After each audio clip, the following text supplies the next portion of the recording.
Happy Tuesday morning, Ricks. We are the Junks coming to you live on 106.7 The Fan, Team 980, 910 The Fan in Richmond. You can watch us on the Monumental Sports Network. We're celebrating 30 years of the Junks in 2026.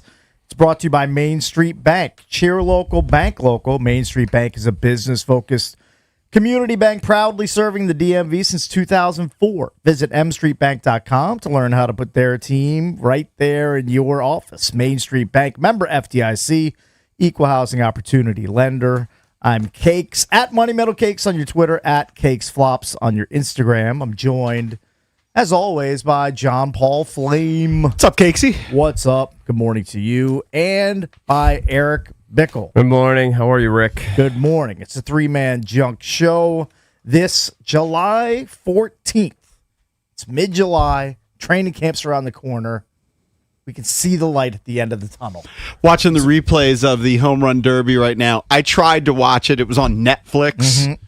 I watched the first round, and then I had enough.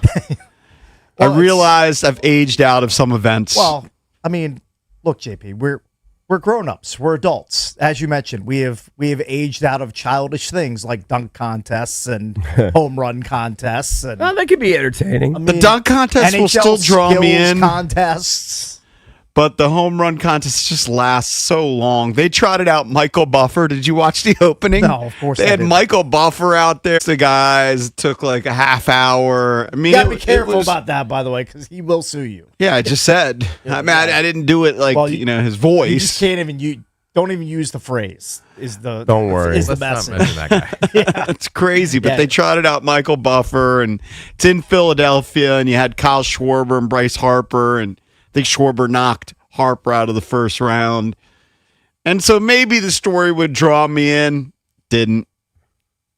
Here's what was interesting, though. The guy that won it, Jordan Walker, Yeah. he wins $1 million prize, and he's like a pre-arbitration player that's making, I believe, $799K this year. So, That's like, huge. a lot of times, like, if there's a huge cash prize attached to an event like this, and I didn't even know that was the main, the top prize, which is, I mean, that's tantalizing. $1 million is a lot of money, especially good to a dough. guy who's making $800K. He hadn't really cashed in yet. Yeah, like that is a huge thing for him.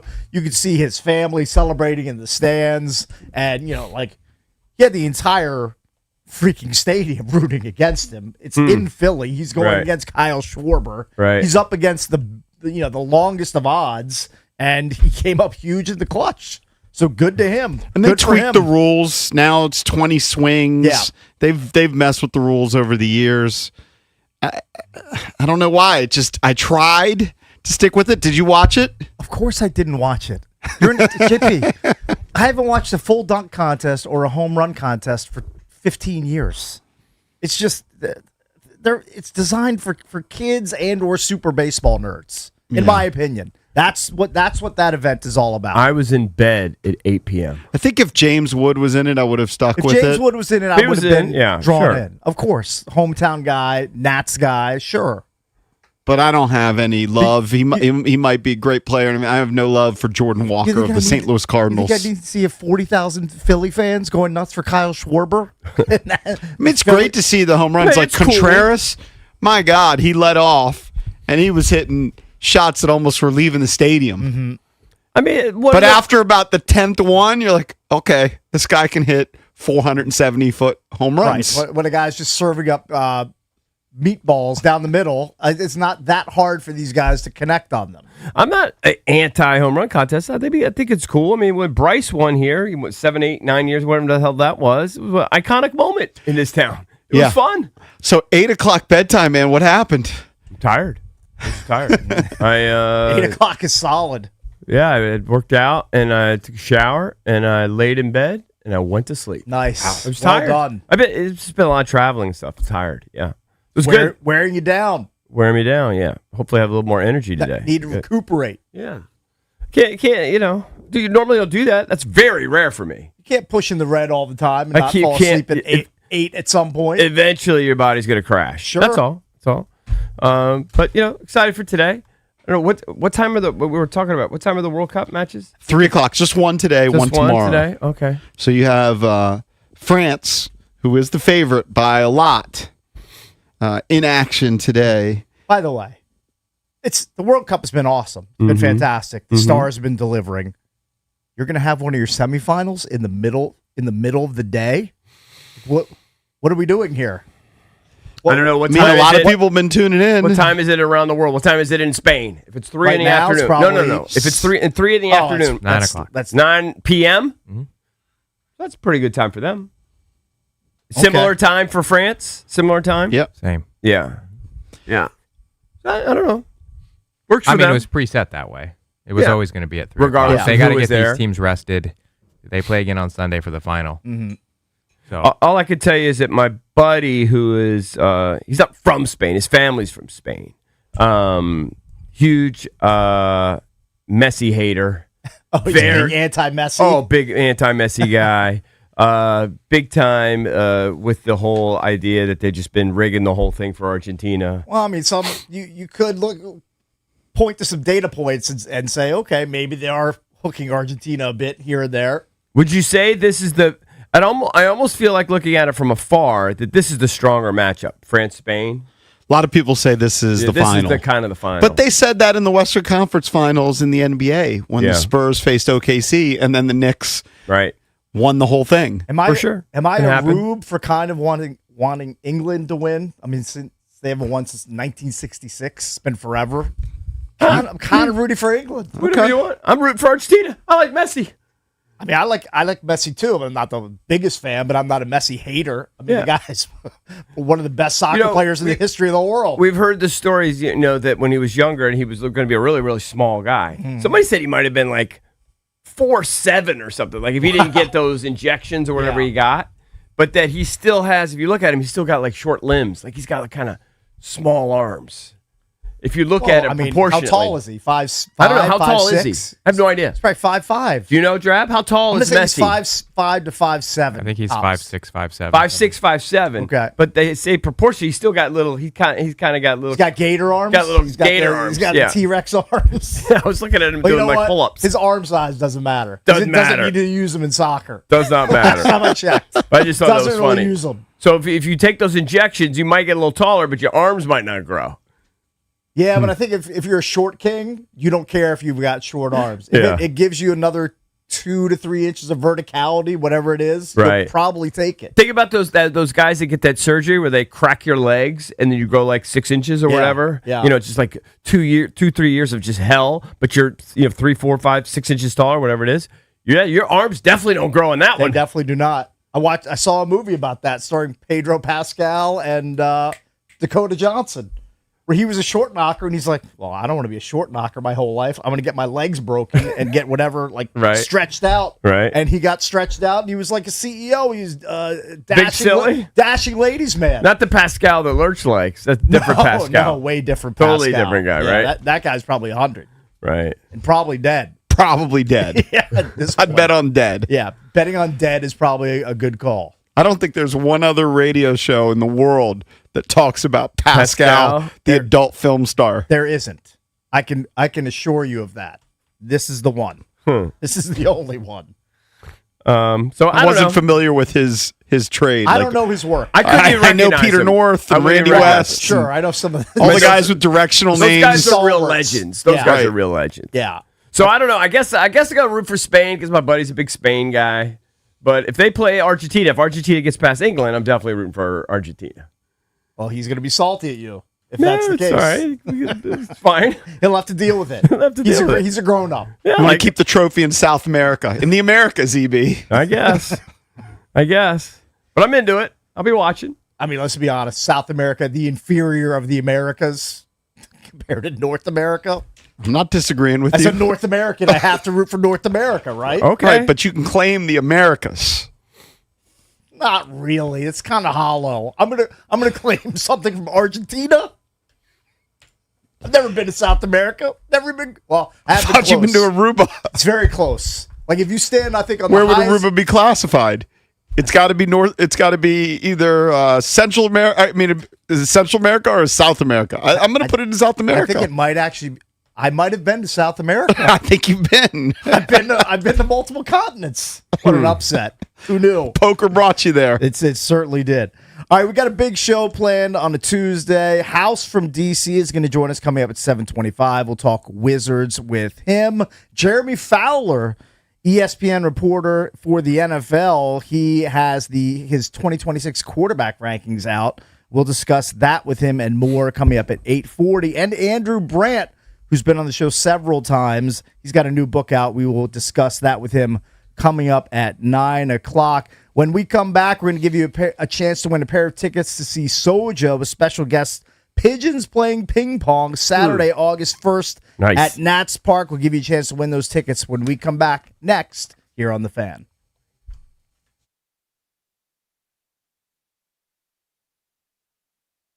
Got a question for you. It's an important one. Do you have an old 401k sitting with a previous employer? Be honest. A lot of us do. And here's the problem. Letting that money sit there could actually be costing you more than you think. At Trajan Wealth, that's TRAJAN Wealth.com, their fiduciary advisors can help you take control of those funds and get your money working for you again. Founder and CEO Jeff Jr. started Trajan Wealth as an independent firm, so their advisors can focus on your needs, not somebody else's agenda. They'll review your retirement accounts, explain your best options, and show you how to make those old funds a powerful part of your overall financial strategy. Whether it's consolidating accounts, reducing fees, or maximizing growth potential, Trajan Wealth gives you the tools to take charge of your financial future. Don't leave your hard-earned money on the sidelines. Call Trajan Wealth today. 1-855-TRAJAN-1. That's 1-855-TRAJAN-1, or visit TRAJANwealth.com. Advisory services through Trajan Wealth LLC, SEC registered investment advisor. Additional services through Trajan Estate and Trajan Tax. Actual client paid advertisement. Additional disclosures at TrajanWealth.com.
We're going to hook up caller number 10 early today, 800-636-1067. You're going to score a pair of tickets to Soja with special guest Pigeons playing ping pong Saturday, August 1st at Nationals Park.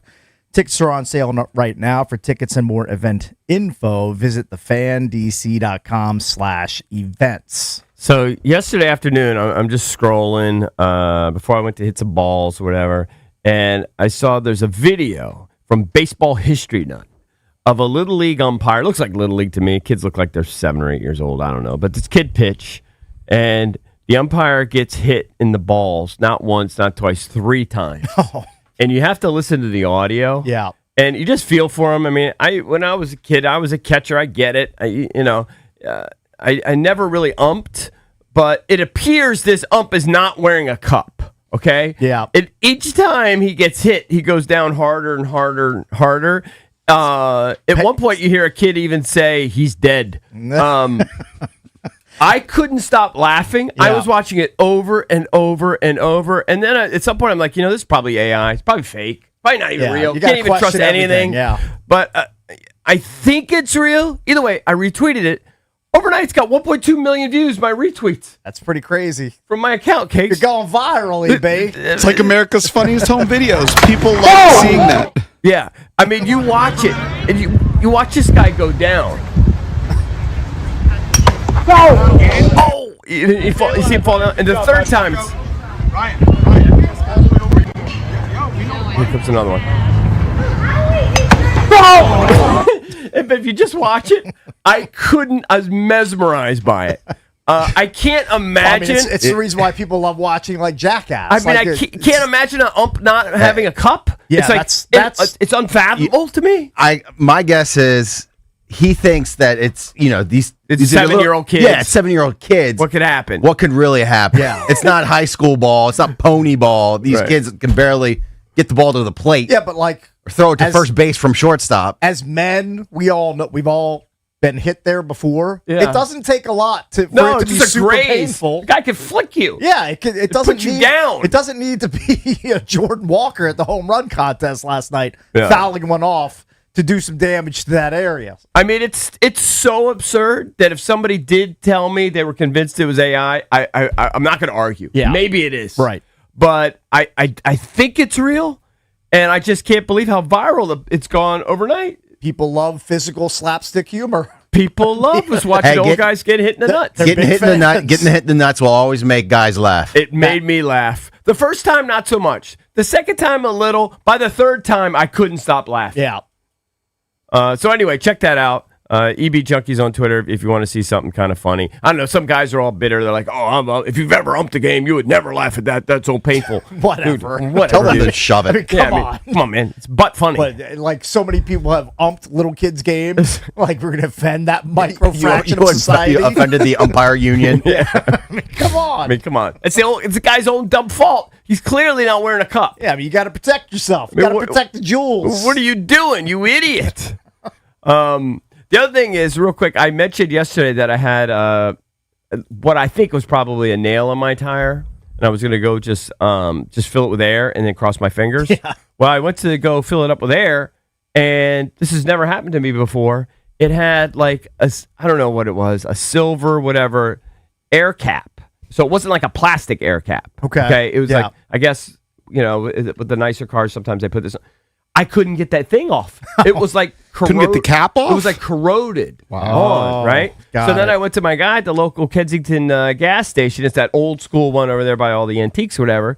And the guy was like, "Oh man, this is bad." He's Oh, like, "This could, And if a pro says it's bad, Yeah. at least that probably made you feel better. Because I'm guessing at first you're like, "Oh man, I can't get this cap off." I mean, that's It's a little emasculating. Yeah, you feeling. feel a little wimpy. Like, It's like you how can't can I open not- your- How can I not fix this? It's like I can't open my pickle jar or something. Yeah. Right. And he gets some special tool, and he's working on it for like 5 minutes, and he's just. It finally, it looks like it's twisting a little bit, and no, he pops it off. It breaks. So now I'm thinking, oh no, what I got to get a whole new tire now. But I guess you can replace that thing. Yeah. I don't know. He took the whole thing off. I was there for an hour and a half. He got it replaced. Guy's a great guy. Paid him, tipped him. But the problem is you have to reset the code. Oh, well, I know you can't reset do that. because it has the tire pressure monitor thing. Yeah. And it won't reset. So now I got to go back today and we got to try to reset the code again because I clearly can't do it. No. It won't reset. I'm So sure right you now can- I think I'm driving on 4 flat tires. I mean, how are you going to reset a code in a computer in your car? I'm definitely not. You're not. You're supposed to drive it around. It's supposed to reset itself, and it just keeps stopping at 49%, and then it crashes. Right. Just keeps crashing over and over and over. You need a professional. I need a professional because I'm driving up to Long Island this weekend to go see my Maris guys. Mm-hmm. We're going to be hanging out, and I can't. I got to know what my tire pressure is. Yeah, you got to have everything on the up and up. I got to for the have car. everything on the up and up. Exactly. Can't have a So the low guy, tire warning. So I gave the guy $20, tip for It's a pretty healthy tip. It was a good tip, right? Because he was helping me out. I mean, Sure. You feel bad. You go up there. First of all, he plugged my tire. There was a nail in Yeah. it. Okay. And then he's working on it for an hour. He did charge me. Yeah. But then he's working on it for an hour. I just felt bad. I just took the guy out of his job. Like he just came out of the office, just helped me for an hour. I Yeah. felt bad. But he wouldn't take the tip. He's like, just drive around. Let's see if it works. Mm-hmm. I said, dude, it's going to work. Don't worry. You're confident. He's like, no, you don't know. I said, dude, it's going to work. Don't worry. So I gave him the 20 and walked out. He was right. It didn't work. The reset. So anyway, got to go back there. Got to go back. Got to go back. Got to double down. All right, so wanted to bring up this story, and this headline terrifies me because there's a million ways I don't want to die. Toward the top of the list is dying in a fire. You once actually wrote down a list.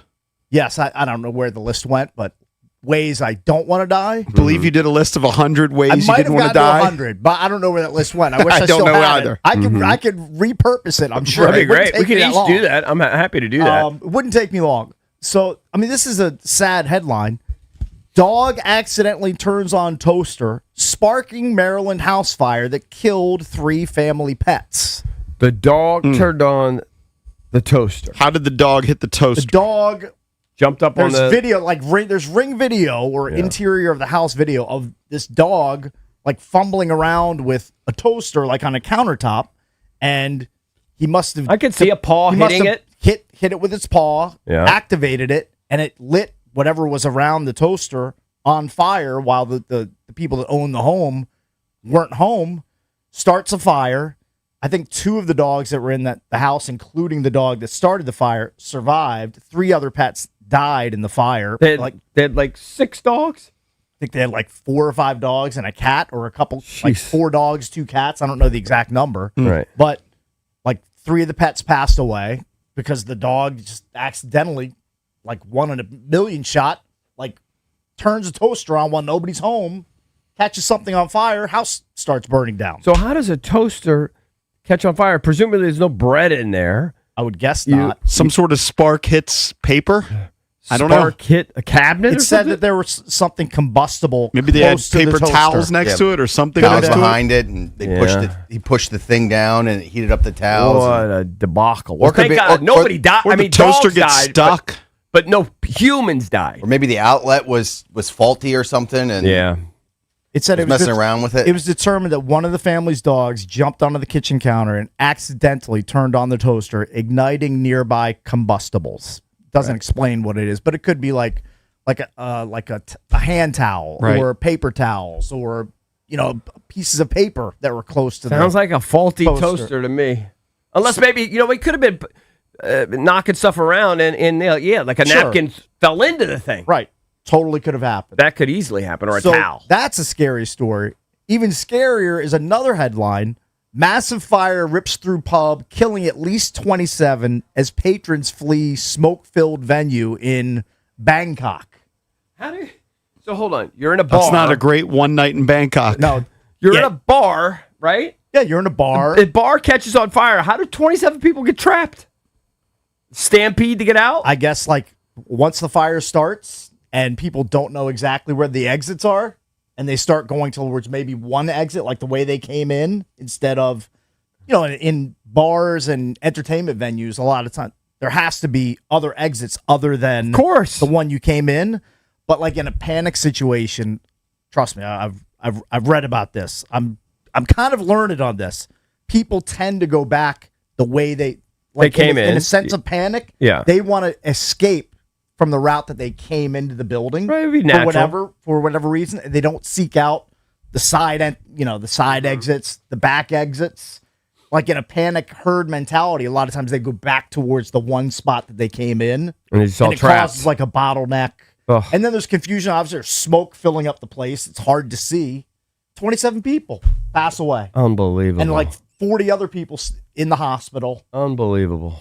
And apparently, it happens pretty often in Thailand. There was a fire that killed 14 people back in 2022 in a pub, and then on January 1st of 2009, 66 people killed in a nightclub fire in Thailand.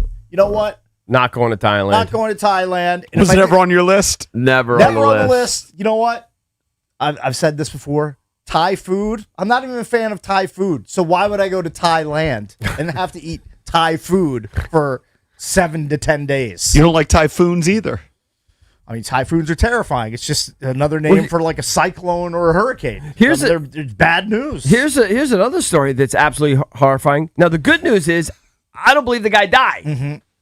It's like the front page of the Daily Mail. A guy is flying a Ryanair. I don't know. Is that what it is? Ryanair airline. Okay, somewhere in like Serbia, I think. Okay. When Rian is the name of the carrier. Ryanair. Ryanair. Okay.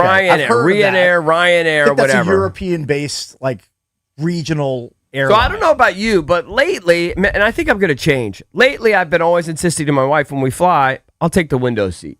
Just so Okay. I can lean up against it. I usually do a little neck pillow thing, lean up against the window seat. Yeah. I think I'm over it. This dude's just chilling Yeah. and gets sucked out of the window when there's some sort of malfunction. I don't know what happens. The window breaks open. Half his body, or at least a decent part of his body, is hanging outside the aircraft, including his head. Okay? That's the first part that's sucked out. That's terrifying. They're 20,000 feet, and they say the wife and a couple other passengers are clinging on to his feet, holding him while it takes another 5 or 10 minutes or whatever to get down. Wow, that's Before insane. they can pull him in. That is. Now, they say what actually saved him, I'm sure hanging on the feet helped a little bit. He still had his seatbelt on. Okay, good. So that kept him strapped. Now, is it because if just the window compartment comes out, like I can see your head. I can see your head fitting through, and JP's Here it is. head's Here's the definitely- window. JP's head's definitely fitting. Oh, yeah, he's through. got a His little tiny head. head. Is definitely fitting through. an Your airplane head might window. not fit. But is it just the window, or is it like a hole around? No, the it looks window? like it's just the window. So, maybe it's just his head. That's a pretty sizable window in an Looks like a airplane. good-sized window. Usually, like the airplane windows are relatively tiny. So They're not there's- that big. So I guess there's kind of a reenactment picture, and you can see it looks like his shoulders and his head is sticking out. The 61-year-old man sucked out the window. Can you imagine the force of No. the pull on his body when that window gave way? Well, Like- can you imagine breathing? How far was the thing's going? What, 400 miles an hour, whatever it's going? Yeah, I mean it's at 20,000 feet. And they said the guy kept passing out. Shocker. Yeah, of course. He kept passing out. And I think he's still in the hospital in pretty serious condition. Well, I mean, if you nearly got sucked out of an airplane at 61 or at 21 for that matter, I think you're going to be in the hospital for a while. So they say they clung to the guy's legs for 5 minutes before other passengers were able to bring him back inside the plane. And then I think it took another 30 minutes before they landed. Were they just I flying don't know. over water? I'm guessing. I don't Land know. for 30 minutes. They said the jet flew around for 30 minutes with the damaged window, and the other passengers, they didn't know if they were going to make it or not. Can you imagine the terror? I mean, I think I'm out on window seats. I would need. I mean, 1 in a billion shot. All right, I've seen it a couple times. All right, Still, in my yeah. lifetime, I've seen it. There was a famous flight in Hawaii. You guys remember that one, do right? remember, like, that the was roof actually ripped wasn't off, even right? that was the roof. Yeah. And that actually pulled the whole chairs out. A couple Well, people. then you're just a goner. You're You just got goner. no shot. But the other thing I saw is I don't know if it's true, but something came across one of my feeds where it said if you're sitting next to a window, it's like getting like 10 X-rays or something. That I don't know. I don't know. I can't speak I don't to know that. either, but it was enough for me to go, maybe I'll just sit in the aisle. I'm an We'll aisle get you. We'll guy. get you a lead blanket. Yeah, I need a lead blanket. I'm put up almost against- exclusively an IO guy. I just don't like. Yeah, I don't love the who likes the window anyways? I like the I can't- window because of short flight and just lean up against I just it. can't sleep anyway, so like leaning up against it doesn't do me any good. So I'd rather just be on the aisle. Yeah. Because I've got a squirrel bladder in case I have to get up and go pee. Because I don't want to bother anybody on the flight. Problem with the aisle is the cart bumps into me every 5 minutes. Every Gotta time have they your push knees in It's tight. fine. Yeah, you your just gotta, knees and my shoulder, everything. It's just annoying. My elbow. Yeah, I don't but know. I need that Coke Zero. So I need that cart banging into your legs. I hate the cart. I just need it. What do you do It's if a they don't must. have Coke Zero to place? Are you a Diet Coke guy then? Then I smirk and go Diet Coke. Okay. There's a smirk because I'd be disappointed. What if it's Pepsi? I'm cool. I like You're Diet fine with Pepsi. it. Yeah, Yeah. I like Diet Dr Pepper. I'm just I- not the biggest Diet Coke guy. I had lunch with a friend, and it was a group of us, and she said Diet Coke, please, and she said Pepsi. She said, oh no, thank you, I'll have a water. She I would never. she I would never. She is so like Diet Coke. She's so Coke. Yeah. she can't like a Pepsi No. was like repulsive to her. If you have any sort of Diet Cola, I'm gonna take it. No. not Even this- generic. Even God forbid a generic like Giant or Harris Teeter or Safeway. Like, I think I can tell. I have a discerning soda palate. I wouldn't love it, but I would take it over water, of Yeah. course, because water sucks. Even though we need it to sustain us, to sustain our lives, Yeah. keep us alive and walking upright. It's just boring. Yeah. No, hey, my mom's with you. She is not a fan of water. She's not. Oh Mrs. my Bickle God, she hates water. We have to force her. We go, Mom, drink some water. I can tell. I'll call my mom, and you could hear her. She's parched? She's so parched and Got dehydrated. cotton mouth. I go, Mom, please drink some water. Well, I don't know. Please. What drink does she some drink? water." Eric, She doesn't She like a ginger ale person? She doesn't like Oh, water. I love can ginger tell you ale. that. Ginger She'll ale's drink so good. Decaf coffee. Oh, I'd rather drink water. Tea. Maybe a little tea, and she'll force down. There's probably no human alive that drinks less water than my mother. She might force down a couple cups, and it's like at gunpoint. She does not like water. This is a really old Dave. She doesn't do the Dan Kendra bit where he used to walk around Florida State with a jug of water. Before, no. Before it was cool to do that. no, like those big Like a gallon bodybuilder guys. jug. Yeah. Or yes, she doesn't have a Yeti full of water. No, it's not. She doesn't have a Stanley. no, no. Stanley full of decaf coffee. She didn't get that Stanley.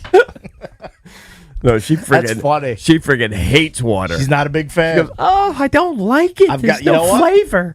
Me and Mrs. Bickle. We're You got like something in we're common. like that. Finally, I don't think we have much in common, but we have you got that. we have disdain for You need water. to get her the liquid IV. Basically, drop it in. yeah, put some get flavor a in little there. flavor in there. That's actually not a bad Get her some idea. electrolytes. Right. Need to hook it up. Need to take care of it. All right, coming up a bit later in the show, we're going to be joined by House from DC. We're going to talk to him about AJ DeBonce's first two Summer League games. That's coming up at 7:25. We're the Junks. We'll be right back here on The Fan.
I was unaware it was going to be Christmas in July for the Junks. I got to give Valdez credit because he's the one that's been on this for like, I don't know, feels like a month.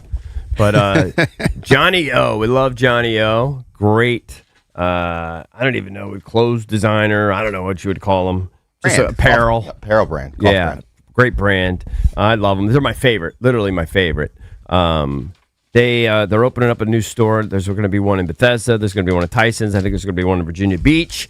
And I guess one of the executives there or whatever is a big Junks fan. Oh, he's definitely a big Junks fan. 'Cause he sent us a card. He sent us a handwritten note. Mike heard Eric talking about Johnny O and how much he loves it. And it is my favorite. And then he sent me a message saying, hey, me and the team, basically the retail team, is going to put together a box for you guys. Yeah.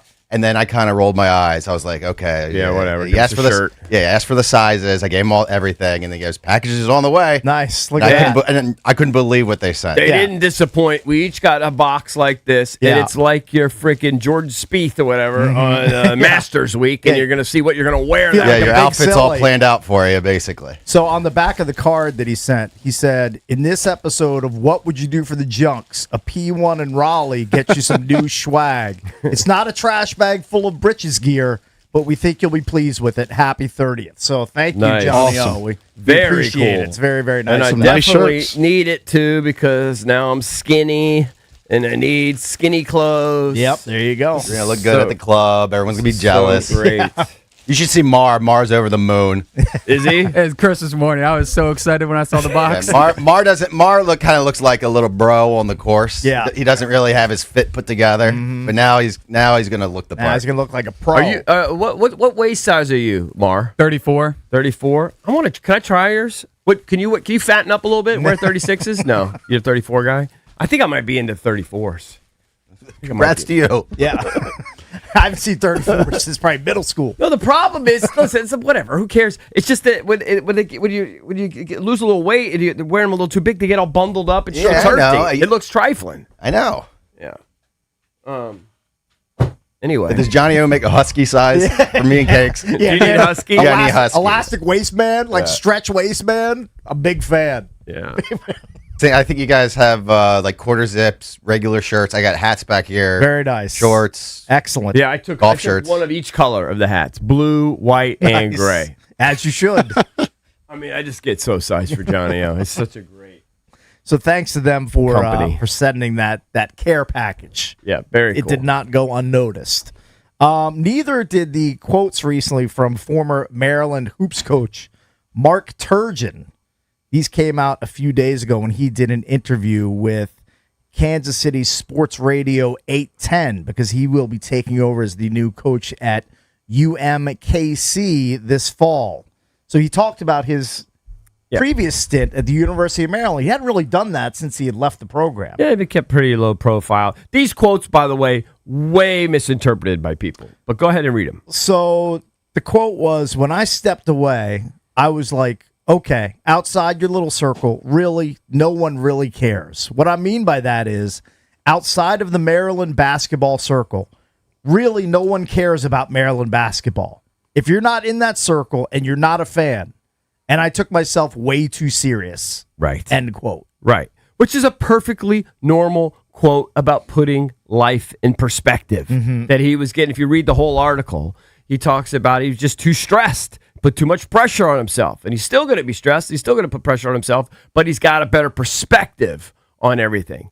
And, you know, the way they wrote the headlines, a little clickbaity in my opinion, because it makes it seem like he's trashing Maryland basketball. He's not. He's just saying, you know, outside of those of us that are Maryland alums, those of us that really follow Maryland basketball, nobody really cares. It's not a national brand. Well, there's a few national brands. Yeah, there's a handful of national blue bloods. Duke, North Carolina, Kentucky, Michigan. Yeah. Outside of that, there are not that many national brands. I mean, you can maybe throw Gonzaga in there, maybe Arizona. That's true, but I would even say it would almost speak to, like, you could almost say, like, I mean, I don't know. Could you say most people don't even care about really what's going on in college hoops. Maybe you can't say that. Maybe it's so big that you can't say that. It's almost you could say that for every sport besides the NFL. Yeah. Yeah, You think people care about the Nationals outside of No. the DMV? No. Do people care about No. the capitals outside of this region? No, For the nobody most part, really cares. No, not unless you're from here. Nobody and really moved cares. elsewhere. He wasn't trashing the program. He wasn't trashing anything about Maryland. He was just saying he's put life in perspective. He was taking, life doesn't revolve around Maryland basketball. Life doesn't revolve around the Junkies. Life doesn't revolve around the Commanders. It was, I thought it was a pretty healthy perspective. Now, I happen to like Mark, so when I read that, I was very curious. But I thought they were very normal quotes. I don't take offense to it. Of course, people just go in there and they just don't read the article, and then they trash him in the comments. People very, he's a very polarizing figure, I'd say, for Maryland basketball fans. By the way, in the article that I'm reading, it does show the drop off in attendance. Like that has been pretty stark at Maryland. Like in 2015 and 16, Maryland averaged 17,863 fans per game, fifth in the nation, behind only Carolina, Louisville, Syracuse, and Kentucky. What year was the move to the Big Ten? I think it was 2015. Is that right? So in that realm. Might be a little bit before that. Maybe it was a year or two after I mean, that. a lot of fans still are disappointed that they don't play in college basketball. Yeah. Duke and North Carolina. And it plummeted to 24th last season at just 12,888. Well, they weren't good last year. They were horrendous last year. It's part of the reason why on my drive to work now there's a billboard off of 295 already hyping up Maryland basketball for this fall.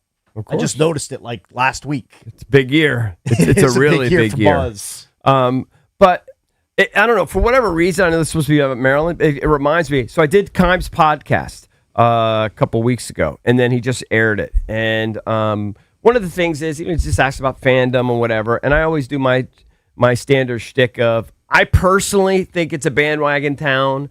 It doesn't mean that we don't have lifelong Skins fans, but we like a winner. Sure. And and then I see one guy in particular. I happened to look at the comments on one day where I'm just getting trashed in the comments, and one guy in particular just took umbrage at that he's this diehard Skins fan, who's a season ticket holder, or whatever. Just look at the stadium in years when we lose. They took out seats from the stadium. Do you remember the year? If it wasn't a bandwagon town and it was just a loyal following, it'd be irrelevant how the team did. Exactly. You would sell out the stadium. Do you remember that Dan Kansas Snyder had City to take game? seats out over and over again. Took out 40,000 seats. Do you remember the Kansas City game? Where Sure. it was like a nationally televised game. I think it was Yes. towards the end of the Yeah, it was Shannon embarrassing. era or whatever. Yeah, it was It was a horrible. buck. It looked like 500 people in the Well, stands. it was also like 25 degrees. It was sleet, freezing rain, like Right, raining but the season was sideways. also going Does that to hell. stop? Does that stop Packers fans?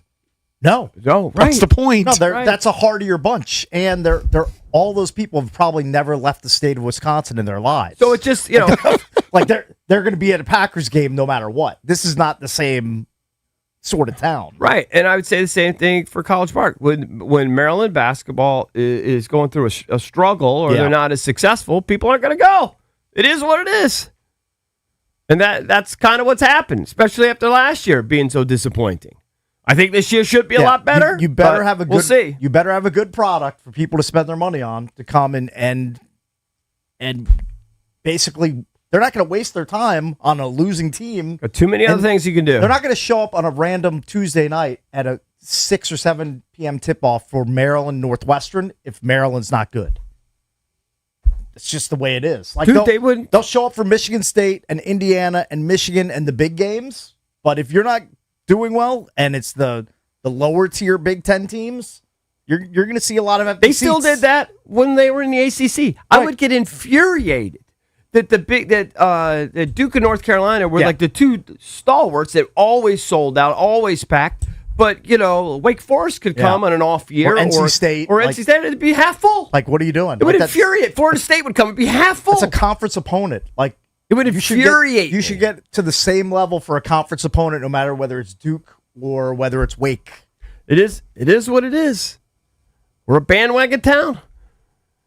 We like hot tickets. I'm actually, I'd like to go to another Nats game. You know, get the silly Terra Club, whatever they call it, Yep. this year. They're doing a little bit better. I know they're swooning a little bit right now, but Yep. doing better on the whole. It might be harder for me to get there. Could be. Might be harder because people just get your request in long time you got to in do advance. it. Yeah, you got to get it long in advance. Just request for like a late August, September game. It's actually better for me when they suck. Then I can sit wherever I want. I can get great seats. Yeah, but you're not rooting for that. You No. actually want the team to be good. Yeah, But selfishly, you might want to swoon so you get better seats. exactly, exactly.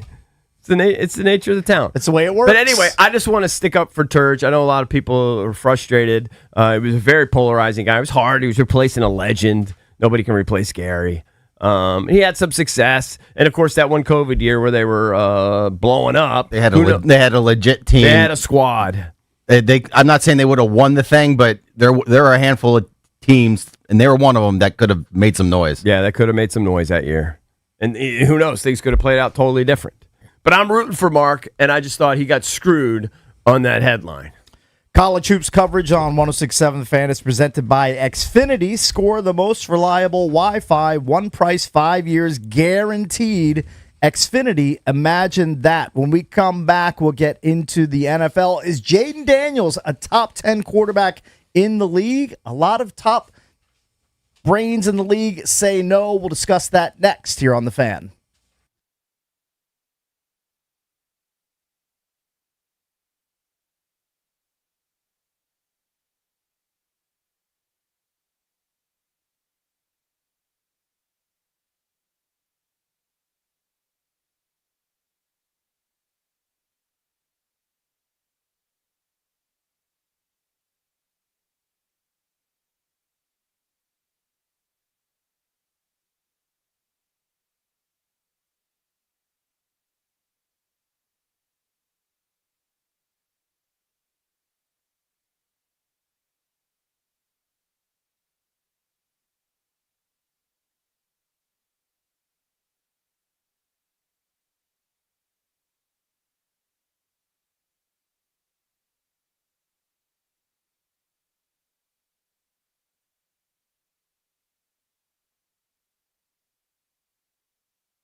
Baseball's All-Star Game is tonight in Philadelphia at 8 p.m. Three Nats are there representing D.C. C.J. Abrams, batting cleanup for the NL. He'll start at shortstop. The other two are reserves, outfielder James Wood and pitcher Foster Griffin. Wood on Monday was named NL Player of the Week for a second time this season. He led the NL in batting average, extra base hits, OPS, homers, walks, and runs scored. Home run derby last night, St. Louis's Jordan Walker edging out Philly's Kyle Schwarber 12-11 to win it. He's the first Cardinals player ever to be home run derby champ. World Cup is down to a Final Four with France against Spain in one semifinal today in Dallas. England plays Argentina in the other semifinal tomorrow afternoon in Atlanta. The final Sunday in New York. And the Wizards have another NBA Summer League game against the Chicago Bulls tonight, 8 p.m. in Las Vegas. From the Crop Metcalf Sports Desk, I'm Earl Forsey on The Fan.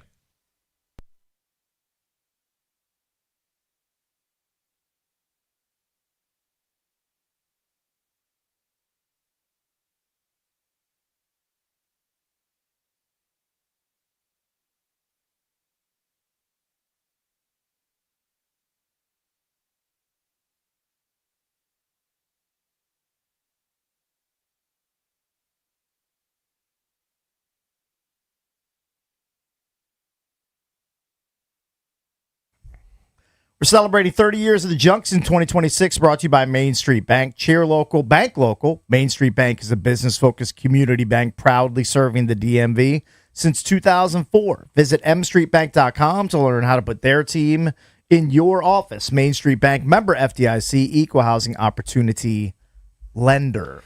So it's official. Valdez will tell you. I'm a 34. Look at you. I'm a 34.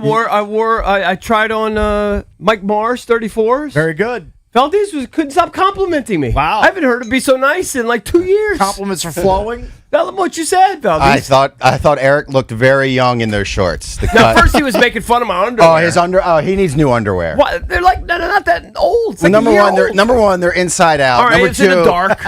They're so like saggy, and the fabric is just stretched out. It's been through the wash Yeah. 10 Not that. billion times. I don't think so. They're just, you need new undies. Come on. They're Cotton Hanes. They look like boxer briefs. They're boxer briefs. All my He underwear is needs new boxer undies. briefs. I saw it from a distance. Look normal. They used to be green, but they look Little teal. faded. They look teal from being washed so many Well, I times. also was wearing them inside out, so that Yeah. might have hurt. How's Probably your probably- underwear game, Valdez? I got silly undies on. Okay. Yeah.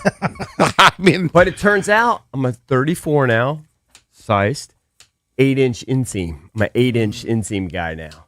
He was raving about my silly legs in those shorts. I don't think because you always wear pants when you golf, right? No, I mean I wear a shorts. lot of the times you prefer pants when you golf instead of shorts. I would prefer pants. Well, I think we found your cut. I need 8-inch. I need 8-inch cakes. I bet I you mean, do. we all do. But I mean, who doesn't? I tend to wear 9 or 10-inch inseams down past my knees. Usually my move. Yeah, you look like you're gonna be in a POD So I'm going video. to assume that these Johnny O shorts are going to be more complimentary. are they still around, POD? I don't know. That's a great question. We had those guys in studio, right? Well, that was 20 years ago. Yeah. That's a long time ago. Good dudes. Good guys. Here comes the boom. Here comes the boom. Yeah, good memory, JP. Well done. It's their one big ditty. It was a good one. Solid new metal hit from the early 2000s. Oh, but so you Now you sleep on Alive. That was their big breakthrough hit. That's right. Yeah. You know what? I sang on stage with them back in the day. Like Alive is silly. I think it was then known as the Patriot Center, now Eagle Bank Arena. You sleep on Youth of the Nation. They had They've got a few hits. They still together? Hopefully they're still touring. What else is there to do If you're a band and you have a few hits, you can tour them for years. for the rest of your life? Rick Springfield's 74 years old. He's got Jesse's Girl. And maybe one other song. I thought I saw he's 77 and he has washboard abs. Oh, he looks incredible. It's absurd. Yeah. How does Rick Springfield have washboard abs? He's almost 80 years old. I don't know. He looks I amazing. mean, he's got to be on the tee he's or got to something. be on the tee, and he's probably in the gym every day. He's definitely in the gym He's a got to lot. be in the gym every day to look like Definitely in the gym a lot. that. It's crazy. All right, we want to get into this list compiled by Jeremy Fowler, and he's going to join us coming up at 8:40. So, of course, we'll discuss it further with him when he joins us. He basically ranked the top 10 players at each unit for NFL teams as we get closer and closer to NFL training camps. And he interviewed coaches, executives, scouts to compile this list. More than 70 voters submitted a ballot on at least one position, and in many cases, all positions. So, of course, we wanted to go through the top 10 quarterbacks. And the fact that Jaden Daniels is not listed in the top 10. He is in the honorable mention category. That's fine, whatever. Is that upsetting to you as a Commanders fan for him heading into year 3 not to be ranked as a preseason top 10 NFL quarterback? I mean, he's coming off an awful year for the team and a very, mediocre year for him relative to his talent. The guy, start and finish 4 games, something like that. He played in fits and starts, never got a rhythm, didn't have Terry for training camp. Everybody got hurt. Last year was a big disaster. His numbers were down. So, I mean, whatever. It's fine. I think he's going to bounce back. I think when you do this list in 1 year, I'll be surprised if he's not fairly unanimously in most people's top 10. Here's some of the quotes from the article on Jaden Daniels in the honorable mention category, along with Sam Darnold, who led his team to a Super Bowl, Jordan Love, Brock Purdy, Baker Mayfield, Trevor Lawrence. Quote, I know he was hurt in 2025, but I think this is the year he really makes his stamp, and he's the guy we're all talking about as having taken the next step. Such a good decision maker and very accurate. That's from an NFC executive. Exactly. From an NFL personnel evaluator, he said, quote, I would still take him over the other quarterbacks from the 2024 draft class from a pure quarterback decision-making standpoint. Right. That's from an NFL personnel evaluator. But you can't complain. The team was awful, and he was down, wasn't able to stay healthy. The numbers were mediocre. It's fine. So here's the top 10 list quickly. It starts at 10 with Caleb Williams. Jared Goff. Hold on. I think you should start from 1. I think you should actually go 1 to 10? Because then as you get closer to 10, Right. then it's where you can maybe quibble Okay, we can with do that. where Jaden might be. Right. Some people are upset about some of the lower people. Yeah. Nobody's upset that Josh Allen is number 1. Yeah, Josh Allen is They have number 1 Josh on this Allen list. 1. Except for maybe Patrick Mahomes, because this is the first time that Patrick Mahomes has been displaced from number 1. Right. So Mahomes comes in at number 2. Matt Stafford clocks in at number 3. Pretty freaking high ranking for him. But he's 37 years old. He's got great weapons around him. We'll have to see if Puka Nacua has his head on straight coming into the season. Didn't he lead the league in touchdown passes last season? Yep. Joe Burrow is at number 4. Lamar Jackson rounds out the top 5 at number 5. And here's your 6 through 10. Burrow might be a little controversial in that he also has an injury problem. Right? And his team hasn't had success. Well, his team also has, kind of like Jaden, has had a defense problem too. Sure. Like you're relying on Joe Burrow going out and needing to put up 30 to 35 points per game. Look, I think To he's keep an the team excellent competitive. quarterback, but is he living more on reputation because Yeah. his first couple seasons, he takes Cincinnati to the Super Bowl. Mm-hmm. When he plays, he's very good, but he misses a good amount of games. Yeah. All right. Coming in at number 6, Dak Prescott, who had a great year last year with CeeDee Lamb. And He's always a confounding George one Pickens. because he's a great regular season guy, puts up big numbers. I guess to think of him that high, that's pretty high for me. I'm not saying Jaden should be ahead of him. I'm just saying that seems pretty high for Dak. Yeah. So he's at number 6. Coming in at number 7, I thought this was kind of high. Think it's a little high. Herbert. Justin Herbert from the LA Chargers comes in at number 7. Don't you feel like the bloom is off his rose a little bit? He hasn't taken that next step. I Well, feel it's the like. playoffs. He's had no postseason success. Yeah. And I think a lot of people are expecting him to take a step forward with Mike McDaniel as his new OC there in LA this season. He's going into his 7th season. Yep. I mean, he's pretty much really good when it comes to touchdown to interceptions in his career, 163 to 58. That's right. Last year, 26 touchdowns, 13 picks. And he showed he can run, too. He's got some wheels if he needs them. Sure. Another guy who can run, is a sneaky good rusher, is Drake May. Dude, he coming went in from at number 8. He went from unranked last year to what was he? He was 5 at one point. Right now they've got him at 8. He was the runner-up in the MVP last season. So based on last season, you have to have him up there. Yeah. He's the third NFL quarterback since 2006 to lead the NFL in total QBR, completion percentage, and yards per attempt. So he's first guy to do that in 20 Hey, Drab, years. does Fowler do this? Like, does he update this often? Like every week? Or how often does he update it? No, this was his preseason. He talked to executives, scouts, coaches, I everyone get from it. around the NFL. But No, how he's not can- talking to them all the time. This was a preseason. Okay, right. That's what I thought. Just like heading into so training answer camp, me this like then. where everybody stands. How can he go from a highest ranking of 5 when he was last year unranked? When was he 5? No, it's talking about highest ranking on the ballots that were cast this year. Okay. They what talked to 70 executives. Yeah. for Okay, that this. one executive or a couple had him at 5. Is what Right, you're yes, saying. right. I thought you were saying historically. Gotcha. I also my question for Jeremy would be: is this based solely on last year's performance, or is this a combination of last year's performance, your projections for the 2026-27 season? At the top of the article, it says this was not a 5-year projection or a career achievement award, but meant to answer a simple question: who are the best players right now? So that I guess that kind of. So they don't have Jaden in the answers top it. 10, so you didn't finish the 10. So coming in at number 9 is Jared Goff. His highest ranking was 5, lowest ranking unranked. His ranking last year was 9, so he's gone up. He's actually at the same spot he was last year.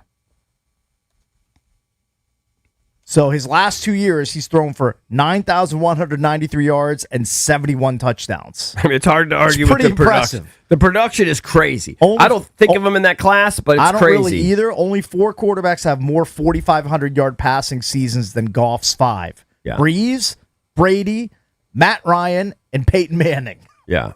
I mean, you got to give him his props. He's deserving to be on this list. Yeah. And rounding out the top 10 is Caleb Williams. His highest ranking amongst the voters was 6. His lowest ranking was unranked. Yeah, so some guys had him not ranked at all. Some guys had him as high as 6. Well, the All Caleb Williams thing comes down to this. He had 27 touchdowns with only 7 interceptions, right? And he had spectacular plays, great comebacks. He's the Iceman, whatever. His completion percentage is really low. Yeah. It was second That's lowest. something he needs to work I on. think amongst the guys who qualified. His completion percentage in 2025 was 58.1%. I'll tell you who got Horde on the list, because I don't think Jaden Daniels deserves to be in the top 10 based on last season. If you want to chime in, 1-800-636-1067. He's certainly capable. A year before, top 5, you could make an argument. Mm-hmm.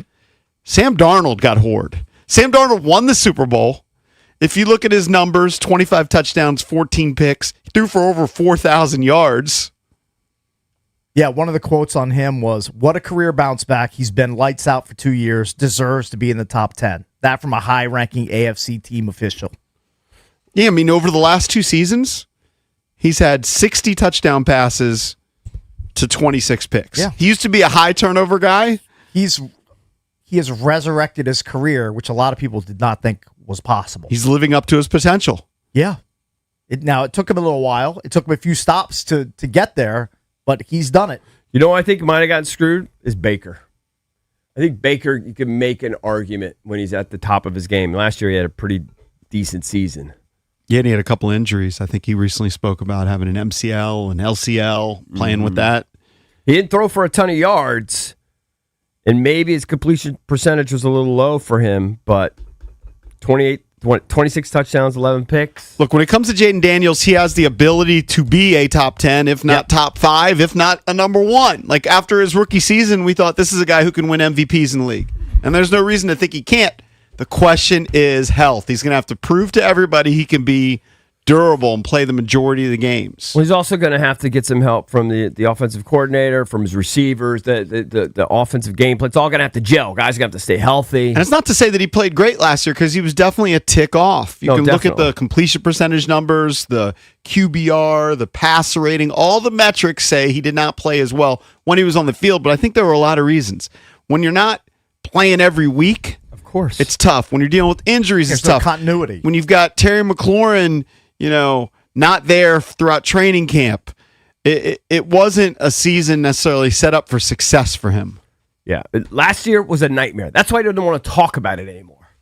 That's why, at some point in training camp, he said he's done talking about 2025. Yeah, he doesn't want to dwell on the past. He wants to look forward to 2026. Yeah. He wants to get back to that 2024 form and or better. But I agree with you. I think by this time next year, we'll be thinking of him. I would be surprised if we're not thinking of him in the top 10, if not in the top 5. Let's hope that's the case. It might be. I'm not willing to say that he'll finish the year and you'll think he's the best quarterback in football. I'm not willing to go that far, but I think he's top 10, top 5 capable if he balls out. I did post it as our Junkies poll of the day. Is Jaden Daniels a top 10 quarterback? Poll of the day brought to you by Surfside Iced Tea and Vodka or Surfside Lemonade and Vodka. This summer, grab a Surfside, your go-to canned cocktail made with real vodka, only 100 calories and 0 bubbles. It's not a seltzer. It's Surfside. Must be 21. Please drink responsibly. Early voting at Junks Radio. 52% say yes, he's a top 10 quarterback. We'll talk more about this list when Jeremy Fowler joins us coming up at 8:40. But next, House from D.C. will join us. We know he's pumped about A.J. DeBonce's first 2 Summer League games out in Vegas. We'll discuss that with him next here on The Fan.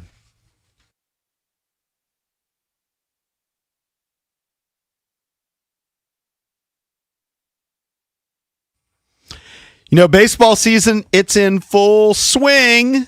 And you can trade every game on Kalshi. On Kalshi, you can trade every game. You can trade futures, even the all-star events.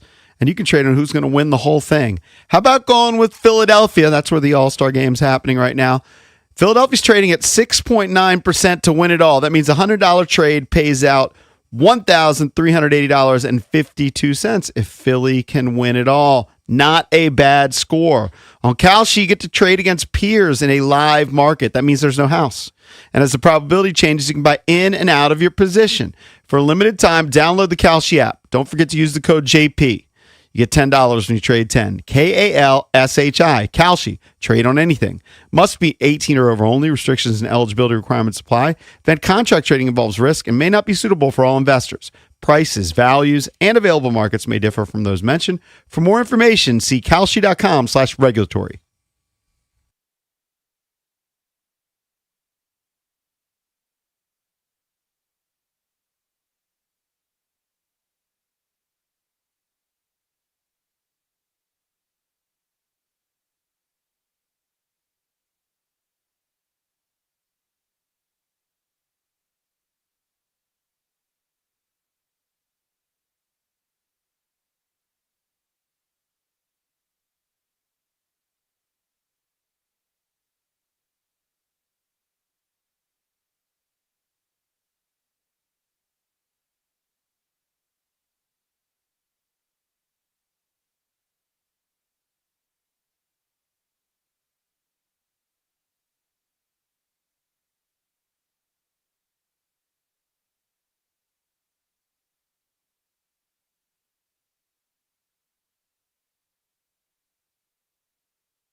perusing the NBA Summer League sched. So you have Washington taking on Chicago tonight at 8 p.m.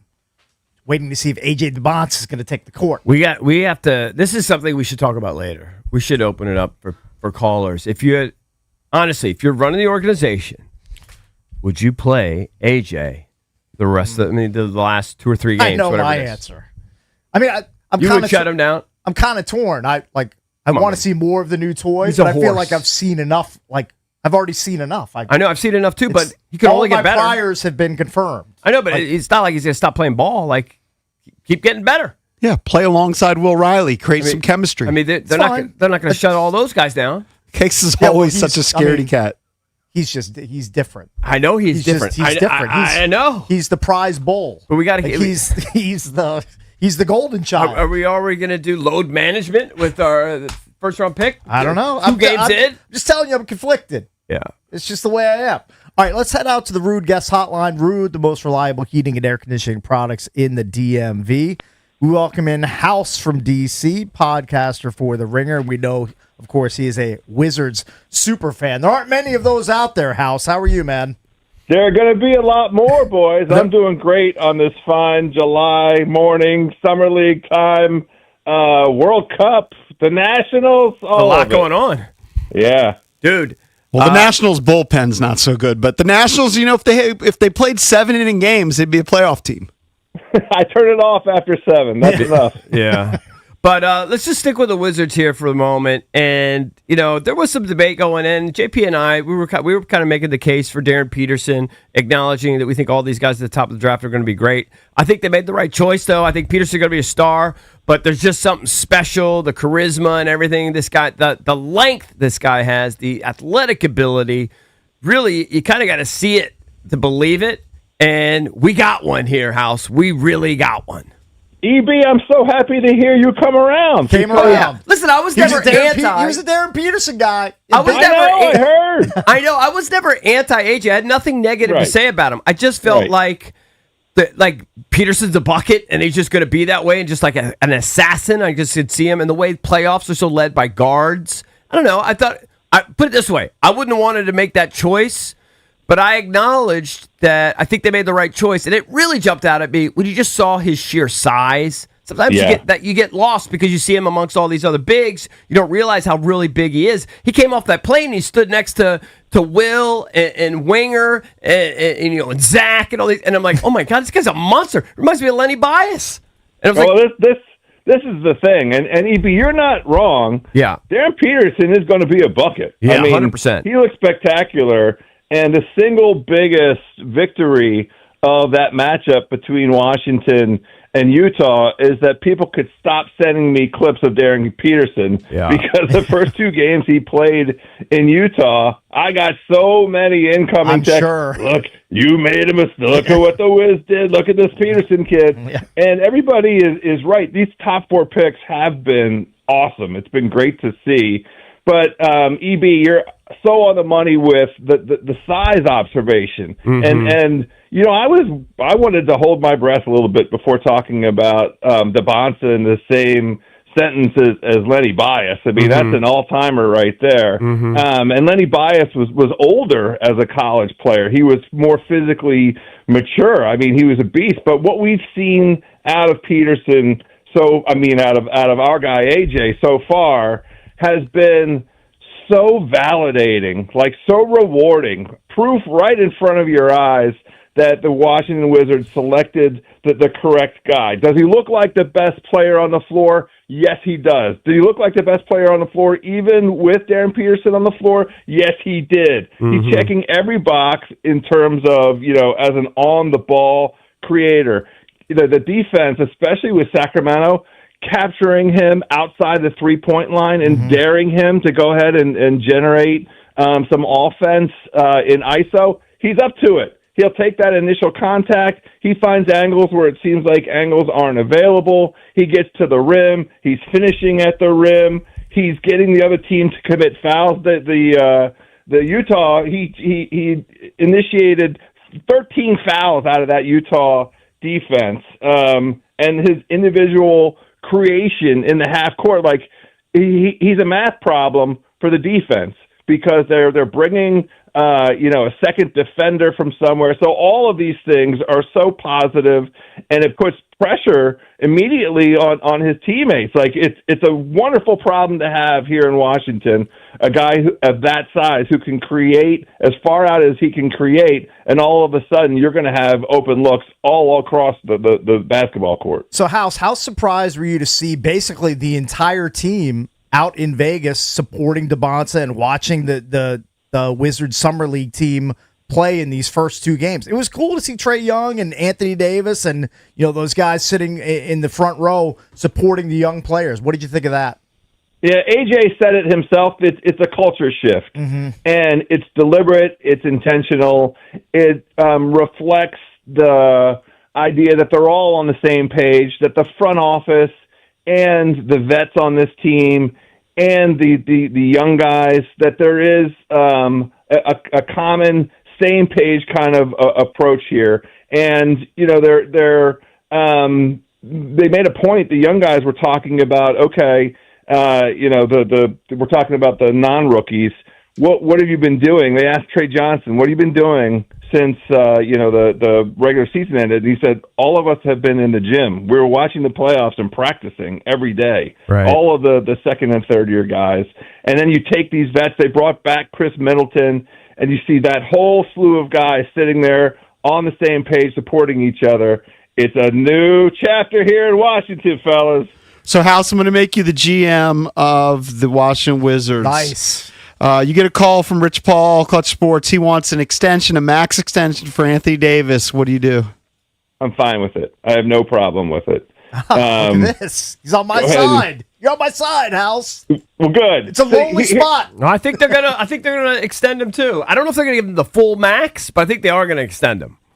So it was shocking when they did that with Trey, right? And for 24 hours, especially here in Washington, everybody lost their mind.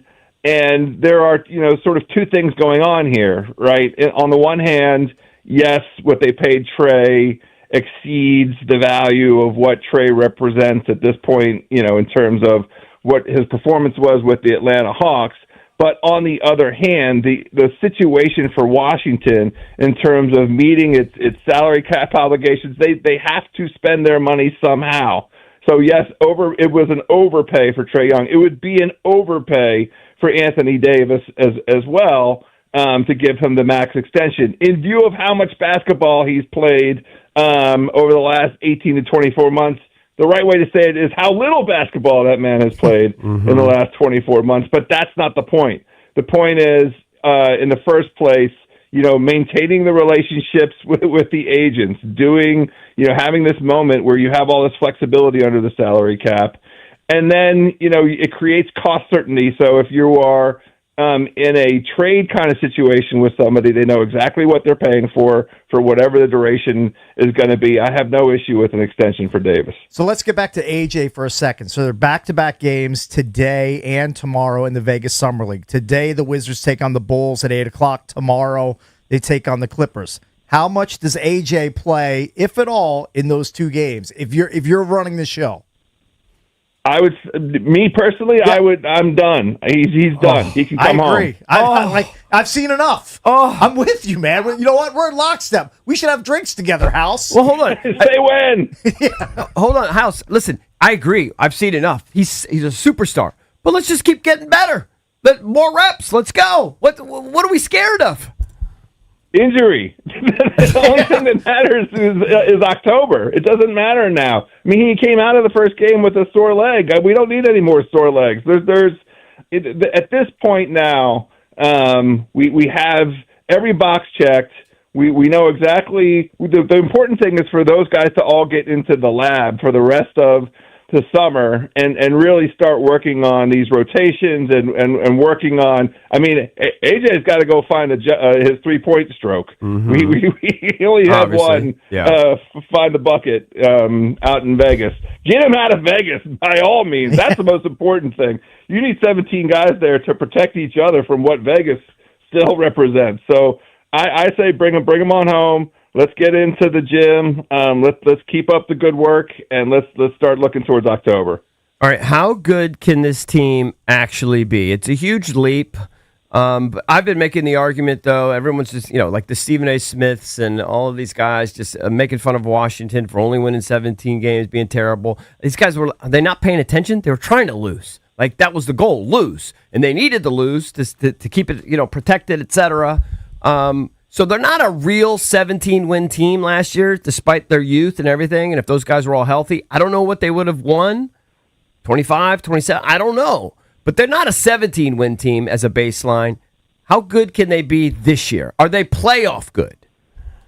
It's going to be close. I mean, the problem is I was in the company. I'm not going to name names, not going to be a name drop kind of guy, but I was in the company of a very, very high-ranking Washington official last week, maybe at a local golf course, possible.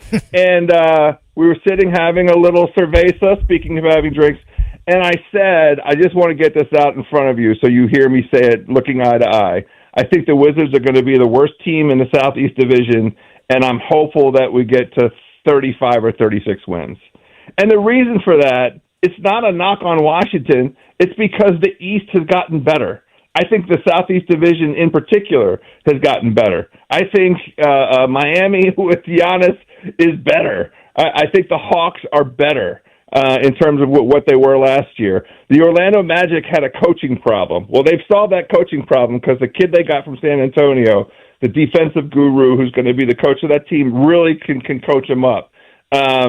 Charlotte, I think, is better addition by subtraction, getting rid of LaMelo, because he's the loser as far as I'm concerned. That guy being gone. So, but it's right to be optimistic about this Washington team. It's great that they're going to be competitive. I just don't know if they're ready to step up and jump right in.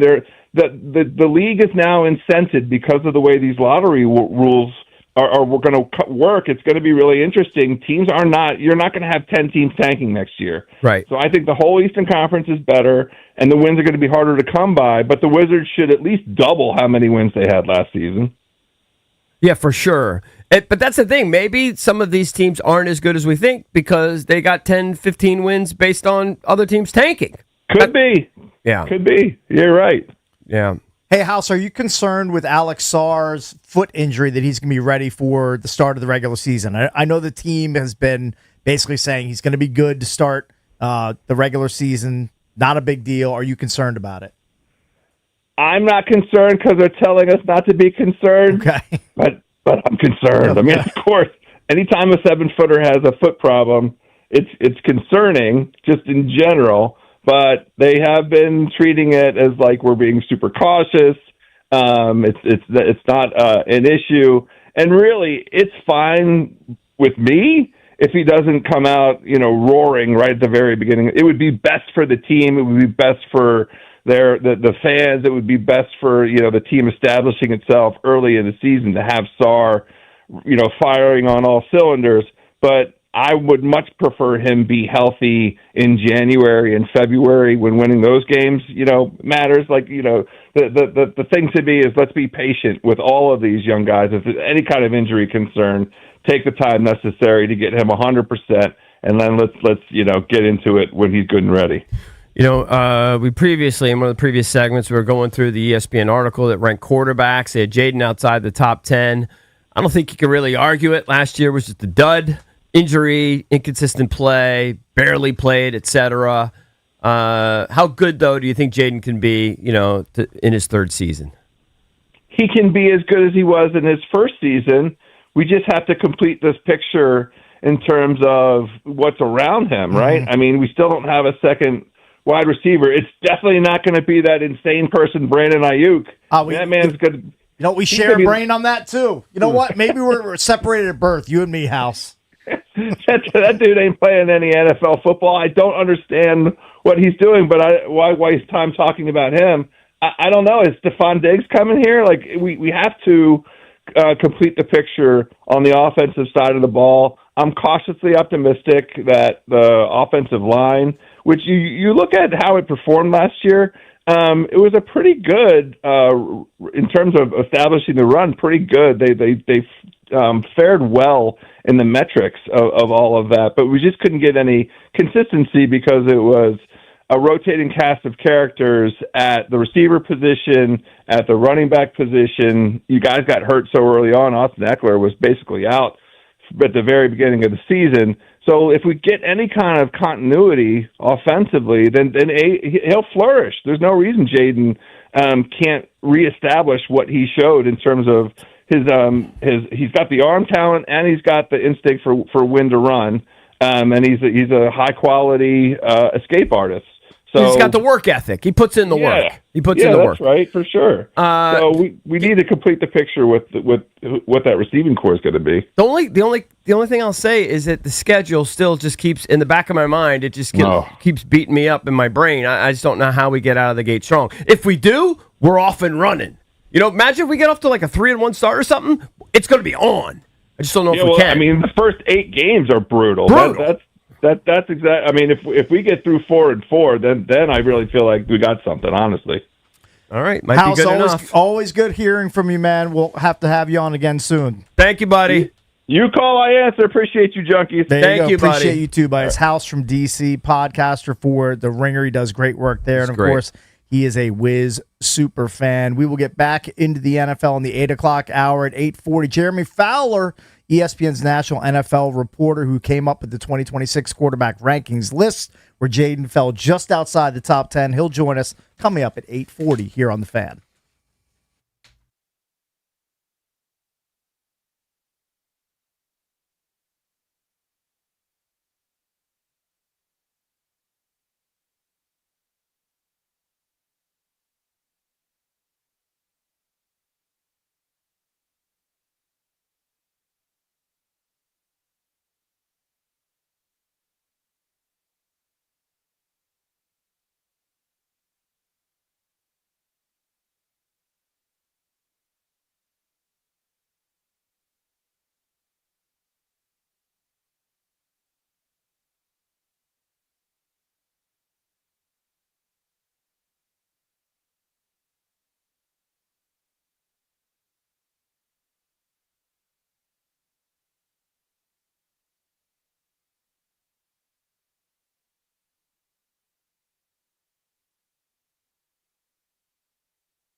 All right, have to be delicate with some of the language in this next segment with the topic. Mm-hmm. So you just have to work with us a little bit. So there's a guy from North Carolina. I think he's North Carolina or South Carolina. His name's Michael Phillips. He's 38 years old. Not the Michael Phillips who's been on this show before from Richmond. I hope not. Different guy. Not MP on the mic. Not him. Oh. Comes on after us on 910 The Fan. This Michael Phillips, he's got a problem. He's got the, quote, world's smallest micro. All right, in his pants. Yeah. What is the exact measurement? According to this article, Is it over 1? according to this article, 0.38 inches long. Wow. Dude, that's Smaller than an aspirin tablet. It makes That's Rom impossible. look like a porn star. That's impossible. This makes Rom feel so. So I don't know that what it, all these specific terms. Is that like a hermaphrodite or something? Like, is he like not? I mean, I really feel bad for this you know guy. what I mean? Like, that's not a fully developed. Like, that's I thought a hermaphrodite has both. That's hermaphrodite is internal organs, I'm pretty sure. basically internal. 3/8 of an inch. That's less than half an It's inch. like ovaries. So it puts him well within the threshold of a micro. Of course, Defined by the Cleveland Clinic. it's like as an M&M. As a, quote, atypically small Hold on. micro. Is that sized, or is that don't know. is that just What is walking whole- around? Is that as a shower or a grower? Oh, he's neither. It says even when wholly tumescent. I don't know what that means. when he's fired up. I'll Google I'm that. guessing. So a hermaphrodite is an organism that possesses both male and female parts. Yeah. So it's Well, not a it's different. hermaphrodite. Well, that sounds a like male, That he's sounds just- like a female part. To be honest with you, So he it explains. does. I know, but I think that's related to organs. Yeah. Okay. So he explains that his micro has made everyday tasks like using the bathroom without making a mess, quote, extremely difficult. Of course. He's been forced to use diapers because of the issue. Well, I mean, think of an aspirin. Go to the next time you go to the bathroom. Yeah. Think about when you unzip your pants. Yeah. That you have to pull out an aspirin. I mean, it's I mean, terrible. He Pull says couldn't out. do There's no it. pulling out. He That's what I'm saying. He says, my doctor has advised that I must use pull-ups unless I can pursue a medical procedure to help. Well, hold on. How's that any increase- different than when a woman goes to the bathroom? They sit down. So he should sit. If he sat, it wouldn't be an issue, right? He needs to sit. He needs to be- can't stand needs at to a be urinal. Can't. Yeah, he can't. So stand. he's had $9,000 donated to his GoFundMe. He needs $22K. I'm So gonna- if anybody I'm out there gonna- has What would some extra, what would the I'm gonna give surgery him a do? little bit. So he'd get a surgery. I don't know how the surgery works, but it would it would increase his size. Would it elongate, my man? I'm gonna hook him. I'm That gonna is give such little a bit of money. bad beat. I'm gonna It's a tragic You beat. have to give him a little money. You have to feel sympathy. I don't know the guy. I don't know him Send- either. You know what? I'm gonna send money. I might ship him like $20. I'm gonna ship him a as little a bit. man. Yeah, just like a as a man, you Yeah. have to feel for this guy. Feel for the guy. I do. man. It kind of grosses me out to even think about it. I know it does. So let's make his life. I'm gonna give him $20. we should. I'm gonna give him $20. Give He's him stuck $20. up- It's up to 13,000. Good. He Dude, need, you know what? Give This- out the. Well, it's GoFundMe. Just type in his name, Michael Phillips, How old is this guy? He's 38. and then type in GoFundMe micro. Do you know what he looks like? MP on Yeah, the go- mic, Yeah, he bro. looks like a slob. The micro is a great Hold on. thing. Yeah, it's pictures right here. This is a normal looking dude. He looks kind of sloppy. Okay, but you'd be sloppy too if you weren't getting any and you had a Yeah, he has no micro in your confidence. pants. Yeah. Does he say then he's What, never? what would he be happy? Like, is he? Dude, if he got two, I mean, if he got the aspirin? two, He's a virgin. He is. Well, of Yeah. course. Yeah. I mean, it doesn't work. There's no way it would work. Tell me the biology of how that would work, Cakes. I don't know. It would be difficult. It would be tough. Hold on. Can you get him? Ask ChatGPT or Grok or something. If you have 3/8 of an inch, I don't know. I think Well, that's Rick, they're gonna do what they do. like in sex Changes, yeah, for females. So- I'm sure they'll take it from your other parts of your body, Mhm. the skin. the muscle and the. So you think you could give him a normal size one? I don't think he's gonna have elephantitis. I know, but I mean, could they give him an? Or I'm I going to know, I ask mean, Grok He right just now. needs like he needs Yeah, a functioning. He needs a workable increase. So he says on that the cost of the procedure is only $6,000. So why is he asking for $22K? I don't Don't understand know. that. At the bottom, it just says, Seems a because little my light. story was recently shared in the media, this fundraiser has exceeded You know its what? original goal. Thank you to should everyone get who's it. donated. Mental anguish. Pain and suffering. That guy's going through so much mental anguish over the There, years. and you know, therapy. Yeah, I would imagine he's probably needs or is in therapy. Okay, so he raised his figure from How does he have any 6,000 confidence? to whatever he's going for now, 22,000, he said, Yeah, because it says he needs to support his living expenses and lost income while he's recovering and unable to work. okay. Dude, do you That know? makes sense. Do you know what 3/8 of an inch is? That's the smaller than your pinky nail. No, it's 1 centimeter. Yeah. He's got 1 centimeter. He got dealt due 7. But I asked Grok, That's worse than do 7. can Is there worse? There surgery is no worse. take a guy with that kind of starting point to a Mark Mosley or more? And it says, yes, reconstructive surgery can achieve a Mark Mosley or more. Typically, you could get to a Heath Schuler or who wears 6? Bubby Brister. Or Bubby, you can get to Bubby Brister. That's such an old number. I He don't know can get to another he can 6. go from 1 centimeter to a Bubby Brister. Almost close to a Theismann. Everybody listening to this program should give that guy Yeah. $20. Give him $10. Just get him At across the Mar, finish line. donate. There's something about him, though, that he's been... He writes in his thing that he's been featured in the news and on television. The guy likes his ADs. Well, he's desperate. You'd be desperate too if you had an aspirin in your pants. I don't know if I'd be alive. Honestly, I might have killed myself. There seems to be a lot of guys battling for the claim world's smallest Johnson. Like these guys love going on TV Yeah, and telling There's each an other. AD play Rob here. loves telling everybody how small his junk is. He does it every time I see him when we're in mixed company. no, I think Every time. I think Rom is under. I think he's He's too endowed for this. He's not a micro. He's actually- just above. He's too Oh big. no, I think he's still technically a micro. Oh, really? I think so. I think I the don't The way know. he describes threshold- it. Let's see. The way he describes it had sounds it. like. By the way, there's somebody here. There was a picture that was going viral around this office of Yeah, someone, yeah. and it. I know. We mentioned it during the break. The micro is 3.67 or less. Is what? 3.67 is considered a micro 3 or point- less. 3.67 Yeah. inches. Yes. Oh, then Rob's got a super micro. He doesn't eclipse that. No way. Ask him. You've seen it? Like it, The way he talks about it, no way. No way. I don't know how he pulls off the ROM squad. How prevalent is it? How prevalent is... You'd have to ask your friend Grok. I'm going to ask. That's got to be like It's gotta be. 0.25%. How less than a deuce? Let me see. It's got to be a small percentage. I'm asking Grok right now. How prevalent? Blanks less than deuce are extremely rare. Less than 1% of men. They says it 0.1 to 0.2%.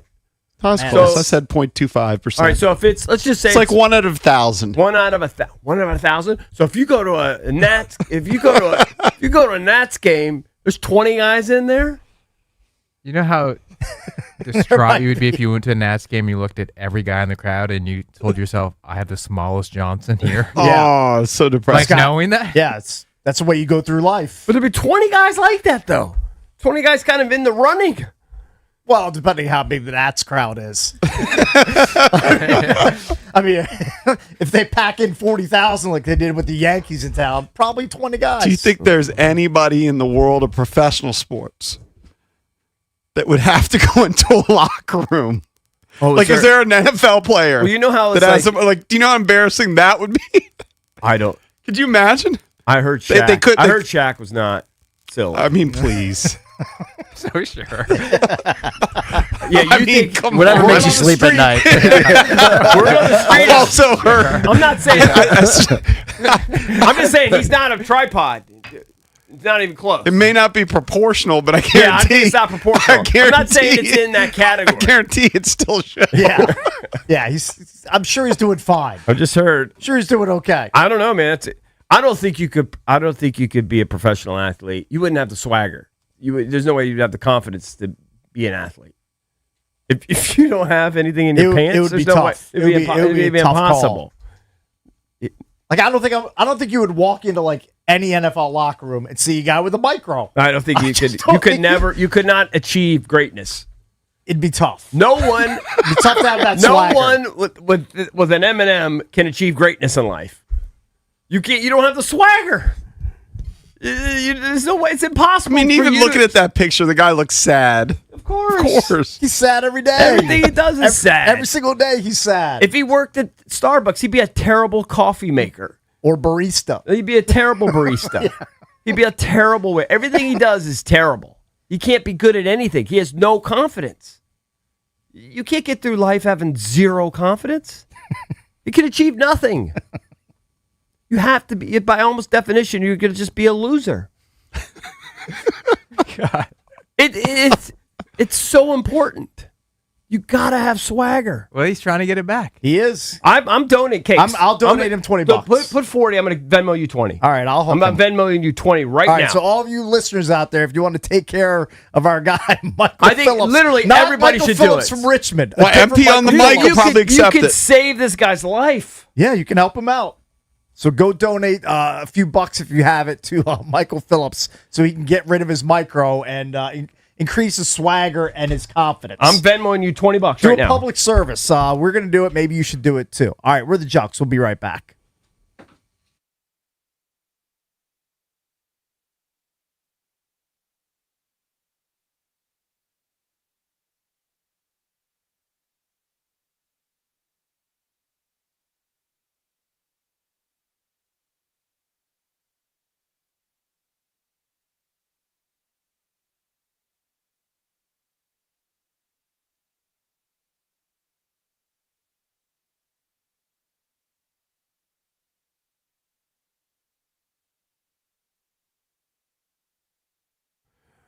All right, guys, it's your boy EB here for FanDuel. Love FanDuel. They're killing it during the World Cup. And on the biggest stage in the world, FanDuel is changing the game, people. Because sometimes your player gets subbed off and your bet goes with him. That's called a disaster. Well, not anymore. Not with FanDuel. With FanDuel Super Sub, if your player subbed out, your bet stays in. So if you got your cash on Messi, they go up to a big lead, they want to rest them, you're screwed? No. You still get any goals the sub might score. That's right. If your player leaves the match, your bet continues on with the substitute. It's a little added insurance, a little peace of mind. So you're still in it until the final whistle. All you have to do, visit FanDuel.com/local to get started now. That's FanDuel.com/local. Let there be goals this summer on FanDuel. FanDuel Sportsbook is the official sportsbook of 106.7 The Fan. You must be 18 and over. Present in D.C. Gambling problem? Call, text 1-800-GAMBLER.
This update is brought to you by Mervis Diamond Importers. Nobody pays retail anymore. Why should you? Baseball's All-Star Game tonight is in Philadelphia. First pitch at 8 p.m. Nationals C.J. Abrams will start at shortstop for the National League and bat cleanup for the NL. The Nationals' other All-Stars tonight, outfielder James Wood and pitcher Foster Griffin. On Monday, Wood was named the NL Player of the Week for a second time this season. He led the league in batting average, extra base hits, OPS, homers, walks, and runs scored. In fact, Wood now has a major league best 89 runs scored this season. That's 21 more than any other player. The new look home run derby was held last night with limits for the amount of swings in each round. St. Louis right fielder Jordan Walker beat Phillies' Kyle Schwarber in the final to win it 12-11. He's the first Cardinals player ever to be home run derby champ. From the Crop Metcalf Sports Desk, I'm Earl Forsey on The Fan.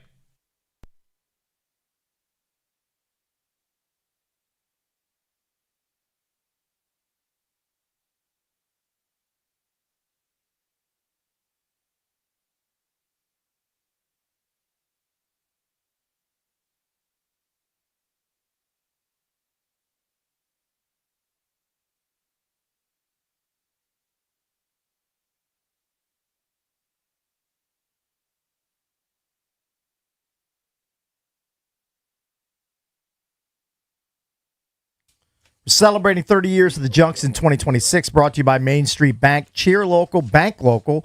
Main Street Bank is a business-focused community bank proudly serving the DMV since 2004. Visit mstreetbank.com to learn how to put their team in your office. Main Street Bank, member FDIC, equal housing opportunity lender. All right, we're going to open up the phones to Wizards fans right now at 800-636-1067. You get to play Wizards GM Will Dawkins. Come on, let's go. You get to make a decision. Let's go. Have you seen enough from A.J. DeMonta through the first two Summer League games where you just shut him down and say, you know what, we've seen everything we need to see. This is exactly the reason why we drafted him. He's a superstar. He's going to score 20-plus points as a rookie. Like, he gets to the rim effortlessly, plays good defense, better than some people expected.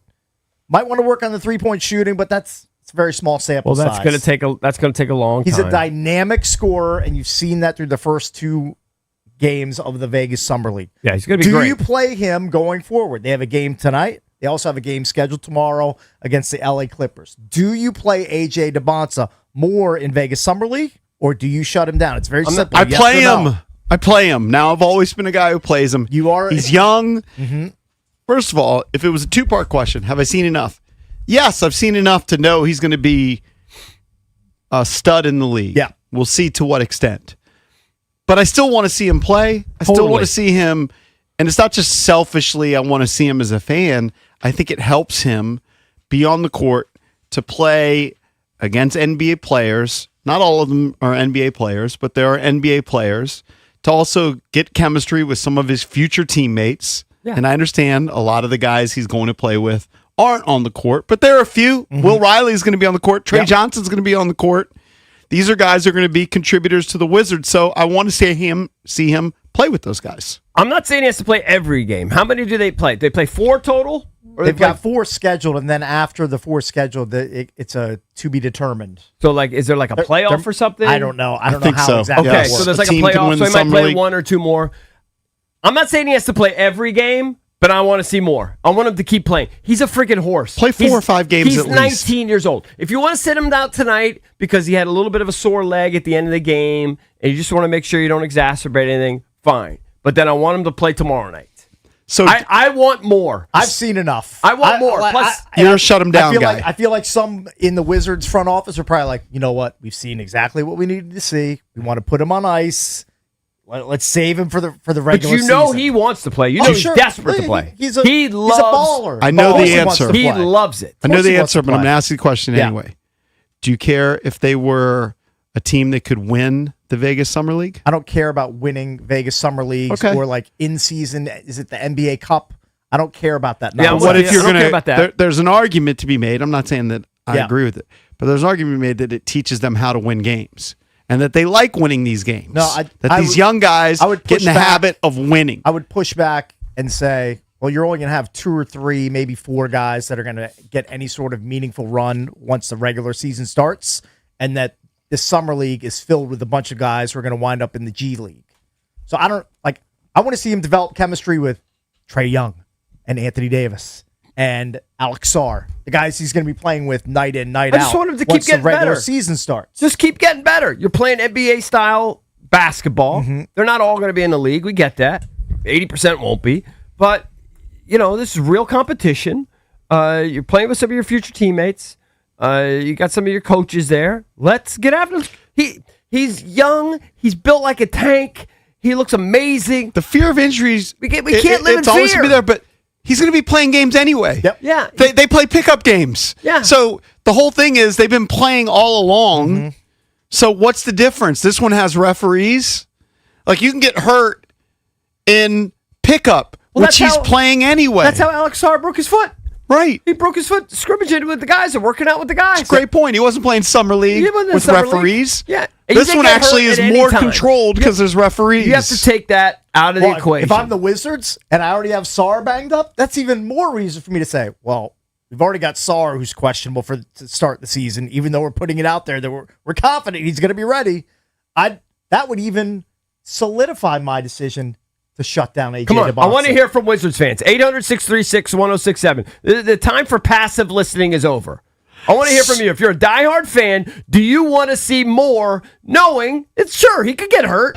Sure he could. Do you want to see more? I want to see more. So last night you had summer league action, and I was curious because I knew the Wizards weren't playing. So I'm like, well, who's on? And it was Bulls Jazz. I was like, oh, Cam Boozer against Darren Peterson. No, against Caleb You're Wilson. getting your guys mixed up. Oh yeah. That's Caleb sorry. But Wilson Darren and Peterson did not play, Yeah. So Peterson has played. but he's played in at least He's 4. played- Peterson's played in 4. Well, they played in over 2 weeks. They played in 'Cause Utah they played the Summer first- League. Right. Yes. Right. I know But he's missed Boozer at did least 2 play games. Wilson. That's what. Sorry, I was confused. Boozer played, and Boozer's played in at least 3. Right. I think the kid's born to play. He's a born baller. He's born to do this. He's going to play anyway. He has no interest. Yeah. If you don't play him in this game, he's going to find some gym somewhere and he's going to shoot and work out, whatever. Find some pickup game. Like he's not going to play. be in bubble wrap. Yeah, we can't bubble until wrap him. they play the first regular season game. Would you play him in the preseason cakes? Sparingly. I wouldn't play him a lot. What's the point? Just to get a rhythm with the guys.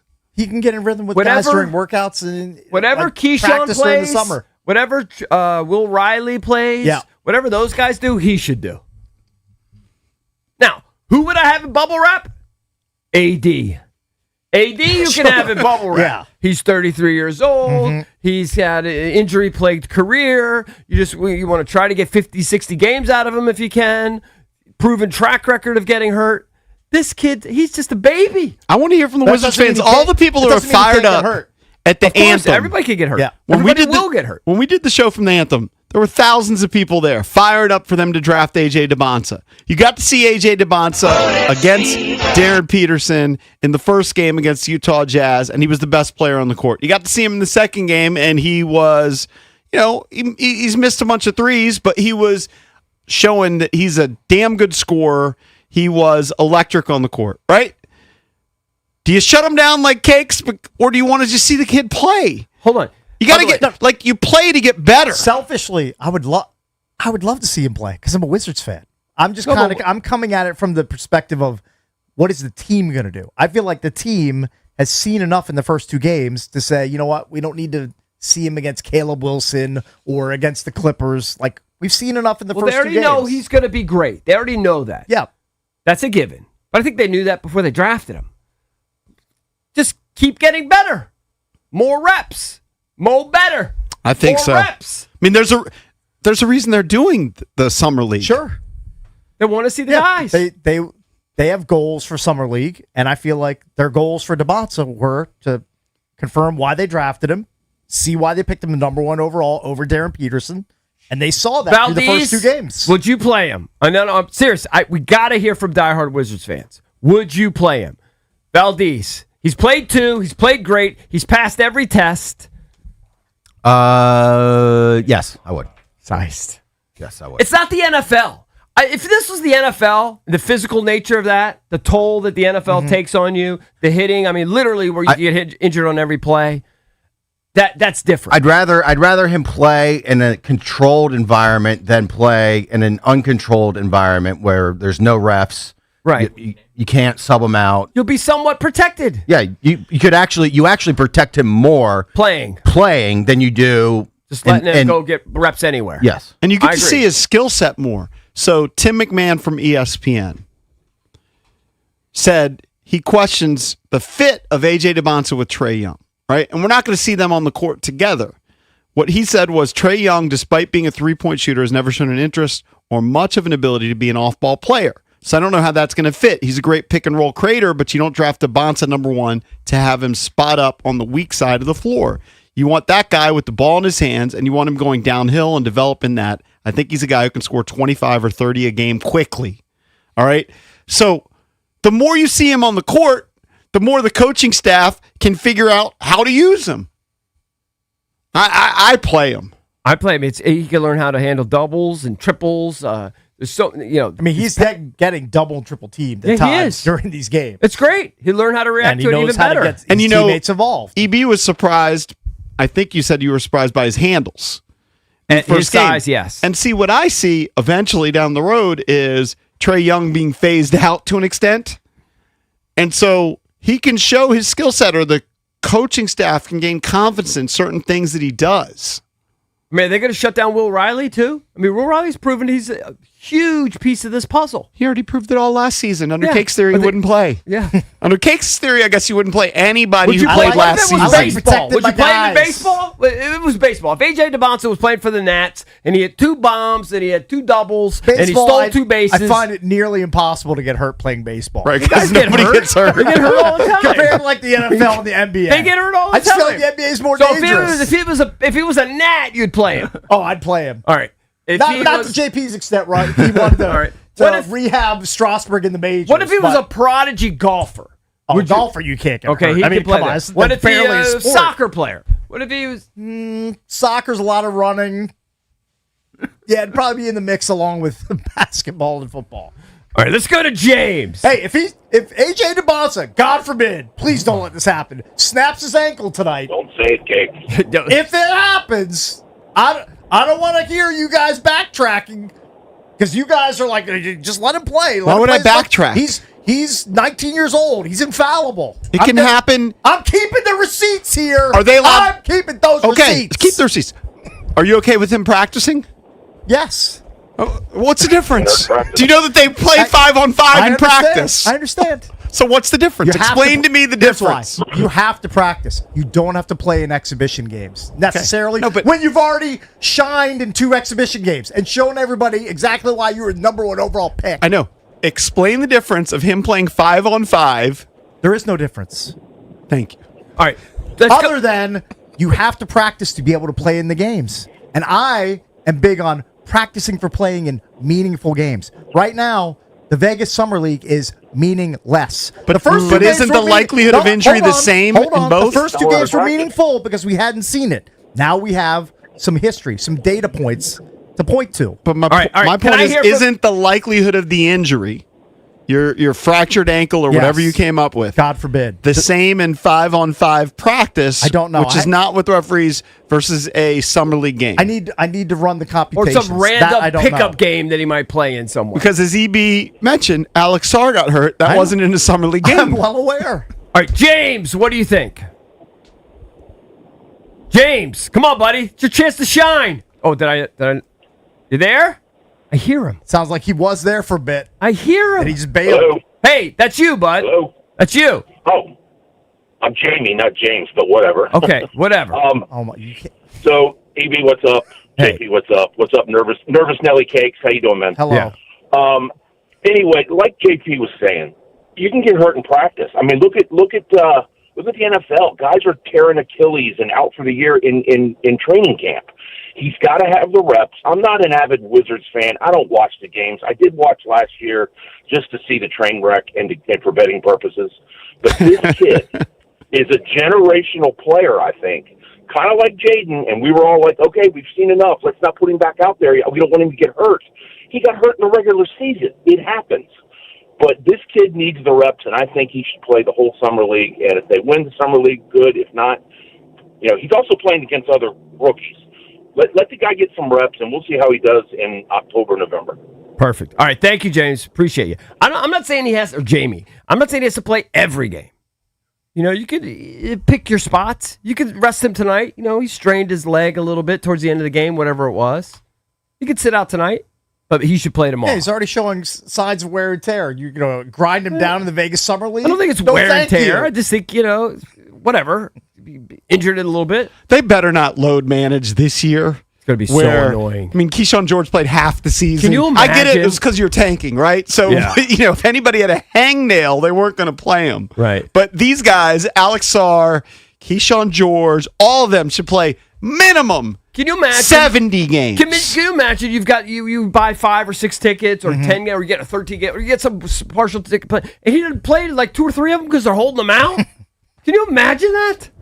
I would be infuriated. All right, we'll continue to take your calls when we come back. 800-636-1067. You're playing the Wizards GM. Do you continue to play A.J. Debonsa in the Vegas Summer League, or have you seen enough through the first 2 games? Do you play A.J. going forward in Vegas Summer League? We'll take your calls on that next here on The Fan.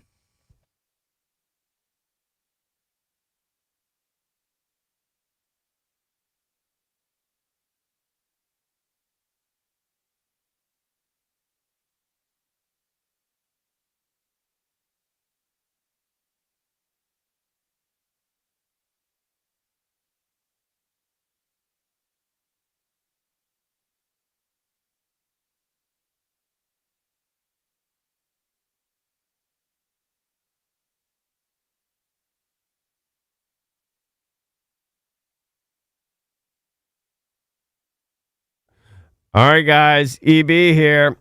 Are you thinking about selling your home? Well, if you are, here's the only question that matters. What happens if your home doesn't sell? Well, with Debbie, Sarah Reynolds, and Power Team with Keller Williams, you don't have to wonder. If your home doesn't sell in 32 days, they'll make your next mortgage payment. How great is that? That's right. If your home doesn't sell in 32 days, they'll make your next payment. That's exactly the kind of peace of mind Demetrius and Patricia needed. Reynolds and Power Team's proven marketing strategy brought in serious buyers fast, and their homes sold quickly for top dollar. On average, their homes sell twice as fast as the average agents, and their sellers can walk away with as much as $30,000 more at closing. So what are you waiting for, people? Sell with certainty. Your home sold. Guaranteed. Call Debbie, Sarah, and Reynolds and Power Team today. Memorize this number. 844-654-SOLD. That's 844-654-SOLD, or visit DebbieAsTheBuyers.com.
All right, Wizards fans, you get to play pseudo Wizards GM. The Wizards have a summer league game scheduled tonight against the Chicago Bulls. Do you play AJ DeMonza going forward in the Vegas Summer League? Do you sit him because he had some leg soreness in the second game? What do you do with AJ DeMonza going forward? You're always so nervous, Nelly. I'm just going to project this. I'm going to project this out, all right? Yes. My answer would be yes before I give you the question. Yes. Would you allow him during All-Star Week to participate in the dunk contest? Dunk contests are meaningless and trivial, but it would have a spotlight on the Wizards, and that doesn't generally happen. And it's doing something that he's done 1,000 times. I mean, what's he done in his life more than dunk a basketball? Probably not much. I would allow it. But you had to pause and I would allow it, hesitate. but it's. I mean, is it risky? Could he blow his knee out? Coming down to the court after an awkward landing on a dunk? Sure, could happen. You are a nervous side. Would you allow him to ride a bike to work? So he gets an apartment. He gets an apartment here, some silly penthouse. Yeah, and he wants to ride. He wants to ride his bike. AJ DeMonza wants to ride his bike through madness. Practice facilities a half mile away. You know what? I don't allow it because I would only allow it. He has to wear a helmet. Well, yeah, everybody has to wear a helmet these days. He's got to wear a brain bucket. I believe our producer, Drab T-shirt, at one point said he would rather have his brains splattered all over his sidewalk than suffer the indignity of wearing a helmet. I'm kind of the same way. Bike. I don't wear a helmet when I ride my bike.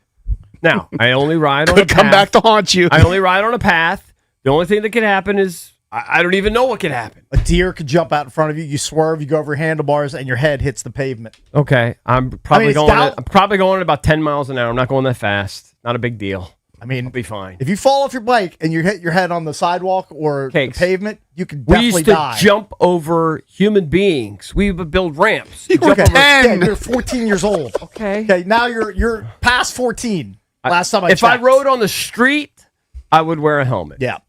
On a bike path, I'm not wearing a helmet. Not allowed to ride a bike to work unless he's wearing a helmet. And not allowed to play in another summer league game, according to Cakes. Cakes is shutting him down. I take it on a game-by-game basis, but I'm going to be very cautious with him going forward. All right, let's go to Rick in Waldorf. Rick, what's up, buddy? You're on with the Junkies. What up, Junks? Hey, Rick. good morning. What's up, man? What do you think? I will say that evidence has shown that enough, but I also think that there's not a downside to letting him play one more time. But what he does need to do, get in the gym. I guess that's why they brought Patrick Ewing in. He needs to work on that fadeaway jumper because he misses a lot of shots. But we've seen enough. It's not a downside to let him play again if he's not hurt. But get in the gym, work on that fadeaway jumper. But that's my take on it. All right. Thank you, Rick. Appreciate it. Let's go to Chico in Baltimore. Chico, do you play AJ or do you shut him down? Well, you play him. You play him to see what he has. I mean, if this was hockey, it'd be a little bit different. You probably would rest him. But I'd play him. I'll play him for a little while. Right. If it was the NFL, I understand it. Right. Or the NHL. NHL. I let those guys. NHL guys are legendary tough. I just let them play. So you're saying AJ's not tough? No, it's not what I'm saying at all. I'm just saying as a group of athletes, there's probably not a tougher group than hockey players. All right. But it has nothing to do with toughness, getting hurt. That has nothing to do with toughness. So why would you let an NHL? Why would you let Ovi? Why would you let who's there? Would you let Brian Leonard play in a full preseason slate for the Caps? No, I wouldn't. Thanks, Bob. Chico says no. Would you let Brian Leonard play in a full slate of games? He's your young stud. You made him back down, Cakes. I'd probably get him his proper allotment of minutes. But what does that mean? I play him whatever I feel like he needs to play. He's ramping him up. Do you play him every game? If I've seen enough, though, from Ryan Leonard, I do reserve the right to shut him down. Cakes wouldn't field a team. Right. He'd be like, we're shutting them all down. Look, let's be honest. Vegas Summer League, it's kind of a joke. I mean, it's a few young superstars and a lot of dreck. Right, but the guys are going to be playing ball anyway. Okay, that's fine. But I've At seen least it it's a controlled environment. Let's go to Gary. Gary, what would you do? Would you play him or are you shutting him down? Man, you seen Heat, man. Albertino said you can get killed walking your doggy. Man, we seen John Wall tear his Achilles at home walking down the steps. Yeah. But at the same time, if you watch NBA Summer League and you got a lottery, especially a number one player, and like y'all said last hour, he showed he's the best player on the court every game. No, we only play them people 2 to 3 times, man.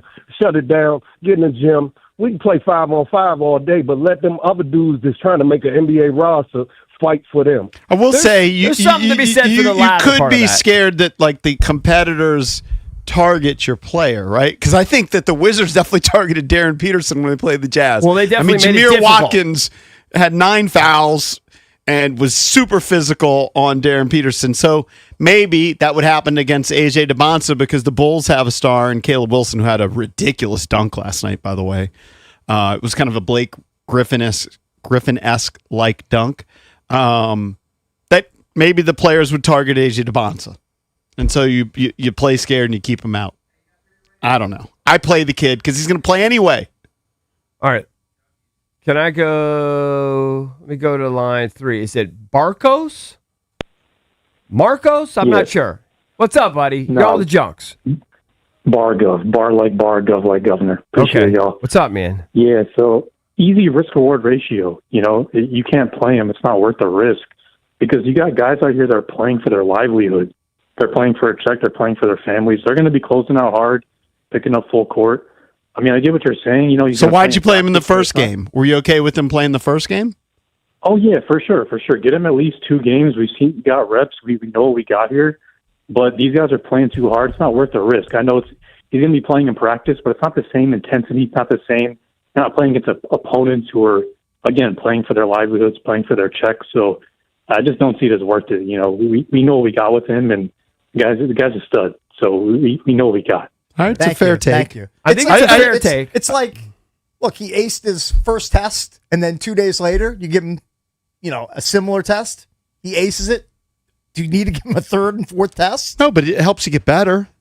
And he's going to play 5-on-5 in practice anyway. He's not a perfect player. He needs to get better. He can I'm roll not saying his. he's perfect. He can roll his ankle just as easily in practice True. as during a summer league game. That is true.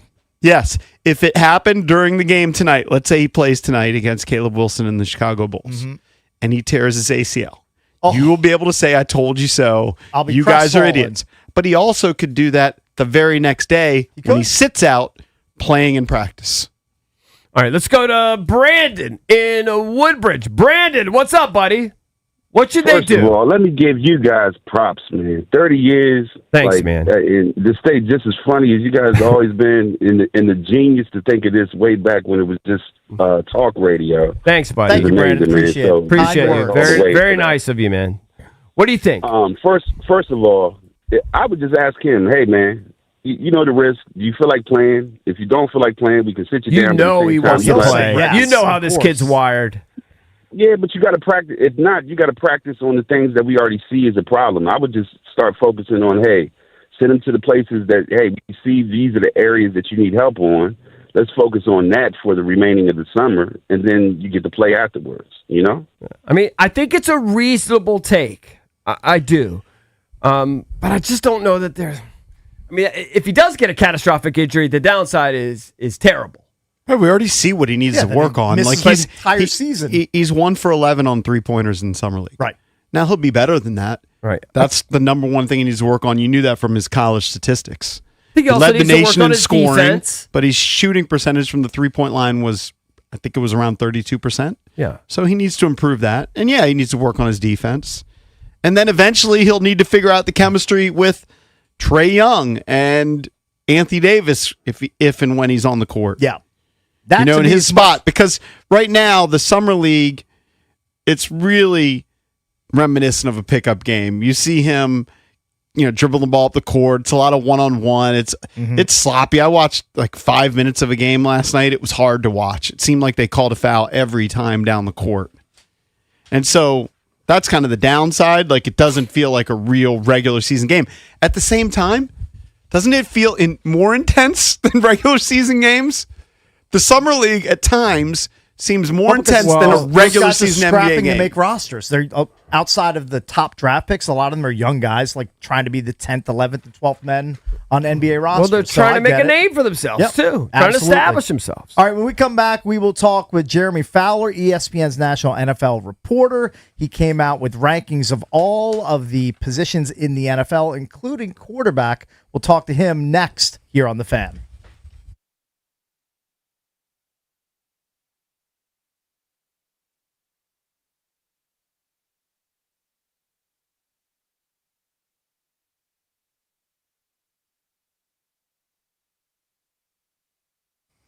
The FIFA World Cup is entering its biggest matches. It's been an awesome tournament, and there's no better place to be than Kalshi, America's #1 prediction market platform. When you're looking at the semifinals, you could go with Spain. Right now, they're trading right at 41% to best France. That means if you go with Spain, a $100 trade is going to pay out $234.22. Not a bad score if Spain can pull off the victory. On Kalshi, it's pretty cool. You get to trade against peers in a live market, a la the stock market. It means there's no house. And as the probability changes, you can buy in and out of your position. For a limited time, download the Kalshi app and use the code JP. You're going to get $10 when you trade 10. Kalshi. Kalshi. Trade the beautiful game. 18 or over only. Restrictions and eligibility requirements apply. Then contract trading involves risk and may not be suitable for all investors. Prices, values, and available markets may differ from those mentioned. For more information, see kalshi.com/regulatory.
Remember, you can always listen to the Junks on Apple Podcasts, Spotify, or wherever you listen to podcasts. Also streaming live on the Odyssey app, iHeartRadio, and TuneIn.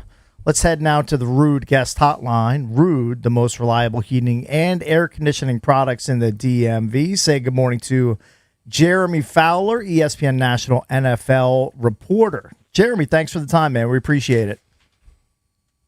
Anytime, guys. Thanks for having me. Yeah, so you've been super busy with this list of not only the top 10 quarterbacks, but all position players that you've been releasing starting July 6th. You still have the wide receivers and safeties to be released in the next couple days, but there's been a lot of talk about the top 10 quarterbacks list where you pick the brains of scouts, executives, coaches throughout the NFL. You rank the top 10 quarterbacks in the league.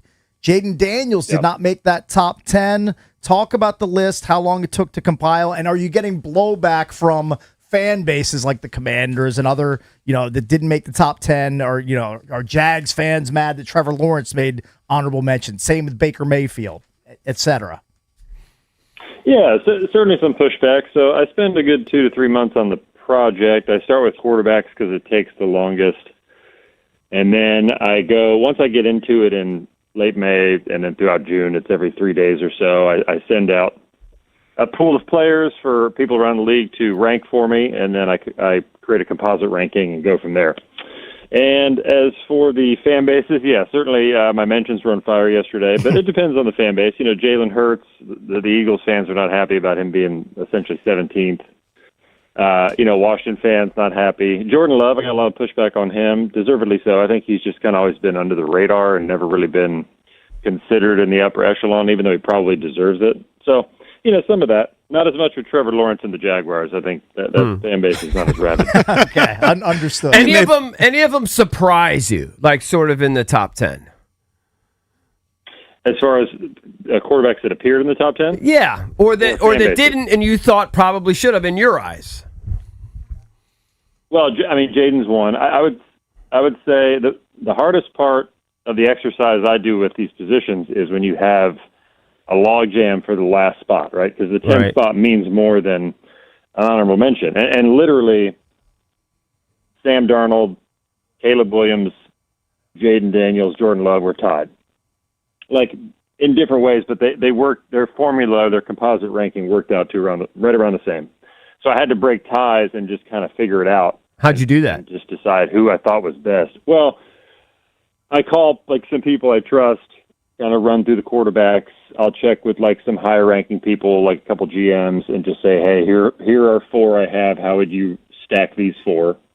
Sometimes I go back to the quality of the votes. If one guy has more top 5 votes than others, or I see where the votes came from, okay, this guy got high votes from these people that I know are really, really good evaluators, things like that. It depends. Sometimes I like getting coordinators because they're game planning for one side of the ball. And if they just say, hey, this guy's such a matchup problem, he's a nightmare for us, that weighs a little more. So I kind of create a lot of factors that way. But anyway, those guys were all tied. And Jayden Daniels was 5 last year. And then he drops to 12. So, the exercise is fickle for sure. And I think there's some bias with Jayden Daniels about durability. If you thought coming into the draft in 24 that was a problem for him. Right.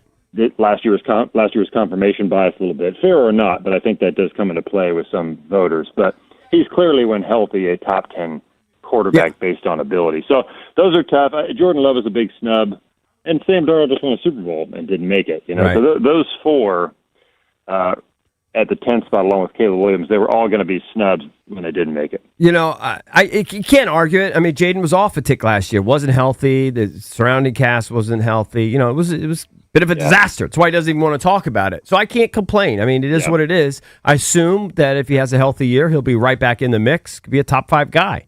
But I'm wondering, and then when I'm reading the quotes, the quotes are glowing, especially considering coming off such a mediocre year last year. Were there any negative quotes on Jayden? I'm trying to think back and think of who I was texting with and what they might have said. I think when I was stacking the 4, quarterbacks that I mentioned, some who didn't have Daniels high would just say, like, hey, he wasn't really a problem for us or he didn't scare us in that way. I think part of the issue last year, and a byproduct of that, is he just didn't seem as explosive because he was coming in and out of injury, so he maybe wasn't the normal dual threat that he would be. I was at that Green Bay game last year. I think back to that game, and he just didn't look like the guy I was expecting when I watched it live. Yeah. So you get some of that, but not major pushback on Daniels or Jordan Love. A lot of those comments were glowing. I would say I'm even trying to think back. You get more pushback on like Justin Herbert because of some of his flaws. Right.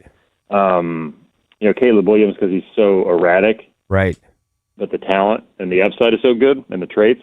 So you get some of that. It's a mix, but not really with Daniels. He really, as far as playing the position, is clean. And I think that's why when it's all said and done, these 2024 draft quarterbacks, which are shaping up to be a pretty legendary draft class, I still think he could be the top guy. But just because of how he plays the position, decision-making, goes through his reads, feel, accuracy, touch, he's pretty unique in that area. Talking to Jeremy Fowler, senior NFL writer at ESPN. He's got the 2026 quarterback rankings, but you guys ranked all the positions. I'm wondering, when you're talking to the GMs and the coaches and the scouts and everybody that you talk to, the executives, where do they see Washington's overall talent? Because I think in these top 10 lists, they only had Laramie Tunsil in the top 5 at his position. I don't think anybody else made a top 5 for sure. What's kind of the consensus around the league talent-wise where Washington is right now?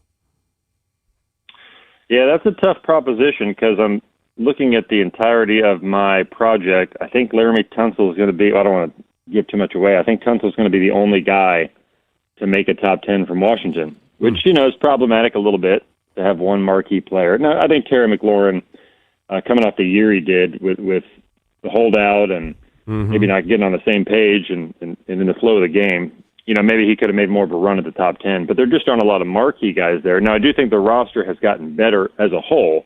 I like the free agent ads. I really like Chig, the tight end. I think he's going to help a lot. Dafe gives them pass rush. They made some good moves, It's just, is it enough? Frankie Louvu, linebackers came out today. He was kind of more in that honorable mention range. And the year before he was 5. So it's a fickle exercise. I think the roster is not considered top end, at least based on my research and work on this project. But certainly better than last year, I would say, overall. It's got better depth. It's got, more strength top to bottom. But they got old in some spots last year. It's going to take at least a year to replace that. Jeremy, you tweeted yesterday at Jay Fowler ESPN that at least 5 teams have been checking in on Stephon Diggs nearly 2 weeks out from camps. Can you give us more insight on that? I know in the video you mentioned both the Commanders and the Ravens, both local teams for Diggs, for where he grew up here in the D.C. area, could be attractive landing spots. Yeah, so Washington is certainly on the radar for a receiver. It's been hard to identify which one. It's kind of been a moving target. I think the Brandon Ayuk ship has sailed, I think. I mean, I'll never say never. Maybe he can sort of rebuild his image here a little bit in the next few months, but it looks bigger than football at this point with some of what's going on there. So I'd be surprised if Adam Peters went that route. The problem is, in talking to some people there, I get the sense that they really would like a speed guy. They got Antonio Williams and Lane, I believe. Some of the young guys can play in the slot a little bit.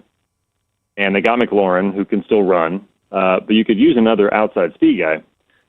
But there's not much out there in free agency. Like Diggs at this stage I think he can still be really productive, but he's not a burner, And I've heard Washington implicated to Keenan Allen a little bit over the last few weeks, but it sounds like nothing's going on there. So maybe that perks up. He's more of a true slot at this stage. So it's interesting. Like they've been linked to some receivers, but nothing firm. So, at the end, Adam Peters is still kind of operating in the shadows here. We'll see. I still think they could add somebody. But Diggs would love to be in Washington.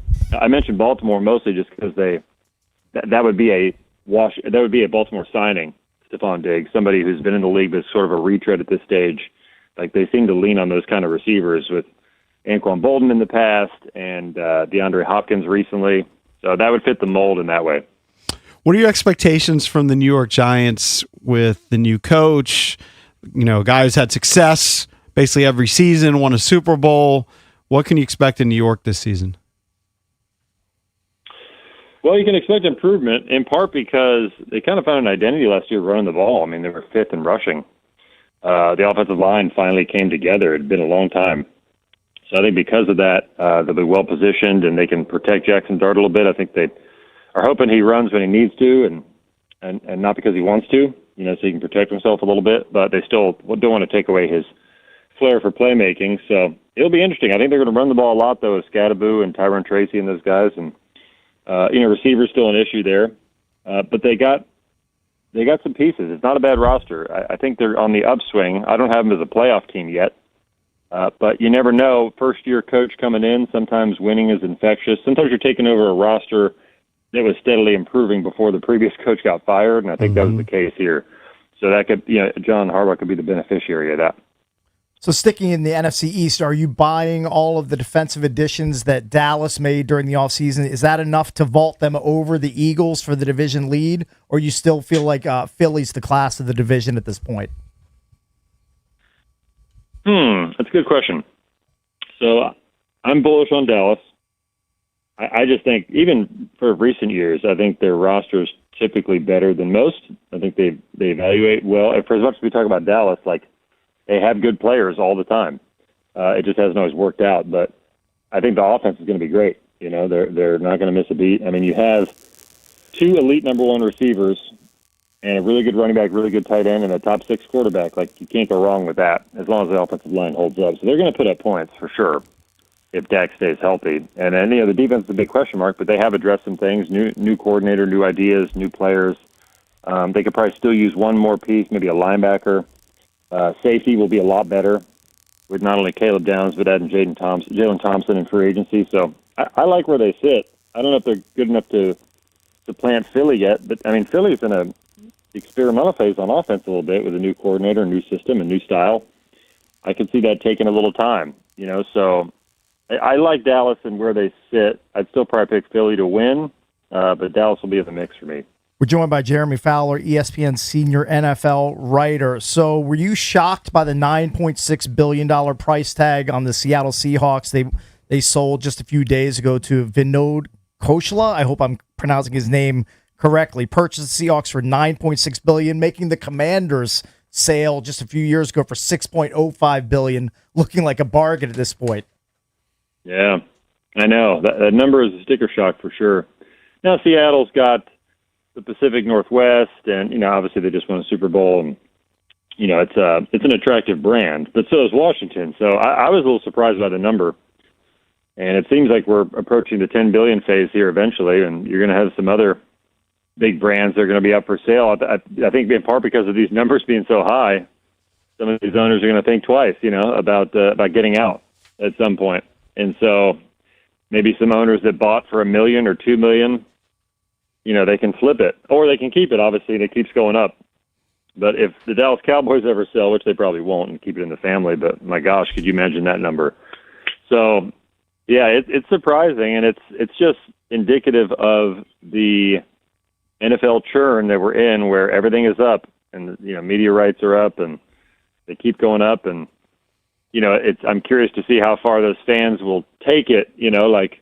Will they keep buying all the streaming services, the 8 different services it takes to watch enough NFL games, because that's what's driving the price up for the league and for the valuation. Yep. Jeremy, thanks for the time. We know you're super busy by rolling out all of these position rankings. You got wide receivers, that's coming out tomorrow, and the safeties is your final position. That's coming out on July 16th.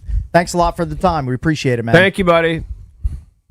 Hey, thanks, guys. Anytime. Yep. Of course, it's Jeremy Fowler. You can check out his work on ESPN.com.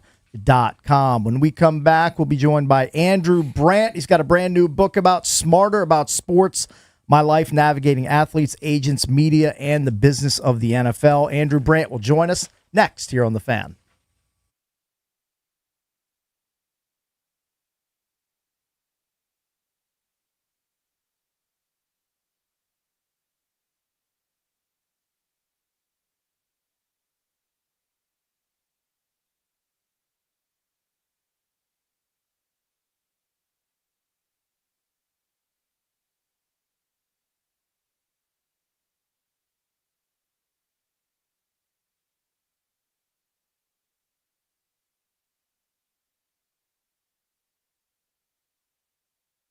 All right, guys. EB here for FanDuel. FanDuel is ruling with the World Cup.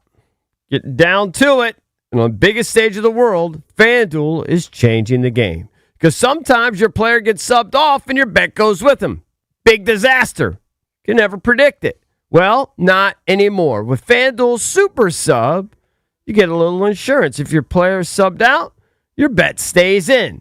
So if you got Yamal for Spain, they take an early lead, comfortable lead, they pull them in the last 20 minutes, you still get the subs goals. If they score, you're still in it. If your player leaves the match, your bet continues on even with the substitute. Who else is doing that? So you're still in it until the final whistle. All you have to do, visit FanDuel.com/local to get started now. That's FanDuel.com/local. Let there be goals this summer on FanDuel.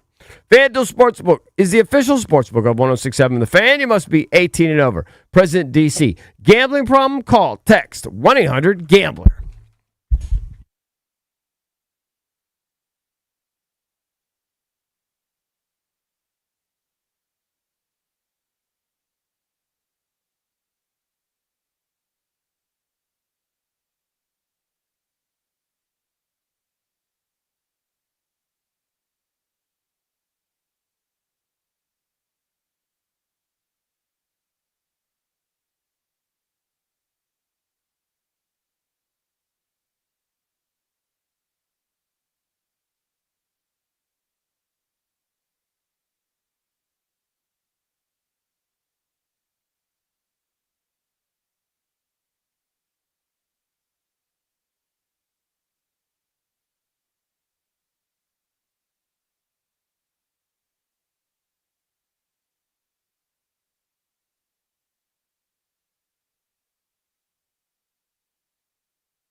Baseball's All-Star Game is tonight in Philadelphia at 8 p.m. Three Nats are there representing D.C. C.J. Abrams, batting cleanup for the NL. He'll start at shortstop. The other two are reserves, outfielder James Wood and pitcher Foster Griffin. Wood on Monday was named NL Player of the Week for a second time this season. He led the NL in batting average, extra base hits, OPS, homers, walks, and runs scored. Home run derby last night, St. Louis's Jordan Walker edging out Philly's Kyle Schwarber 12-11 to win it. He's the first Cardinals player ever to be home run derby champ. World Cup is down to a Final Four with France against Spain in one semifinal today in Dallas. England plays Argentina in the other semifinal tomorrow afternoon in Atlanta. The final Sunday in New York. And the Wizards have another NBA Summer League game against the Chicago Bulls tonight, 8 p.m. in Las Vegas. From the Crop Metcalf Sports Desk, I'm Earl Forsey on The Fan.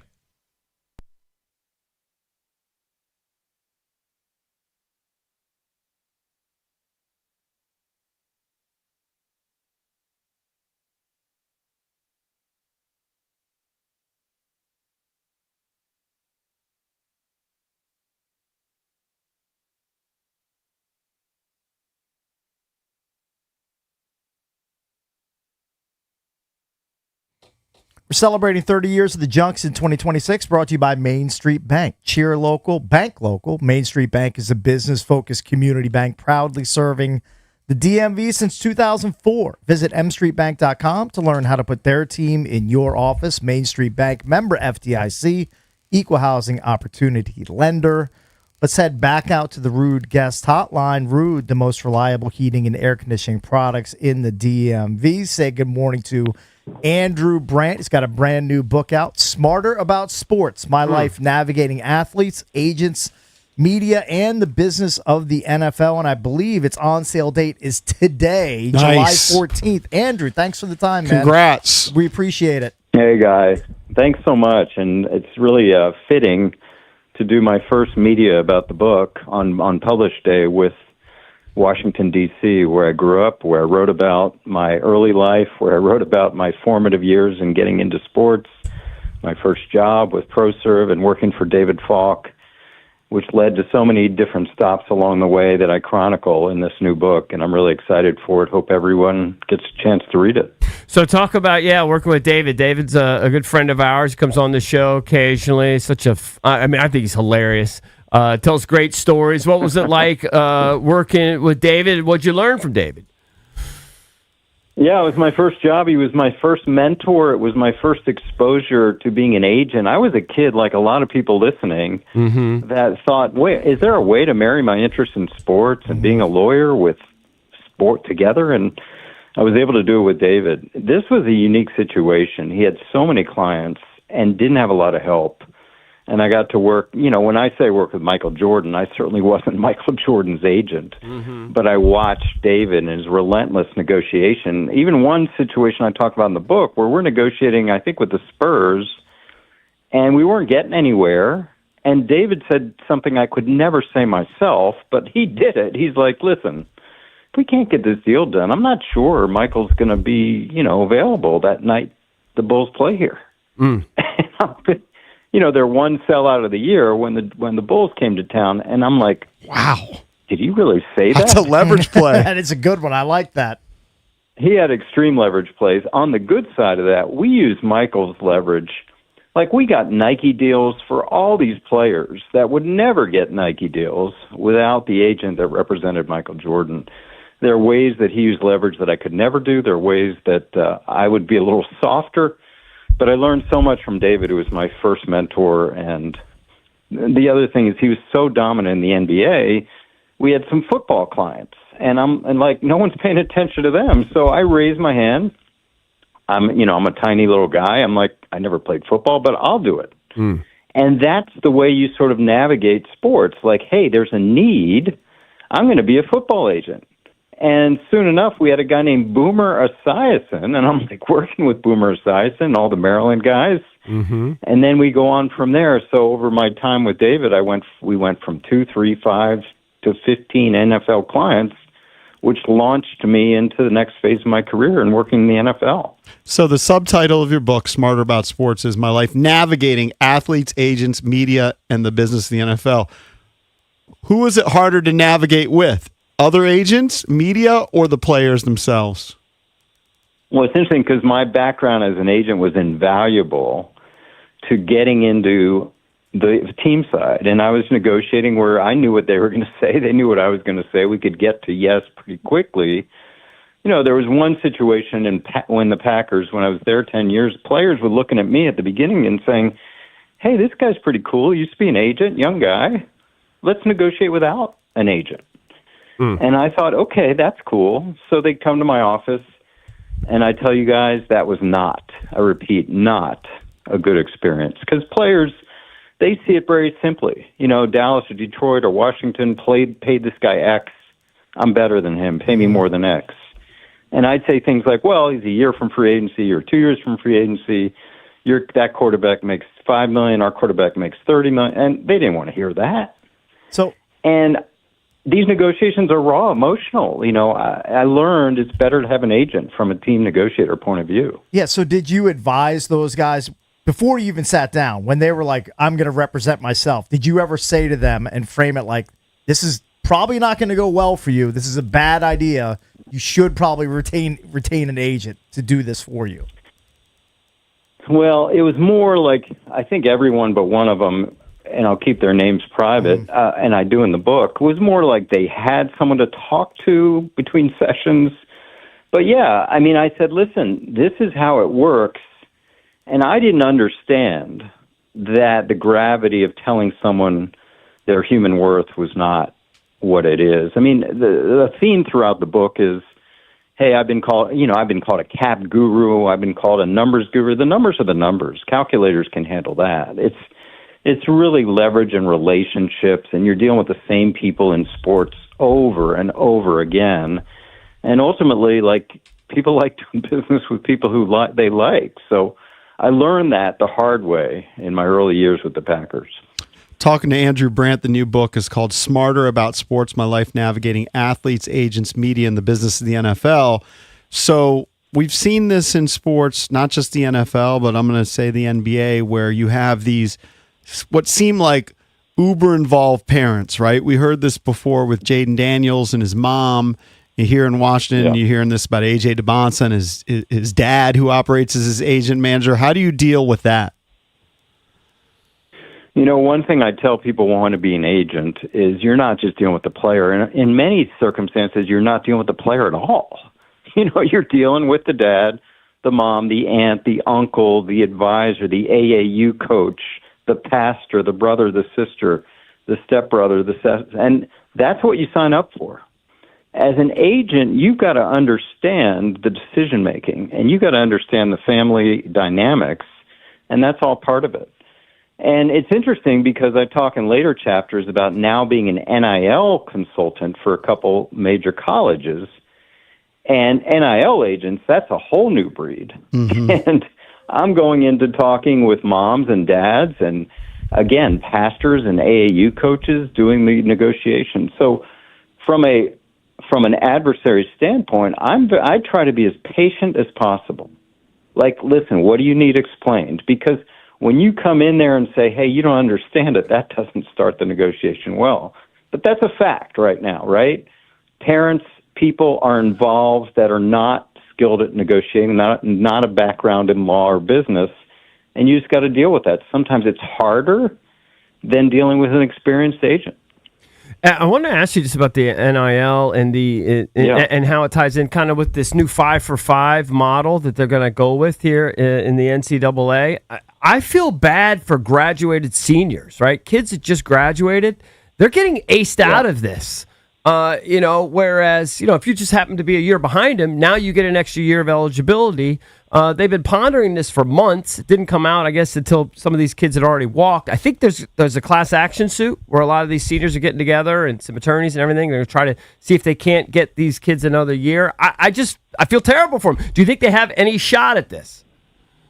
My saying, you followed me, is there will be lawyers. Yeah. This was an obvious one. Yeah. Where not only I knew that and you knew that, but the NCAA knew that. So they've obviously prepared for this unfortunate class of 2022 that is not getting the 5-for-5, and they must have a strategy there. I'll just say this quickly.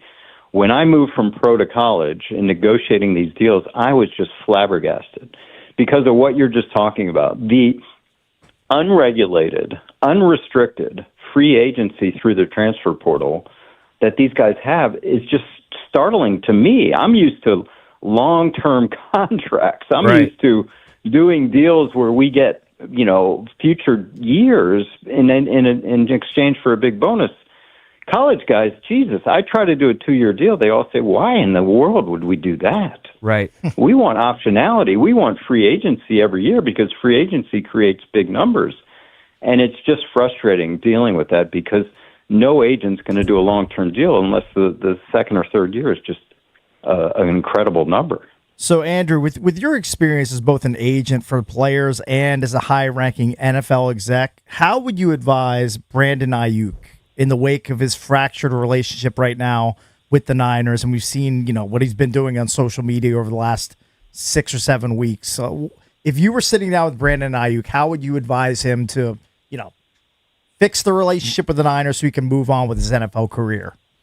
I think one of the issues is it doesn't seem to have someone in that role, and obviously that person should, in my mind, say, hey, chill on the Instagram posts. Mm-hmm. Let your representative navigate the situation first with the 49ers and then with other teams, including the Commanders, because it's not going well, and who knows what the Commanders are thinking looking at this, like, hey, do we want that? Do we want to bring that into our locker room? Ayuk did a great job in 2024, leveraging the hold in, where he was sort of in but not really practicing, into a great contract. And you know what I say about Business of Sports Hall of Famers, $50 million in 24 and 25 for 7 games. And are you kidding me? So now that's coming to pass where he's got the money and he's going to have to start over. I think the Commanders or any team is fine taking on Ayuk. The question is, what's the risk? And risk is determined by guaranteed money and what else, if things go south, what else would you lose? So if someone signs him to a small non-guaranteed contract, sure, there's no risk there. So you actually think that, I kind of agree with you, that despite everybody thinking that, he's in bizarro world, if he could, not everybody is a choir boy, right? In the NFL, there are weird guys in the NFL. I don't necessarily think it's disqualifying. Yeah, I talk about that in the book. These are not kumbaya locker rooms. People think. Some of the best teams in every sport have conflict, and you're bringing guys together. Like I was in football locker rooms. You're bringing guys together with completely different backgrounds. And coming from cities, coming from rural, coming from, I put Aaron Rodgers and Brett Favre in a room for 3 years. You have this country, Mississippi, southern Mississippi, and you have California cool. Like nowhere in life would these two guys be in a room together for 3 years. Mm-hmm. And they were. And I and others at the Packers had to manage that, which was not easy. Yeah, do you have any good stories about the friction between those two that you want to air out on the air? Or is that something you have to read the book for? No, it was frosty at the beginning, but I'm proud that over the 3 years they got closer, and even after Brett left, they got closer. But I think, I've told the story of drafting Aaron, where you're faced with, long-term, which we chose, versus short-term needs, where a lot of teams would probably say, hey, we're not going to draft a player in the first round. That won't help us this year, next year, maybe never.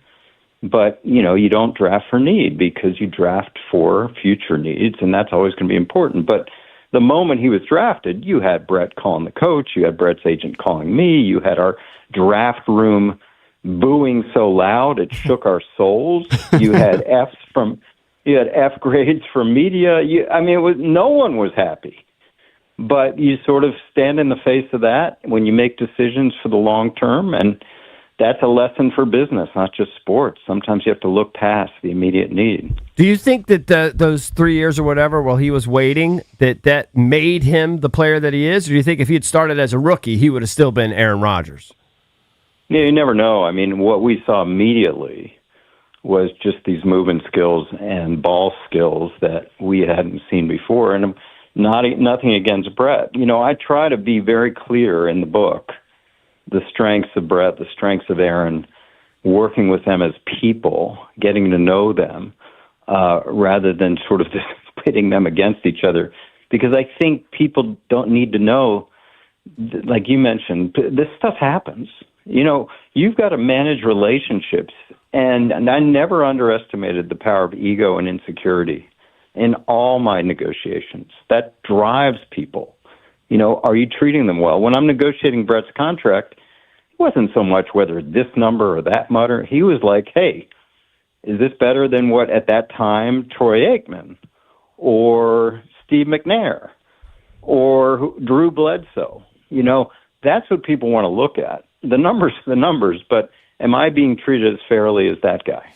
Andrew, we want to thank you for the time. We appreciate it. Best of luck with the book. People can check it out. It's available today. Smarter About Sports, My Life, Navigating Athletes, Agents, Media, and the Business of the NFL. People can go to smarteraboutsports.com for more information. What's your next stop on the Media Blitz, on the media tour? Doing a couple more radios, Jim Rome podcast in a couple hours, but Smart About Sports, as you said, has its own website, but Amazon, of course. Yep. You can obviously go get it there, and it'll be on shelves, if not today, very soon. Very good. cool. Well, Congratulations, Andrew, buddy. thanks so much, man. We appreciate the time. Thanks, guys. Really appreciate it. Yep. It's Andrew Brandt. The book title is Smarter About Sports, and it is What a available life, huh? today. Yeah, he's had Imagine. quite the life, no doubt. Start out as an agent. Yep. You work for David Falk. You work with NBA guys, NFL guys. You become part of the front office of the Green Bay Packers, iconic franchise. Then you move into the media business. Yep. He's done a lot. Done it all, man. All right, when we come back, we'll do EB's entertainment page. We'll do that next here on The Fan.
Coming up at 9:45, we'll give you a chance to win a pair of tickets to go see Bob Dylan when he stops at Wolf Trap on Friday, July 24th. So keep listening for your chance to win those tickets.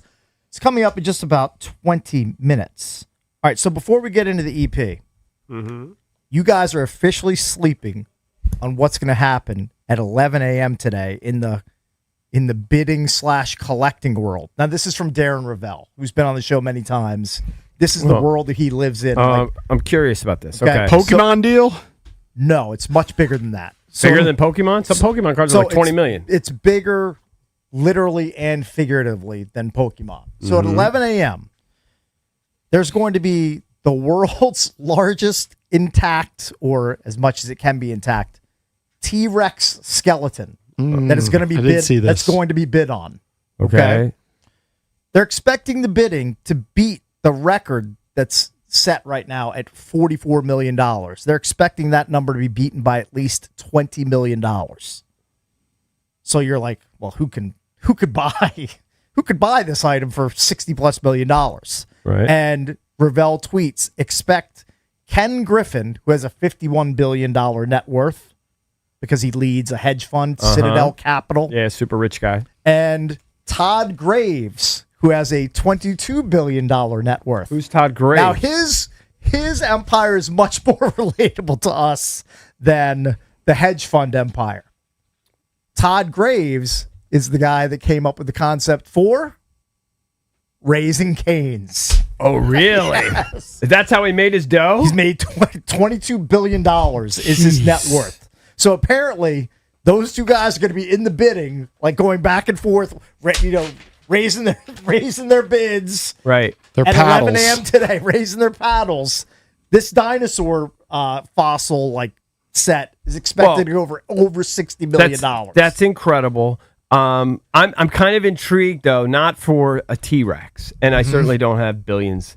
But for some reason, all of these card memorabilia things were showing up on my algorithm recently, and it actually prompted me to dig up some of my old cards that I had saved, and to see what some of them might be worth. Sure. Now the problem is you have to get them graded. Okay. Yeah. Okay. And there's like a 6-month backlog on this, especially if you can find like a Gem Mint 10 or something. Yeah.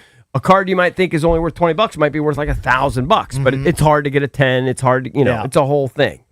But there are plenty of cards out there that are graded. It's all about a 1 of 1 or a limited run card. Like you get 1 of 25, a Shohei or something. I would love to have Ravel back on and ask him if we had $1,000, because there's been a card boom in the last few years that is ridiculous. I know, it's crazy. Like Jordan cards in particular. Jordan cards that a year ago maybe were like graded like a 3 or a 4 that were going for like $1,000. They're going for like $6,000 now. Cards that are it's incredible. I mean, they're going for millions, but even some of the smaller ones. In other words, I want to ask him this. If I had $1,000 to invest, I think you have a buddy that invests in some sports cards with some other guys, right? He had a business that was doing that for a while. Yeah. Sounds like it was a phase. Give me the best, if we had to guess.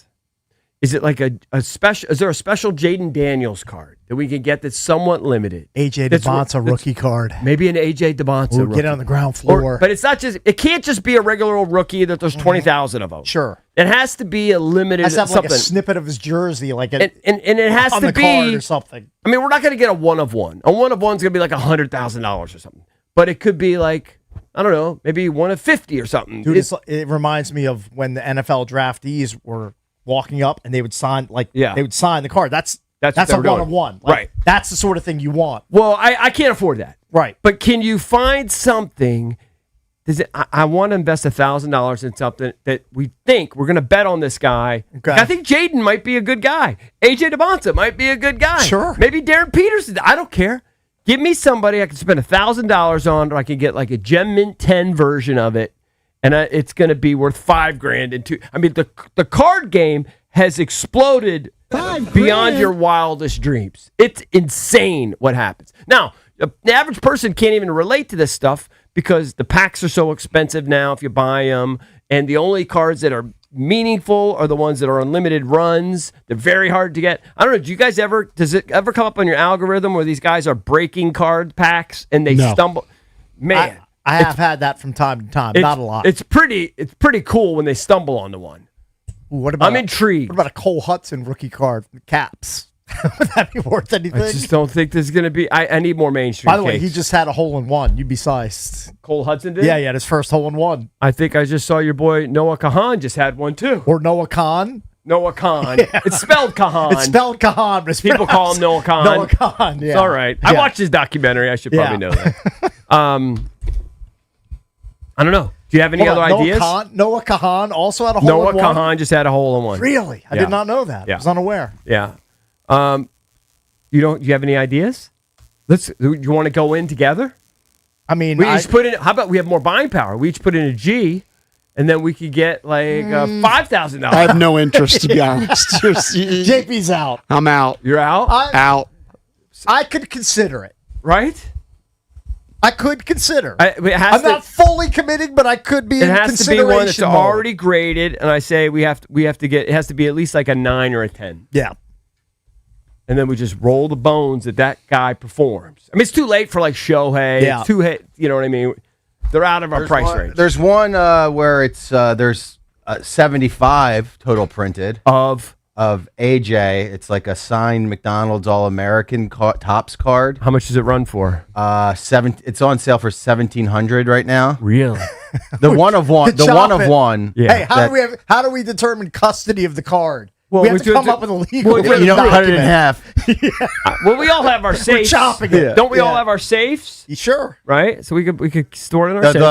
The one of one. See, I don't know if these prices are legit because they are on eBay, but one's on sale for the one of one for $100,000. Is it already graded It's and out everything? of our price range. Yeah, it's out of our price range. Yeah. That's out of my depth. And there's too many zeros on the end. You need to chop a few of those zeros off now. But I mean, this one has has 75. This one, 1,700. This one has 6 views today, and it has 14 likes already. It's the AJ Auto 2025 Topps Chrome McDonald's All-American winning tag. It's the longest card name ever. It looks like a legit card. Well, you want in? We each put in 600. No chance. What'd you do with the goofy soccer things that Sebastian Salazar gave us? Well, then none of them were worth anything. I threw them away. None of them were worth anything. I had a bunch of players I'd never heard of because I didn't pull a silly Messi or Mbappe. Send me the link to that. I'm not going to monitor that. Hold on, I can't hear you. Your mic's not on. Sorry, there's a 1 of 10. The same card or same kind of card, but there's a 1 of 10. Topps Chrome, It's AJ 2,200. So the more limited you get, the higher the cost. Yeah, but I think the higher the value, So what's if you're going to spend $1,700, might as well spend $500 more to get a 1 of 10. There's no way AJ's going to miss 1 of 75. Right? Isn't this a no-brainer? He's not going to miss. There's no way he's going to miss. Well, it depends on your definition of miss. What if he doesn't win Rookie of the Year? Somebody else wins Rookie of the Year. And he's just a superstar. He just has to be a superstar. He's just a good player, not a great player. No, he's going to be a great player. I got a first print one here in this glass container that looks like bulletproof bent glass. That's what I want. It's 2,200, 1 of 10, Topps Chrome, McDonald's All-American, AJ Auto first. It's a first run, first print. What is it? Is it rated? Is it authenticity is guaranteed on it? Does it say it's like a PSA 10 or something? Let's get in on it. Let's invest in AJ. Let's cash in on AJ. Man, the card business is it's the Wild West, dude. It's insane now. I mean, there's no such thing as some of these AJ DeBonza cards are $10K. Yeah, this is absurd. Well, he said one of them was $100K. Yeah, that's a 1 of 1 print. The 1 of 1. You get a 1 of 1. You basically just won a house. Yeah. I don't even remember what it's called. What's the wacky thing that I got? What do you mean? Oh, an NFT? NFT. Those are trash. Those are dead, right? Those are. If you have an NFT or you bought a bunch of NFTs, my buddy just gave me one. Yeah, because it was worthless. Lonzo Ball, I believe. You should. You have an what were they called? Like NBA Hot Shots or something? Oh, it was. You know what? Why don't you invest in Bored Apes too while you're at it? Don't know what that is. Well, NFTs that are worth 1% of who what has they a were better 5 years ago. Honestly, who do you think honestly has a better chance of superstardom? AJ DeBonza at this point, or Jaden? Of superstardom? Superstardom. Like to Jaden Daniels. AJ. I think AJ because of the injury factor with Jaden. But Jaden Daniels has done it before. AJ hasn't done it. He's just yet. done it in Oh, two yeah. summer league He hasn't had games. a chance. We're talking about- He Summer hasn't league had a games. chance I to get that. done it yet. I get that. I think he has a chance to be a superstar, but he also could be. See, I would take a guy You like. still think he could be Andrew Wiggins? I'm out of the Andrew Wiggins game. I think he's above Here's that. a guy who's made probably several all-star teams. What if he's DeMar DeRozan? He's got to be better. Very than good that. player. I think that would still be good for our investment. Very good player. Yeah, but we need him to be better than that. Right. I consider DeMar DeRozan like fringe star. I don't consider him. Is he a superstar? No. He's like a star. But he's probably going to be a Hall of Famer. Okay, maybe because he's been in the league forever and he's a bit of a compiler. Well, he's been the All NBA team 3 times. All NBA, not just Okay, All Star. That's impressive. Doesn't Drabby have a guy that one of those guys that listens to the show that he's big into the cards and he does that? What's that guy's name? I know. I got to text Trav. He's Yeah. doing something right now. Yeah. I sent you the link of the one. Okay, send me a link. And if you guys have some good prospects for us, this might be our new side hustle, Cakes. We're going to become investors. We're going to become card entrepreneurs. We're going to become investors. You're branching off from Bitcoin. No, I keep I mean, Bitcoin. I don't know if I can go in business with you. The last time we did a card did I do? transaction, I believe now this is 45 years ago or All right. more. I think the last time we had some sort of card transaction, you swindled swindled is a strong word. You fleeced. You fleeced me for like a Dale Murphy rookie card, and you gave me a bunch of magic beans Yeah. in exchange. Dale Murphy rookie card ain't worth Hey, jack. you know what we can do? We is we can take this card. We got to figure out what room we're going to put it in Ted Koppel's house. Very, very true. But this goes It's to gotta be EB's roots. You used to temperature do controlled, not a lot of sunlight. EB used to do right next to the poop foam. EB used to do card shows. Yeah, I know, but So it's but hard. unfortunately, I grew up in the junk wax era. Okay, so all my stuff is junk. It's all just garbage. It's all junk. You're like, I Okay. can't believe. Look at all these Don Russ cards I have. They're Yeah. they're junk. I grew up in the junk wax era.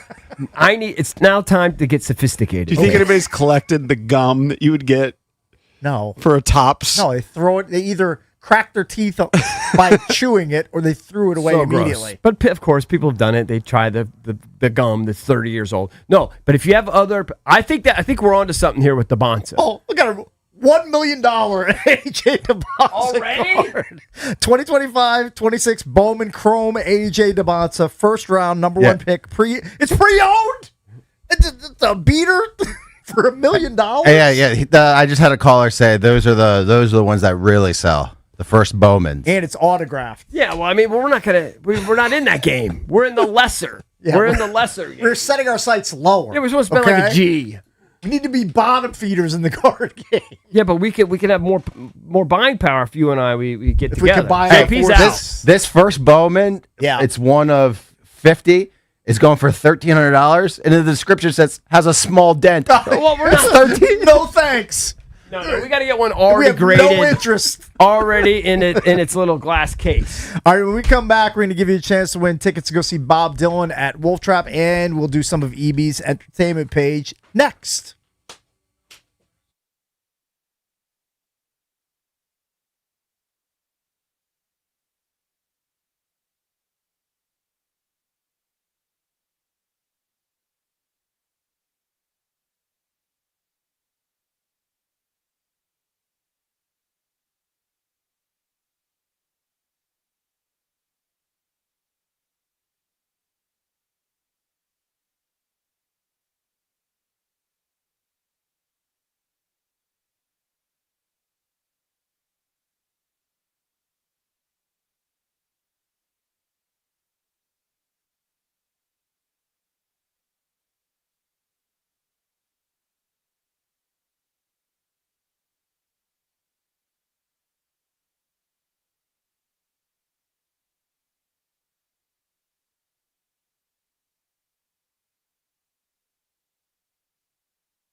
We're going to hook up caller number 10 right now at 800-636-1067. Caller 10, what are you going to win? How about a pair of tickets to go see Bob Dylan Friday, July 24th at Wolf Trap? For tickets and more event information, visit thefandc.com/events. So 10th caller right now at 800-636-1067. You will win. So, I just told JP, so during the break, it was in the bathroom, and I'm wearing these sweats. Yeah. And I just casually just went up to, pulling my pants down to, use the urinal. Yep. My freaking keys fell in the urinal. Oh. I was so grossed out. And I didn't know what to do. And all I just did, I rinsed them. I didn't know what else to do. I just rinsed them. I mean, is that going to ruin my little... your key fob? My key fob? That's a high-tech piece of equipment there. It might. I'm going to say it's going to be okay. I think but you know how stuff just falls out of your But you're going to think about sweatpants? it all the time now. So gross. You got a lot. You got P keys. You got a lot on that keychain. Not really. I mean, I got like 3 keys. I mean, you have first of all, you got about 6 or 7 keys. No, You it's have like 2 key fobs. Oh, hold on, cakes. This is my car key. Yeah. This is for my scooter. Okay. I have you have a scooter key. I have 2 keys for my house. I have 2 locks. And then I have my locker key at the club. Got it. I mean, there's no excess keys there. Still using that moped? Yep. You know what it is? I might get rid of it this year. It's my sort of fun thing. I drive the kids to I'll take Kate. She'll hop on the back, take her to the pool. Do you wear a helmet when you ride on that? Yeah. Oh, yeah. Yeah. That but for not on sure. your bike. Bicycle. I mean, nothing's going to happen. I'll say this right now. I'll risk jinxing it. I'm not going to die on a bicycle. I'm not going to get paralyzed on a bicycle. Say that. I'm not. Yeah, Sean Bradley probably said he was never going to Yeah. get paralyzed on a bicycle. Well, too. he was probably on a road. I don't ride it on a road. I ride it on a path. I'm able to navigate a honestly, bicycle. How do It's you not a problem. Like as a driver? Never had a near miss. As a driver, how do you miss Sean Bradley on a bicycle? He's 7'6". I don't know. Like you're just not paying attention. Your head's in your phone or something if you can't see Sean Bradley on a bike. I don't know. He was very pale. Okay, but he's 100 feet tall. I understand. Feel bad for him. Feel terrible for the guy. Feel bad for him. I see so many guys in my neighborhood. It's like the Tour de France. They all think they're in it. They're all on the road. Yeah. I don't know why. We have a perfectly good bike path right next to it. They won't use it. I feel the same. I use it. But they're zooming up and down my road all the time. You drive on my road. You know it's a busy ass road. Oh, they ride on that road? Yes. That's crazy. All the time. I don't get the people that walk on the street. We have sidewalks on both sides of the road, and there are some people that walk on the street. They're also insane people asking to get run over. Yeah. I mean, it's 25 miles an hour in our neighborhood. It's probably not going to happen, but I don't know. As a sporadic runner, I know that sometimes runners are like, I got to run on the asphalt because it's not as hard on my knees as concrete. So I might get that, but walking, I mean, come on, you're not affecting your knees. I'll take by the sidewalk walking. every time during a run. Of course. All right. Want me to tell you a couple stories ago? Yeah, sure. Give us a little EP. You were about to say something. No, it's okay. Yeah. I forgot that we had the EP. Oh. Michael Rubin. I saw somebody tweet this. So apparently he has this multi-million-dollar mansion. He hosts these white parties. Apparently he's buying the house next door to it, Cakes. I mean, he's so rich that he's not only has the fancy house where he had the party. Yeah. He's going to buy the mansion right next to it. Right next to it. And by the way, it's not cheap. $42.5 million is the asking price. And he's the founder of Fanatics. Yeah. Fanatics. I guess that's what you get when you consolidate literally every sports merchandise entity under your one umbrella. Somehow he did that. I saw somebody say that he ruined the sports merchandise business. I saw that tweet and I didn't understand it. Just I think the quality of what Fanatics puts out is just going down now. It's not what it used to be. Yeah, and you're spending all this money for $100 on a jersey, and it's really that high quality. Yeah, man, and he's clearly profiting off of it. You know what? He's a loser. he'll have way more money than me in life, but everyone here is a better dude than he is. Is he a bad guy? He's not a bad guy. He's just he's kind of a jock sniffer, rich jock sniffer who's using all his money to be cool. Yeah. I saw somebody was mocking him because after the white party, he and like Tom Brady and some of these other guys, they were all hooked up to IVs. I did see that. They're, was like, they're stealing our bit. We just did that bit. They're stealing our bit. They were mocking him for being like 50 plus years old and acting like teenagers. We just did that bit. Let's all look in the mirror here. It's our staple. I was kind of embarrassed. It's kind of our thing. By the way, we talked about it. It was mentioned maybe a month or so ago that Quarterback Season 3 is going to feature Jaden Daniels along with, who else is on this one? Is Burrow on this one? Let me see. Is Baker? I think Baker Mayfield's on this one. Cam Ward is on it. Joe Flacco Valdez is on it. And Jaden Daniels. And it debuts, the premiere is today on Netflix, July 14th. So I guess you could get, that means you can get all the episodes? That's Probably watch it right now. That's kind of how they do it, right? They put them all out there? I'll check it out. Yeah. People are making fun of Will Ferrell for his cameo during the home run derby. They said it wasn't funny at all. What was he doing? He was doing a golf bit? Yeah, I think he's going to be. He's got a movie called Hawk, which I think is going to be on Netflix. And so he was. I assume he was just playing his character. I saw him. I didn't pay much attention to it. It's about a washed-up golf pro, EB. You might be sized. Watch it. I'd be sized to be a washed-up golf pro. I'm a washed-up 10 handicap. And let me see if there's anything else worthy out there. I don't know. I guess, what is this with the Avengers, Valdez? Oh, they put out the runtime of 2 hours, 45 minutes, and they're letting donks and geeks buy tickets before the trailer even comes out. Oh, really? So you could get... When's the release date of the movie? Avengers Doomsday? Yeah. I'm not They say the tickets, I guess, will go on sale July 20th. Okay, but so it's going to be 165 minutes long. Are people complaining that's way too long? Well, I think people are just so excited for this Avengers that they're just they could be 5 hours and they would watch it. EB, 7 episodes of Quarterback are available right now. Episode 1, I'm looking. Daniels isn't. He's not featured in the first one? He's featured in a couple. Says episode 1, face of the franchise, 51 minutes. Says Titans rookie Ward faces sky-high expectations. Daniels forges ahead with the Commanders. Mayfield discusses his past, and Flacco questions his future. So there you go. The only thing is, if he had a bomb year, I would be excited. It's going to be depressing. Yeah, it's not going to be fun to rehash it. But I think I might watch. This is actually something I think I might watch. No, you know what I mean? He's kind of featured in every episode. You're in the now that I summer look at it. doldrums. We are in the summer doldrums. You're trying to get to training camp. Although we got World Cup today. You could fast forward through the other guy. You could probably see all of Daniels. Yeah, but I like Baker. Yeah. I'm kind of intrigued by Cam Ward. Kind of intrigued by him. Joe Flacco's a great story. And the Flacco thing was a Just great saying, you story. probably could fast forward if you just wanted to watch the Jaden parts. All 7 episodes, you could probably finish in an hour. Jaden parts might be the worst parts. Well, if you just want to get to know his personality a little bit better. Yeah.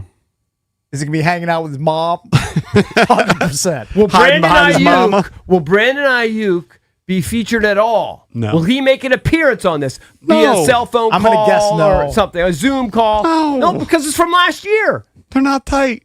I don't think they were ever last tight. year. I think they were tight in 2019. I think they were tight 3 weeks ago. Yeah, I don't know. Dude, I might. Can anybody just take $1? I'll take $1 bet that Brandon Ayuk is on a Zoom call I'll take the bet. somewhere. All right, I'll take the bet too. Over the 7 episodes. You know, $2. Over the 7 episodes. But now we're going to have to watch 7 All right. episodes of Oh, that? by the way, we also have to. I'm going to ship you $20 I for still need to send the GoFundMe to the guy with the mic. Michael Phillips with the small John. Michael Not Phillips, MP on the mic. not the one from I'm Richmond. literally going to Venmo you right now. It's fine. because I want to help his cause. I will send that guy $40. Right. Hook All right. You won't ask for before and after pictures. No, I don't. No, we don't need that. You just go. Get I the would like to see an procedure after. done. I actually would like to see an after. You know what? Send it to EB, and you can confirm that he got the work done. All right, I'm literally sending you All right. cakes. $20. And then I'm going to forget, and I'm going to extra $20 in my Venmo. Size. All right, we have to get out of here. We'll see you tomorrow. B. Mitch and Finley, they're coming up next, right here on the Fan.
All-Star game is in Philadelphia tonight. Midsummer Classic first pitch at 8 p.m. The Nats' C.J. Abrams bats cleanup. He's the first shortstop in franchise history ever to start an All-Star game. The others are reserves. For the Nats, James Wood and pitcher Foster Griffin. Wood Monday was named the NL Player of the Week. That new-look home run derby held last night looked like former Nat Kyle Schwarber was headed for a win, but St. Louis's right fielder Jordan Walker won it, homering in his final 6 swings to come back and win at 12-11 in the final. Walker, the first Cardinals player ever to be home run derby champ. World Cup today, down to a Final Four. France against Spain, first semifinal, 3 p.m. today in Dallas. England will take on Argentina in the other semifinal tomorrow afternoon in Atlanta. The final is Sunday, 3 p.m. at the Meadowlands. And NBA, the Wizards 2-0, another Summer League game against the Chicago Bulls tonight. The Bulls, 8 p.m. for the Wizards in Las Vegas. From the Crop Metcalf Sports Desk, I'm Earl Forsey on The Fan.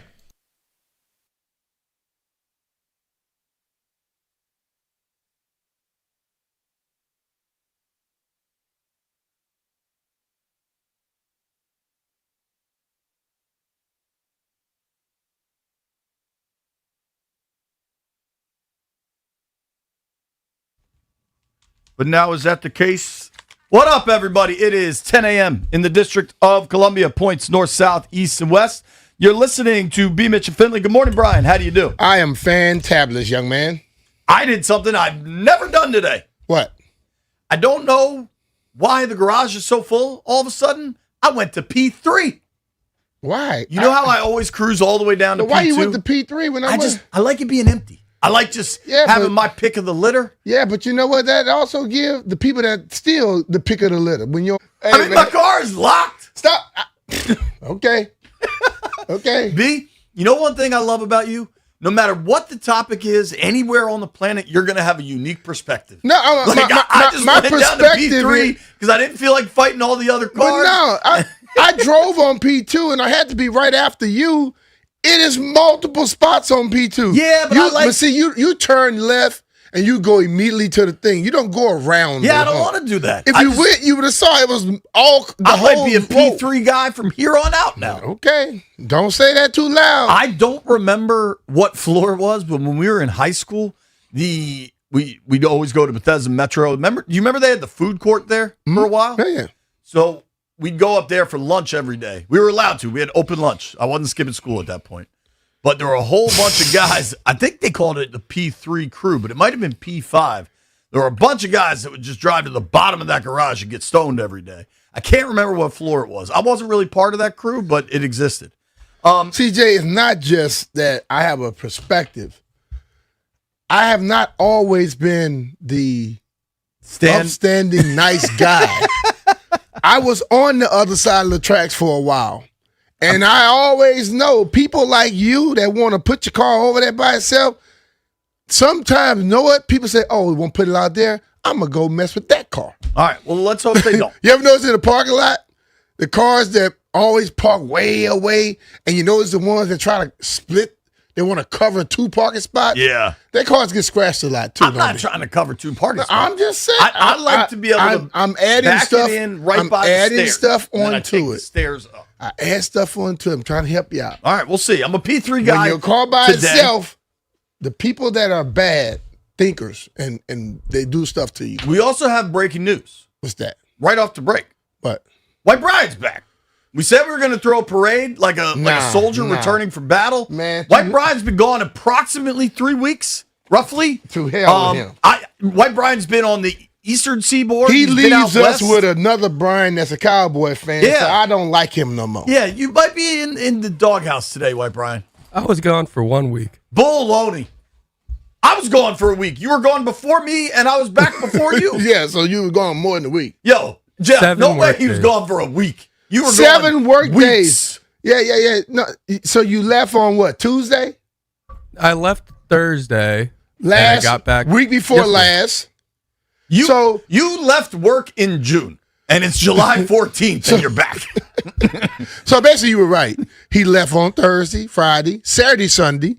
Then he came 5 more days. Yeah. Okay, he threw his 5 more days in there at 9, and then he's Saturday, Sunday again, and now he's back today. He Tuesday. last worked in June.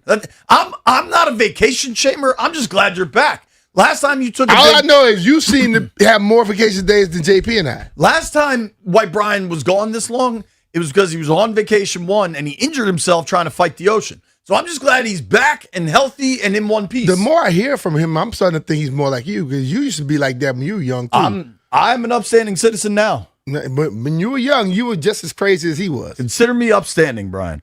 I don't you know what was outstanding? You stand up. I don't know about upstanding. You know what was outstanding? What? The home run derby. Yes, it was. And listen, man. Jay, I'm going to go before you. Go. People that want to say, oh, man, I couldn't get past. Man, you better learn to stop just assuming stuff and watch sometimes. Because that thing ended with the bang, dog. And the elation of the parent of Jordan Walker's dad. Well, Alex. His family. Alex. Watching it. Yeah, it was funny. They call him Alex. The family calls him Jordan Alex Walker. It was, dude. Listen, WIP, if you're listening, clip this off. I often have beef with the Philadelphia crowds. Mm-hmm. I have encountered with them in person. You saved me from getting my ass kicked once just for merely wearing a suit in a parking lot. More than once. That's the only poor time you Tailgate remember. Ted still gets chirped about the Hard Rock. Like, I have engaged with these people numerous times, but I'm tipping my cap to you. I thought the Philly crowd at the Home Run Derby made that event so much more fun. Yeah. And I think the way they were with Schwarber and Walker in the finals, they even cheered for Walker. They were pretty merciless to Walker because they wanted their guy. But at the end, when he took it down, they gave him the ovation. They did get your boy, though. Yeah. When he caught up there, they booed the hell out of him. Yeah. Some guys got the business from the Philly crowd. But the thing about I thought it is, that made it so much better. The part of that crowd that I understand is, yes, they are ruthless, but they also are very, very intelligent when it comes to sports. And they gave him as much love as anybody could give a person once he took over that thing. Because when he got to one more swing and he was tired, I'm like, okay. Dude, he hit he hit 7 straight. 6 or 7 straight. Yeah. And looked like he was just trying to hit him out to the field, not out. And he was that just little swing out to left killing field him, dog. was so cool to watch. Yes. I also, you and I work in media and have for some time. And what happens is there's management and there's sales, and then there's the people that actually do the work, right? Yeah. And often there's a disconnect between what's a good idea and what's not. And sales has something that can make money, so management's like, all right, let's see if we can figure this out. And then it's the people that actually have to do the thing that find out, yo, this is a terrible idea. Uh-huh. The T-Mobile magenta ball for the last ball that everybody had to hit, they couldn't see it. Like, the key to baseball, the best baseball players of all time have the best eyesight of all Walker time. actually saw it. Ted Williams apparently had, perfect vision, right? Tony Gwynn, perfect vision. But nobody was hitting nukes off that last ball until Walker. Yeah. And I thought it was such a cool way for it to finish. Jeff is standing up. It's a J-Dog in Jordan Walker, and it's a J Walker. Jeff picked him in our home run derby contest. Congratulations to you, Jeff. It's something about the last name.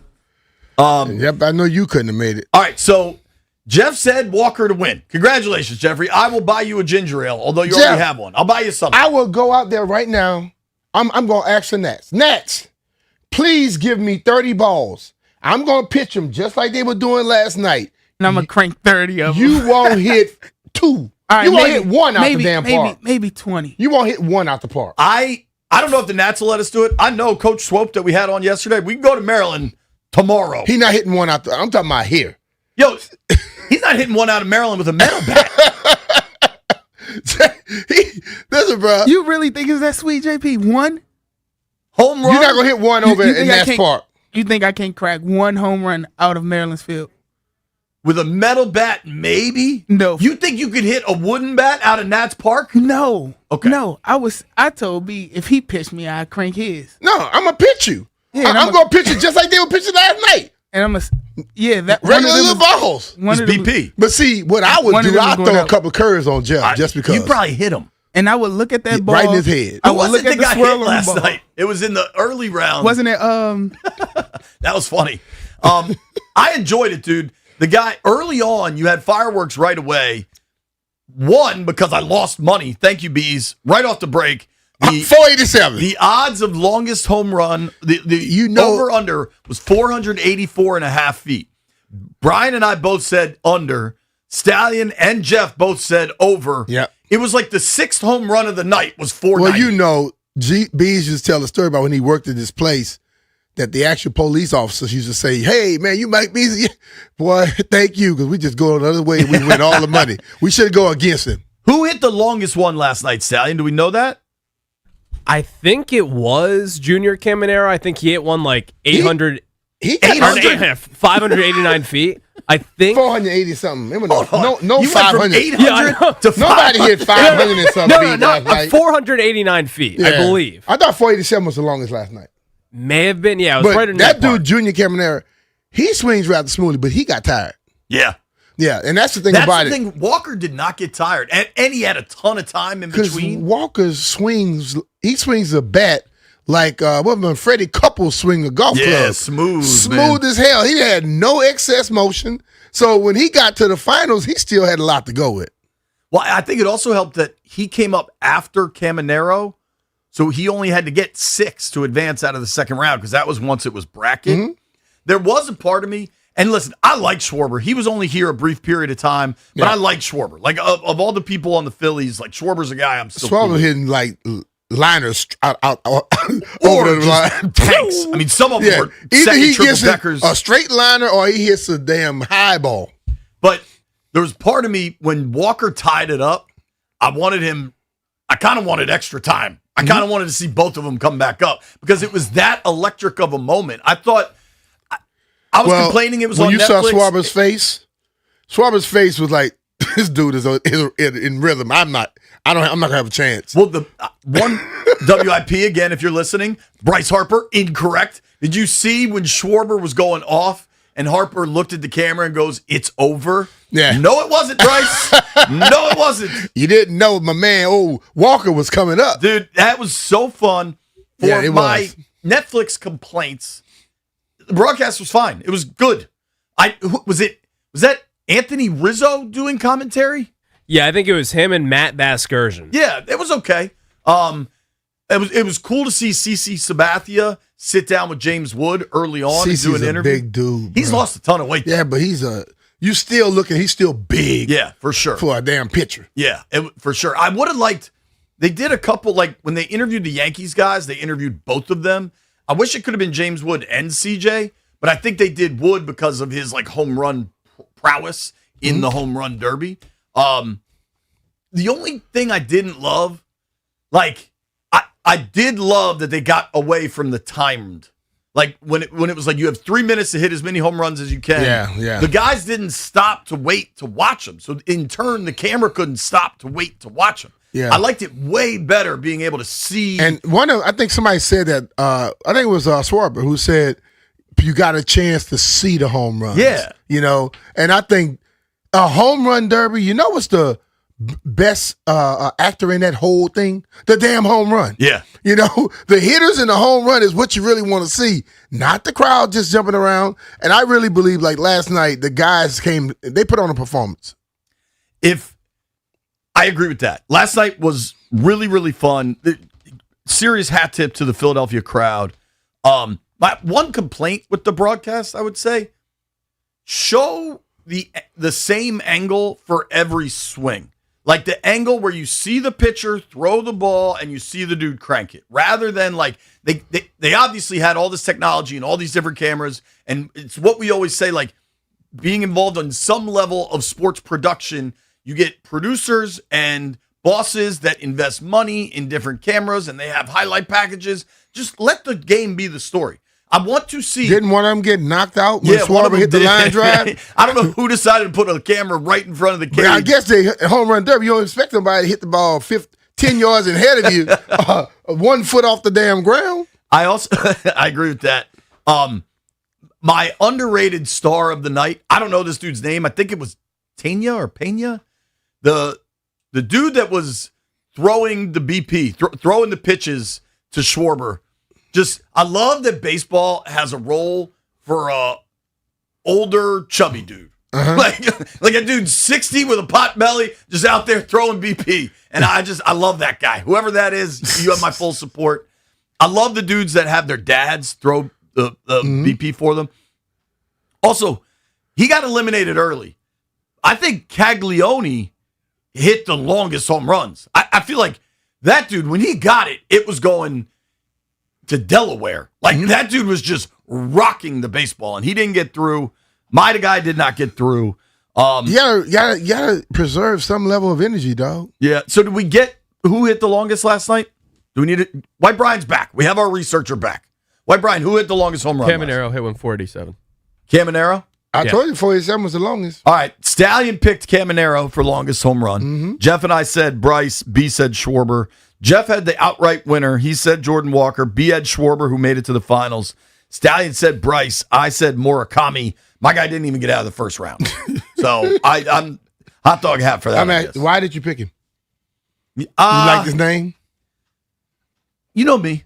Like going to P3, B. I like to zig when the world zags. But it ain't helping you, dog. He's also been fantastic. He was leading the home run derby is a little different. You got to have some experience. He was leading the AL in homers before he got hurt. He's a power hitter. Hitting a home run in the regular game and just hitting home run after home run is a different ball game. You swing a little harder than you normally swing. For a night with zero sports, I enjoyed the home run derby. I feel like it has been underwhelming over the last decade or so, but last night was awesome, and I think the format mattered, and I think the crowd mattered. Yeah. I mean, the crowd made a world of a difference. The format, but you got the guys that came out there to hit them. You know, they made a big deal too. Like for me, I've been watching football games from last year in college and pros. Weird. I don't know the channel. I pick and I pick a channel. Last night you were just watching football? Before that. What game? Oh, I had a Clemson game last year. I watched another Buffalo Bills game. Forgot who the hell they were playing. Because I can find anything I want on this damn TV. Yeah. And I keep finding it. I mean, generally this time of year, NFL Network's probably just running old games. I just don't like NFL Network too much. Why? Because it's like a lot of the dudes that work on NFL Network that are former athletes, they act like they never played. They now only do the company line. And I hate that. I get it. I hate that. I get it. You know, dude, you say, like, a lot of guys I know, and I probably played with a few of them and played against some of them, and now I'm like, dude, this is not who you are. They completely became somebody else. Jeff, let's round up home run derby talk. You had a complaint about something last night, even though you're the big winner? Jay Walker? So I don't watch Netflix a lot, right? Because I'm a Paramount Plus, HBO Max guy. So I called my boy, lives down the street. I'm like, yo, let me use your code for the Netflix. And he was like, all right, cool. You about to watch it at your house? I'm about to pull up. So I go to log into Netflix. So apparently now you cannot use someone else's Netflix. You have to be in their household to use it. So when did that happen? Can we fast forward here? You don't pay for Netflix. You plan on using somebody else's, and you couldn't get on it last night? Yes, I had to ride the bike to my boy's house just to watch it. But He when did that happen? could have sent it to you, I think. No, I had to be in the household. But I was like, I could let people use my Stars account, my Paramount Plus, Like, when I went HBO Max, but it would not let me use it. As soon as I went on last night, it said, do you want to share it with somebody else? And I was like, no, because I don't know nobody else that want to watch it. Well, shout out to Peter Stewart, because I'm using his. I've been using his forever. That's crazy. I'm just saying, I just think something's wrong because like I could like there's times when I share it with Bria and she's way in Florida. Right. She's in Carolina. Well, in Carolina now. She was in Florida when I was doing it. Home run derby, A+ to me. Yeah, they hit it. It was really well done. The fact that you get Schwarber into the finals and the fact that the kid Jordan Walker doesn't blink, comes back to win it with 6-7 straight home runs. So much fun to watch. Has me more excited to watch the All-Star game tonight. I'm curious if Commanders fans are excited about what Steph Diggs has been saying. It isn't crazy social media. It's him working out. Nobody go anywhere.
Brought to you by Mervis Diamond Importers. Nobody pays retail anymore. Why should you? Baseball's All-Star Game tonight in Philly. First pitch at 8 p.m. 3 Nats involved, including C.J. Abrams, who's the first shortstop in Nats Expos franchise history ever to start an All-Star Game. The others are James Wood, of course, and pitcher Foster Griffin also getting a nod. Wood Monday named the NL's Player of the Week for a second time this season. World Cup's down to 4 teams now. France and Spain for a semifinal in Dallas today, 3 p.m. England will play Argentina in the other semi tomorrow in Atlanta. The final Sunday, 3 p.m. in New York. We've got more Wizards Summer League action tonight, 2-0 in the summer in Vegas. Not a bad way to spend the summer. NBA action tonight, Wizards and Bulls, 8 p.m. in Vegas. And the countdown clock's getting close, folks. We are just about 2 weeks away from the first practice for the Commanders, 2 weeks from tomorrow, Wednesday, July 29th. Are you ready for some football? From the Crop Metcalf Sports Desk, Scott Merle Forsey on the Fan.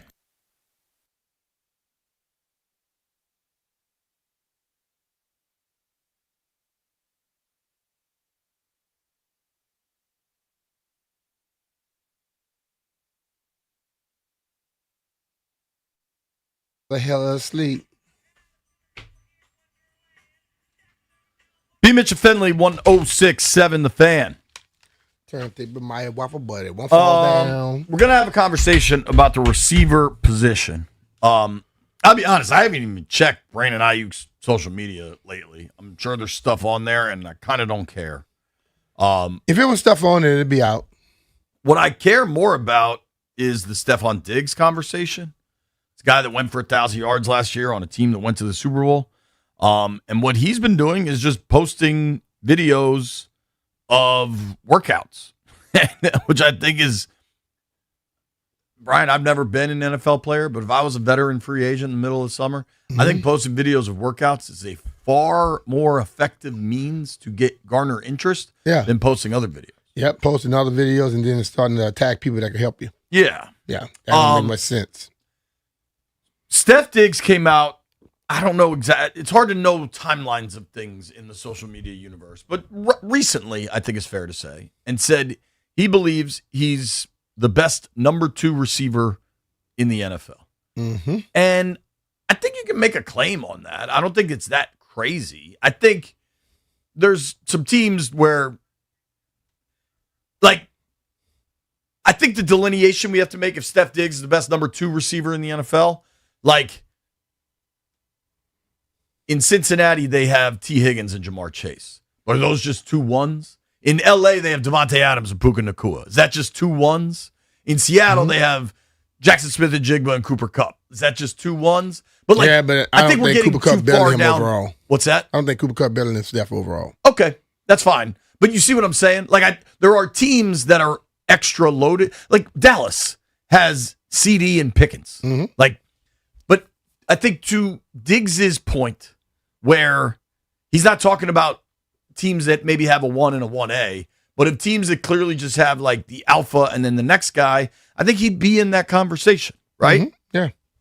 I don't know that he has like the verticality he once did, but he can route you up and he's got great hands. Always has, always will. Mm-hmm. So it's interesting as Washington sits here and plenty of people think they don't have enough at the number 2 wide receiver position.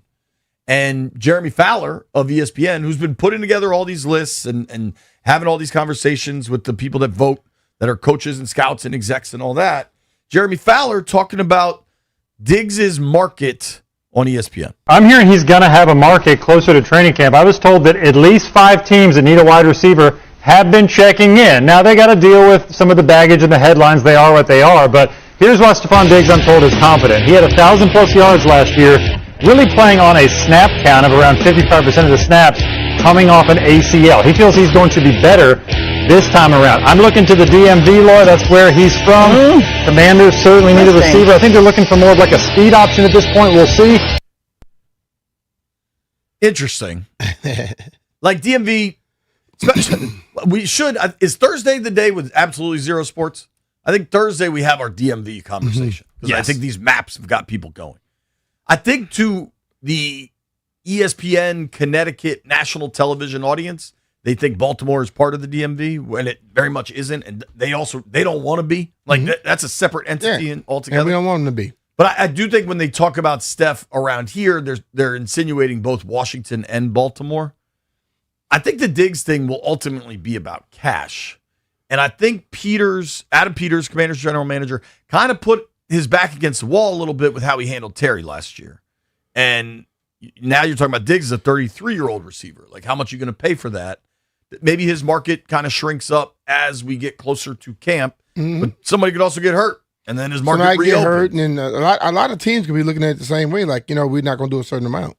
You and I both know Diggs and know people around that situation. And I think you and I both believe he would show up in Washington and be a good player and be just fine in the locker room, just like he was in New England.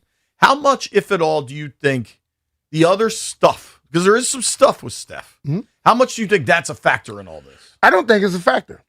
Because the stuff with him is far less than stuff with other people. There's a lot of people been in this league and played with stuff that was far greater and they still went out for them. I don't think that stuff bothers. I think what you stated earlier is a fact. It's a money thing. And you know what? He can want a certain amount for a certain point, but when it gets to a point where you got to take what the people are offering.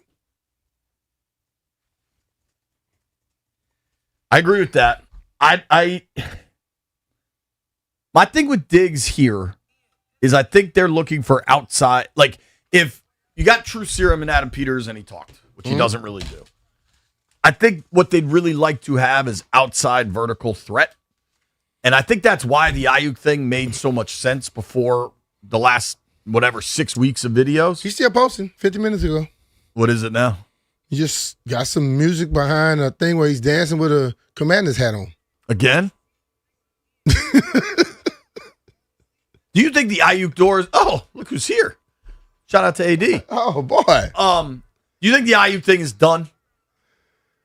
What percentage chance could you give Brandon Ayuk landing? Let's just say if we were in the middle at first, I think we going towards the side of not dealing with it. I think it's like in the NFL, you never close the door on a talented player, and Ayuk in his past has shown talent. We don't know what that is or isn't now. But I think the odds of Ayuk landing in Washington have to be about they've dropped 10%. They've or dropped. Lower, They're not like it was at first. Right. There's a period of time where I think it was like 70% chance of happening. It's like the weather. Like, stuff can change fast, man. What do you think the chances are of Diggs landing? I think that one is, like you said, about money. And if nobody else is in it, they have a chance. But if other people are in it, then he's not going to wait around. My thing with Diggs, one, is going to be about cash. And we did this exercise a month ago. Hey, Steph, would you like to play in Washington? Yep, for the right price. Hey, Steph, would you like to play in Green Bay? Wherever the money's at. Yeah. And I don't begrudge They're that. green, right? Diggs has now been on Vikings, Bills, Texans, Patriots. Like, he's not gonna hang it up with one team.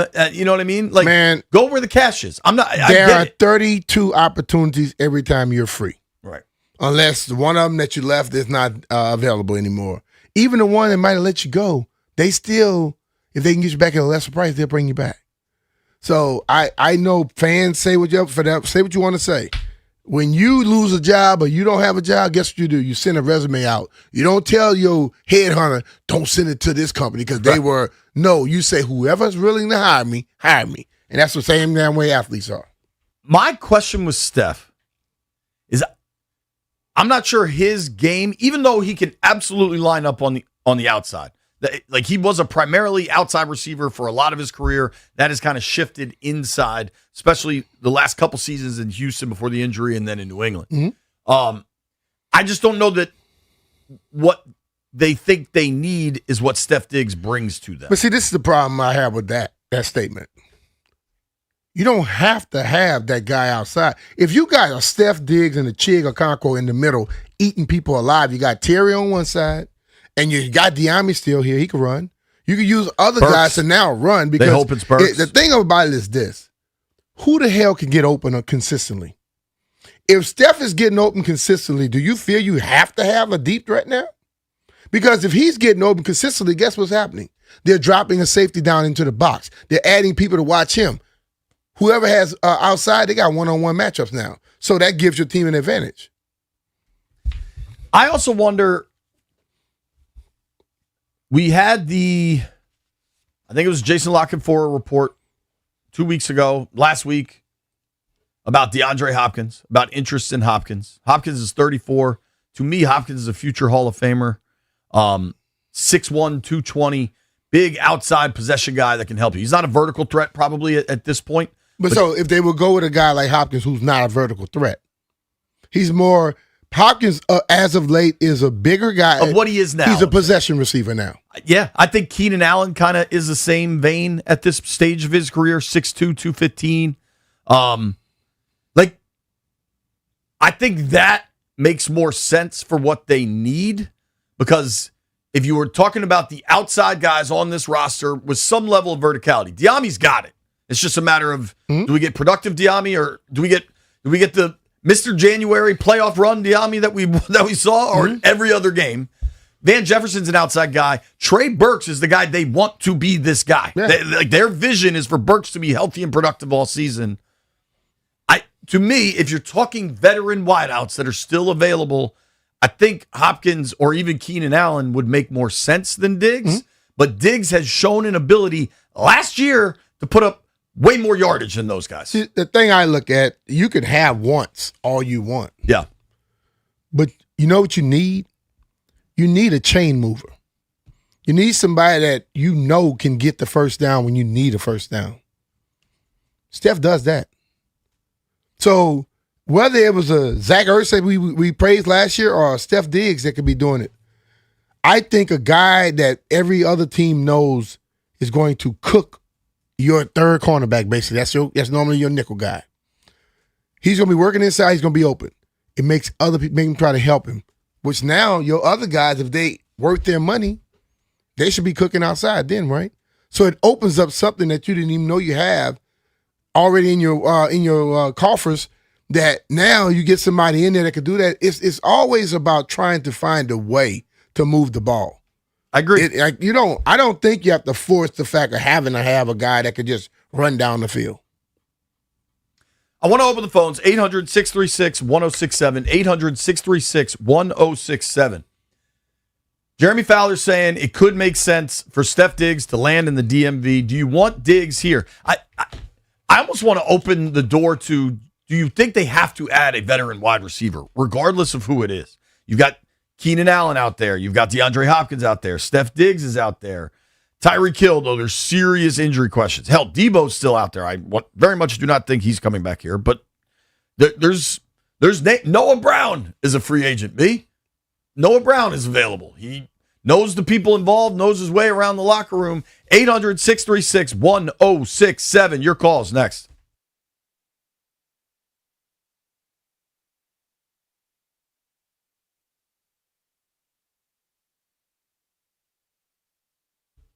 Hey, it's B. Mitchell Finley here to tell you about our friends over at Paul Henry's Window Installation. Paul has done a ton of work at my house, and what I always like is they get there early, they get the jobs done ahead of schedule. You don't get that with every contractor. He's done everything in my place. Windows, doors, rebuilt my sunroom. They do tremendous work, and it's like you're working with family because it's a family-owned business.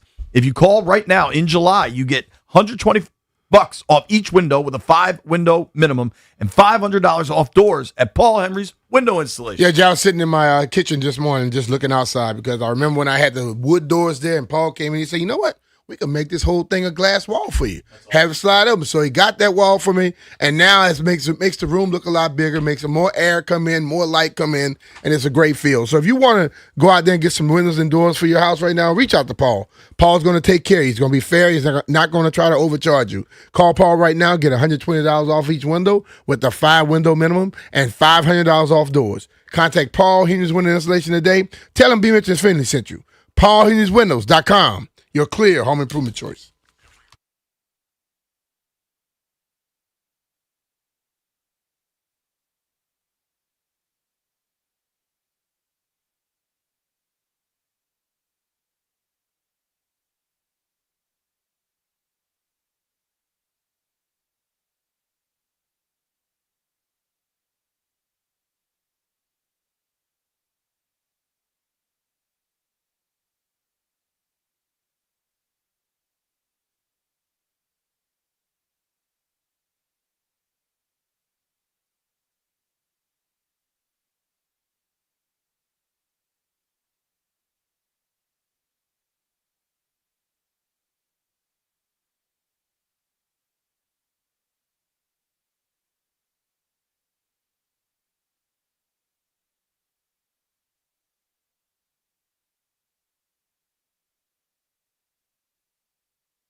All right, you got to give the people what they want. And for those that follow the B. Mitch and Finley Instagram, we just got another video of B. Mitch beating up Jeff. I'm going to text Jeff it. always jumping me, dog.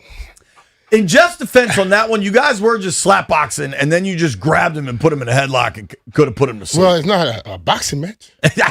Hey, I don't set the rules, dog. I was stepping on his foot. All and I then do is film. when I went to swing, I felt my ring hit something, and I think I scratched his forehead. All I do is Yeah, film. you punched me in That's his my goal. forehead. I'm suing B. Mitch, y'all. I want to get to these phones. We had a see if you can cue up the Fowler again. Steph Diggs is obviously still a free agent.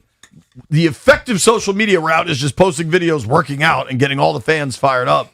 This is Jeremy Fowler of ESPN talking about Steph Diggs' free agent market. I'm hearing he's going to have a market closer to training camp. I was told that at least 5 teams that need a wide receiver have been checking in. Now, they got to deal with some of the baggage and the headlines. They are what they are. But here's why Stephon Diggs, I'm told, is confident. He had 1,000-plus yards last year, really playing on a snap count of around 55% of the snaps coming off an ACL. He feels he's going to be better this time around. I'm looking to the DMV, Laura. That's where he's from. Commanders certainly need a receiver. I think they're looking for more of like a speed option at this point. We'll see.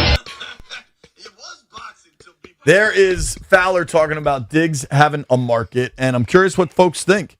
Does Washington need to bring Diggs in? Let's start with Dennis in Reston.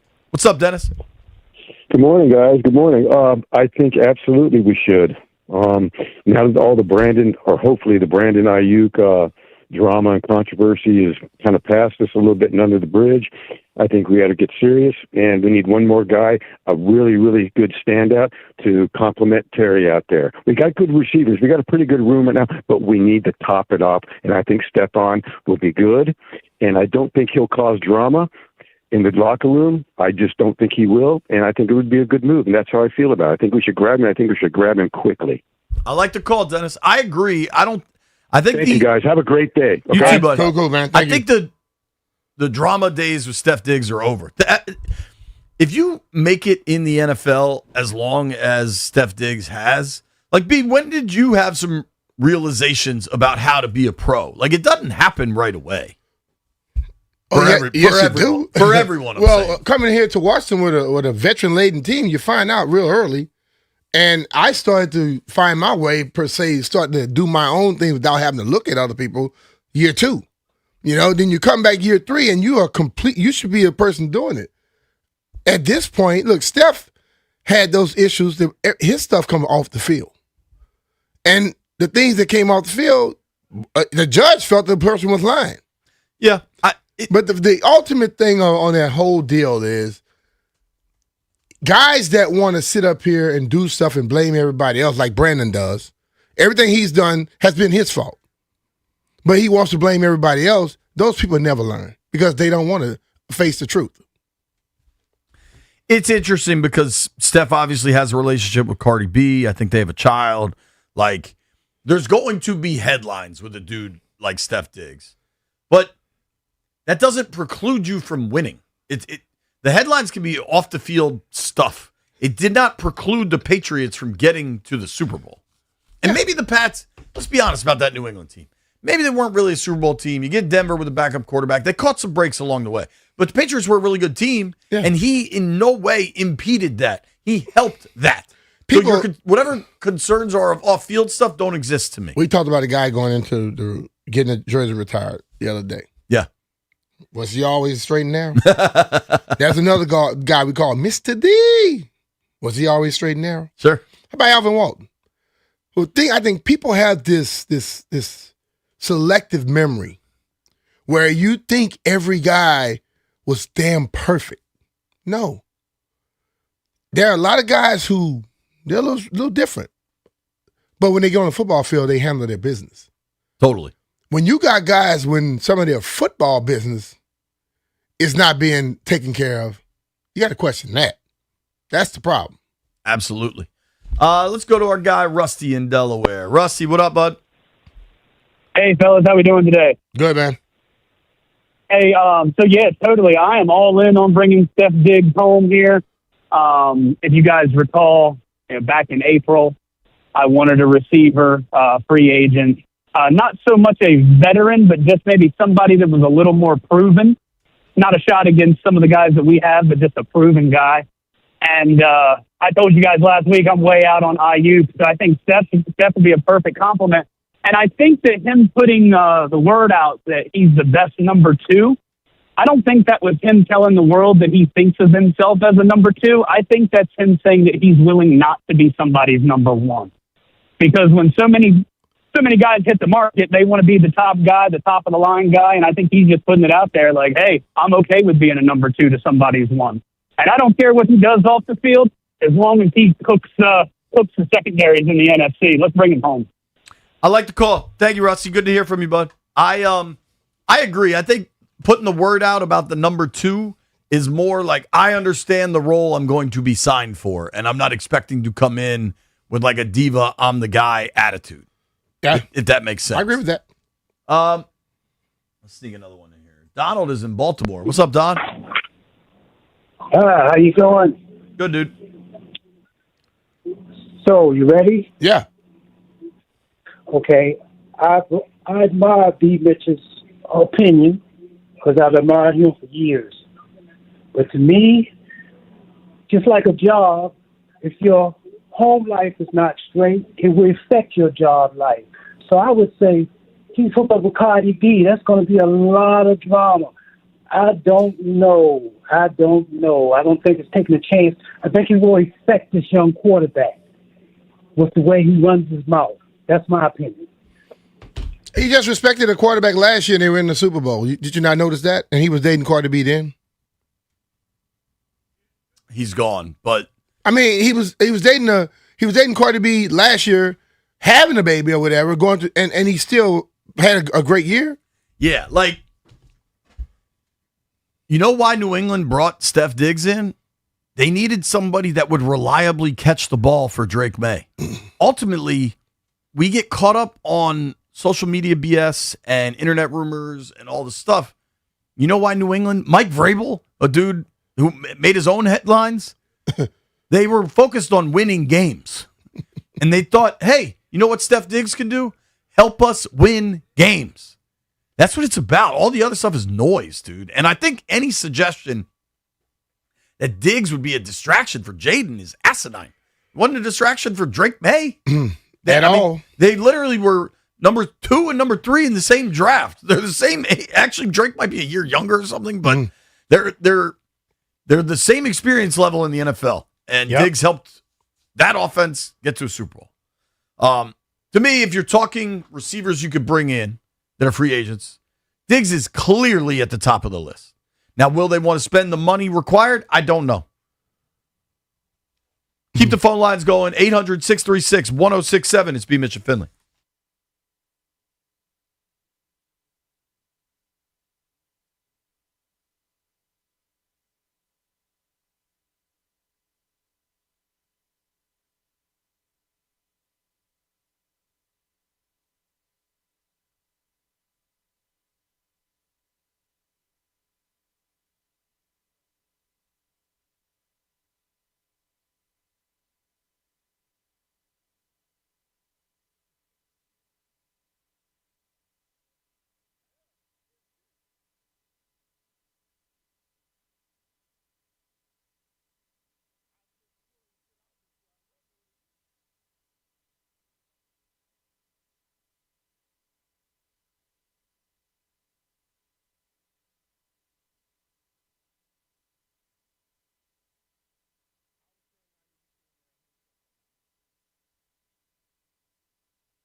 Brought to you by Copt Defense Properties. The All-Star Game tonight in Philadelphia. 3 Nationals are taking part.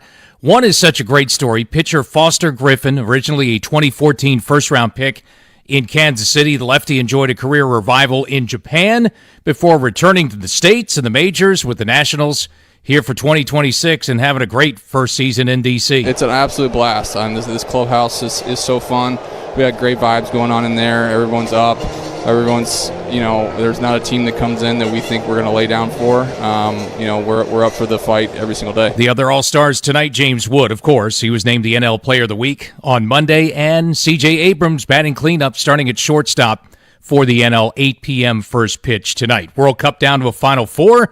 France against Spain. First semifinal takes place today, 3 p.m. in Dallas. Are you a road technician that's tired of the outdoor service grind? Copt Defense Properties is now hiring building technicians that provide day-to-day property maintenance services, competitive pay, minimum 30-hour weeks, free training and development, and great benefits. Apply today at copt.com. That's COPT.com. From the Crop Metcalf Sports Desk, I'm Earl Forsey on The Fan.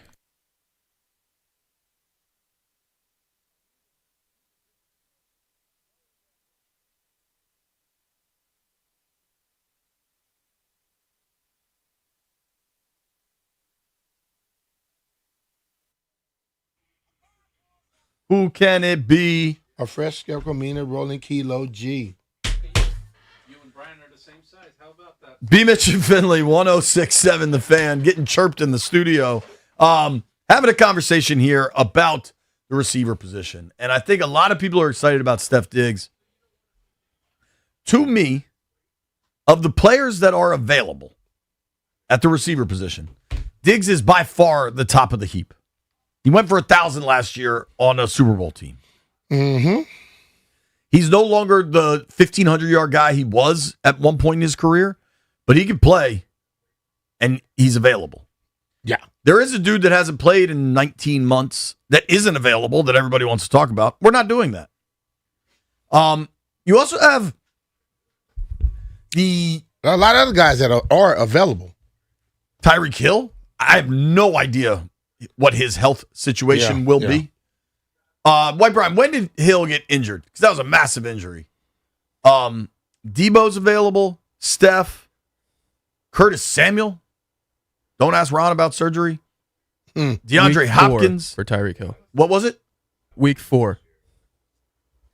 I mean, has Tyreek Hill posted anything? Give me a Tyreek Hill social media browse about. It's going to be really interesting. Keenan Allen is out there. Noah Brown. Zay Jones. Man, was my Zay Jones evaluation incorrect back in the day at Mobile. I really liked him. Diggs is, to me, do you agree, B? Of all the guys that are available at this point, Diggs is the best player. It'd probably be Hill, but he's coming off a massive all of them injury. that's available, yeah. You also have receivers on the roster that a lot of people, I guess, are uncomfortable with. Let's go to the phones. Drew is in Graysonville. Drew, what's up, man? Hey guys, how you doing? Good. How are you? So, good. My view on the current receivers, I think we need to add one because as much as I like Diami and I'm hopeful this guy Williams, can play well and Burke and whatnot, I think we got a lot of guys with potential, but we also have a lot of low floors. And I'd like to bring in a guy that's going to increase the likelihood that we can increase our floors and have someone reliable. I think we need someone besides Terry reliable for Jaden. I think that's a big deal. And in terms of how I might compare Diggs to Hopkins, I think Diggs is a better move the chain guy, and Hopkins might be a better red zone guy. But I want a guy that the other defensive coordinators are going to have to respect and adjust to, so we can dictate a little more on offense. And I also believe if Jaden gets into rhythm, when we move downfield, opportunities open up in the red zone. So as much as I want to make sure we score when we're in the red zone, I think a guy that keeps the chains alive and helps the rest of the team get better is more important than a red zone scoring specialist. And so that's why I want Diggs, because he's the best available in that kind of criteria. Good call, Drew. Thanks, bud. Appreciate you, man. I think Diggs, I don't know that there's a big argument on that. Although White Bryant did just send me a video of Tyreek Hill working out, which is, I don't know. I mean, he's grinding. Yeah. And I don't know that, I mean, Tyreek's arguably the fastest dude I've ever seen in the NFL. I don't know if you agree with that. He's among the fastest dudes I've ever seen in the NFL. But Tyreek brings some stuff too, you know? If you're looking at the guys I mentioned, Keenan Allen last year went for 81 catches, 777 yards, 9.6 per catch, so that's sub 10, but he's a possession guy at this stage of his career, 4 touchdowns. Like, that is production on a team. Chargers went to the playoffs, right? And I think they got smoked in the first round. Yeah. They went to the playoffs. Let's go to my guy, Manny. I haven't heard from Manny. Manny, what's up, dude? What up, Manny? What's up, fellas? What's up, big homie B? What's going on, guys? Man, I'm just going to call in and say, man, why not?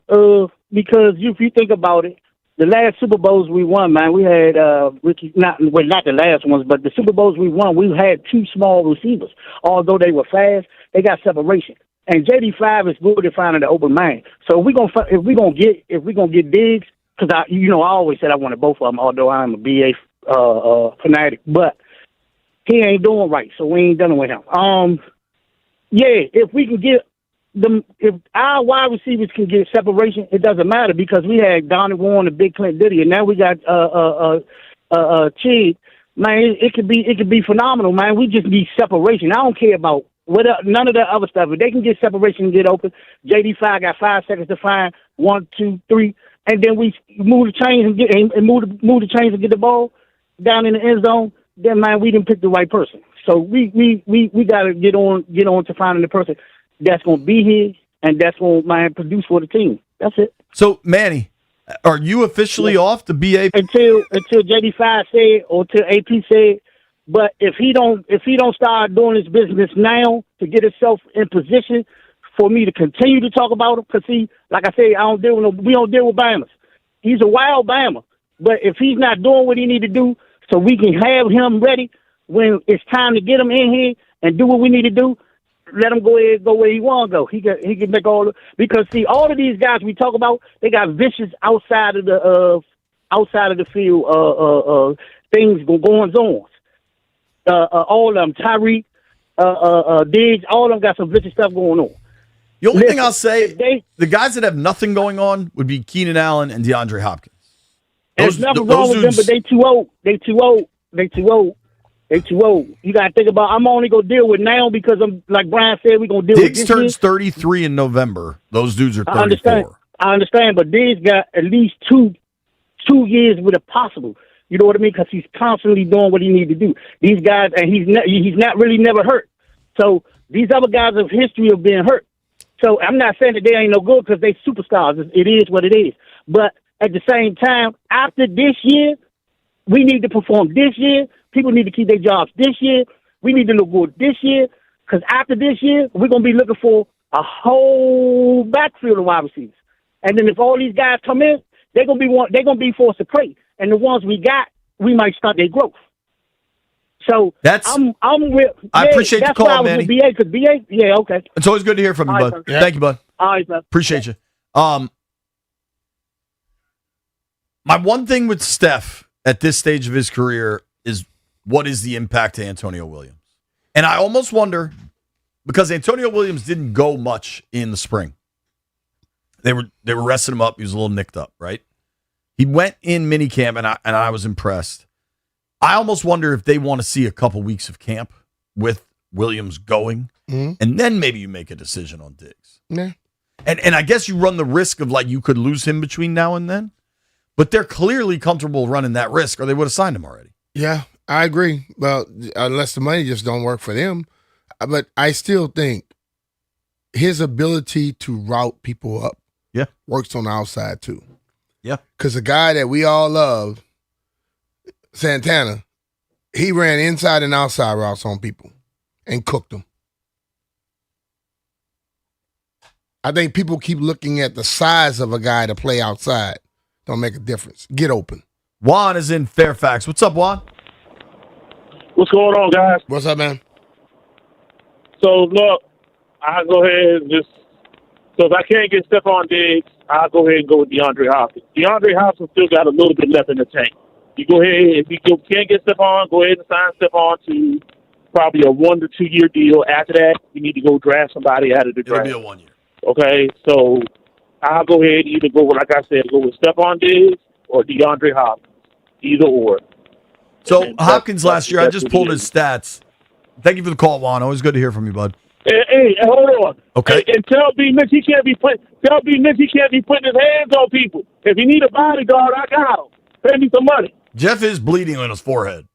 Hey, I don't put my hand on people unless they put their hands Looks on me. like Harry Potter out here. See, I let them touch me first, then guess what that means? Jeff Self-defense. Jeff did try to kind of shove you over the chair. Yeah. In your defense. Yeah. And then Jeff decided to put the hands up. Self-defense. The slap box. And then you decided to put him in a headlock. And I just like to calm it down real quick. That's one. You don't have to exert a lot of effort once you get them in a certain mood. The phones are packed. We'll dive into the latest B. Mitch and Jeff scrap later. Let's go to Sean in Falls Church. What's up, Sean?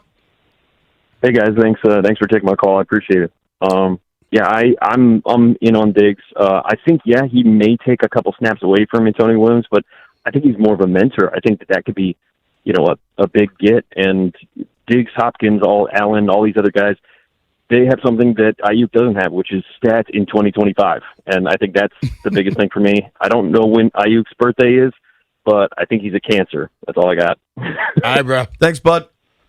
Cheers. I think we don't have to worry about Ayuk, frankly. I could be wrong, but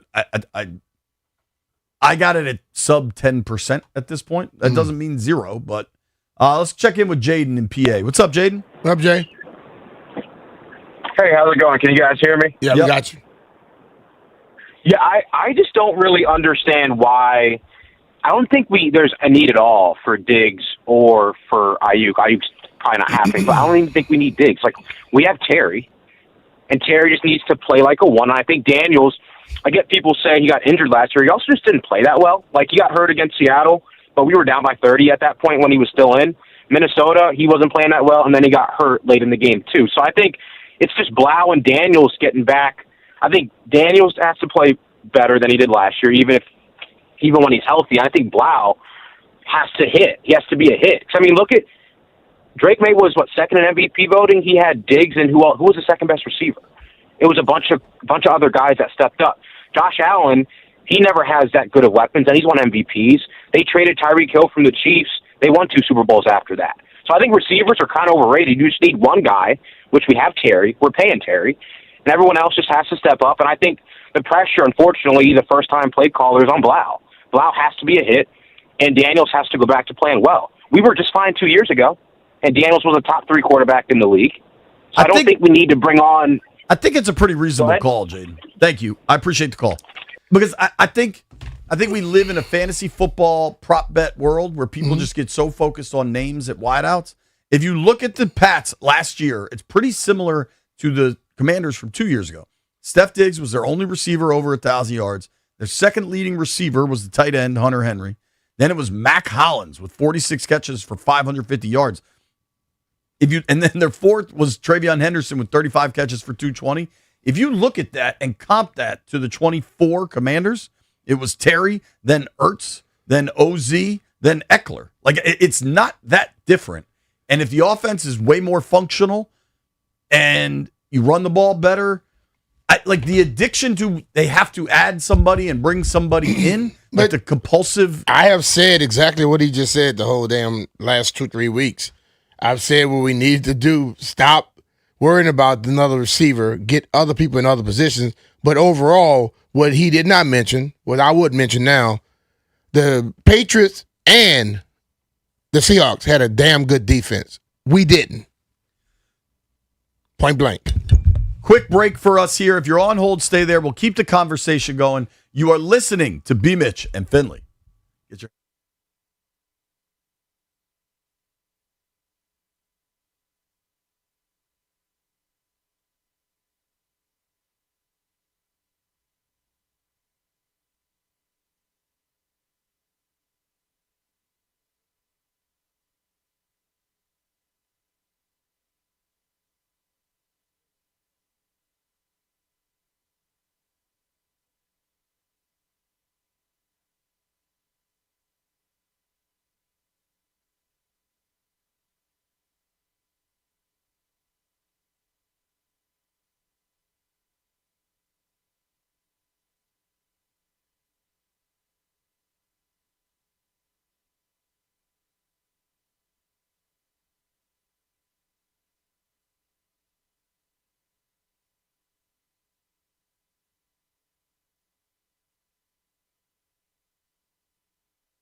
Hey, it's JP Finley here. I want to tell you about my friends at Closets by Design.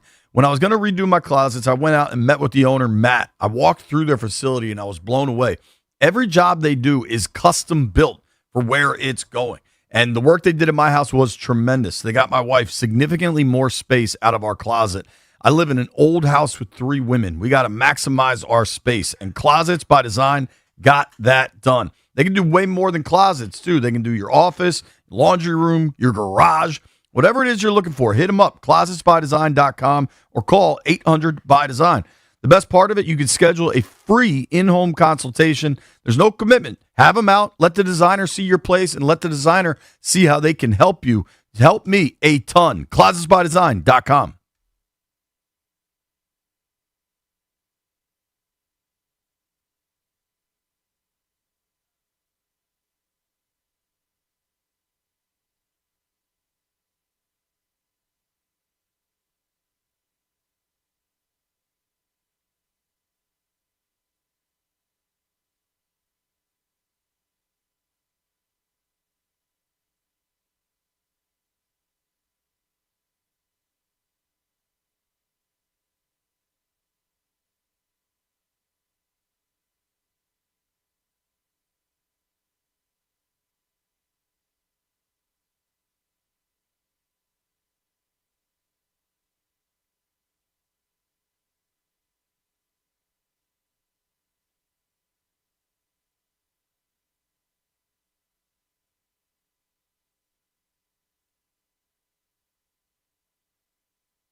Brought to you by Reynolds and Power Home Team, Keller Williams Realty. All-Star game tonight, 8 p.m. first pitch at Philly for the 96th Midsummer Classic. 3 Nationals taking part, including C.J. Abrams, batting cleanup starting at shortstop for the NL. The other Nats, James Wood, and pitcher Foster Griffin. Wood on Monday named NL Player of the Week for a second time this season. Nats hit the break, 3-game skid, so they're going to have to turn things around and get things going. Later on this week, Nats stumble into the first half, losing 3 straight 4 of 5 and 6 of 8. Nats will begin the second half of the season out west on the road in Sacramento, remember, against the Athletics, Friday night, 9:40 p.m. here on The Fan. World Cup's down to a Final Four. One of those games is today. One of the matches, France and Spain, first semifinal at 3 p.m. in Dallas. And the Wizards, 2-0 in Vegas, baby. Another Summer League game tonight, taking on the Bulls, 8 p.m. in Las Vegas. Want to hear the fastest way to know what your home would sell for? Reach out to Empower Home Team. Simply text your address to 800-763-3000. No phone call. Just text your address 800-763-3000, 800-763-3000. From the Crop Metcalf 5-Star Sports Desk, I'm Earl Forsey on The Fan.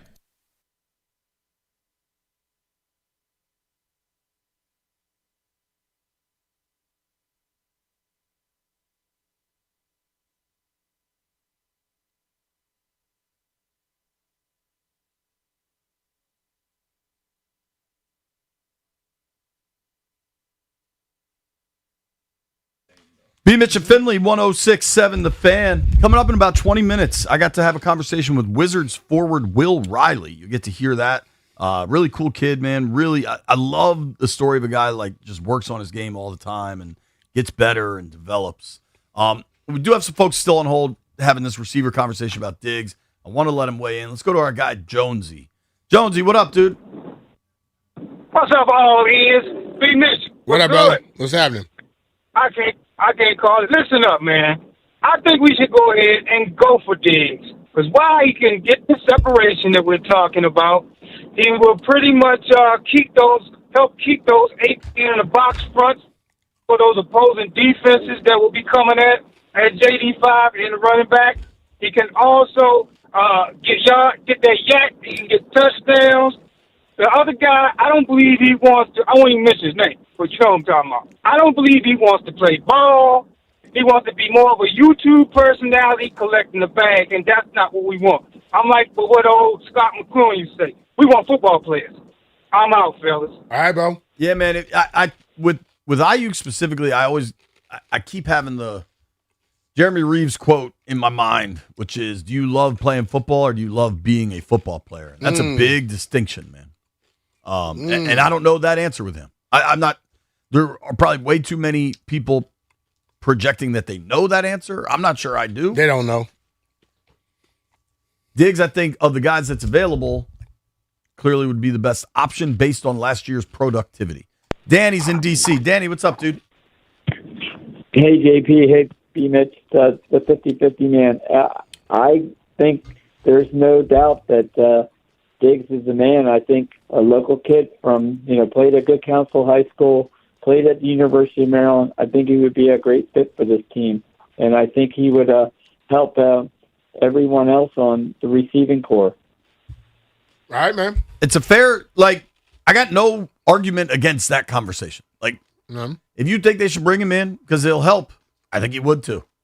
I think that's pretty clear to see.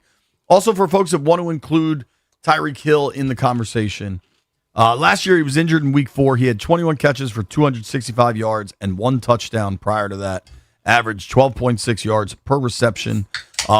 He's 32 years old. 2 years ago, playing 17 full games, went under 1,000 yards, 959 yards with 6 touchdowns. But he is just 3 seasons removed from 1,800 yards and 13 touchdowns. Yeah. That's 3 seasons, though, Jay. Yeah, I hear you, man. Tom is in D.C. Tommy, what up? Tom, you there, bud? Tom. All right, Tom. I'm gone. See you later. I wanted to shift the conversation. I just wanted people stay on hold that long. I want to give them their opportunity. With training camp right around the corner, B, I think it's exactly 2 weeks from today, right? First day's the 28th? 24th. Well, 24th for the rookies, right? Yeah, but I'm saying once we're out there watching. So the 28th will be Dan Quinn will give a press conference to kick things off. That's when players report. First day of practice is the 29th. First day with fans there is Saturday, August 1st. So 2 weeks from today, we'll hear from DQ. Yeah. And at this point, because Brandon Ayuk has just continuously forced the issue, he'll get asked about Ayuk. Now, what answer he gives, I don't know. But you almost... If they're still in the same position right now, can't talk about a team a player who's under contract with another team. I think with Quinn at this point, and maybe I'll have to do it, you have to frame it in a different manner. And it's like, Dan, how do you handle players from other teams posting about your team? Can't control that. What does that mean in your locker room? It means nothing to us. He's not on our team. He's on the other team. I agree with I agree with your answers. I think that's what we're going to get. But BA has forced this where whether he answers or not, DQ is going to get asked about it, which is probably what BA wants, man. I don't know what that dude wants anymore. Because if the true desire all along was to land in Washington, the actions have not supported that desire. No. And actions matter more than whatever else. But you know what matters more than any of that? The offensive line. And with training camp just 2 weeks away, we're going through position group by position group to talk about the Commanders' position groups. And today we're doing offensive line. The big news in the offseason regarding the offensive line was a 2-year, $60 million contract extension with Laramie Tunsil. Yeah. Jeremy Fowler, ESPN, has been running these lists for probably the better part of a week where they go position group by position group all over the NFL, and he has coaches and scouts and executives anonymously vote on who the best are. Tunsil's the only player that has made a list so far. I believe he was voted the 5th best tackle in the NFL. If you can, W, tell me who was ahead of him. I think 5th best to me is fine. Like that. That's the company he keeps is among the best in the NFL. If you look at the projected starting lineup for the Commanders' offensive line, going left to right, Laramie Tunsil at left tackle. There was a pretty big assumption that Chris Paul would have a relatively robust free agency market. He didn't. Washington was able to bring him back on a 1-year deal. Paul started last year for this team. So let's just operate. I thought he played well. I think he played well enough. Yeah. I think playing next to Tunsil helps a lot. I think left to right, as of July 14th, we could presume Tunsil, Chris Paul, Allegretti at center, Sam Cosmi at right guard, Josh Connerly at right tackle. Yeah. I think there's a lot to like with that group. If you look at the depth, you have Brandon Coleman, who's kind of your little bit of everything. Matt Golbin is the kid they drafted out of Michigan State, so there is another center on the roster. You have Andrew Wiley, who could do a little bit of everything for you. Too. He's been there for a while. Trent Scott, probably that swing tackle should you need it. He take tight end. Good hands. Blocking tight end. Good hands on Trent Scott. Oh, yeah. Timothy McKay has been on this roster. Julian Good-Jones has been on this roster. I like the O-line. Yeah, I'm comfortable with them. And I'm also looking for, like we always talk about the jump, and we immediately go to skill positions. Connolly played every game last year. We saw a jump in him from beginning of the season to the middle, from the middle to the end. I expect to see a major jump with him. I agree. He was overwhelmed a little bit early. Yeah. But he faced the best of the best. Yeah. But all of a sudden, he didn't have any problems like that anymore. Agreed. And then he worked out with Tunsil this offseason, which that to me, when you have guys of Tunsil's caliber on your team that's willing to help our young guys, that makes your team grow quicker. I think when you're talking about the offensive line, the biggest question is the center position. Tyler Biadasz gets released in January, quickly gets gobbled up by the Chargers. They bring in Allegretti. Now, who is the center? Linderbaum, that's signed for $1 billion with the Raiders. Washington was in on Linderbaum. I think they would have liked to get him, but nobody was going to outspend Vegas. And if you're Vegas and you've got a guy like Tom Brady that understands how to win football games running that operation, and you know you're about to draft a rookie quarterback, and you know Linderbaum, the delta between Linderbaum and the next best center in the NFL, fairly significant. That dude's an absolute stud. Yeah. I understand why Vegas went to the top there. Yeah. I can wrap my brain around that. He can make a young quarterback's life easy. The biggest question with the offensive line, how comfortable are you with Nick Allegretti? I'm comfortable. The reason is Nick has been around a long time. And this is not Nick trying to snap shotgun all the time, which I think Biadasz was my guy. But he would be on different spots sometimes.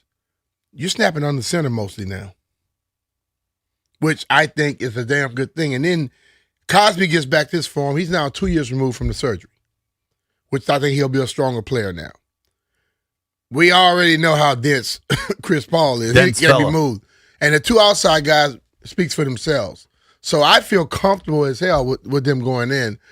Look, if you're going to have a center, the one thing you don't want to have is inexperience.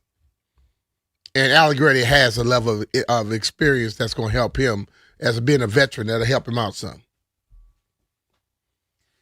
Allegretti's going into his 8th year in the NFL.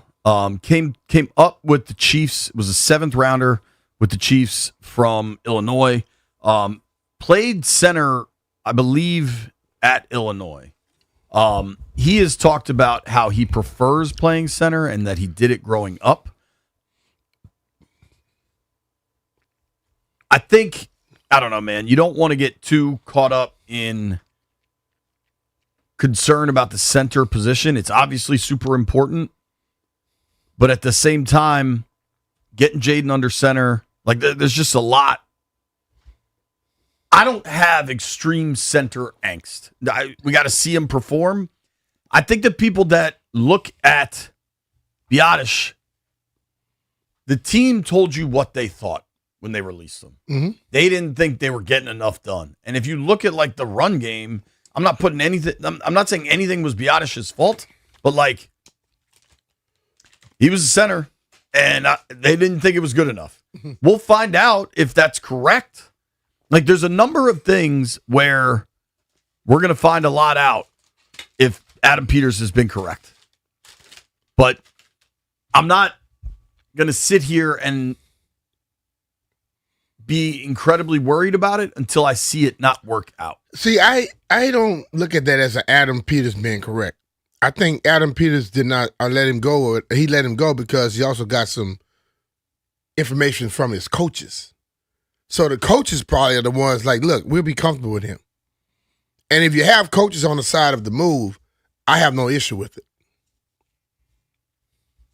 I'm with you, man. I think it's like whoever's decision.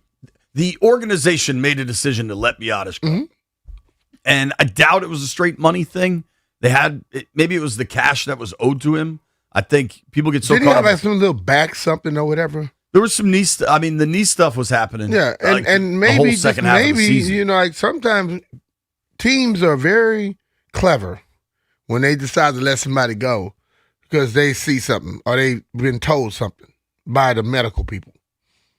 Don't know, but I've seen it happen in the past. I pulled up Allegretti's Illinois bio. How about this? Honor roll student at Illinois, National Honor Society member, two-time academic All-State. I've always thought Nick was smart, just in conversation, but he's smart.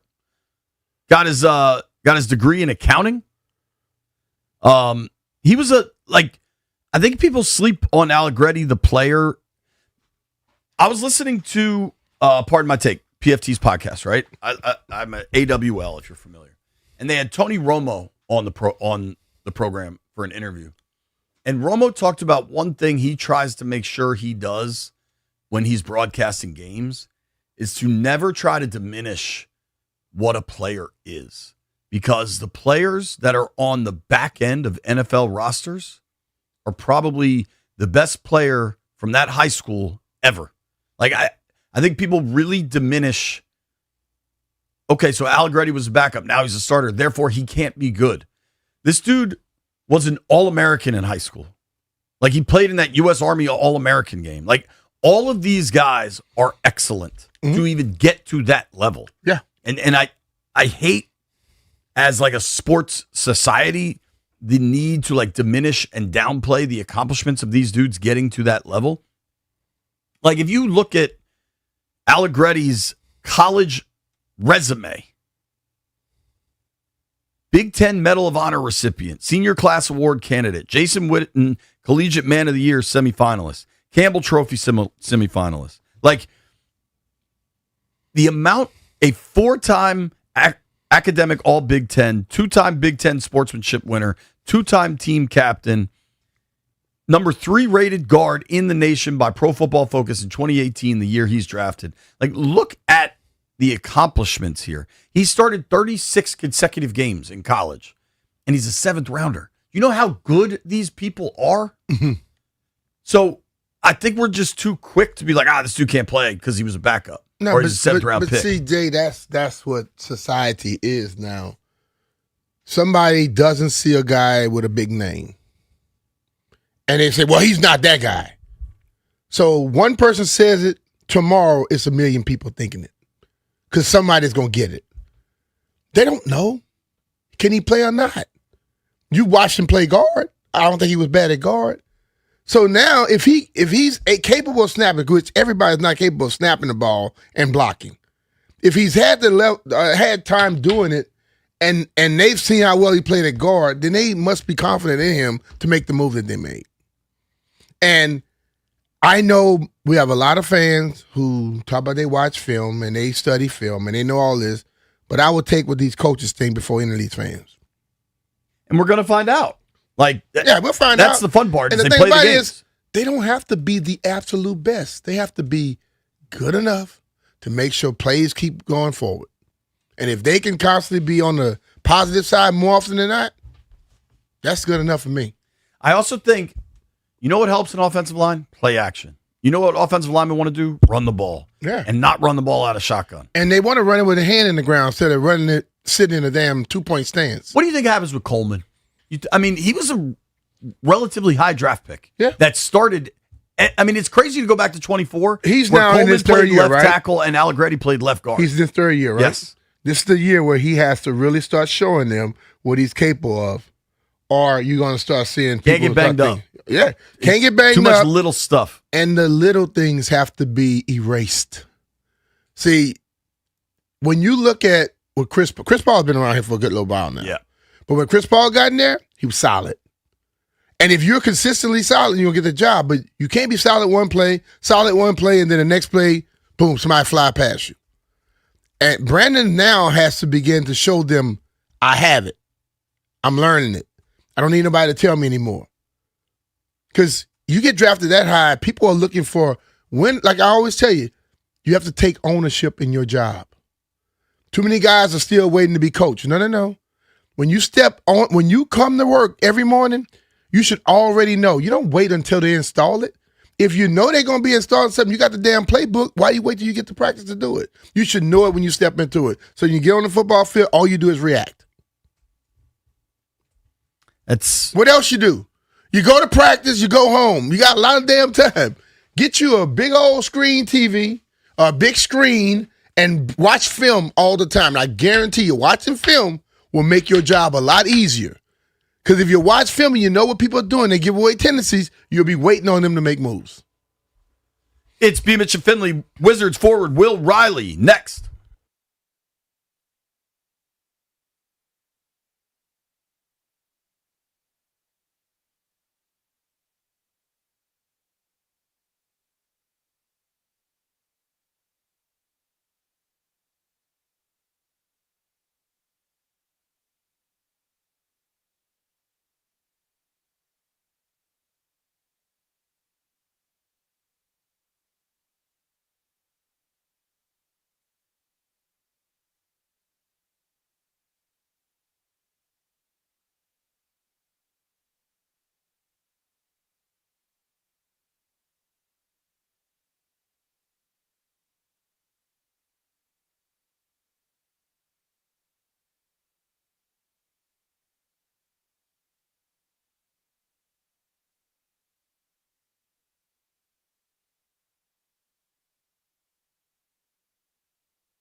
B. Mitch and Finley, 106.7 The Fan. Appreciate everybody hanging out with us on Monumental Sports Network. Appreciate everybody hanging out with us on the YouTube stream.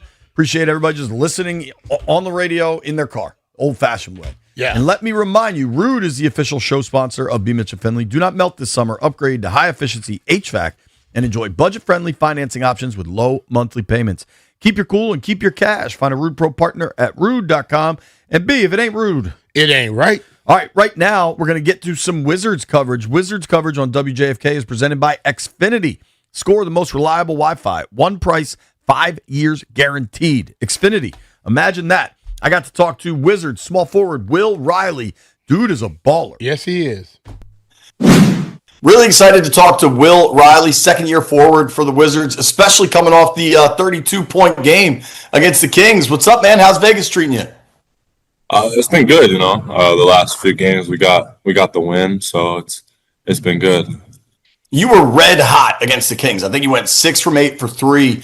But I was listening on the broadcast. Coach Keefe joined Chris Miller and Drew Gooden, and he was talking about what's really opened up your game is your ability to get to the rim more forcefully, and that creates more open shots for you on the back end. How would you describe the evolution of your game? Yeah, I totally agree. You know, putting pressure on the rim definitely helps the defense, keeps them on their toes, and then that opens up my jump shot. And I feel like that's been helping me, especially putting in work in the weight room and stuff. That's helped me been able to get to the rim and stuff like that. Have you added some weight? Yeah, I've added I think since the season ended, I've added probably like 12 pounds or something like that. Wow. And how much of your time are you spending, obviously as the whole team is out in Vegas right now, but how much of your time are you spending in DC, even in the off season, working on your game, working in the weight room, just staying with the coaches? Yeah, we're spending like the guys are all spending a lot of time in DC. So we've been there 3 weeks on, 1 week off, and it's been good. Gotten a lot of work in there, got to see the guys build chemistry and stuff like that. Yeah. What are the vibes with the team right now? I mean, through 2 games in Summer League, you guys look like you're absolutely on fire. How much fun are you guys having? Yeah, we're having a lot of fun. You know, it feels good to win. It feels good to come out here and compete. And yeah, just super high hopes for next year, and it's going to be a really fun year. How different does it feel having the vets around, even in Vegas, right? But like having Trey and AD around, how different, and you bring Chris Middleton back, like guys like that, just real veterans with a ton of winning experience. Yeah, I feel like it's very awesome for us, especially so we're such a young team. So we practice like in the mornings here, and then we get to see them after us practice and just see the way they work, the way they their routines are set up and stuff like that. Definitely help bring character to our team and help bring chemistry and uplift us. That's cool. I got to ask this. You're Canadian and you get drafted, midway through the summer last year. What's it like spending a summer in DC and a stretch in Vegas compared to what's probably much cooler up north? I'm getting used to the weather. I didn't know DC was as hot as it was. I don't know if this is normal for DC, but it's very hot. Stay in the gym. Nice and cool in there. I'm not outside that much anyway, so but it's nice though. What's it like being a second-year guy at Summer League? Like you see these rookies that are there with you guys, and you have that bit of experience on top of it. Do you offer advice or just how to get through it? Yeah, of course. Like since I've experienced this from last year, I just tell them what to expect and stuff like that. And I've really tried to take on like a leadership role this year for this team, and it's definitely helped improve my game for sure. So obviously now you guys add AJ Debonta into the mix, the number 1 overall pick. What's he like in the locker room? What's he like as a guy? How has that gone so far? Yeah, he's like the first overall pick that doesn't really act like a first overall pick. He's a very humble guy, great human, which I feel like speaks volumes to who he is as a person. What do you think about his game? I mean, everybody knows his game. He's an amazing player. Can get to the basket anytime he wants. Super athletic. Yeah. And what about the rest of the guys that are out there? I mean, Trey Johnson had the big game in the first game of Summer League. Has anybody surprised you? No, I mean I've seen these guys play the last week or two, and we knew what to expect with them. They're very good players, and everyone just wants to win. So I feel like that's what's helped us. All these guys have competed their butts off, honestly, every practice, every game. So it's just super fun to see and put into fruition. That's really cool. When I watch the Summer League, it's mostly basketball, and it's really fun to watch. The foul rules to me are crazy, and the free throw rules are crazy. Like, if you get fouled and you're like in your brain, you're probably expecting to take the second free throw, right? Like, is it ever weird to you, the rule changes? Yeah, I mean, I played a couple games in the G League last year, so that's how they play. They do the same free throw routine, so I'm kind of used to that. But it does hurt if you miss it. But no, it's very. I like it, honestly. It's fast paced, physical. They allow guys to play, so it's fun. Speaking of your experience of a few games in the G League last year, fast forward to the second half of the season where you were averaging about 16 in the second half of the season. You really started to get some playing time. So what you've shown now in Summer League, how much do you feel like your game has grown, and how much more can it grow? Yeah, I feel like I'm nowhere near to the player I want to be yet, but I feel like it's grown a lot since last year. Just putting in extra hours in the gym, 3 workouts a day, just keeping on working on my trainer Francis every night, and we've been really emphasizing my ball handling, shooting, that type of stuff. So just working out repeatedly and just keeping that mindset have been helping me for sure. So, dude, if you're in the gym, adding weight, 3 workouts a day, training at night, like, what do you do for your downtime? Do you I know you're into music. Like, do you go to concerts? Like, do you go out to eat? Like, do you have time for yourself? Yeah, I mean, sometimes, but like, really, I just love basketball. So it's like, basketball is what I do for fun, and that's what really relieves me. So I really like playing basketball. So that's just what it is for me. Sounds like you're in the right line of work then. Yeah, for sure.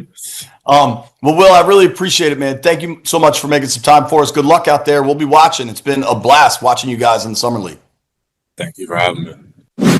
Gotta love those Yeah. answers from that kid. He's so Like, his calm. hobby is basketball. Like, he's not worried about restaurants or the club or going out. Like, he just wants to hoop. And I Right, think that's what they do. that's the culture they've built. Yeah, I want to yeah. have a conversation about the Wiz, because now you're starting to really add some pieces together. How does it look on the court this winter? What's the starting 5? Who are the subs? We're going to open the phone lines, 800-636-1067. What does the Wizards starting 5 look like? What's Will Riley's role in it? Nobody go anywhere.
Brought to you by PVI Office Furniture. Fast, excellent, affordable. Business grows with PVI. Baseball's All-Star Game tonight in Philly. Great to see Nats pitcher Foster Griffin get some recognition for the first half he has had. It's an awesome story. Originally a first-round pick in 2014, revived his career in Japan, returned to the States in the majors, and now thriving the first half with the Nats. You know, I just try and stay as level-headed as possible going to each outing. Like, this game will humble you as soon as you think you're better than it, right?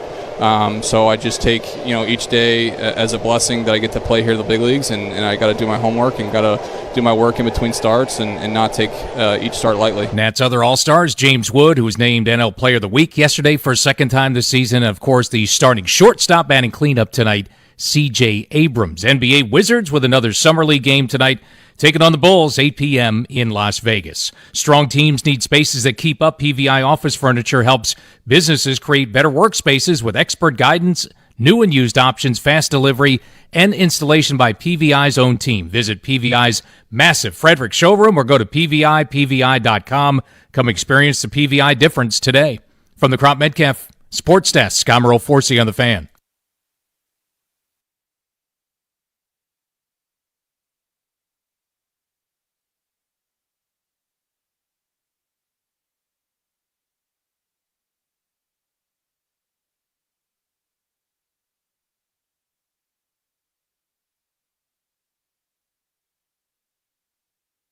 High noon in the District of Columbia, reliving some tales from the B. Mitchell Finley trip to Madrid last fall for the Commanders' overseas game. Another overseas game coming up this fall, week 4 in London.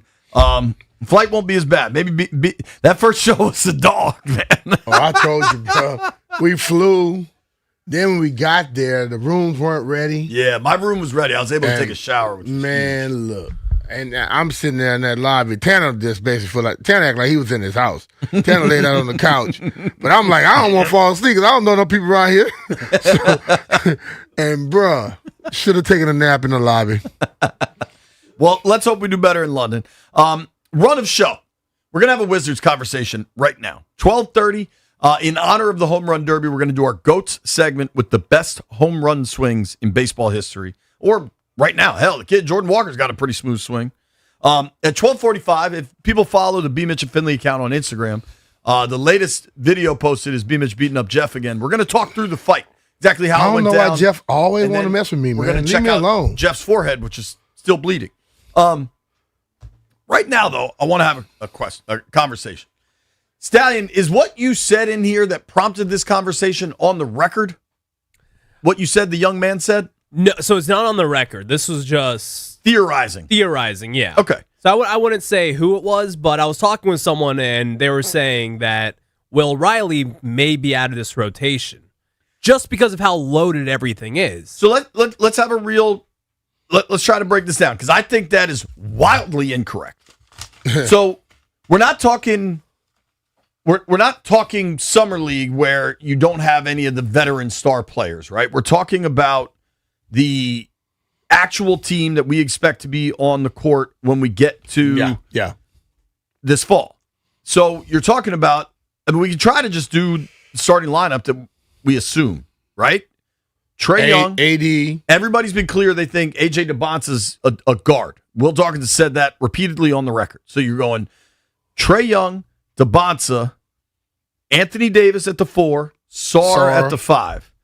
So at the 3, I think you're talking Keyshawn George, Will Riley, Bilal Coulibaly. Yeah.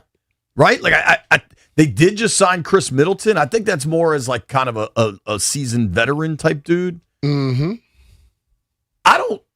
Will Riley in the NBA last year. Now, granted, that team, they kind of sat everybody down, right? But he averaged 16 a game in the second half of last year. He dropped 32 the other night. I think you're looking at a real like rotation, guys getting major minutes every night. And let's be real, Trae Young and Anthony Davis probably ain't playing 82. How many people they end up taking on an actual roster? Probably They got 15. 18. They got 18 guys on it right now. Some of those guys will end up in the G League. Yeah, guys. but I don't think it's going to be 12 guys. 12 guys. So 12. So 6 guys won't be on this team. I think Will Riley is definitely going to be one of the guys in the rotation. Let's like real rotational pieces and not worry so much about the starting 5. They just made the move to get DeAndre Ayton. I think he's part of this. And also Tristan Vucevic before. Yeah, he's given them decent minutes. So Ayton, AD, DeBonsa, Keyshawn, Trey Johnson, Trae Young. That's 6 I'm at. Then you've got Will Riley, Alex Sarr. Keyshawn. I think I said Keyshawn. I haven't said Bilal yet. I mean, you get to Bilal, you're 9 guys down. That's before you say Bub, before you say Vucevic, like you mentioned. Like, Jameer Watkins has been a really good defensive player for them. It is interesting. I don't see Riley getting squeezed. He's not maybe a starter, but that dude, the way he can shoot and hit threes, is going to put him on the court. A lot of this Bilal's best ability right now is his defense. He's probably their best on-ball wing defender. I agree. But if you have Anthony Davis and you have Alex Sarr in the middle, all of a sudden the Wizards' defensive front court is significantly better. AD is one of the better defensive players of his generation. I think he's won a Defensive Player of the Year. I mean, hell, you remember him at Kentucky, the unibrow, blocking everything in sight? He was like Dikembe. So, and then we've seen Sarr look like a plus defender. Then you have size with Ayton, who's another kind of defensive boards guy. 3 7-footers on the squad right here. Do you think, B, the fact that, I mean, just go through like the 2 deep would be Trae Young, maybe that's Bub Carrington, DeBonsa, Trey Johnson. The 3 is some variation of Keyshawn and Will Riley. The 4 is probably Davis. Middleton works his way in there somewhere. I see that. Bilal works his way in there somewhere. Then you've got Sarr and Ayton. Maybe Vucevic works his way in there somewhere. Like, roster's pretty deep and talented. Oh, yeah. I just think it'd be crazy to me to suggest there's not minutes for Riley. Yeah, I don't see that. The guys I could see get squeezed, honestly, especially, do they think, like, could Trey Johnson ever be a backup to Trae Young? Like, I do wonder a little about Trey Johnson's minutes. Now, if he could shoot, you figure it out. Yeah. But, like, can he be a primary ball handler? Like, if you Has he ever been that? Has he always been that shooter? I think he's always been a shooter. Yeah. But that I don't know that. But they're even talking about, like, they keep saying, what's called him guard in AJ. Right. Will he be a guy when Trey goes off the court? Will he be a ball handler? It's an I'll take a 6'9" ball handler. There's a lot of interesting. Remember that 6'8", 6'9" guy that played for the Lakers a long time? I'm not saying he's that, but he can pass. I saw that the other night. I also wonder, dude, where do Bub's minutes come and go? Right? Like, so the projected depth chart on ESPN.com, right? And this is hardly written in stone, but they go Trey and Bub at point, Keyshawn and Trey Johnson at 2 guard. They list DeBonsa as the 3 with Bilal behind him and then Will Riley behind Bilal. At the 4, they list AD, then Middleton, then Champagnie. I'm pronouncing that wrong. Champagnie. At center, it's Sarr and then Ayton and then Vucevic. I don't know. Like, the minute squeeze is coming for somebody. Could the minute squeeze, could they trade some of these young pieces? That's a possibility. Because when you look at this roster now, you start seeing it. This looks very much like Oklahoma City. 7 feet, 6'4", 6'6". Sharif Cooper is 6 feet even. Then you go Koulibaly 6'7", 6'10", 6'9", 6'6", 6'5", 6'7", 6'10", 6'9", 6'9", 7 feet, 6. Bruh, they look just like Oklahoma City. They're trying to. I'm telling you, man. If you're just looking at the depth chart on ESPN.com, I guess I can see the conversation on Riley's minutes getting crunched. Because he's of all the dudes we're talking about, like if you want to call it a top 10, if you will, Trey, George, DeBonsa, Davis, Sarr, then Bub, Trey Johnson, Bilal, Middleton, Ayton. Riley's the only dude in this conversation that is outside of that top 10. Personally, I think the Bilal Riley, who's kind of first off the bench at the 3, is pretty darn interesting because I'm not entirely convinced it's Bilal. I know he's a plus defender, but Riley can fill it up. He can shoot. Yeah, I was just thinking that. And if you have better defense out there with Davis and Sarr, and even when they're not out there and it's Middleton and Ayton, like maybe you don't have to rely on Bilal, the wing defender, and you can lean on Riley's offensive skills. It feels to me, now injuries are always going to be a factor. Guys sitting on back-to-backs is always going to be a factor. There's all that stuff, right? Mm-hmm. It starts to feel to me they might have a few too many pieces, which is asinine to say about a team that won 17 games last year. Well, the thing about it, it's great to have too many pieces because you made the comment about maybe they could trade some of these young guys away. If they trade some young guys away, they could set themselves up for future years to come. Dubby, Trey Johnson has never been a primary ball handler, right? I mean, not in the traditional sense, but he did. I think he led Texas in assists that year. Or he was at least, in terms of guys that played a good amount of minutes, had the most assists. I don't know, man. Bub,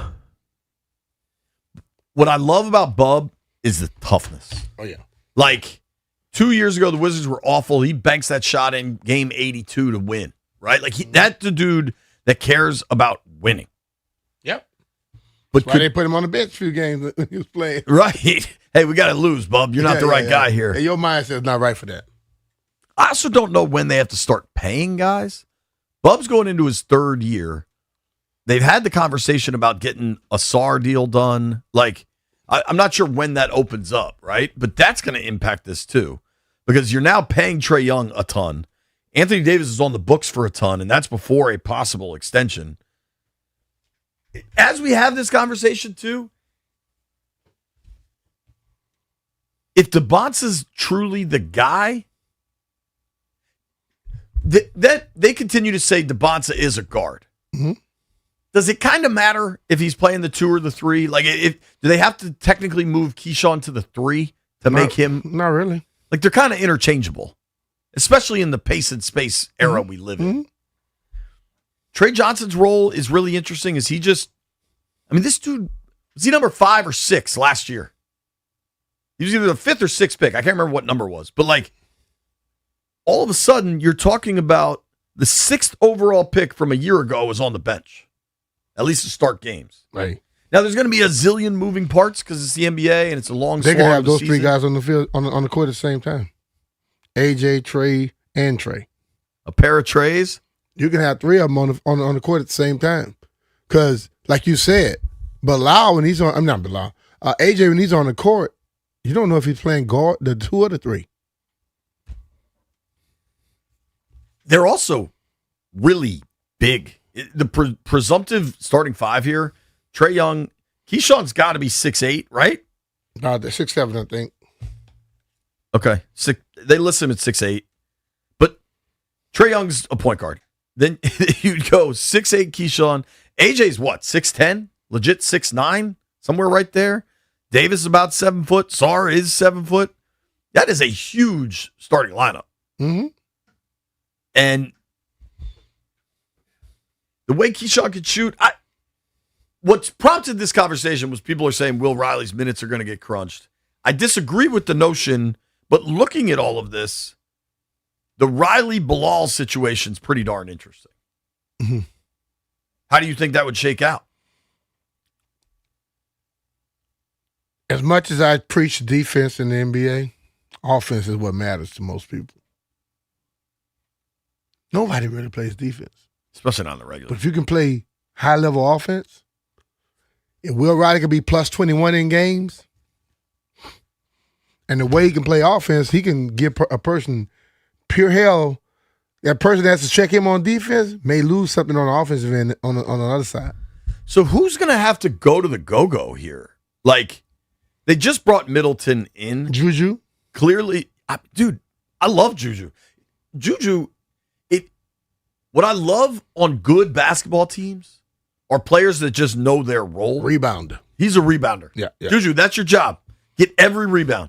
And he has like those pesky hands to get to a ton of basketballs coming off the rim. I like Jameer Watkins.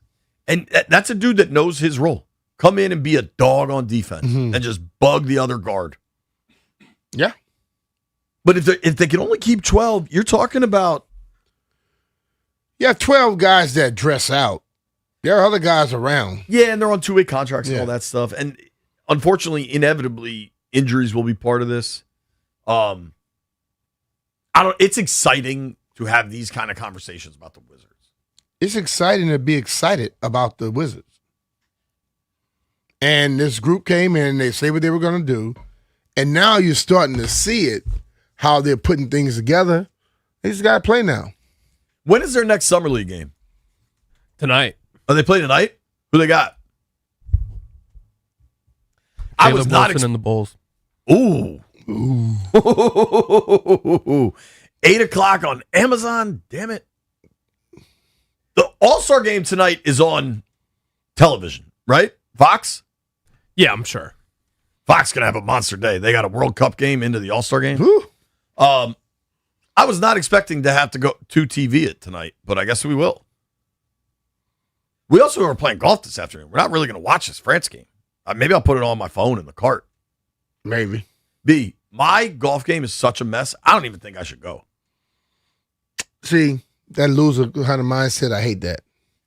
You're going to correct it. Think like that. I don't think I will. I think the 2026 Honest, golf that's season. why he can't give nobody any advice that I talk. I don't even talk about with that mindset. 2026 golf season for me is just shot. Nah, man. I'm terrible. How about you just get rid of that loser mentality and change up? I don't know what course we're playing. Shout out to our boy Jordan from College and Coast. It's going to be a fun afternoon. Both of them are hard. Yeah, neither of them's easy.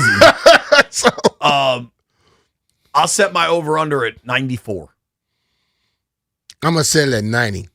Listen to what I say and do what I say. I'll get you better. I can hear Jimmy, but I can't listen to him. The Wiz are exciting. It's been, I'm fired up. Wiz, Bulls tonight. What has Caleb Wilson scored in his first 2 Summer League games? 35 the first game, I think it was.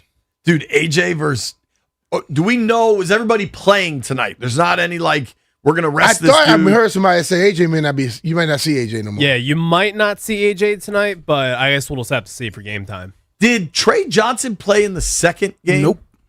He was on the sideline with the bucket hat, right? Yep. I don't think AJ should play either. We know what he can do. We know he can play both sides of the floor. Let's not risk an injury. With basketball, them legs, anything can happen. I also want to watch him. Selfishly, I just want more AJ DeBonta in my life. You're going to watch them win 60-plus games playing, this year. That's what I want to see. What? Okay. I just want to see them keep playing. Joey Sabat. This very rarely occurs. Joey Sabat with useful information. Chilling with Joey, man. Doug. What'd he say? Monumental 2. You know how when there's a Wiz and a Caps game the same night, you got to find the other Monumental channel? They're simulcasting the Summer League game. Channel 856 on Comcast, which I have, which means I don't have to stream second TV, which is very difficult. That's a victory. So I think All-Star Game gets the prime TV tonight, and especially if it's an AJ DeBonta-less Summer League game, gets the second TV. We might fire golf up on the other one, get ready for Scotland. What a day. When we come back, who's got the best home run swing ever? We'll debate. Time for GOATs.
Brought to you by Chicken Salad Chick, made from scratch, served from the heart. Major League All-Star Game tonight starts at 8 p.m. in Philly. 3 Nats are there. C.J. Abrams bats cleanup, the first shortstop in Nats Expos franchise history ever to start an All-Star Game. The others are James Wood and pitcher Foster Griffin, as they will take part in the 96 Midsummer Classic tonight up in Philly. Meanwhile, World Cup's down to a Final Four. France against Spain, semifinal today, 3 p.m. in Dallas. The other semi tomorrow, England plays Argentina in Atlanta. And the World Series of Poker final table is now set. 9 remaining players, all guaranteed at least a $1 million payout. They'll finish up in 3 weeks, $10 million to the winner August 3rd through 5th at the Paris, Las Vegas. Chicken Salad Chick makes food from scratch every day using quality ingredients. Whether you're craving traditional, savory, spicy, or fruity and nutty chicken salad, there's something for everyone. Enjoy Chicken Salad Chick as a scoop or sandwich, or grab a quick chick for life on the go. Visit Chicken Salad Chick or order online today. From the Crop Metcalf 5-Star Sports Desk, I'm Earl Forsey on The Fan.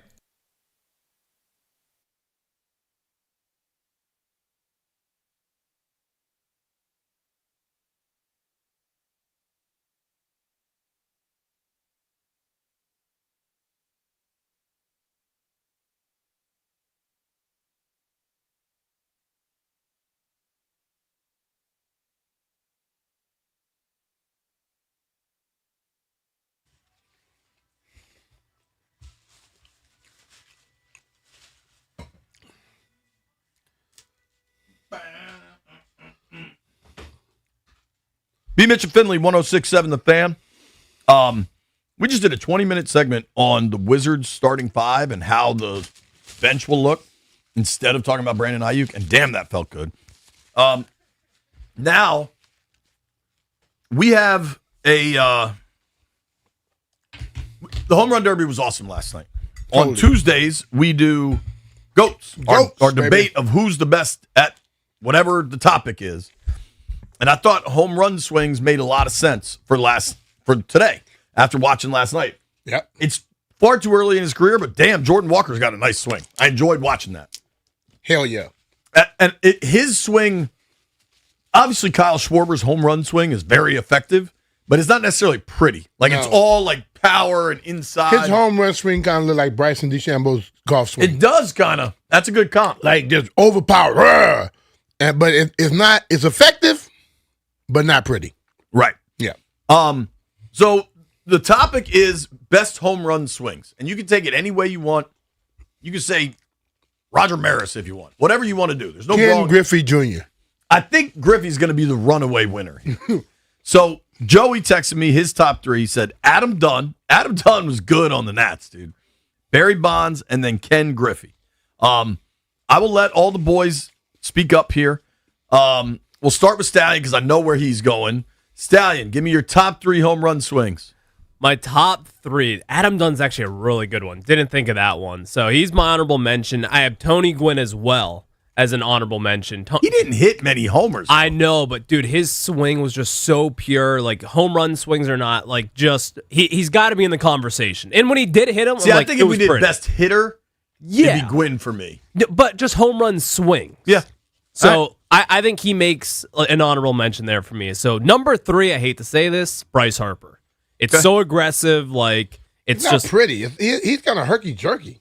I think his is prettier than like Schwarber. I like Bryce's swing. Yeah, Bryce is a nice swing, just mechanically speaking. It's just perfect. Hands are quick. Really nice swing. Number 2, I've got Manny Ramirez. Manny Ramirez had a beautiful swing. Back in the day, hitting balls over the green monster. I have him on my list. I loved Manny. I loved Manny. Manny in Cleveland. Holy moly. That was before my time, JP. That Indians lineup was so loaded, dude. It was crazy. And then number 1, swingman, Ken Griffey Jr. Okay. I mean, it's so good. Before you go, how did you say Manny Ramirez was ahead of your time when you just put... He's talking about when he was in Boston, I'm guessing. Oh, yeah, when he was in Cincy. Tony Gwynn was playing around the same damn time. Whoa. Cincy? Ken Griffey? No. Oh. He put Manny Ramirez. Yeah, and when did you watch Manny Ramirez play? Yeah, when he was in Boston. Okay. Yeah. But you said that was before your time. No, I was talking about the Indians era. Indians era, Manny Ramirez. How the hell did you watch Griffey then? When Griffey he was in Cincinnati. before Manny. Griffey and them, King Griffey was playing in Cincy in 09, and then he went to Seattle. Yeah, but Bryce Harper. No. Tony Gwynn. All of those dudes played around the same time. It's called YouTube. So it's not before your time. All right, Stallion went Harper, Manny Ramirez, Griffey. What's your list, B? Or White Brian, why don't you go real quick? I got you. Okay. I'm gonna go three up. Yep. Barry, Walker, Griffey. You say pretty. I'm going with pretty. So you're saying Bonds at 3? Mm-hmm. And you're saying this kid from last night? Who's Walker? Walker last night. Smoothest damn swing other than King Griffey I've ever seen. I love it. You are not a recency bias guy, but you like his swing, huh? We said pretty swing. Yeah. I ain't say best home run guy. That's fine. But his swing was effortless. I'm with you. Yeah. That's 2 votes Griffey so far. White Brian, what do you got? 3, I'll go Ryan Howard. Did you see him? Was he thirst trapping last night? Like, the kid Jordan Walker is having his interview right after the home run contest, and Ryan Howard just comes up, interrupts it to give him this chain, and then like hugs him and daps him up. That wasn't thirst trapping. That's a fraternity type thing right there. Couldn't that have waited a moment? No. Let the kid get his interview? No. That kid was happy to get that home run thing. Sure. All right. Ryan Howard, 3. 2, I'll go Gary Sheffield. Dan, everybody's stealing my guys. And at 1, I'll go Darryl Strawberry. Straw. I like that. Straw had a big, smooth swing, man. And, of course, he got a Met in there. I thought you were going to go David Wright. Jeffrey. I'm going Jeff running the board, doesn't know how to turn his mic on. That was an accident. I'm going A-Rod 3. Ugh. Yeah, only because when I was coming up playing baseball, I wore the number and everything. You liked A-Rod? I loved A-Rod, bro. Oh. I loved A-Rod. Then I gotta go Tony Gwynn. We're talking power hitters, and these guys keep talking about Tony Gwynn. Brian, you know what I've learned today? Clearly, those two never saw Gwynn actually play. Actually, because you wouldn't bring him up. Hold on. You wouldn't bring him up as a home run hitter. Hold on. Our baseball coach used to make us watch him, like watch his film and stuff, because he wanted us to hit the ball with a lot of contact. Yeah. And he's arguably the greatest hitter of all time. If we talk about better hitters, it'd be Tony Gwynn and Ichiro. Ted Williams. You love Ichiro. I love Ichiro too. All right. But I gotta go Ken Griffey Jr. Number 1, influence. When Griffey would wear his hat backwards for the home run derby, that was like a big deal in the 90s. He hits a golf ball just like that. All right, my list. He hits a golf ball just like that. I have some honorable mentions. Dudes that just raked. 1, it's too early, but James Wood, his swing is phenomenal. I love watching James Wood hit. I also really like Juan Soto. When Soto first came up and they were winning the pennant, winning the World Series, and Soto would get down in that crouch and grab his cup and rotate it all around, the Soto shuffle. He has since dialed back a little on the cup grabbing anyway, but Soto was just electric at that stage. I fear, and I don't know because his bank account has certainly grown, but I fear Juan Soto's lost a little of the joy of playing baseball, and I hate that because he was such a joyful player on the field. 2 honorable mentions for me that like kind of get slept on. Jim Tomei with the Indians just hit absolute nukes. And then you remember Big Mo Vaughn on the Red Sox? Mm-hmm. He was fun to watch, dude, because he had to be 3 bills running around the bases, but dude could rake. The McGuire-Sosa summer was just incredible. But, like, you look back at that in hindsight, and it's just the amount of steroids. McGuire's forearms had muscles. Jay, I thought we were saying prettiest swing.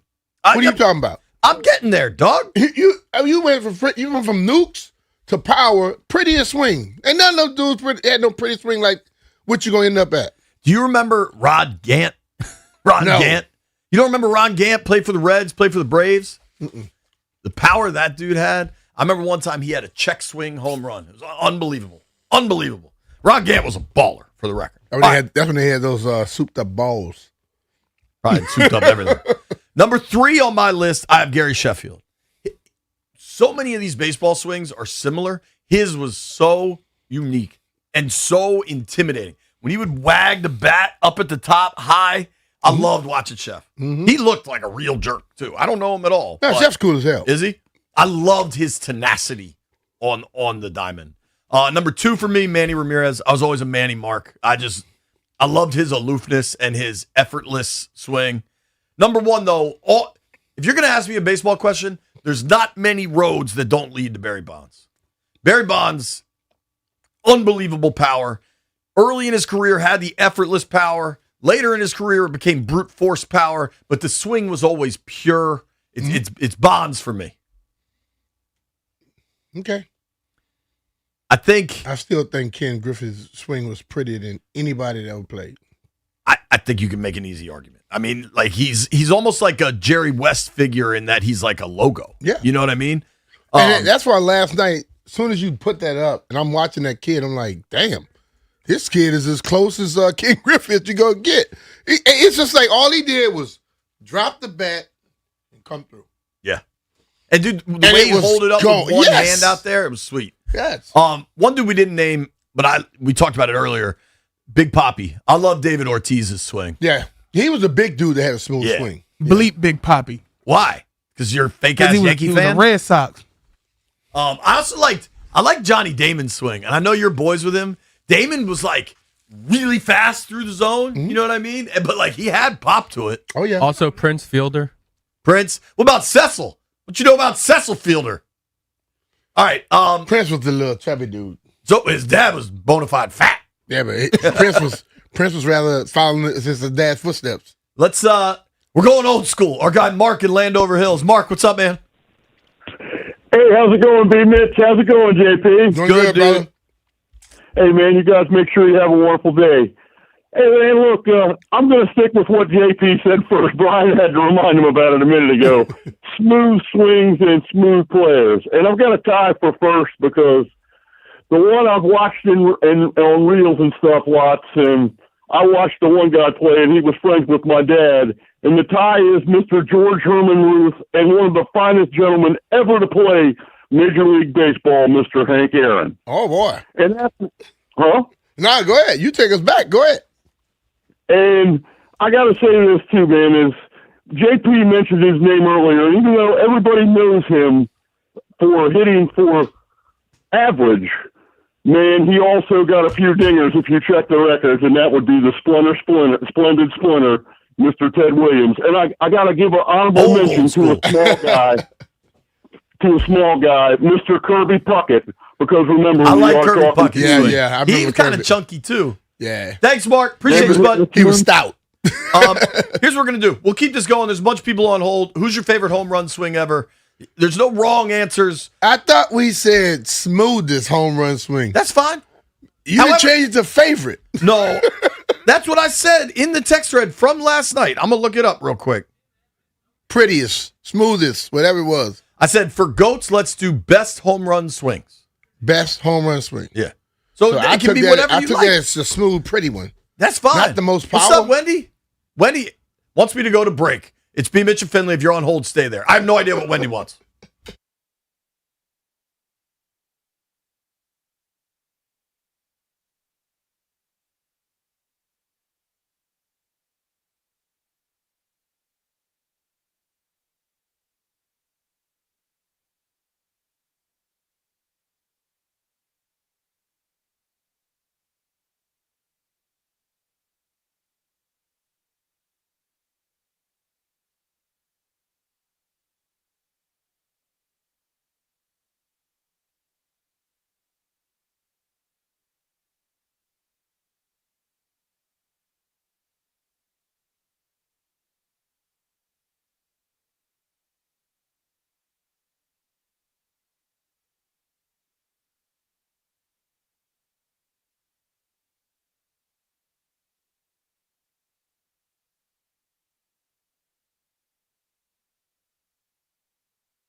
B. Mitch and Finley, 106.7 The Fan. Have our GOAT segment today. We just debated best home run swings. Can be interpreted a million different ways. Stallion said Griffey. B. Mitch said Griffey. White Brian said Darryl Strawberry. Jeff said Griffey. I said Barry Bonds. What do you say? Let's go to John in Herndon. John, what's up, dude? 1 second. Hi, guys. What's up, I'm dude? I'm going to be a bit old school, but before I do that, I just want to say hello and JP, you're kind of all over the map, but you're so enthusiastic. What the hell? Thanks, buddy. I guess. No problem, friend. So as I say, I'm going to be a little old school. I was going to say Hank, but I'll make him the honorable mention. But people forget Dick Allen. If we're still looking for best home run swing, Dick Allen was incredible. Who? And then, Dick Allen. Dick Allen? Left hand up. The Phillies. I got no file on Dick Allen. Ooh. Only just made the Hall of Fame last year, but that's okay. All right. All right. And then I would say George Foster. And then as an honorable mention, I would say Ichiro because while he was rare, I mean, he held himself out as a singles guy. His swing was the best I've ever seen. Okay, guys? Appreciate the call, dude. Appreciate it, bro. I like the historic perspective. My man Dick Allen was also nicknamed Crash and the Wampum Walloper. He's from Wampum Walloper. Wampum, Pennsylvania. Unfortunately, he passed away a few years back. I don't know. Dude, good hit. Okay. Let's go to Sean in Falls Church. What's up, Sean? Hey guys, if you're looking for smoothest and prettiest, the three that come to mind for me, in the third slot, Carlos Gonzalez of like the 07 Rockies when they made that run. It just the lefties looked good. And then Robinson Cano, he was smooth as butter. Even playing second, everything looked effortless for him, and sometimes that kind of got in the way because he threw. And then one is Griffey. If you're looking for best, though, I do agree Bonds just had it, but prettiest is Griffey.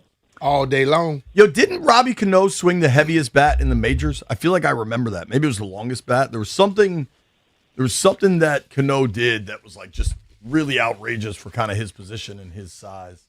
Let's go to Carlos in Alexandria. Carlos, what do you got?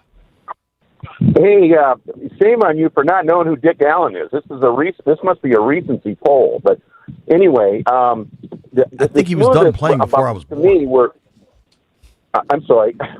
Well, but you're asking about it for the for the. There's no wrong answers, brother. No wrong answers. All right, we want the Griffeys as the smoothest, Griffey Sr., Griffey Jr., and Ted Williams. But the best home run swinger of all time was Harmon Killebrew. Harmon Killebrew, B.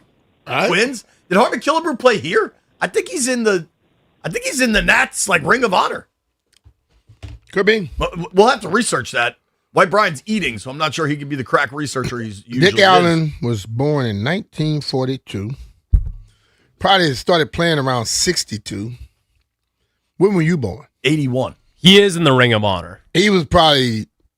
He died in 2020, so he was done playing probably when you came around. That was a good pull by me on Harmon Killebrew. Yeah, I just think, let's understand, you're not going to know everybody.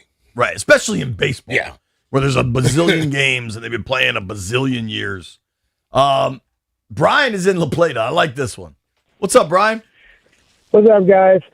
So this hitter had the absolute worst mechanics swinging, but when he hit a home run, it was beautiful. Jim Edmonds. All right. With the Angels? Yeah, Angels and Cardinals. His style was he didn't use his legs. He didn't even step. He would kind of lean back a little bit, and he had the most exaggerated uppercut. Man, when that ball, and he had a really good follow-through swing where he would drop that bat. It was so ugly, yet it was so pretty at the same time. I love that. Well, dude, if we're going to talk about those Cardinals teams, you got to mention Pujols. When Pujols hit that home run in whatever the Astrodome's now called, Enron Field, Minute Maid Park, whatever, he hit it off the train on that Astros closer in the NLCS. Holy moly. Pujols was a beast, dude. Absolute beast. Sean is in D.C. Sean, what do you got? Okay, thanks. I would go first with Barry Bonds. Smooth, compact swing, but a lot of power choked up on the bat. Number 2 would be Griffey Jr., nice smooth swing. And I'm going to go old school. I'm older than a lot of you guys. Number 3, I would say Mickey Mantle, who hit with just tremendous power from both sides of the plate. And if I can toss in and also ran, Reggie Jackson. Yeah. Watch that home run he hit in the 1971 All-Star game in Detroit. One of the longest home runs I've ever seen. That's what I got. Thank you. Good stuff, man. That's good. Yo, I did just pull up Mickey Mantle's swing. You know how you're supposed to drive the power from your hips? Uh-huh. You could see that, dude. Like, there's a reason Mickey Mantle is Mickey Mantle. That's a swing, man. Just ruthless power. You know what was really interesting? I meant to text him and I didn't. Rouye yesterday opened his show talking about the home run derby, and he started talking about hitting. And for a dude that's accomplished like Danny is in baseball, and his explanation of like the way you contort your body to hit and why the home run derby is actually like not that fair or effective for hitters, like because they don't always just swing for power all the time. It was really insightful. So if anybody missed that, I would go check out the Mickey Mantle's longest home run was 565 feet. That can't be right. 565 feet? That's what I just stated. That's what I just read. That's insane. Ed is in Hagerstown. Ed, who do you got? I'm going definitely old school. But first off, an honorable mention of the Al Kaline Detroit Tigers, how we used to hit it off the right field, upper tiers, and sometimes out of the building. Then you had the entire Big Red Machine back in the 60s and 70s. Then you got Dave Winfield, and then my number one guy would be good old William McCovey of the Giants. McCovey Cove. All right, man. All right. Appreciate it. Here we go, Jay. Take it a little farther for you. In 1960, September 10th, Mickey Mantle hit a ball in Detroit at Tiger Stadium that cleared the right field roof, and the baseball researchers later calculated traveled 643 feet. That can't be accurate. Dog, you keep talking about what can't be accurate. When you research something, you look up stuff and you find it. 600 feet? The 565 feet was at Griffith Stadium right here in D.C. Wow. I remember the old RFK had the chairs that were painted different colors for home runs that were hit up there. Like Frank Howard had hit a home run into the uppers. Guys, if you're on hold, I'm going to get back to the phones, but Stallion's going to kill me if I don't go to break. Cynthia Freeland, NFL Network, will join us next. That was a very fun, inspired edition of GOATs. Well done, everybody.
Brought to you by Reynolds and Power Home Team, Keller Williams Realty. The baseball all-star game tonight in Philadelphia. Things get underway around 8 p.m. Three Nats are there to represent D.C. James Wood, pitcher Foster Griffin, and C.J. Abrams will be batting cleanup, and he's the first shortstop in Nats Expos franchise history ever to get a start in an all-star game. Nationals hit the break on a 3-game skid, stumbling to close out the first half, dropping 3 in a row, 4 of 5, and 6 of their last 8. Nationals will start the second half. Later on in the week, they're out west on the road against the Athletics Friday night, 9:40 p.m. here on The Fan. World Cup down to a Final Four. First semifinal today, France against Spain at 3 p.m. in Dallas. Wizards have another game, 2-0 so far in Vegas. NBA Summer League action with Chicago Bulls tonight, 8 p.m. in Vegas. Want to hear the fastest way to know what your home would sell for? Reach out to Empower Home Team. Simply text your address to 800-763-3000. No phone call, just text your address, 800-763-3000. That's 800-763-3000. From the Crop Metcalf Sports Desk, I'm Earl Forsey on The Fan.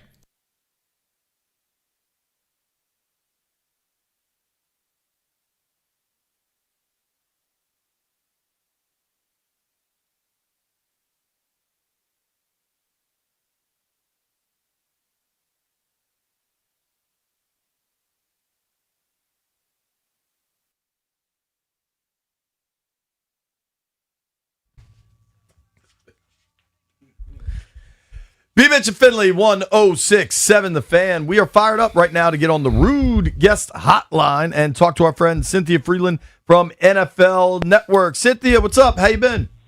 I'm great, thank you. How are you? Happy summer. Yeah, man. Summer's about over. It was hot summer, Cynthia, and we got another 100, like few days of 100 degrees coming. That's crazy. I mean, I kind of like that weather for like a minute, but only if I can escape it. Yeah. It's summer on the East Coast, man, is rough. How do you handle, so we got 2 weeks till camp starts, probably a little less than 2 months till week 1. When does your summer end? Because Brian and I have about 2 weeks left till camp opens. Same. Yep. Training camp starts.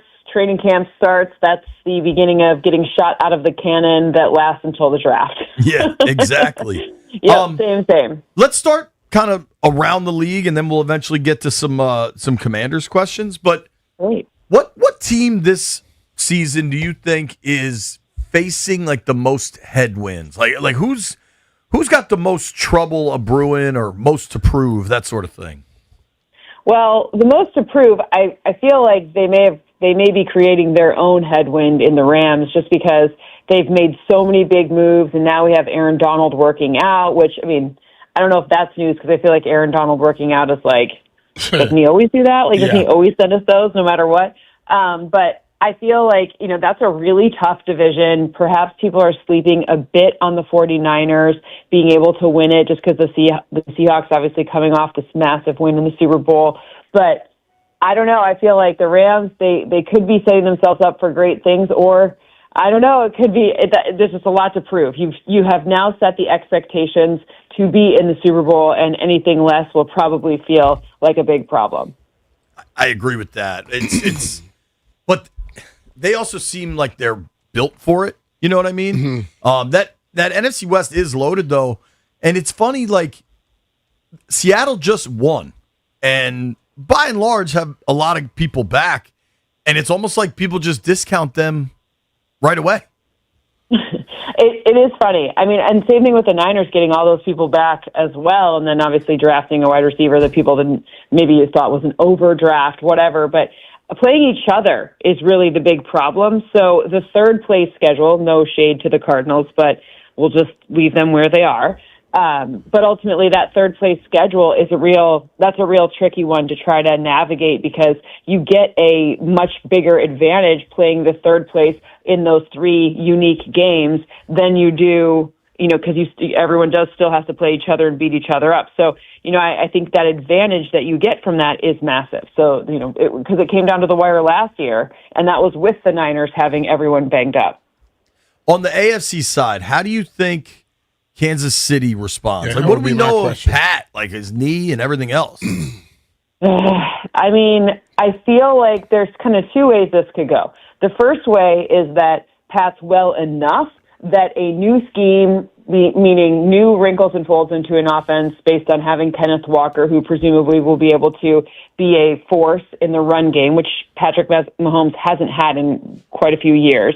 So maybe that gets them through the potential hump of the September with him getting back into the swing of football. That's maybe one version of what I think is possible. And then another version is that it's a really difficult year with a lot of, the O-line to me is going to dictate about, a lot of what's going on, but I think it's also maybe being slept on a bit. Like the defense is, Trent McDuffie's out here in Los Angeles with me, and, obviously so is Jalen Watson. They two of their guys are now Rams. So I'm curious to see if they've done enough by bringing in a rookie. And again, they've done it before, so we have seen them turn rookies into stars, but I don't know. I think that one could go.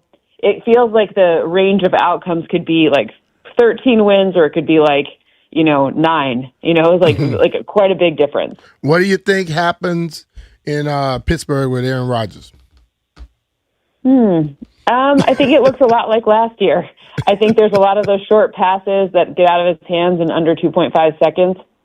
I don't think, I'm don't know what I feel about like the Mike, like I think it's going to be Aaron Rodgers show, which is going to me look a lot like what it was last year. I just don't think that there's going to be this resurgence of like Aaron Rodgers completing the like Hail. When I close my eyes, I think of the Rodgers to Rodgers against the Lions pass where he completes those Hail Marys, just doing crazy things. I just don't think it's going to look like that anymore. I just, not to say he doesn't have his fastball still, but perhaps it's a get out of your hands fastball instead of the big time throw. Talking with our friend Cynthia Freeland here on the Rude Guest Hotline. Cynthia, follow all of her work at NFL Network and give her a follow at Cynthia Freeland. I'm curious, let's switch it to the NFC East. And maybe we start with defending NFC East champ, the Philadelphia Eagles. I know how much analytic work you do. I know that you're always crunching the numbers. Just from a numbers standpoint, what does losing A.J. Brown mean to that offense? Well, it depends on, like, there's two different ways to think about it. From a numbers standpoint only, it's a big loss because A.J. Brown, not only does he create for himself, he also creates for others by forcing defenses to respect him no matter where he is on the field. It changes the run game. It changes who else could be open, or a tight end or a secondary wide receiver, et cetera. So that's a massive switch that they're going to have to figure out. But if you think that there was some issue with the psychological stuff, there's no way for numbers to capture that, and perhaps there's a way that chemistry can work itself out instead. It's going to be interesting. Where, from a numerical standpoint, Jalen Hurts' offensive performances, especially last year, was probably bottom third of the league. What do you make of Jalen's game and what seems to be a reticence to throw to the middle of the field, and he doesn't want to run as much now? Like, where do you think Hurts goes? It's a great question. I think a lot of the things that, the rumors that we hear, I think a lot of the things that we see on the field, perhaps there's some, confluence of the O-line was more banged up, or he was getting more pressure than he was used to. He didn't have AJ running the route that he wanted. I don't know.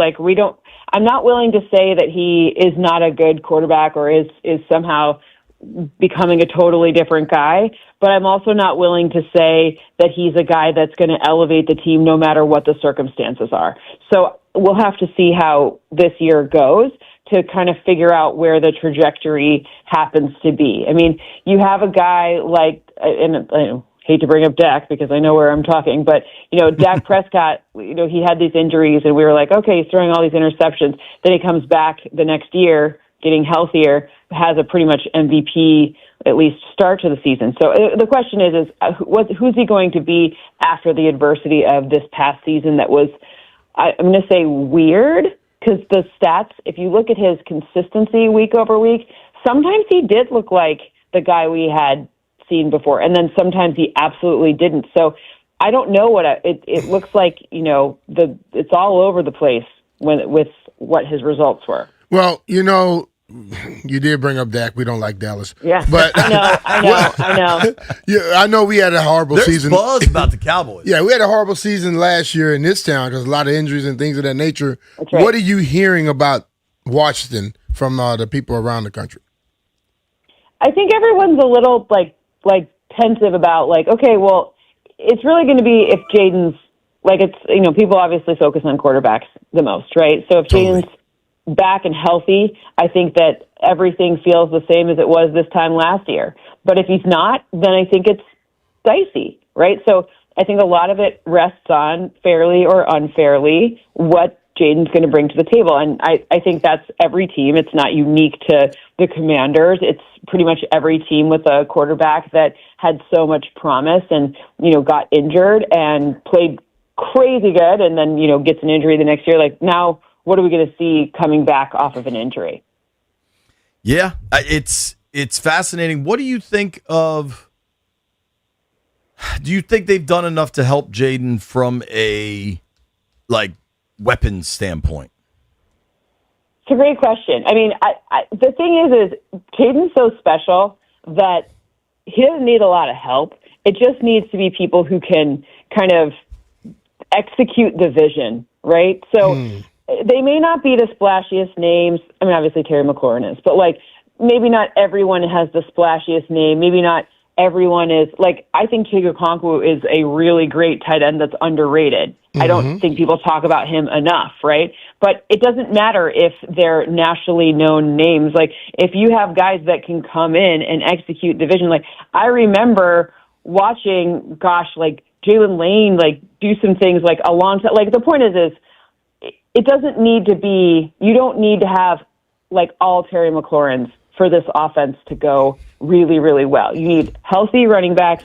You need Terry McLaurin to look like Terry McLaurin, and you need the other guys to do what's expected of them. I'm just saying all that to say I think Jaden's very special, so it doesn't need to – I like Marcus too, don't get me wrong, but I think it doesn't need to look like this all-star roster for it to have postseason results. I've been saying that everyone has been asking for a number 2 receiver, and I'm like, well, you got Chig.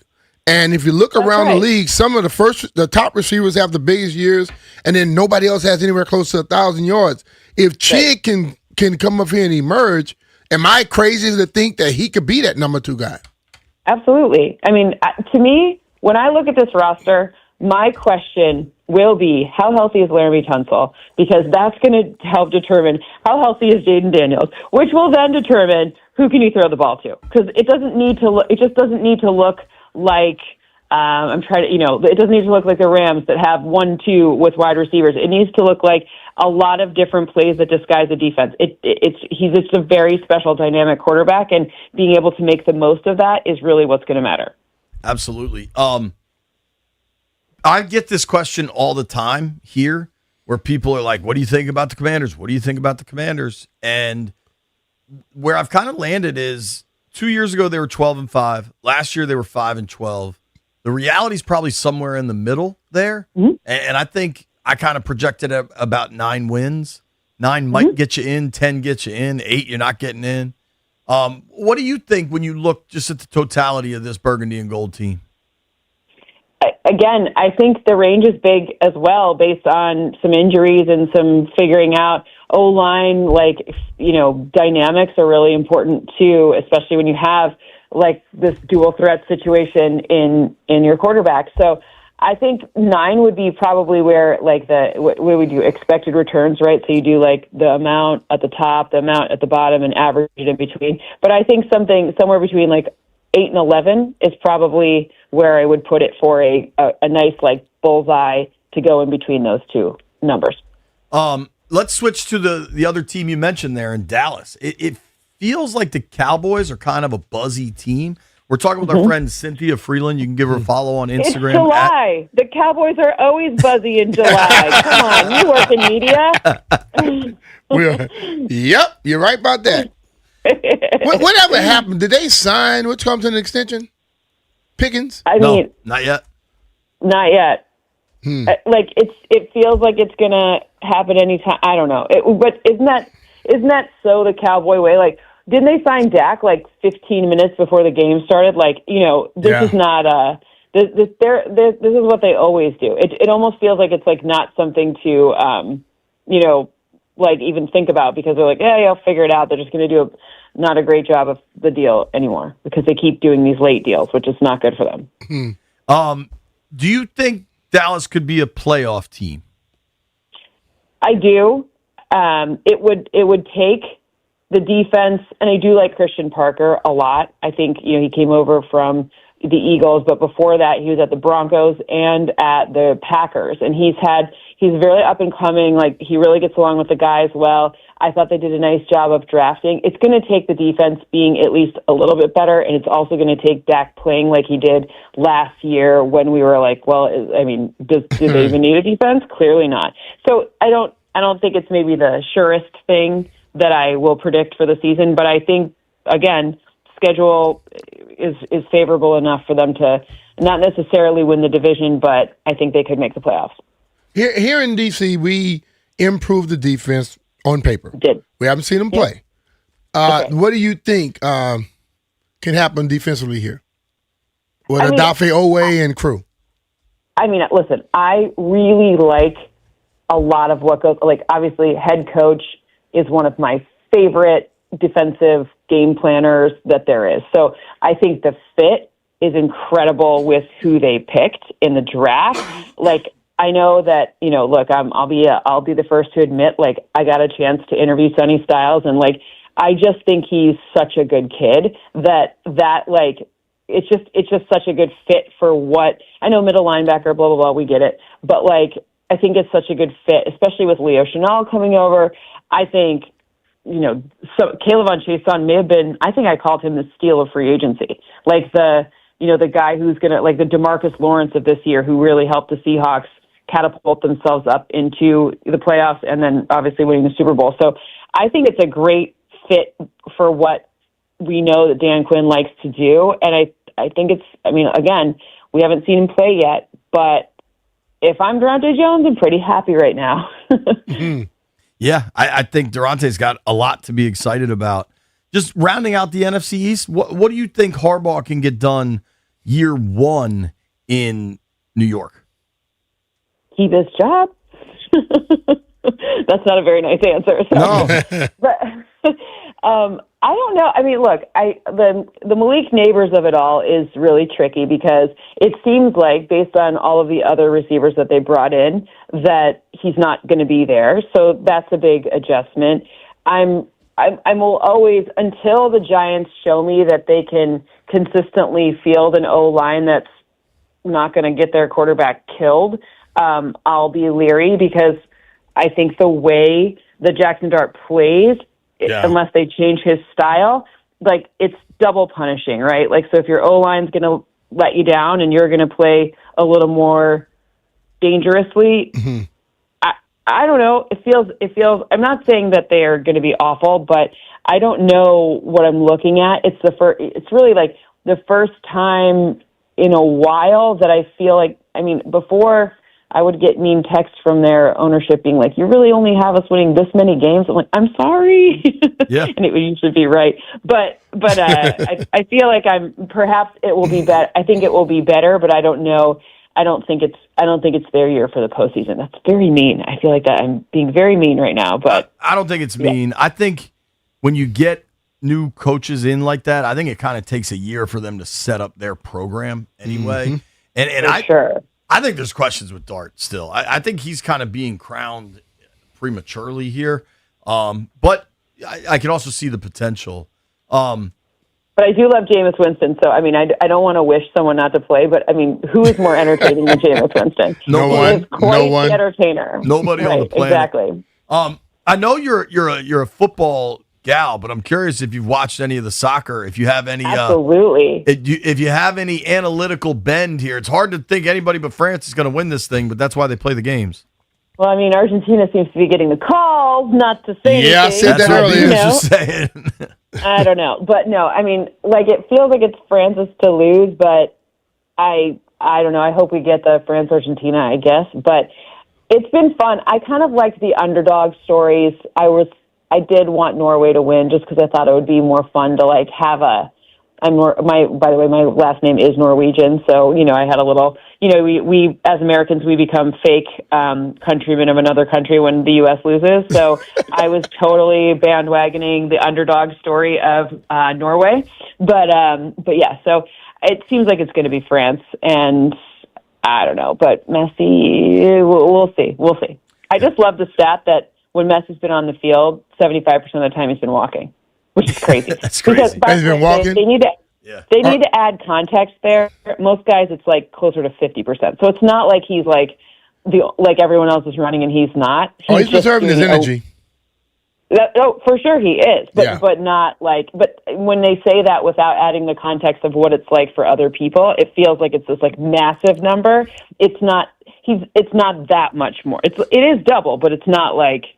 I don't know. When I heard it, I was like 75%. Like, well, what's normal? 50. You know why people say that, because they put out that because when you hear soccer people talking, well, our guys are always running. No, you're not. No, they are not. Some of them are standing in one place sometimes. That's right. They're standing in one place, or they're figuring out how to flop. That's my. They got to get that corrected there. I know. I just don't think that rule where then the other guy automatically gets the yellow card, like that's a weird rule to me, because can't it just be that like no one got the yellow card? That was where I got a little like over that rule. When you fake like that guy faked the other day and he got that yellow card, he deserved it. Nobody touched him. He tripped himself by the air. If you want flopping out of the game, that's how you do it. Then he rolled around. I think you got to do like the NBA tried to do. They did it for a bit, then they stopped. If they are going to be faking like that, you gotta come at them. Hey, Cynthia, we appreciate your time. Thank you for jumping on with us. Of course. Always love talking to you guys. And, hopefully I'll see you for the draft. I should be out there. So I can't wait to see what DC is going to bring for the draft. It's going to be awesome. Not that we want to talk about draft, but it's going to be great. Yeah, we'll have to have you come in studio while you're here if you got time. That'd be awesome. I would love that. Yeah, that'd be great. We'll talk to you before then and probably see you before then, but consider that done. We're Great. available. Love it. All right. Well, I will talk to you guys soon. Thank you for having me. All right, bye-bye. The great Cynthia Freeland from NFL Network. You can follow her on Instagram at Cynthia Freeland. She's C Freeland on Twitter. Maybe we talk a little football when we return. It's B. Mitchell Finley.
Brought to you by Copt Defense Properties. Baseball tonight, James Wood, C.J. Abrams, pitcher Foster Griffin of the Nats all getting set for the 96th All-Star Game in Philly. Things get underway at 8 p.m.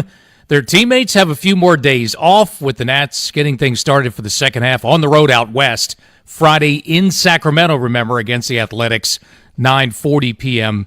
for the Nats on Friday to get things going again on the Fan. They'll sit 4 back to start the second half for that final wild card spot. World Cup down to a Final Four, first semifinal today. France against Spain, 3 p.m. in Dallas. Tomorrow, England takes on Argentina, 3 p.m. for that semi in Atlanta. And the Wizards with another NBA Summer League game tonight, 8 p.m. against the Bulls in Vegas. Are you a road technician that's tired of the outdoor service grind? Copt Defense Properties is now hiring building technicians that provide day-to-day property maintenance services, competitive pay, minimum 30-hour weeks, free training and development, and great benefits. Apply today at copt.com, COPT.com. From the Crop Metcalf Sports Desk, I'm Earl Forsey on The Fan.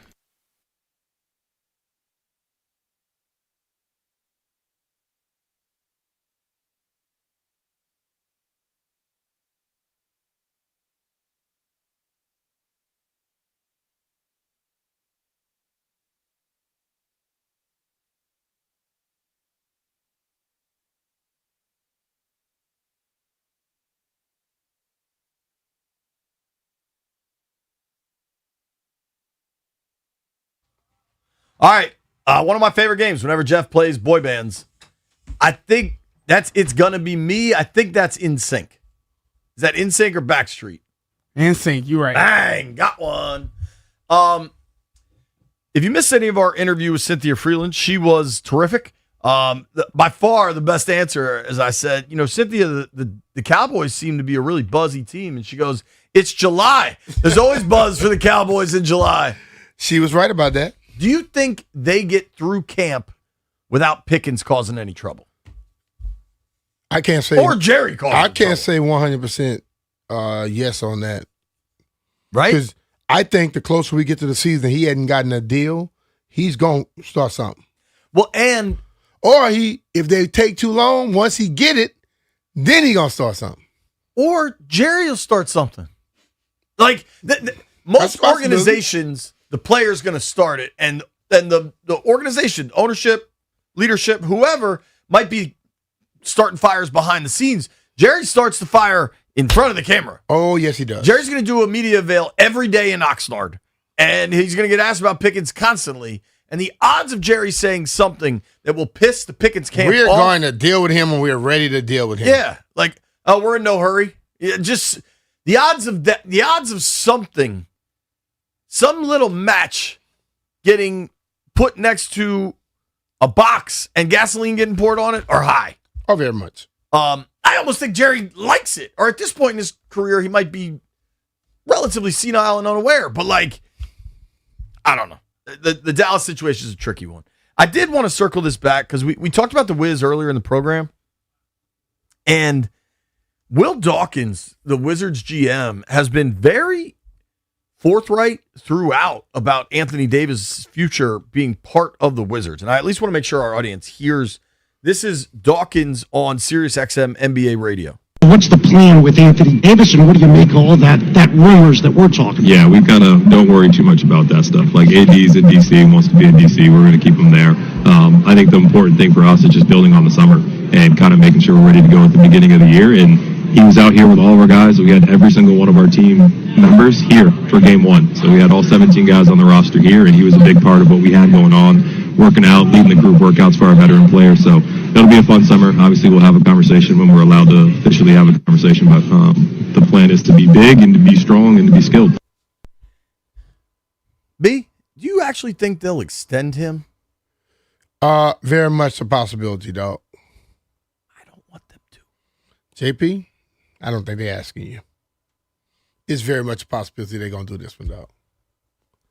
I'm serious, man. The way they're talking makes it seem like a possibility. Because, listen, if you notice, all of a sudden, he was like a mute. And all of a sudden, he started hanging around. When people start hanging around like that, what did it tell you? Something was said. You know why Trae Young was all in as soon as he arrived here? Because they told him they were going to extend him. And they did. Now you got AD posted videos wearing Wizards gear. Maybe there's too much attempted deciphery of social media in the world. Yeah. Maybe it's just random stuff. I mean, you said it earlier. Brandon Ayuk posted another video today. Even my guy Manny in Southeast, the most ardent Brandon Ayuk guy, said, yeah, we might got to pass on that one now. Mm-hmm. I think at this point, like, the NFL doesn't expect Ayuk to end up here. They don't? You know what? I'm not going to be upset at that, though. I think if he refuses to shut up, reinstate, if he don't reinstate, he is basically killing himself. Yeah. I don't know. The Ayuk stuff never goes away. He posted another video this morning if you want to go see him dance. He's dancing in a Commander's hat. I think, you know what would be funny? Remember when he posted with the video and he put his location in Ashburn, so you posted a video with the location. Being from Bosnia? Yeah, Bosnia. Yeah. I think whatever dancing video he does with a Commander's hat on, you should just post the same thing with a Commander's hat on. I think it'd be funny. Nah, I am a real Washington football guy. It'd be funny. I think we should support that. You and I are playing golf this afternoon. I will put France versus Spain. Shout out to the Fox Sports app. I've watched a lot of World Cup on my phone just because the times of these games are not always the most convenient for the American audience. I don't understand this, White Brian. So today we get France versus Spain. France to win in regulation is a plus number? So Spain hasn't lost with Lamine Yamal starting. I think they're like 36-10-0. So if he hadn't lost with him starting, how much has France lost? Lose 10? Well, France did lose to Spain in the Euros 2 years ago, I guess the that ties was. come after the third semis. Am I reading this correct? I'm looking at odds from BetMGM that you could get France to win in regulation at plus 145. That feels like the easiest bet in history. Yeah, I was about to say, I know I picked Spain to win it all, but the way France have been playing, I think I might actually put money on it. Yamal is on Spain, and then France has 3 top-notch guys, right? Spain's loaded too, dude. Yeah, I mean, Spain's France has 3 top-notch dudes, though. Mbappe and Dembele. What's my man's name? Dembele. Ousmane Dembele. And it's another one? It's the dude Olise, if I'm saying Olise, that right. yeah. He's like the playmaker. Yeah. He leads the World Cup in assists. Yeah, Spain is so dangerous, especially running down the sides with the ball. Spain gave up their first opened up a goal of the World Cup in the last game. They hadn't given up one. They gave up one to Belgium. Belgium beat us, not out of our boys. It doesn't make any sense to me that you get plus money on France. Maybe I don't understand soccer betting. What is Spain well to win? So, depending where you're shopping, right? At BetMGM, it was France plus 145, Spain plus 200. Because what makes it complicated is you can also bet to tie. You can bet on the draw. Well, to be honest with you, they can't draw. It's in regulation. Okay. That's what I'm saying, because somebody got to go forward. To qualify for the next round, France is minus 140. Spain is plus 114. Okay. So that is just who's going to end up winning.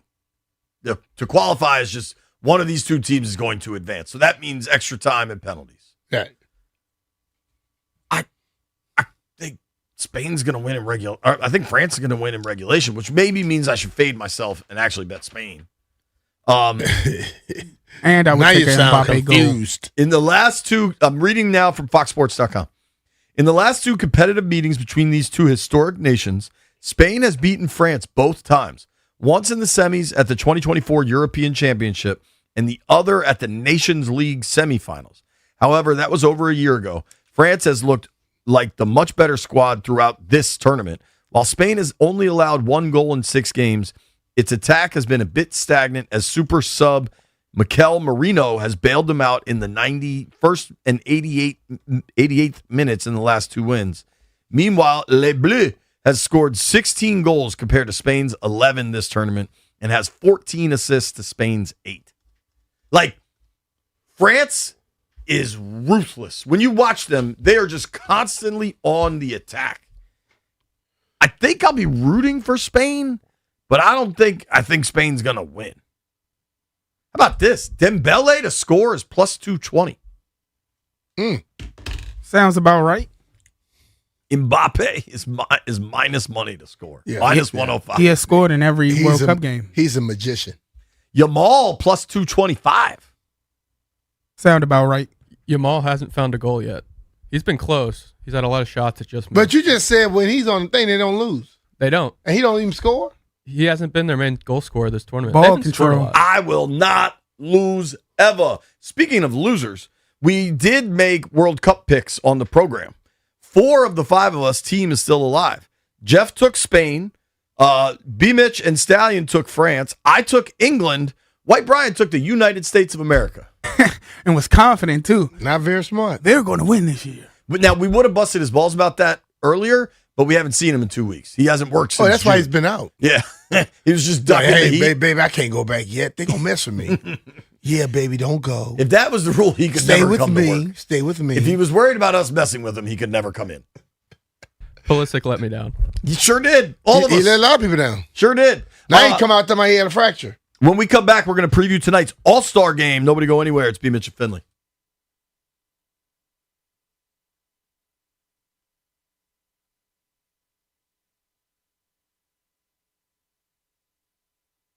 If you want comfort and convenience wherever life takes you this summer, you need to turn to Rude. With Wi-Fi compatibility, you have full control of your cooling system right from your phone. Forgot to turn up the AC before heading out for vacation? You can adjust it in seconds and stop cooling an empty house. Plus, you'll get alerts if something's not right. These guys are the best, and they've installed new systems in my house, and I felt the cool, crisp difference instantly. And here's the best part. Rude systems are whisper quiet. No more noise interruptions while you're trying to relax, just peace of mind. Rude's variable speed compressor ensures precise temperature and humidity control, operating efficiently even in the absolute peak of the summer heat. Its comfort and performance perfectly balanced. Also, don't forget about the savings. Make sure to visit Rude.com to learn more about the different ways you can save on your home HVAC products. Rude, the most reliable heating and air conditioning products in the DMV. And remember, if it ain't Rude, it ain't right.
Yo, B, we were talking about France versus Spain coming up in a little over an hour. Yeah. Today is Bastille Day. Okay. Which I think is like 4th of July in France, basically. Woo! Pow, pow, pow, pow. So, I don't know. I don't know if the French are losing on Bastille Day. I don't know. Although, the U.S. could have played Belgium on the 4th of July and still would have gotten worked. Yeah. Bastille Day. Does anybody know this answer? What is Bastille Day? Nope, we don't. The day of Bastilling. Wait. See, I wouldn't have guessed nothing at that. I'm guessing White Brian knows what it is. So let's have Stallion, don't Google it. Encyclopedia Brian. Send it an email. All right, what's Bastille Day? Send it an email. No idea. Is it when they cut off all the heads of the dictators? They stormed in 1780. It was the French Revolution. I don't know if it was the Guillotine Day or what, but it's when they stormed the Bastille, thus Bastille Day. They have big parties for this joint. They have fireworks, all that kind of stuff. So it's a big day in France, and with them playing soccer today too. I don't see nothing about the guillotine. Off with their head. A big part of the French Revolution. They cut off all the heads. Yeah, but they don't say about this day it's about cutting nobody's damn head off. Well, who was the lady? Marie Antoinette? No. The let them have cake lady. I can't think of her name. It was like the king's wife, the queen, perhaps. We're going to stop doing this. We sound real stupid. No, y'all sound real stupid because I'm not saying nothing. The guillotine was a real thing. The guillotine was Who used was in the a lady lot that of said places. let them have cake? Marie Antoinette? Madame, they have no bread. Well, let them have cake. That shows how removed the aristocracy was from the... Yeah, Marie Antoinette. Bang! Just bailed myself out, Jeffrey. Stallion, All-Star Game preview. CJ Abrams batting fourth tonight. James Wood will be coming off the bench, so that'll be something to watch. Foster Griffin getting some action for the Nationals tonight. That'll be really cool. I'm not sure what inning he's going to pitch. Probably pretty late. He's a rookie, technically, even though he's 31 years old. Shohei not playing? No, I don't believe What's so. up with that? I saw he definitely is not playing. Yeah, he's definitely not playing. I think he might be back post All-Star break, but not entirely sure on that. That sucks. It's fun to watch him. You ever notice every time he says something, he's not entirely sure. He thinks he never knows what he's talking about. Do you ever know anything, Stallion? No. He always Scientists not don't- sure. Hey, I can't really say it. scientists don't speak in guarantees. I'm a scientist. That's not true. That's not true. No, it's always no. 99.999% chance. That's But what I'm you're saying not here. speaking Who are the starting 0.999%. pitchers? Skeens? No, actually, it's Dylan Cease for the American League, and I think the National League. You thinking again? It's Christopher Sanchez. Christopher Sanchez. For the Phillies? He's always thinking. Why isn't Skeens starting? Just rotational thing? They always like to do the home pitcher if he's there. What about Miz? Will we get to see him tonight? Oh boy, I think so. Yeah, I think Miz should be pitching. I think He has like a cool Pokemon glove. I'm not gonna lie. Hand up. Who watched Pokemon here growing up? No. It wouldn't even invented when I was saw growing that, up. I saw the picture. They had like a picture of his glove covering his face with a Pokemon card in it, and I was like, God, what a nerd. I'm sorry. Listen, man, I'm glad if people like Pokemon, but it's not for me. It's not for us. Maybe I think if you go to Ryan's house, his whole bedroom is Pokemon walled up. I'm sure. What? That's why he couldn't get laid there about 18 months. No, it's Lisa Ann.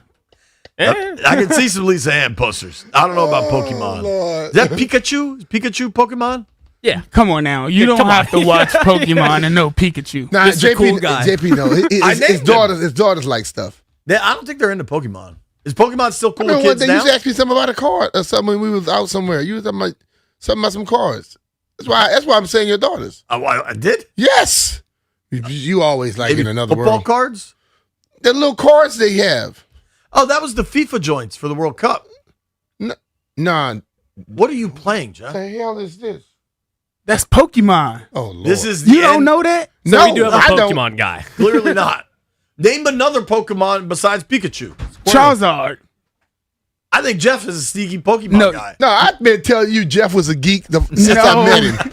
I told you straight up, Jeff is 100,000% The only reason why I know those Pokemon because My friend gave me some cards. I didn't even know about it. And my mom told me those were Chinese devils, so I never got to play with them again. All I had was Squirtle, Pikachu, and Charizard. Chinese devil? Yes. It was something with the church. You Mama can ask Walker, anybody, we gotta talk. You can ask anybody that went to a Baptist church. It was something about Pokemons where we could not, like if we were kids at the Baptist church, we could not have Pokemon cards. When I went to a Baptist church, I can tell you a lot of the devils was in the church.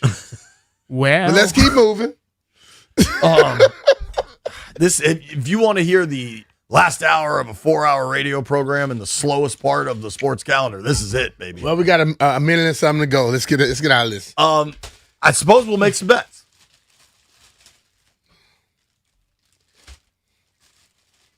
Holla. Gather around, gather around. So you could get some props tonight. Man, give me France. That was easy, huh? Me too. We got Wiz Summer League tonight. I need to know if AJ playing. Wizard, I would assume he's playing because the Wiz are 4.5-point favorites. Give me France and Washington. Parlay. B, are you nervous? No. You're on the same side as Jeff. Jeff, you picked Spain to win it all, dude. That's before we seen the chemistry. I'm not changing up what I do. Chemistry of Jeff changing up what he does. Stallion took France too. I'm completely worried. But Stallion's been on France with you. Yeah, I'm still worried. What's funny though is Stallion last night wanted Schwarber with you, and then he changed to Caminero, and then they both lost. What do you like? Schwarber was in the finals though. Spain. Once he changed, if it would have been this other way, he wouldn't have made it to the White finals. Brian just took Spain. Not Out worried here about zagging. him. Man, that dude cheered for the Mets. He cheered for the Mets and the Giants. What the hell I'm worried about him for? I'm feeling, man, let me get a Will Riley. I'll take the American League. Thank you to everybody that listened to the program. Grant and Danny next.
We're brought to you by PVI Office Furniture. Fast, excellent, affordable business grows with PVI. The Major League All-Star Game tonight, 8 p.m. in Philly. C.J. Abrams, James Wood All-Stars for a second time in their young careers. The other national is a great story. Pitcher Foster Griffin getting his props, getting an All-Star Game appearance tonight. Former first-round pick, spent 6 years in the minors. At one point had Tommy John surgery, played 3 years in Japan. Revived his career there, now having a fun first season in D.C. It's an absolute blast. This clubhouse is so fun. We had great vibes going on in there. Everyone's up. Everyone's, there's not a team that comes in that we think we're going to lay down for. We're up for the fight every single day. World Cup is down to a Final Four. France and Spain for semifinal today, 3 p.m. in Dallas. Wizards with another NBA Summer League game tonight, taking on the Bulls, 8 p.m. in Vegas. Strong teams need spaces that keep up. PVI Office Furniture helps businesses create better workspaces with expert guidance, new and used options, fast delivery and installation by PVI's own team. Visit PVI's massive Frederick showroom or go to PVI.com. Come experience the PVI difference today. From the Crop Metcalf Sports Desk, I'm Earl Forsey on The Fan.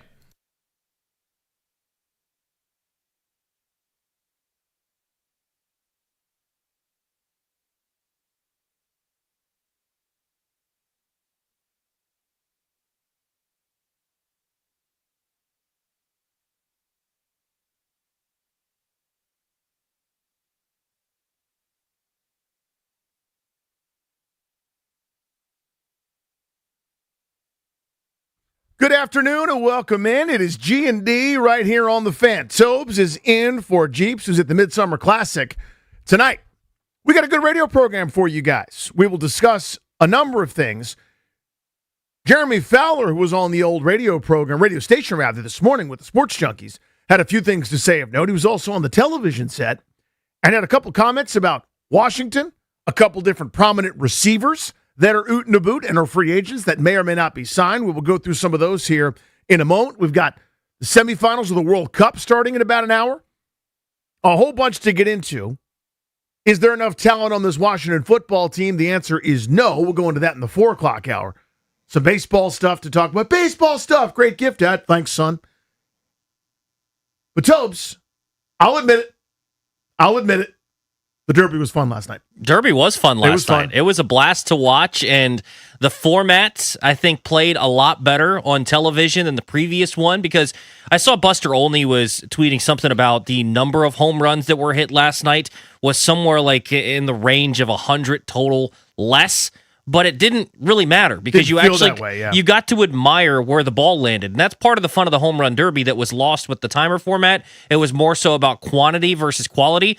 Watching Wilson Contreras in that first round hit them 490 feet and just living, insane, going up into the concourse of the second deck there at Citizens Bank Park was incredible. So I love watching that style of a home run derby.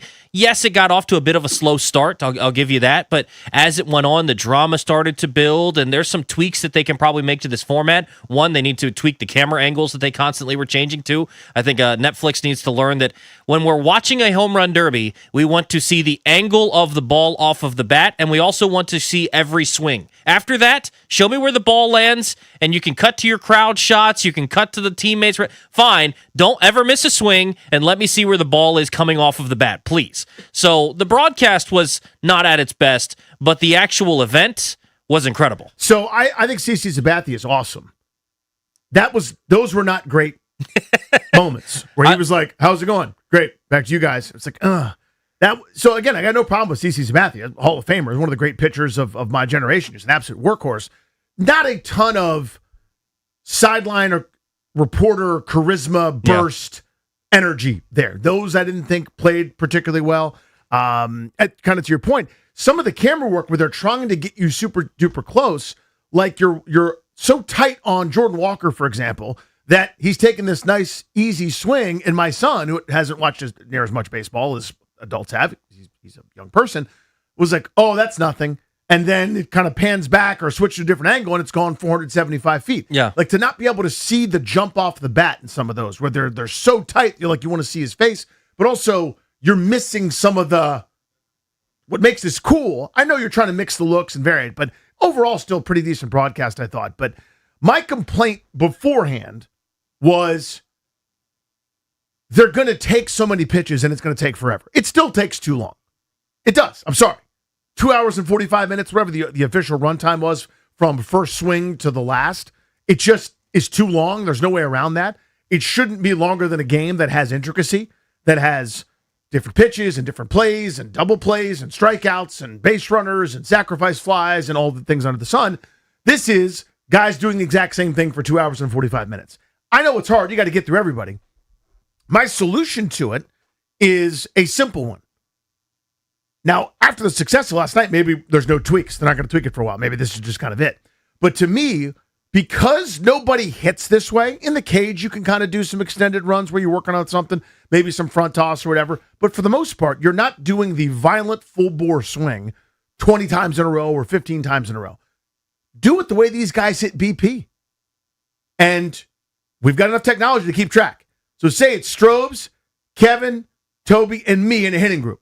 You get 5 swings. If it's a strike, that's an out. Doesn't count as a homer. So there's no taking pitches. And you don't have to take pitches because you're taking BP, right? You're not waiting for anything. Take your 5 and then get out. So you hit 2, Kevin hits 4, Strober hits 1, I hit 5 because I'm silly. I'm kidding. But now that's one round. And we do it 3 times. And whoever's got the most in that group, whoever's got the most in the next group, and then one wild card, we go to a final, we do the same thing. You could be done in 90 minutes. Now, they don't want to be because there's nothing else going on. There's nothing to compete with in sports, and they're going to milk this thing for all it's worth. I mean, Netflix paid, I'm sure, 10x market value for it so they could say that they have it, and please watch the next episode of I Will Find You.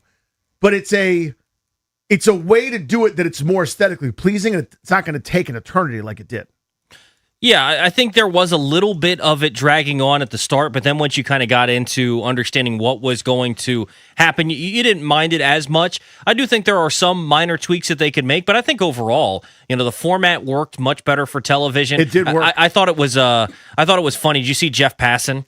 So yesterday, he had said on ESPN that I think this is going to really stink. He said, I think it's going to be bad. And then he retweeted his own thing of him saying that. It said, Passan is a moron. Awful announcing picked it up, ran with it, and he was like, Passan's a moron. Good cell phone. That's how you do it. Right? Yeah. As long as you have a sense of humor about yourself, you can get away with it.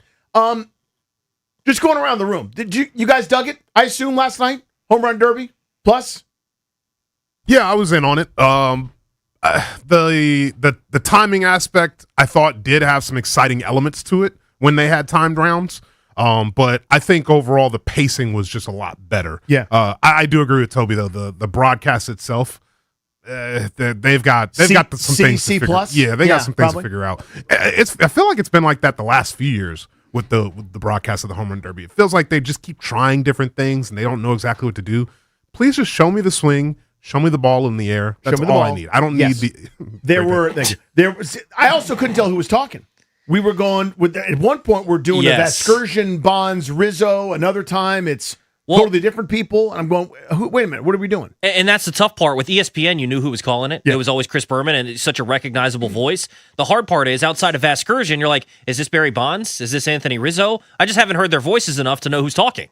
So one of the things that ruined the slam dunk contest, besides not being able to get names that anybody recognizes, is oh, it's over. It may not be. You know what I mean? I understand you're trying to hype it up and make it exciting, but let's let other guys go too. Or you could say, you know what I mean? It became this thing, and it's and that was happening leading into the broadcast last night, where the guys are having fun, and that's probably the note. It's make sure this is fun, and engage with this so that it's enjoyable to the audience. But to kind of Darius's point, there's one moment where I think it was Schwarber may have just smoked one on a line into the upper deck, and he's using some kind of colloquial expression about get legs, bull, or something. I don't even know what he said, but you're kind of okay, what? Wait, what? And you're I'm not even sure what this is. Yeah. Kevin, what'd you think? I love the broadcast pro. I saw Toby's tweet last night that he was anti-broadcast. I thought Rizzo was great. I think at times too many cooks in the kitchen. That's fair to say. And CeCe doesn't really have the charisma to be a sideline reporter. But I don't think Netflix is not going for that. They're going for we're going to take 4 big baseball events out of the year and make it this big thing. So I don't think the everyday fan, it's not going to appeal to that at all. Right. I mean, my kid loved it. So that's kind of the point to me is he's now watching this sort of thing. He's in on the drama. But then we told him if you stay up to watch the winner, you can't have iPad in bed. He chose iPad in bed. So the point is he watched some of it, which was more than zero. Strobes. I didn't catch a lot of the broadcast really until the end, but the thing that kind of bothers me is like this is another prime example of everything shifting over to the streaming side. This is baseball's biggest event, arguably, that they have out of the entire year outside of the playoffs and stuff, where they're now putting it exclusively on streaming stuff. And it bothers me in a way that like everything's going to be so expensive, and as I get older, I'm going to have every single service to watch every single sport, probably the NFL at some point. So that aspect of it bothers me, but the last round was really entertaining. So I was glad to see Schwarber lose because I can't root for Philadelphia, and seeing all the Philadelphia fans get up and leave like it was a ball game that they just lost. Love that was fun. That actually was really fun. So actually, tip of the cap to the most irritating fans and self-indulgent fans in the world. You're special because you like your teams, I'm sure. But that actually was great theater, honestly. It was. Where they're booing, Contreras every swing and cheering when he would hit one that wasn't going to go, and the whole deal. And then Jordan Walker just going full Chris Webber on him, right? Just getting the pipe down. I'm here. Well, and also, I mean, you can speak to this a little bit better, Danny, because you actually hit at a decent level other than just going to a batting cage or in Little League. Throwing in the magenta balls, no one could see them. That was horrendous. Like, no one could see them. So I understand there's a sponsor involved.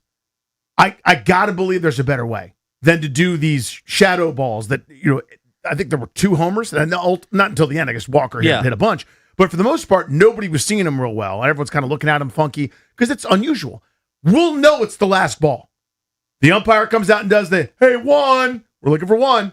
And you can do a different labeled ball or something where there's a sticker on it or just something. But the idea that it was going to be that funky, that was a miss. That's one of those, nobody really thought about that. Nobody tested that well enough with a big league hitter going, under the bright lights, under these weird circumstances, we're not going to, the whole point is to hit a bunch of homers and have drama. We didn't have that until the last round. Yeah, the amount of times that they would get to the last ball and a guy would put a good swing on it and be like, oh, and be like, I just missed it. How many infield pop-ups? Was that good TV? It was like, so maybe do a little bit differently there. I think the other cool thing, and I saw, is that they have the players before the home run derby sign basically all the baseballs. And I don't know if it's like they switch them out. So like Ben Rice is hitting only Ben Rice signed baseballs. I think maybe it's just a whole conglomeration. So Rice is hitting Rice balls? Thank you. Yes. But I think overall, like, you've got every single time you catch a ball, it's autographed by somebody. You already know. That's pretty neat. cool. That's really neat.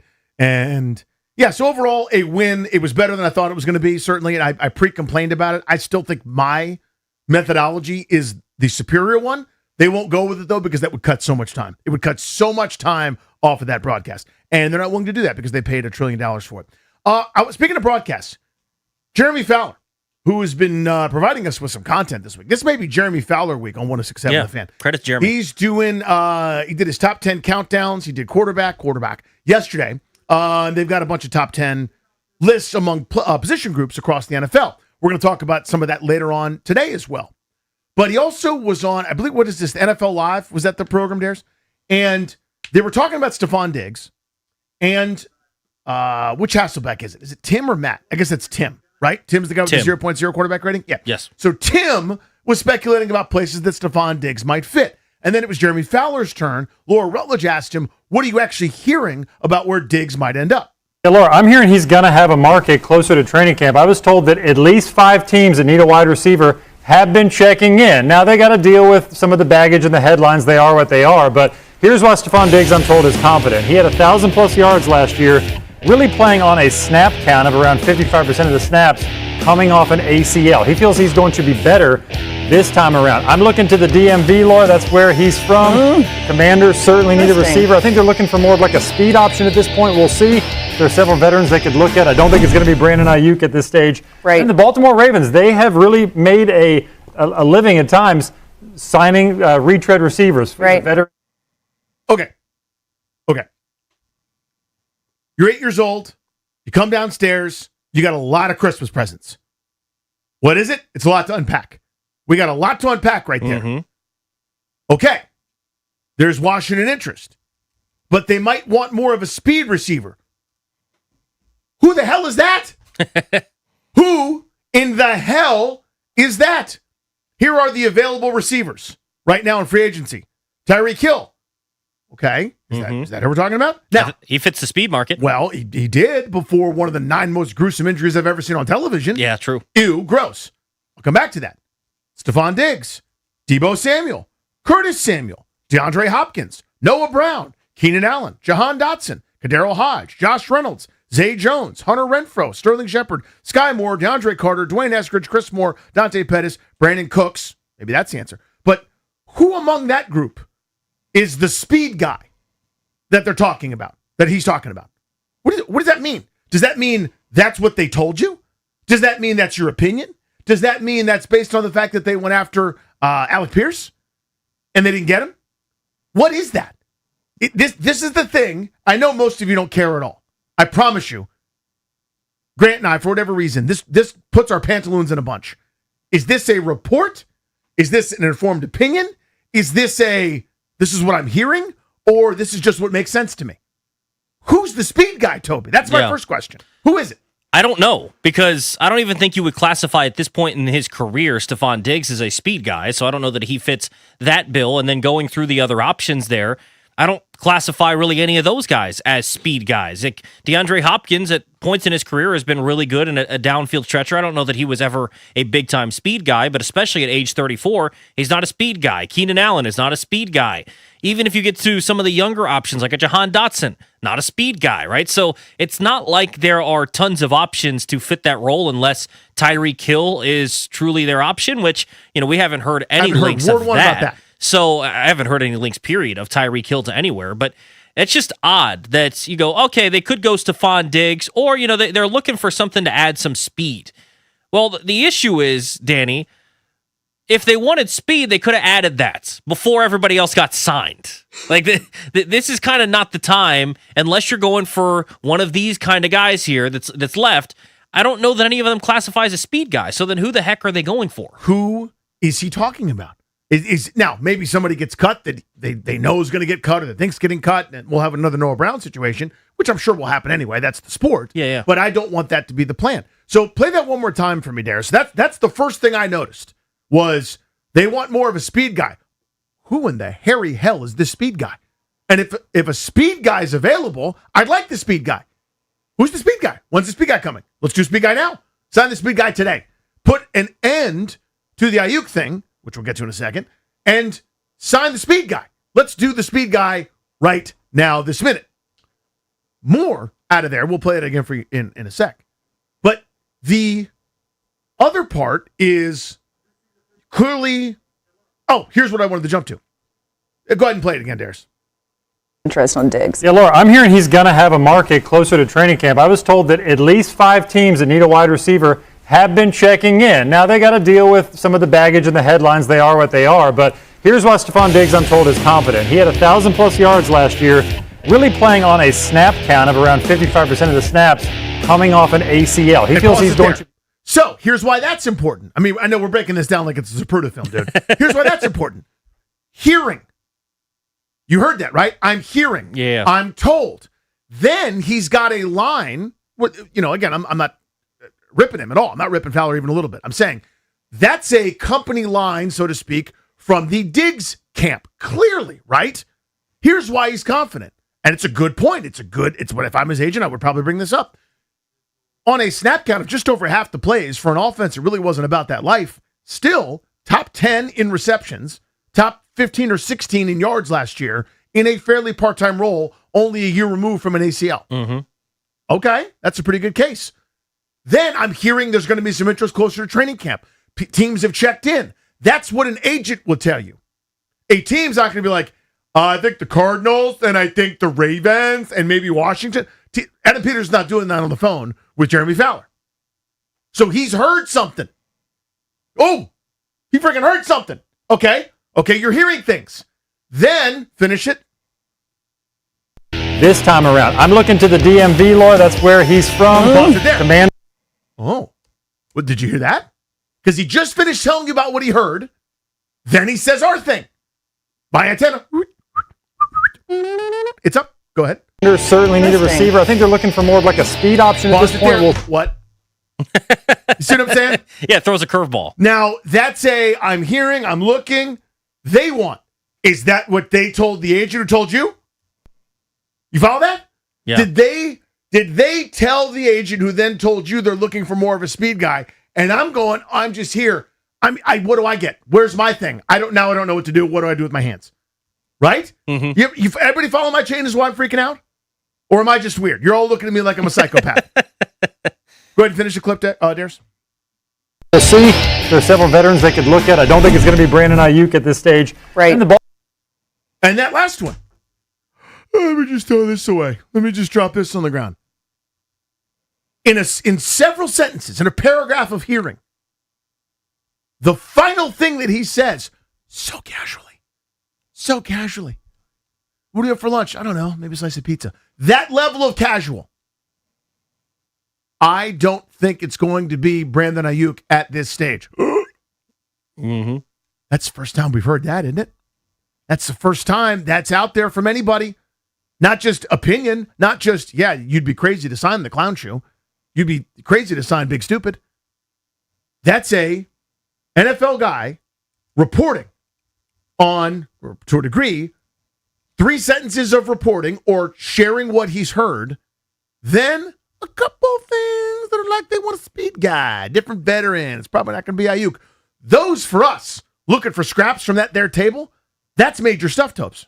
Yeah, 100%. I mean, you're getting little bits of information that he doesn't elaborate on greatly. Obviously, in a show, they're not focused entirely on the Commanders, but I think it's interesting to hear just some of their thought process where it might be an interest in Diggs.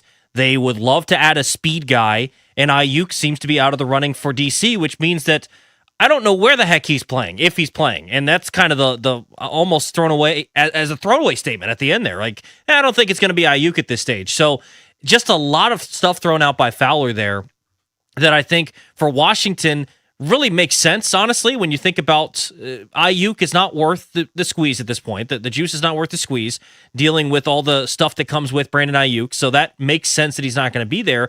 So then they kind of seem to be on, like, as much as they want to say, Danny, that they're fine with their wide receiver room, all the reports keep saying that they're going to be linked to these guys. So clearly they want to add something. So they would probably be on our side of saying, we'd like to at least have another option that we feel good about. We don't mind the guys we have in our room, but we want a reliable number 2 behind Terry McLaurin. If it's Stephon Diggs, great, or whoever the speed option is, fine. But they do need to still do something to address that wide receiver 2 position, I believe, and it seems like Adam Peters would be in that same boat. I don't even know how to hone this down to a question. So you're usually supposed to have a question, right, when you do this thing? Yeah. And it's like one side or the other. Here are my questions. Answer whichever one you want to answer. All right, everybody ready? I want everyone to have their answers ready. Who in the hell is this speed option? Who is this other veteran who may also be a speed option? Why aren't they interested in on Diggs? Or are they? Yeah. And do you believe that it's not Ayuk? Like, those are the 4 major things to me out of there. Answer whatever one of those you want. We're going to have a conversation about it. So again, to recap, fill in the Scantron on these. As many or 1 or 3 or 4, whatever questions you want to answer.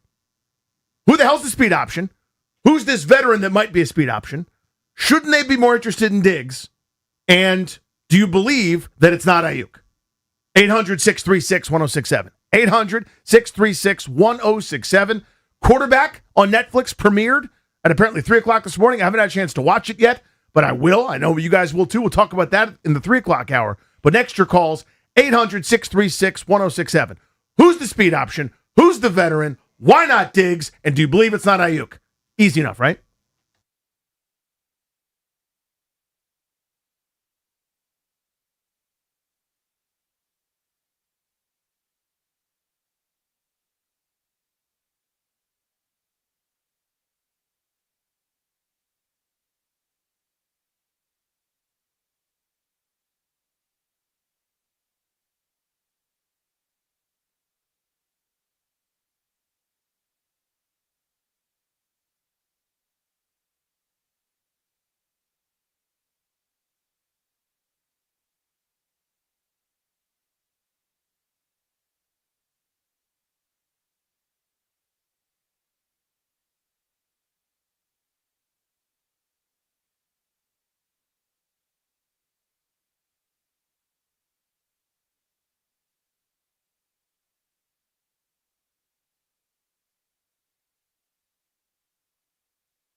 It is brought to you by Foley Mechanical, proudly installing Amana. World Cup back underway today at the top of the hour with France against Spain in the semifinal. The winner will play whoever comes out on top of Argentina versus England, which takes place tomorrow at 3 p.m. In baseball, we crowned a slugging champion last night. Jordan Walker is your home run derby title winner. The 24-year-old outblasted Kyle Schwarber, hitting 12 homers in the last 15 swings plus bonus balls. And so now tonight, the MLB All-Star Game. Dylan Cease from the Blue Jays is the starter for the AL. Christopher Sanchez starting for the NL. The Nats have representation from Foster Griffin, James Wood, and C.J. Abrams. Abrams, the starting shortstop for the NL tonight. He will hit cleanup. He's hitless, 0 for 9 with 3 Ks against Dylan Cease in his career. When your HVAC strikes out, call Foley Mechanical, your go-to for heating, cooling, and radiator repair in D.C., Maryland, and Virginia. Locally owned, never franchised. Foley Mechanical, proudly installing Amana systems. The Crop Metcalf 5-Star Sports Desk, Kevin DiDomenico on the Fan.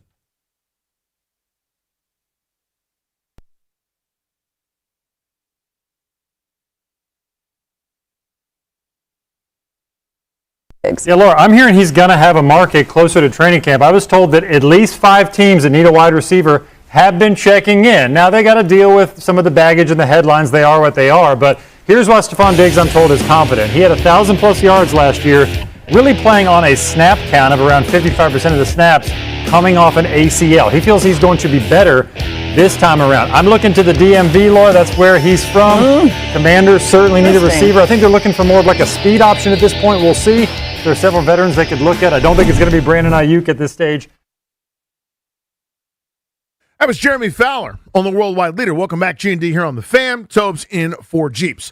So I'm going to do the Diggs angle of this before we get into other business. I have been an advocate here. I think they should be signing Stephon Diggs. I think you do it right now. I think other teams are going to want him. And what Tim Hasselbeck was talking about before Jeremy Fowler spoke was there are other great fits, other great cultures who are willing and ready and able to maybe take on a guy that has had, to put it kindly, a checkered history. Long-term deals, he's worn out his welcome in a couple different spots, Tobes. I think that's fair to say. Yeah. And the litany of off-field controversies is not short. However, the part that I care about is not moral high ground stuff. I don't do that anymore. This is a football team. It's not a nunnery, right? I care about if your off-field selfish things keep you off the football field. Are they suspense-worthy? Suspending-worthy? The NFL conducted their investigation after the these charges sound so unbelievable. But yeah, they sound awful. Just going to read you this is what it was. He was found not guilty of felony strangulation and misdemeanor assault and battery charges. Okay? The NFL, following the acquittal, conducted its personal conduct review in June of 26 this year. Insufficient evidence of a conduct policy violation cleared him to sign without a suspension. So in other words, if it was up in the air where you go, I might sign him and he might miss 6 games, I understand the reticence. He was cleared. I'm not saying anything did or didn't. I'm just telling you he could play on the football team from minute 1, barring something else happening or whatever. We all know the previous instances. You could go back through the timeline if you wanted to. Paternity suit, a different battery and defamation complaint from somebody years ago, the pink substance on the boat. Yep. Again, I'm not judging anything about it. I want to sign him because a 1-year Stephon Diggs with a little something to prove, to me, is helpful.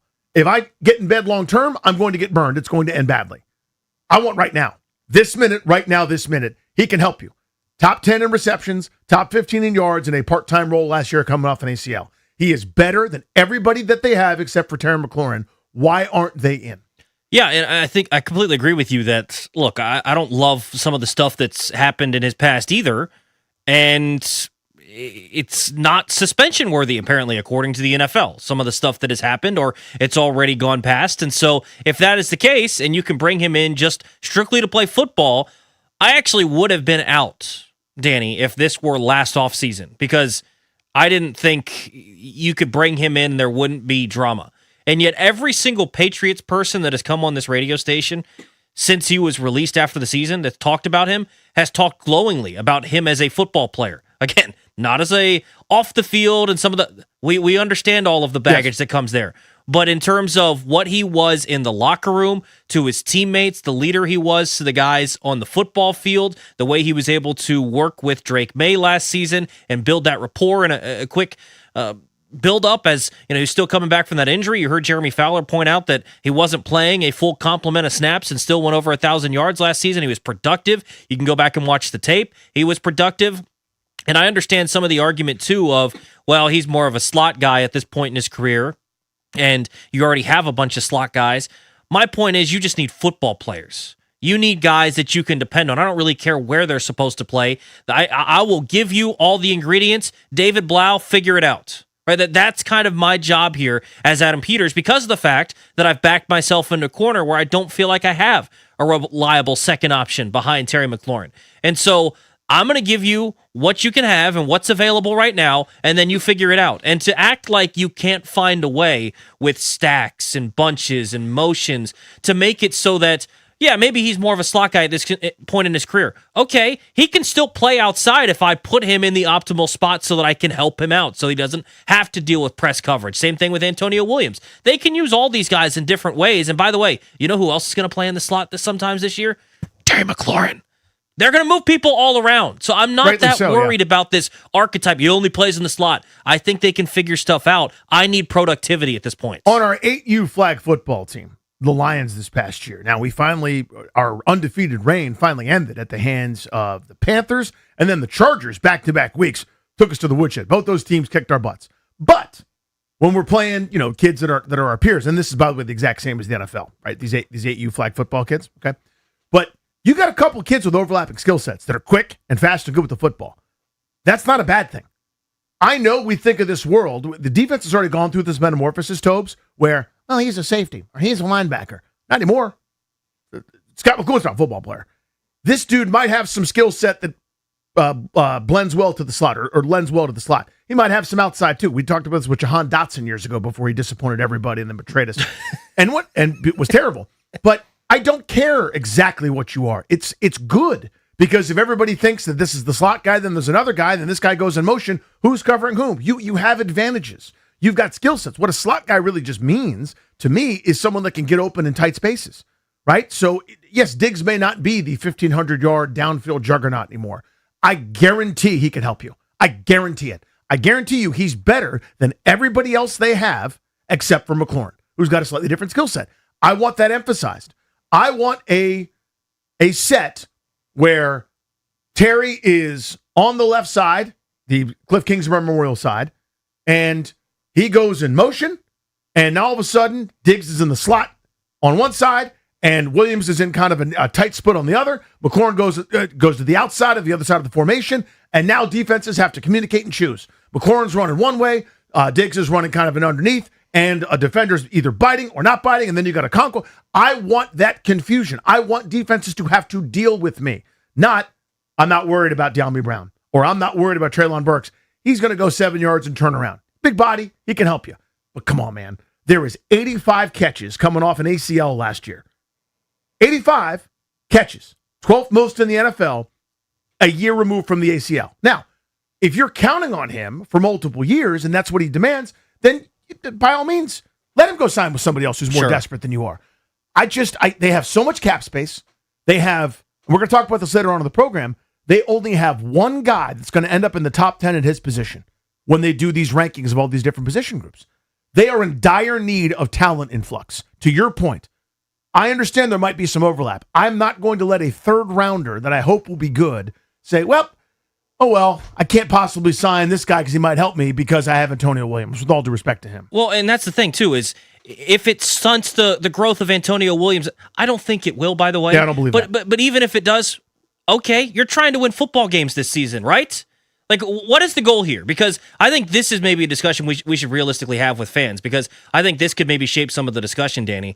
What is your expectation? If you just want them to win 9 games this year, 7, 8, 9 games this year, and feel like they took a step from last year, then, yeah, maybe I can live without signing Diggs.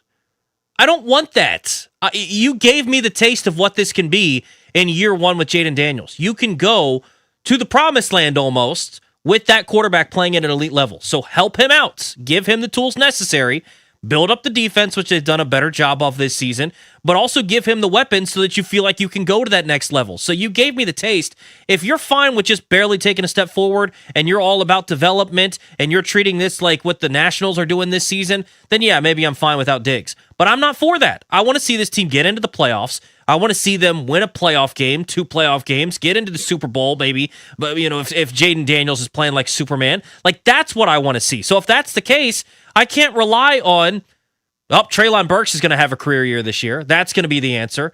How do I know that? Like, the thing that they've done a good job of, to their credit, is there are 5 receivers behind Terry McLaurin, Danny, that you can, if you really want to, you can come up to me and be like, dude, you don't believe that Treylon Burks, as a former first-round pick, can figure it out? You don't think that Luke McCaffrey and some of the flashes you saw last year can figure it out? You don't think Jalen Lane you can do that with just about any receiver. I can also come back with and go, yeah, you don't think he's going to go for 200 yards like he did last year, and that's it? So that's kind of the tough part where I need to know that I can depend on somebody behind Terry McLaurin. And right now, I might have hope in all these guys, but hope is not a plan because hope can just get dashed so quickly, especially if Terry McLaurin goes down. So give me someone I can depend on, I know is going to show up and be reliable, and that's Stephon Diggs.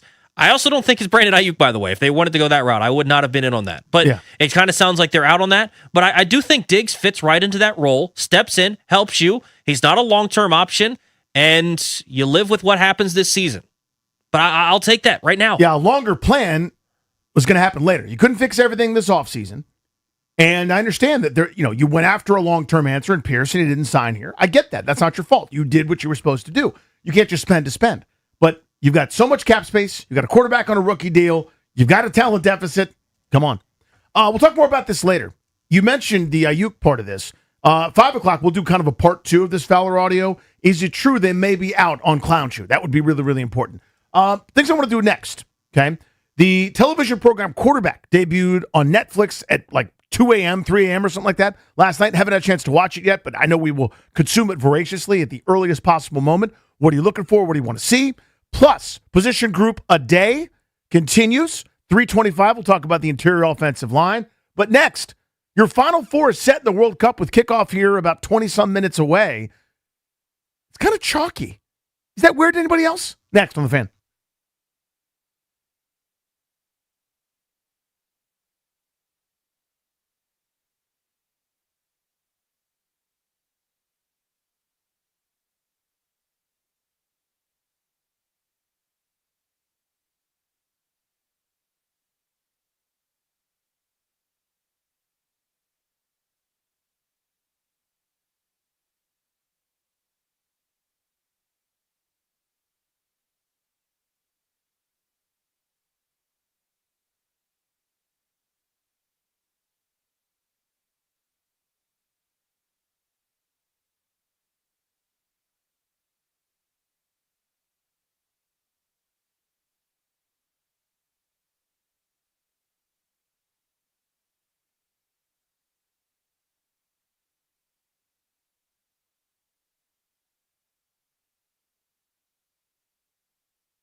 We're exclusively sponsored by the law firm of Condori and Morat, estate planning, elder law, real estate transactions, probate administration.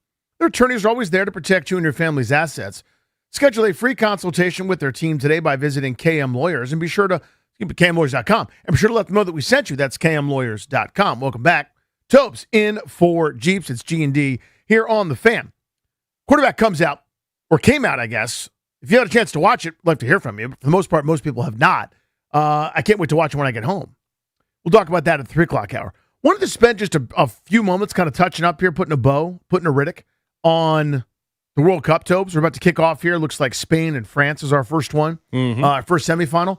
It ended up with all the upsets and all the drama and all the incredible things that we saw. The indelible moments of Cape Verde and Curacao getting a goal against Germany. Yeah. All these different really, really neat things. Paraguay beating Germany. It ended up the chalkiest possible situation. Yeah. It reminds me of most NCAA tournaments where the opening weekend you get your Florida Gulf Coasts and your crazy upsets and your Santa Claras and teams that nobody's heard of. And then by the end, it's your traditional powers are usually end up there in the Final Four, but it's the top 4 teams in the world are playing for the championship. Yeah, I mean, it seemed like there's been a little bit of fishiness around Argentina, but I don't say that there wouldn't be anything around Spain, France, or England getting there, right? Like they've gone the hard way. Like England against Mexico at the Azteca is one of the all-time matches of World Cup history. And watching that one was so much fun. Like, I don't think you can take anything away from those other 3. Argentina has had some things go their way. There's no question about it. Very, very fortunate against Switzerland. I don't know that you can necessarily say that things went fully their way against Egypt with the officiating. They're up 2-0. They got to be able to finish that one off. But regardless, they come back against Egypt. So it feels like their path has been a little bit maybe helped, we'll say, by some higher powers. Some speed bumps got shaved down a little bit. Yeah. Not to take away from the fact that they have been really good and they're one of the best teams in the world, but they have not had the smooth sailing that some of these others have had, or they haven't earned their way. It doesn't feel like as much as some of the others have. But yeah, it's going to be a fun one to watch. And I mean, this is kind of what you want, though, right? Like, I don't really care who was playing. I'm going to be tuned in, but just for the casual fan, having the top 4 teams left playing each other to see who's going to hoist the World Cup trophy, that's kind of what you want when you sign up to watch a tournament. Now that I assume some of the emotion, some of the disappointment, angst, anger from the USA losing the way they did has maybe subsided as time heals some wounds, give me kind of a USA reflection on all this. Like, where are you at now? I mean, I know we were both rip bleep angry, and it was not fun, but now we've had some time to contemplate. We've seen the rest of the tournament. Give me a U.S. thought. So it's like, for me, so when you go out and you just do exactly what you expected, right? So like if I go to the golf course, Danny, and I shoot like a 88 or a 90, like kind of right around where my current handicap would say I should shoot, I don't leave the golf course like thrilled. I also don't leave frustrated. That's kind of how this it's kind of how this U.S. World Cup was. They were ranked 17th coming into the tournament. They bowed out before the round of 16, or in the round of 16, right? Like they didn't get to the quarterfinal. Kind of par for the course. It's kind of what you're supposed to do. Now, if they wanted to prove to me that they were special and that they were different, they would have won that game against Belgium. At least they didn't disappoint me and lose super early and look ridiculous doing so. They kind of did that in the round of 16 game against Belgium, but they at least did what they were supposed to do. So they get credit for that. They just didn't go above and beyond. There is, and I said this the day after, even the night of, there is no shame in losing that round to Belgium. There's not. A lot of teams in the World Cup would have lost that game to Belgium, who played really well, I thought. And a lot of teams then would have gone on and lost to Spain in the semifinal. Spain is going to give France everything they can handle here in this semifinal. They're one of the 3 best teams in the world. The way it happened, though, given what had led up to it, if the U.S. had done what they usually do in the group stage, which is draw a team that's not that good, maybe eke out up a 2-1 win, playing, knuckle up, pugilist style soccer. Yeah. Barely able to kind of get through it, lost to the one good team in their group, etc. Had they not exerted the dominance that they did in those first 2 matchups where they were light years better than the teams they're usually eyeball to eyeball with or close to it, had they not shown the flair and creativity and the ability to kind of get through some adversity. Think of, Pulisic going down, not playing in game number 2. Think about the red card in the round of 32 game, the goal from Tillman, where they were, the better side the entire time, withstood some of the negative things that are getting thrown at them, and you're going, maybe this is different.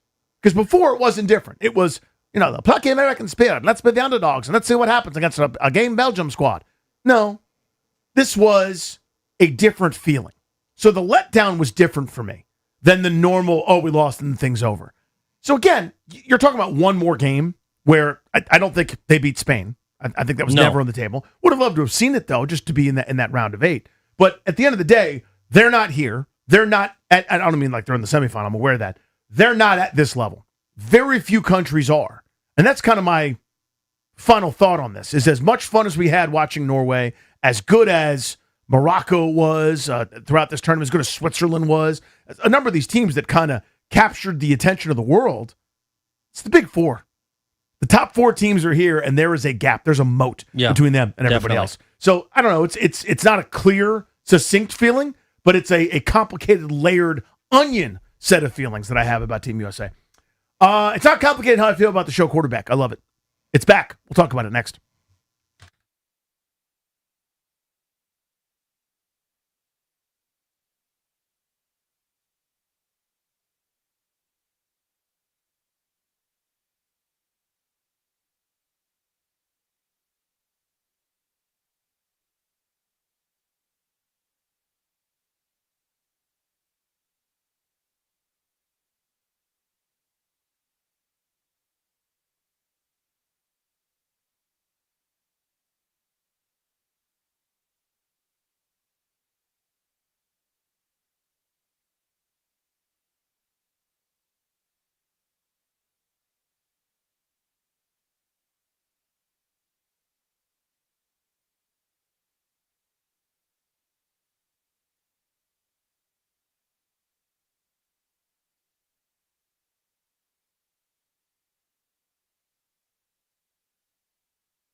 This just in.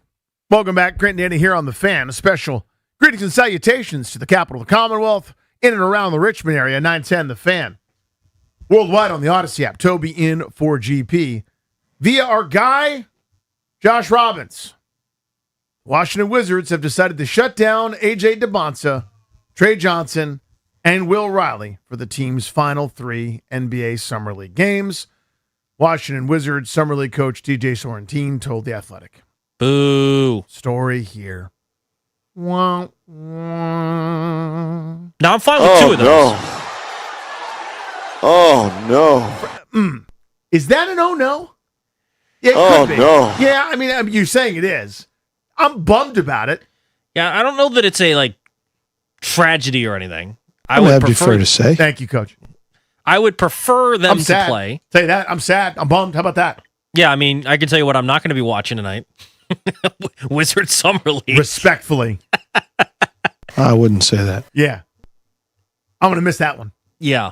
I don't think we're going to come in tomorrow and break down the entire Summer League game. Are you planning on that? Was that part of the rundown? You already have that marked down? I'll send that in advance. We'll do that. I'll do that Summer League game. I'll see if you remember. I'll do it as a bit. Be like, Toby, what'd you think of the game last night? And just tee you up. What about in the first half, first quarter? That play by the guy. That's absolutely ludicrous. Coach, you're right. I'm bummed about this. I understand. I'm not criticizing anybody. Okay? I am not criticizing anybody. I want that to be incredibly clear. I'll say it one final time. I am not criticizing anybody, but I would have played him. Yep. Trey Johnson, I get.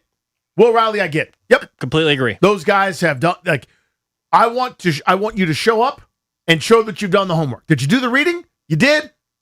Fairly well. Mm-hmm. See you guys at training camp, right? Completely Let's agree. hang out, be together, etc. Your teammates are out here. Everybody's supporting. People are part of it, pulling the rope in the same direction. I love it. It's great. I would have played Debonsa one more time. Maybe twice, honestly. Just because I think there's value. There's work to be done. And the excitement I have has not changed. This is not me being down on him. This is not a Johnny Davis needs to play every Summer League game for the next 1,000 years. He needs to join 7 more teams and play in their games too because, oh my God, what's going on? It ain't that.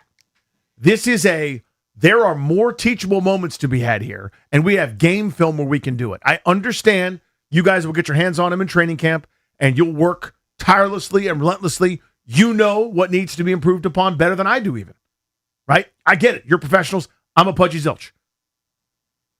But damn it, I would have played him one more time, Tobes. At least. Right? Is that crazy? Yeah, no, I would have preferred that you keep playing him just to give him more reps. They're valuable game reps. And it's not to say that, you're not going to learn anything new in terms of what his game is. You're not going to maybe get anything that we're going to be able to look at in the regular season and go, you know what? He picked that up playing a couple extra games in Summer League. But I just think getting some of those extra reps would have been valuable to him. I think maybe part of it, though, Danny, is the thought process is, all right, we're probably going to be done playing Trey Johnson and Will Riley. They've shown they can play, especially Will Riley. And you just want to be careful with Trey Johnson. They've already played a full season, so you don't need to use them anymore. And then you start to look, you're like, well, then do you want AJ out there with a bunch of guys where he feels like he has to really shoulder the load, or he can't work with some of the other guys who are NBA talents and guys that are kind of fighting for roster spots? Do you really want AJ out there with just that? So maybe that goes into some of the decision making, because I would have preferred to see him, but maybe you only want to see him similar to like in preseason games in the NFL, right? Like I would like my quarterback to get reps, but we're going to sit the offensive line. So in turn, we're going to sit the quarterback, right? Like, is it maybe some of that thought process? And maybe that's why he just in tandem with Riley and Johnson sits down as well. So I'm just trying to think of all the thought processes that might be at play here. His final Summer League stats, shot just under 40% from the field. Again, that's secondary. Just not all shots are real quote-unquote game shots. Sometimes it may just be go create kids, see what happens, or whatever. It's a small sample. But from 3 was only 1 for 11. And I wonder if, as you say, there's not as good a supporting cast or not as good of surrounding, my edict to him would be go look for jump shots. Go hunt jump shots. You've gone to the basket. You've gotten fouled a million times. You go to the free throw line. Now, it's double-digit times, but it would be 1.5 times that probably because they're doing this 2-for-1 thing in Summer League, right? Yeah. He'd have 20 free throw attempts through 2 games, at least. You've proven that. That's part of your game. That's good. That's done. Hunt those step backs. Hunt those coming off curls. Hunt those coming off pin downs. Hunt those face up, jab, step, rise up. One dribble, rise up. Step back. James Harden thing was a travel until like 7 years ago, and everyone pretends it's not a travel. It is a travel, Gather by the way, step. but now it's allowed. Yeah, he gathers himself to travel, and he does it every time, and they think it's fine. Then he kicks his foot out and begs for foul calls, and everyone boos him when you're in Minnesota with Kondori and Morad to watch the NFL game, which is stopped by the Target Center, which is an underrated building, by the way, and we had fun there, but James Harden drove so many fouls, and it was annoying. The point is, hunt those. I would make him do that, even if that meant another 1 for 11, because I want tape. I want feel. I want moments where I can go, here's why that one didn't go in, or here's how your shoulders weren't square, or here's how you didn't get your feet underneath you, or here's how you did, but you did a little pause on the way up when you rose up on your shot. Here's how we fix that. That's different than the feel in practice when there's no defender. It's just not as valuable. You can get those shots up. Anybody who played hoops, you know that there's value in getting shots up. We all did it. Okay, if you ever made a bucket in high school, you at some point spent time where you got your 100 shots after practice, or you came into the gym that summer and worked on this jumper or that step back. It ain't the same as when there's live defenders who are trying to put food on their plate in your way. It's not what you're going to see in December. It's not. But it's still pretty good. And that would have been my point of emphasis. And I wonder if they go, we're not going to do that, so that maybe the confidence in that jumper doesn't go down. You got to know the player. Yeah. So you think of, I'm going a long way around here. I'll take you back in a second, I promise. But they knew, I think, that Sarr would be able to handle whatever they threw at him. That wasn't the rep, by the way. Some of the scouting reports, some of the things that were out there was maybe doesn't have that toughness, maybe doesn't have that work ethic, maybe doesn't have that grind. They got to know him, they knew the player. Coming back from an 0 for 15 as a kid out there in a second summer league game, everybody's writing their jokes.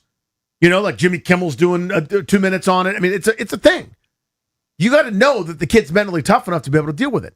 Maybe they didn't want to put that on his plate with the expectations and pressure that are already there, right? Not assuming he'd go 0 for 10, but I would say, let's take some difficult shots. Yeah. Let's work those. You're going to have to be the alpha here, and you're going to do some end of quarter. You're going to do, hey, there's 4 seconds left on the shot clock.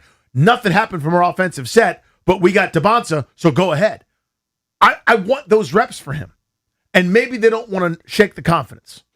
Yeah, maybe that's the case. I don't even know if it's that as much as you just don't want to put him out there with a chance of injury, or, you know, maybe it is some of the lack of confidence in losing some of it if he struggles or those sorts of things. But I think it's just as simple as when you look at the rest of the Summer League roster, if you're not going to play Will Riley, you're not going to play Trey Johnson, I think they just don't want to put him out there with a cast of characters that, you know, are fighting for NBA roster spots. Not to say that they can't play, but the chances are he's not going to be playing with any of these guys, or very many of these guys, right, when it comes to the actual season, and you don't want him to get into any bad habits. And chances of that happening from one game are highly unlikely, but you just don't want him to end up in a spot where, you know, he's just feeling like he has to do everything, and in turn pushes himself a little bit too hard, and next thing you know, here's a turned ankle, or here's, you know, something that messes something up. So I think they're just being careful. This is kind of, honestly, at this point, pretty standard procedure. It feels like. So, you know, it's not like they're doing anything crazy, but I would have liked to have seen him for another game. But, you know, maybe that's just me wishing that I could watch another Wizards Summer League game and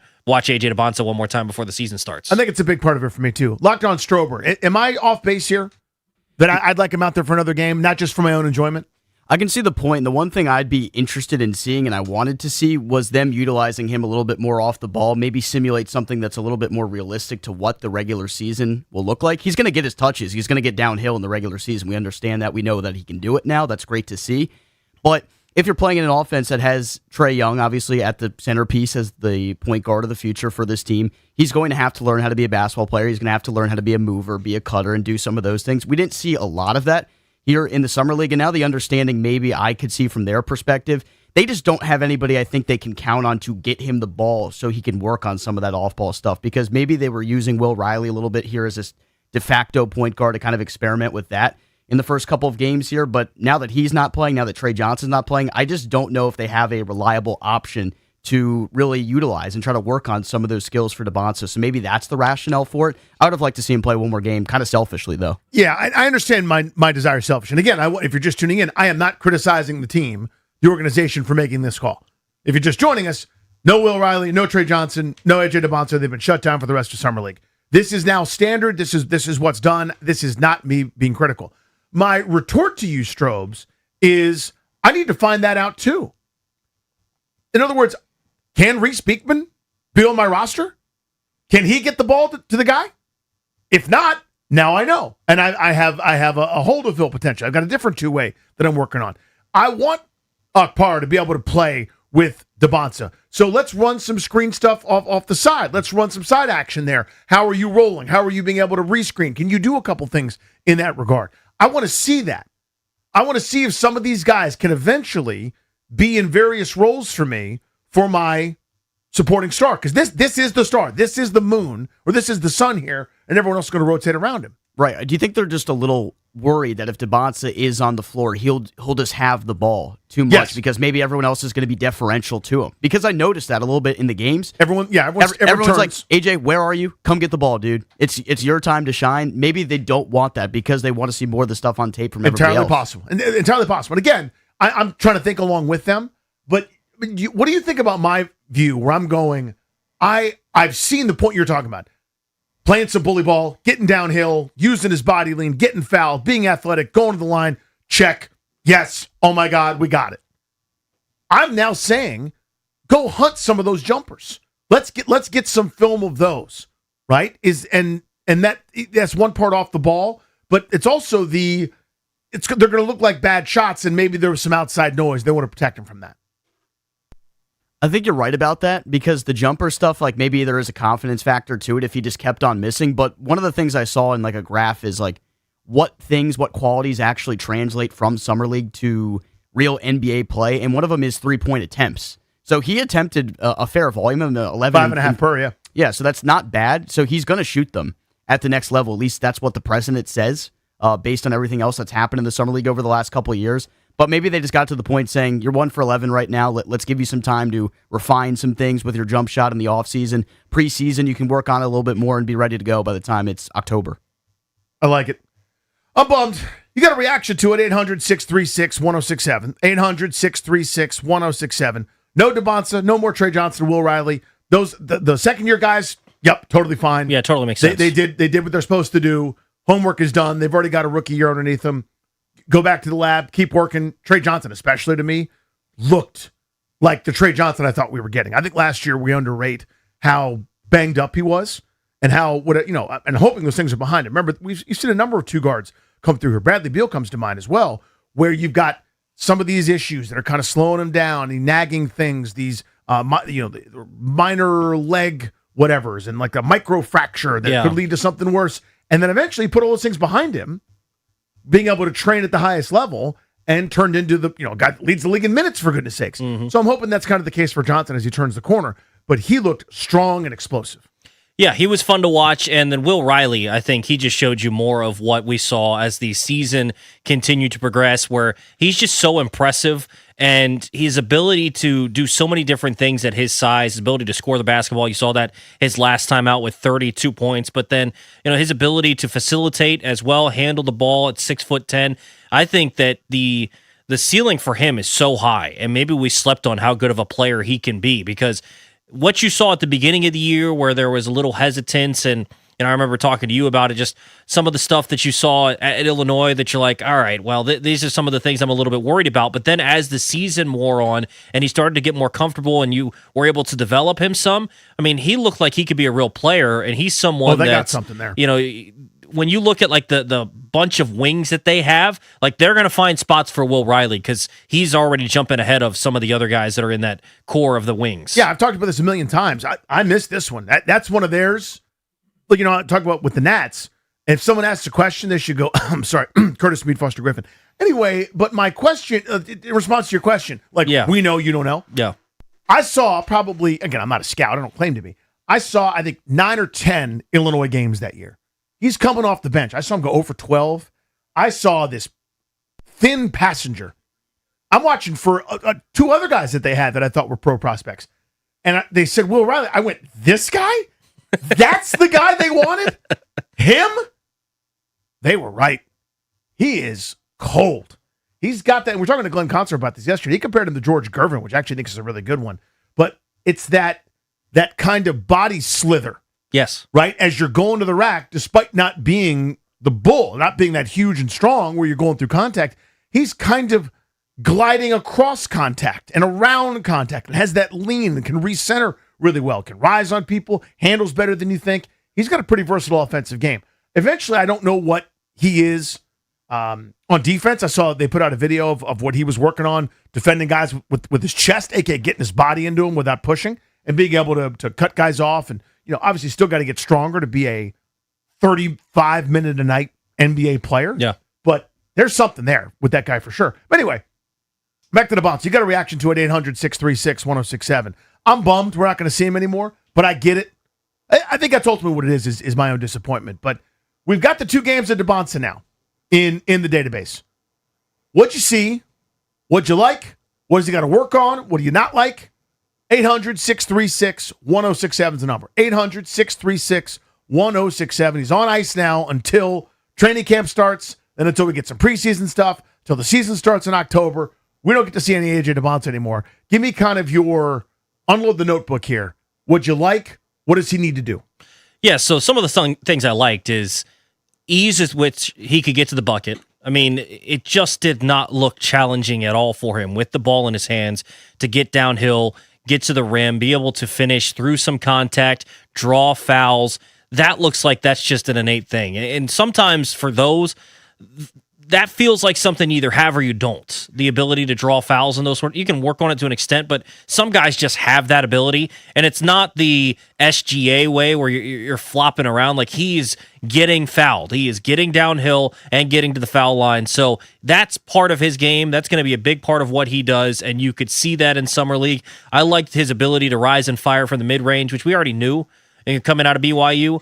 But being able to see him do it and make it through some contact in some cases and get to his spots with ease. He's so smooth. Like, just his ability to get to his spots was so impressive. Some of the things I want to see him improve on, we didn't get a chance to see it in this Summer League just because of what Strobes was saying, guys' inability to get it to him. I want to see what he looks like off the ball, because the reality of the actual season coming around, Trae Young's going to have the ball in his hands. Keyshawn George is going to have the ball in his hands.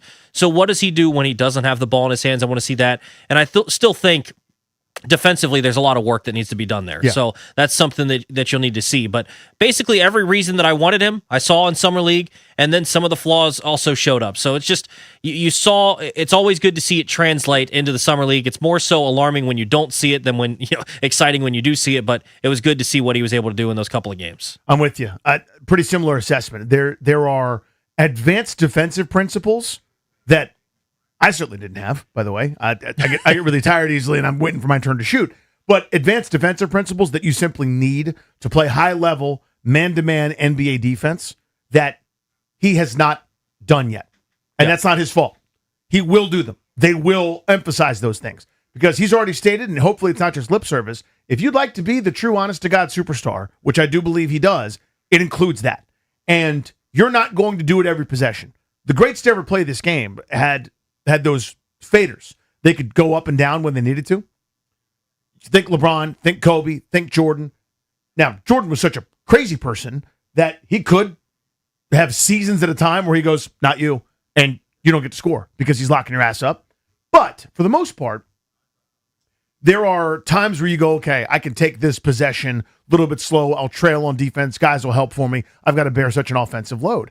He's not going to be playing with the ball as much, so there's going to be opportunities, I think, for him to do some of those on-ball defensive things that he already showed you how to do.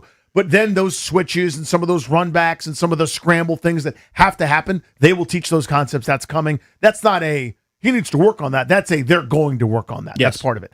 And I think there are going to be more opportunities for him to hit open shots. And I think he's going to become a better shooter now and into the future. I do not think he'll be a 1-for-11 type three-point shooter. I don't see that. There's too much good there. I think it's still a thought process. It's still mechanical sometimes for him. And a real shooting coach could tell you kind of the difference. But you saw it if you watched him closely, which I think we all did. That 1-3 that he did hit, the 1-for-11, in rhythm, no hesitation, everything's aligned, feet to shin, to knee, to hip, to hinge, to rise, shoulders, square, just as like he was just tossing it to somebody. I'll put the ball in the laundry basket in my bedroom like I'm 5 years old again. It was pure. The others, sometimes there's okay, now I need to engage this part in order to do this, and there's a little bit mechanical to it. I think that will get cleaned up, and I think it'll get cleaned up in short order. So to me, it's small time stuff, and I'm giddy, man. I'm so excited. I'm just bummed we're not going to see him again. Yeah, no, I agree on that. I think that's what we saw in the summer league. You're excited to see how it's going to translate over to the season, and just some of the things that you need to work on. You're not, frankly, going to be able to work on until you've got guys like Trae Young, Anthony Davis, Alex Sarr, Keyshawn George playing alongside him, and just naming all of those names, seeing them all play together with an AJ added into the mix. I mean, how could you not be excited about the Wizards this season? We're doing a position group per day until training camp. Training camp's next week, you guys. Training camp is next week. Crazy. We're counting down to training camp. We're doing a position group per day before we do a double play. That's a 3:45. But next, breaking down some interior offensive line. G&D here on The Fan.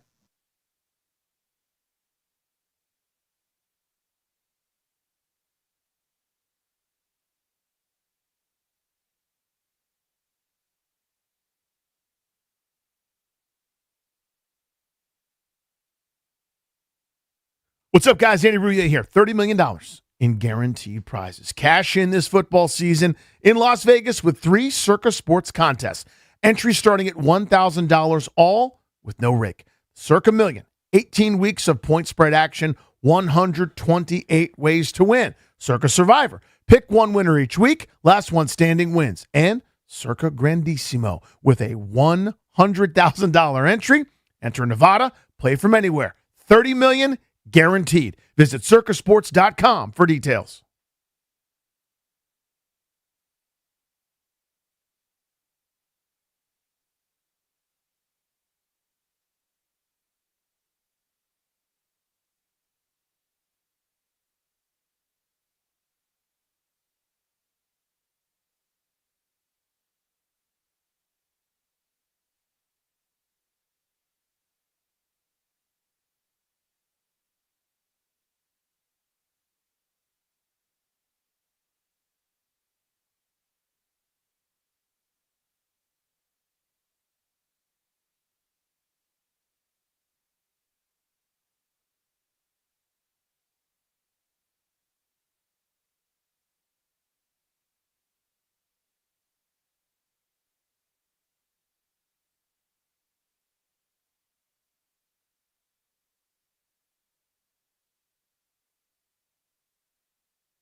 It is brought to you by Chicken Salad Chick, made from scratch, served from the heart.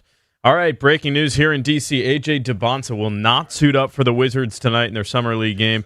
He's been sat for the remainder of Washington's summer schedule. The Wiz have the Bulls tonight at 8. MLB All-Star Game is also tonight. The Nats have representation from Foster Griffin, James Wood, and C.J. Abrams.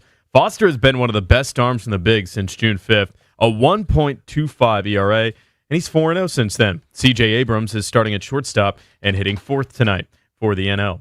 World Cup semifinal underway. Spain leading France in the 29th minute. The winner will play whoever comes out on top of the Argentina versus England match, which takes place tomorrow at 3 p.m. Let Chicken Salad Chick cater your next event. Choose from a dozen varieties of made-from-scratch chicken salad, homemade sides, salads, soups, and desserts.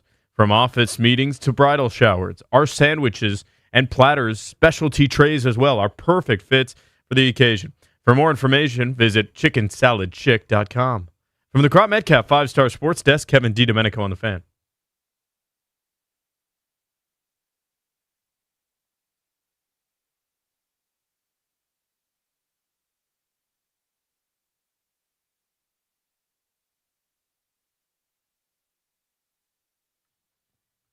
We got some tickets for you to see Muse at Merriweather Post Pavilion. We'll do that at 4 post-meridian. Coming up in a matter of seconds, we're going to do our position group per day. What am I supposed to say, Darius? What's the official title? Position group per day? Position group a day? What's the one I'm supposed to say? Position group of the day. Because that was specifically suggested. So, hold on, which one is it? What did we just say? Position group of the day? Position group of the day. System 2, the regional manager. Yeah. Position group of the day. Of the day. I keep calling it position group a day, and that's wrong. It's position group of the day. Of the day. Muse tickets at 4. I did that. But we got a few calls on Dubonsa. Let's take those soups quick, and then we'll get back into the position group of the day. The day. Robert, Springfield. AJ Dubonsa impressions. Yeah, so first impression overall was I was really surprised with the ability he has to distribute the ball. I was a little concerned with Dawkins and Winger, making it that clear that he was going to be a guard. I was a bit skeptical at his ability to facilitate. Like we all know the scoring abilities there. So that was a real bright spot. My concern, kind of building off what you said, Danny, is the defense. And I'm really concerned, especially considering how poorly the Wizards were defensively last year. And I think that's a coaching issue. I think that goes down to Keith and his ability to establish a defensive philosophy that, actually instills some effort. And I'm a little concerned, can we just rely on the fact that, Dubonsa is just going to develop because that's what players do as they mature throughout the league? But I don't know, can we trust this coaching staff to really, establish that defensive culture? Robert, it's a good call. Appreciate you making it, man. Sorry to cut you off. Got a bunch of people on hold. I want to say this real quick. I trust them to develop. See George, see Sarr, see some of the growth we've already seen from some of their young guys. And regarding Keith Tobes, this is a feet to the fire time now. I don't know what the marching orders were last year exactly when it came to defense, because I saw what you saw, Robert. They were not a good defensive team. How much of that is we're going to put you, pointing to you, proverbial young player, in a bad spot, in a spot to cover somebody one-on-one or whatever, and we're going to see how you do, because we're not as concerned with winning as we are with development. Mm-hmm. This is no longer, according to them, this is their own expectations they're setting now, rightfully so. We're not developing anymore. I mean, you still do, but you know what I mean? We're not doing patty cake. This is now win some games and judge us by our record. Yeah, I mean, that was the thing that I was most concerned about coming out of what they've had as the rebuilding or retooling phase is I don't think you can just flip a switch defensively and go from being atrocious and hard to watch to all of a sudden being a playoff caliber team defensively. I don't think that's just something that just simply happens. Now, having an Anthony Davis, who has been a fantastic defender throughout his career, helping you, I think can get things going in the right direction, but I'm curious to see as some of these guys grow, because they've got too many guys, Danny, that project to be decent defenders or even good defenders like Keyshawn, Bilal, Sarr. Obviously, they've got guys that can still grow into. I think AJ has the potential to be a really good defender. So they've got too many guys not to be better defensively than where they have been. So hopefully that's something they can grow in this season. Abu, Riverdale, AJ Devonta impression. What's up, buddy? What's up, guys? I'm gonna make it quick, man. Depending on how ball dominant Trae Young is, AJ's development is stunted if he has to be a spotter shooter. Also, the Wizards have altered his jump shot a bit. I'm not sure if you guys have seen it. His jump shot has changed. His release point is now at eye level compared to over his head back in college.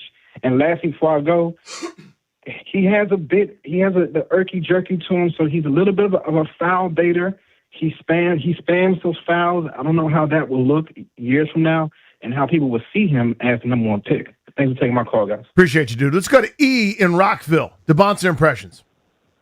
Hey, what's going on? Look, I'm really impressed with AJ's ability to go to the hole, take the fouls, take the contact. I don't think he's flopping. And I really like his ability to even finish with the ball, even after taking the fouls, right? He needs to work on his threes. That's his flaw. We knew that coming in. And, he needs to work on, running down the court a little bit more for the defensive part. But he's everything we thought he was going to be. I just want everybody to know this, too. If you're bummed, upset, pissed that they shut down A.J. Devonta, get ready when they shut down Jaden at the second preseason game, because after his injuries last year, they're not going to go through that either. Thanks for taking my call. I appreciate you, dude. You might be right about that. That's a good call. I'm just bummed. Selfishly, I just want to see the kid play. I just want to some see more. him. Yeah. And also, I think there are enough walking or marching orders, things that I would like to see worked on that I think you could use that game for, but I understand that, he did what you asked him to do, so that's kind of the reward. It's like now, of course, it's customary. We shut down after the third OTA or the third minicamp day or whatever it is. Position group of the day time. Double play at 3:45, but right now we're doing this every day, counting down to the old training camp, which starts next week. Hit it, Dares.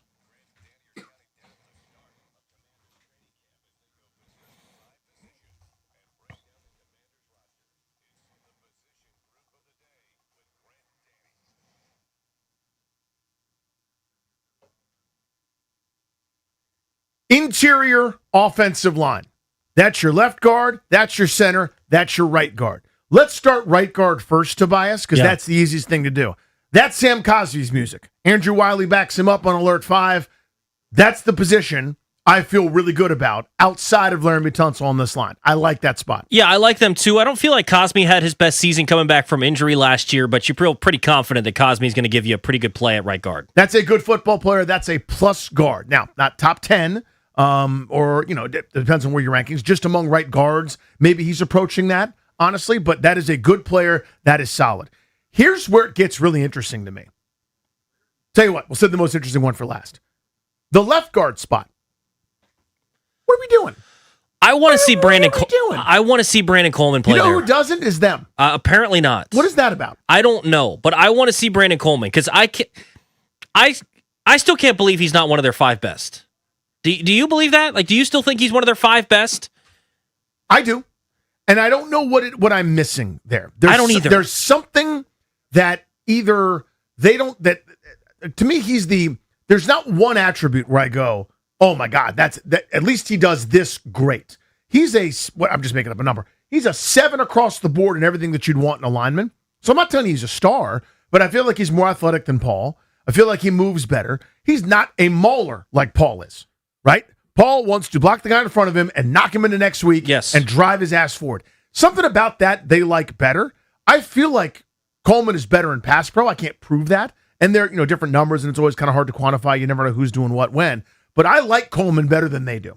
Yeah, I like Coleman, and at this point, though, I don't know that it's going to be the case. I think you just roll with Paul. Last year, they had a pretty short leash for Coleman and went to Paul, and I don't think it was ever a point where Paul was playing poor enough or anything. Like, he played fairly well, I think, at left guard. I just would prefer to see Coleman in that spot. But once you went to Chris Paul, it didn't feel like they were ever going to go back to Brandon Coleman, and I just don't see any scenario in which it switches back. Now, I'm not complaining that Chris Paul is playing there. Like, if I didn't have any Coleman, I'm fine with him at left guard. So at least now you have Coleman as kind of that swing tackle to back up both tackles if need be, and also at left guard. So, in that essence, it's good to have some depth as well with Brandon Coleman. So I'm with you. Pretty much, I rubber stamp that. There's nothing wrong with having Chris Paul there. Remember, coming into the offseason, we were sort of told, there was a little bit of rumor out there, wait till you see what Chris Paul gets on the open market. Oh, not that much, and he's back here in Washington. Yeah. So it was very under the radar, but there wasn't the demand that maybe people thought, which kind of tells me, again, maybe they think more of him than everyone else does. Again, I don't know what I don't know there. Here's the position that I don't think this has gotten enough attention. Their center spot.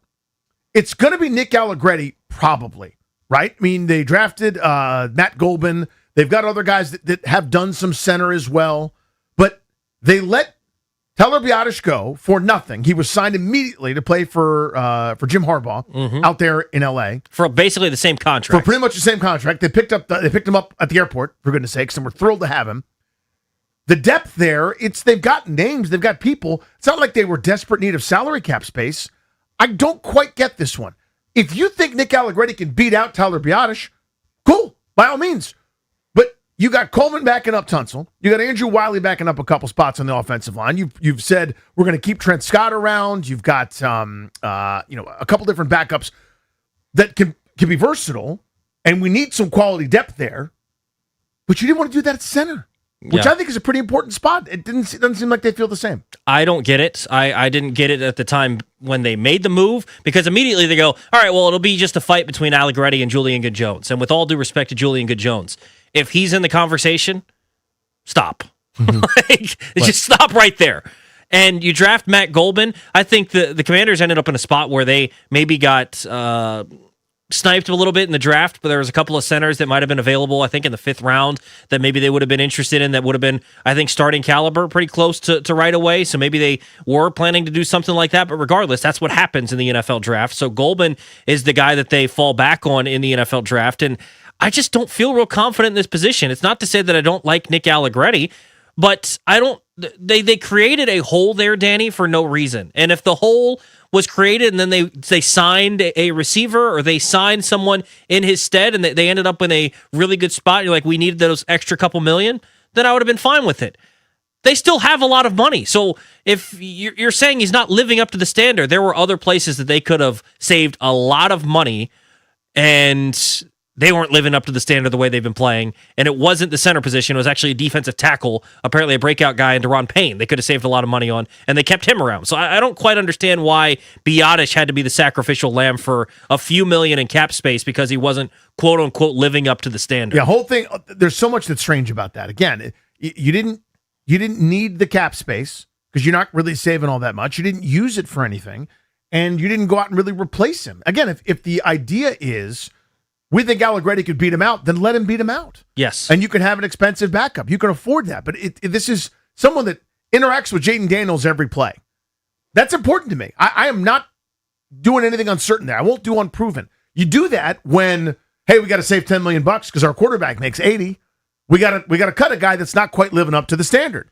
I got a number of guys that aren't living up to many standards. Correct. That are you cutting every one of them? Probably not, right? Because you're not in the business of getting rid of talent at this stage. Curious to me what they did. I don't think that got enough attention. I know I ranted and raved about it, and everyone told me I was a jackass, and that's fine, but I'm still percolating on that one. So that's your interior offensive line. We got more position groups, and we got more days until training camp starts next week. Beltway Blitz at 4, but next, what's going on in our lives? Nothing to do with sports. My favorite, what do I call this? Video game outlet? That's not a video game outlet. Console. Thank you. But my favorite people that have brought me unparalleled amounts of joy, hundreds and hundreds of hours, have made a decision that affects all of us. And I think it stinks. I'll tell you about that next.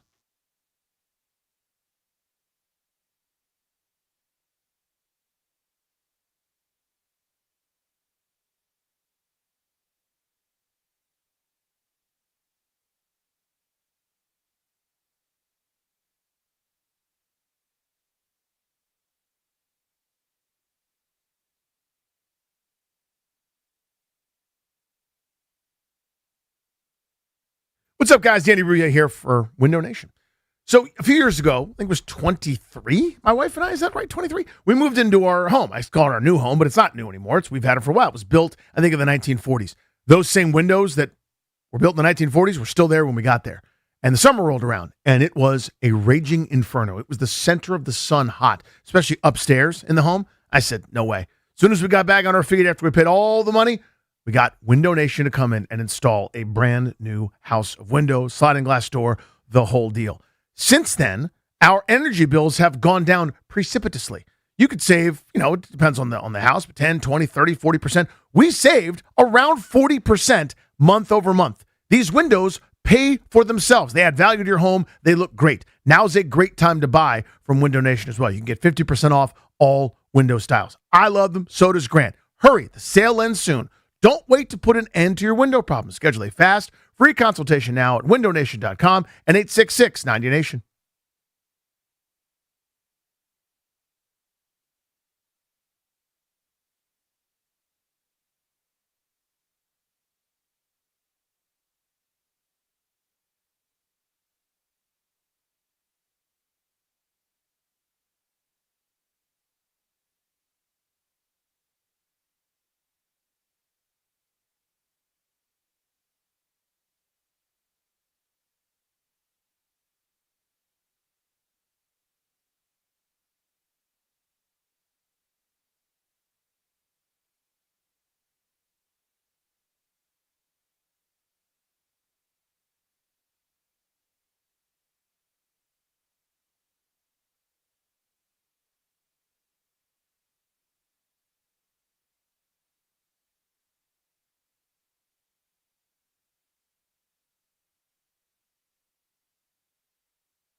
We blitz at 4. We double play now here on Grant and Danny. Hit it.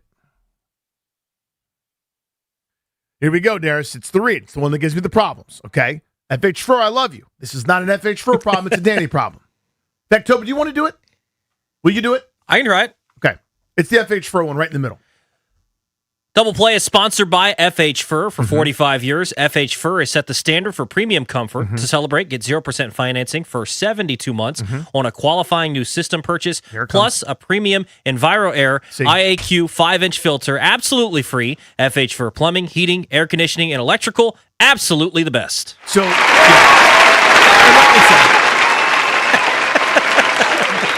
this is like when I'm at home. Kevin has no idea what's happening right now. This is like when I'm at home and I can't find it, whatever it is, and I'm making the rattling around so my wife knows I'm looking. Yeah, of course. Open and close the drawer, slam it. Open and close the cupboard. Open and close stomping steps. Open and close this thing, this drawer, this. What are you cupboard, looking for? Whatever it is. Yeah. And I can't find it. And you can hear the sigh, not the dude that's saying Gangnam Style, but the sigh. She trudges up there, goes, here it is. And the thing that I've been looking for minutes, for days, sometimes months. Just makes it appear out of thin air, right? Easily found, and I'm actively looking. I'll give you an example. This isn't the double play. This is just what happened. My 8-year-old, we had a situation where he went to his buddy's house and they went to some kind of sports thing. And he left his regular sneakers over there at a friend's house. Happens all the time. It's normal. The kids are, shuttling their stuff around, not good at remembering all the different things. Whatever. It is what it is. So both parents, it turns out, were out of town and their nanny was there. But I'm like, hey, my guy doesn't have his shoes. And we're not wearing basketball shoes every day. Like, he's got a camp. And can I swing by and get him? She's like, yeah, here's the door code. I was literally almost said the door code on the air just now. But anyway, here's the door code. No problem. Swing by and get him. And I went, no problem. Great. I'll wait. I know when they're out. I'm not going to scare the dog and the poor nanny. I know where to go. No problem. So I go, and I'm now in their home, rummaging around like a burglar in the shoe room. I'm looking at shoe. I pick up and touch every single shoe in this little area where it's mom's shoes, dad's shoes, kid's shoes. I pick up every single one that's there. Okay? The shoes are not there. I'm telling you. I examined forensic, everything short of dusting for fingerprints. Every bleeping shoe in that room, not there. Report back to my wife. The shoes are not there. These shoes are not there. The buddy's mom gets home from her work trip out of town for 4 days. We have a little kid soccer game. We're doing an indoor soccer thing this summer, just a way to get the boys out and running and do together. I see her. I was like, hey, how's it going? She's like, good, trip was long, whatever. I was like, oh, how was it? It was fine. I got his shoes, by the way. What? Yeah, they were right there. They were right there? My hairy fat ass, they were right there. No, they weren't. I touched every shoe. I examined every single shoe, and they weren't there. She's like, yeah, they were right there. And I'm glad I got the shoes. That's what that's like when you do that FH Fur right in front of my face. EnviroAir? So, Kevin, the bit is I can't say the word. I can't read the word. I can't say it. I don't know why. It's like how Drab can't say Mitsubishi. I got blocks. You don't know that, Darius? Yeah. Next time you see Drab, he'll get mad about it because it's been brought up so many times on the Junks. He literally cannot say the word Mitsubishi. Like the brand of car / television, whatever. Yeah, he can't say Mitsubishi. I can say that fine. EnviroAir. It just comes out weird. Anyway, double play time. Sony, I love you. I'm a PlayStation guy. Okay, I'm not an Xbox guy. I'm not in a fraternity. All right? I am a PlayStation guy. I like games. I like video games.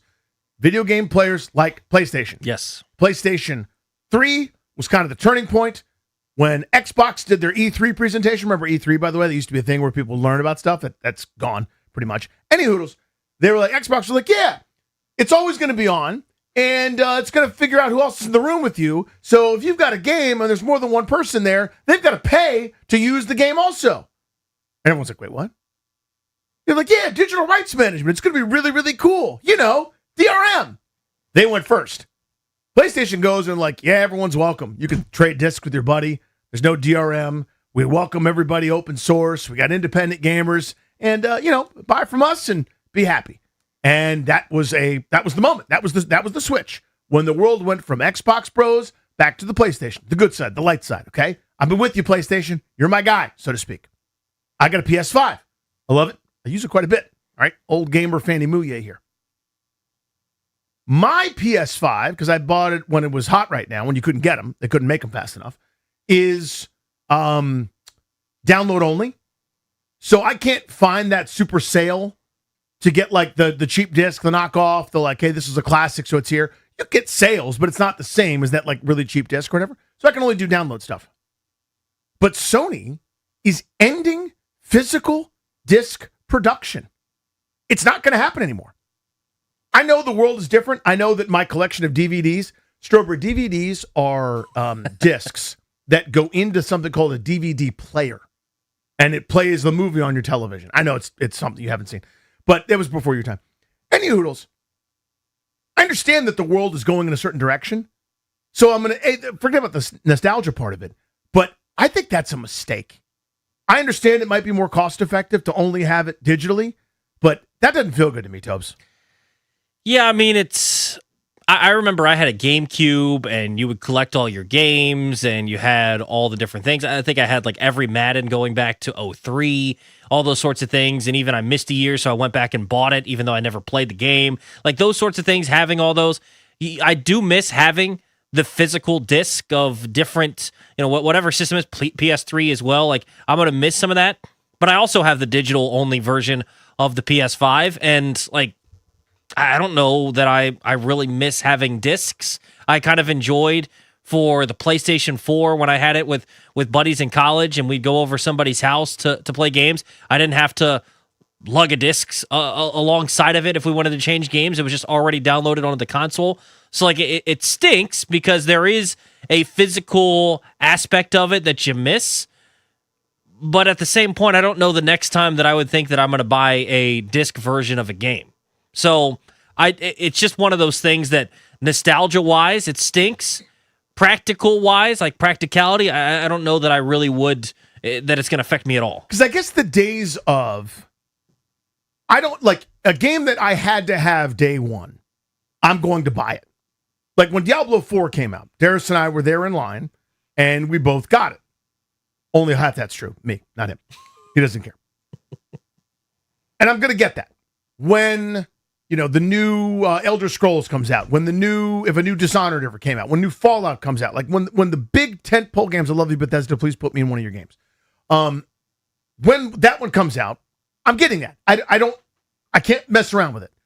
If there's something that I'm not that sure about, or maybe I'll wait, gone are the days, I think in general, of you or Strobe or somebody going, oh, I had that. I have that. You want to borrow it and see if you like it? Yeah. That's not really happening now anyway. I don't think. Maybe it is among the younger group to a degree, but not like it used to be. That used to be a thing where it's like, hey, I spent 200 hours on this game. I ripped through it, got everything. I 100%ed the thing. Sorry about my platinum trophy for that ass. Do you want to borrow this? Right? And see if you dig it or you want to have it. We can trade. We can do an exchange. That's kind of dead to a degree, I guess, in general. Again, I understand the progression of it. It feels like you're cheaping out on me to a degree.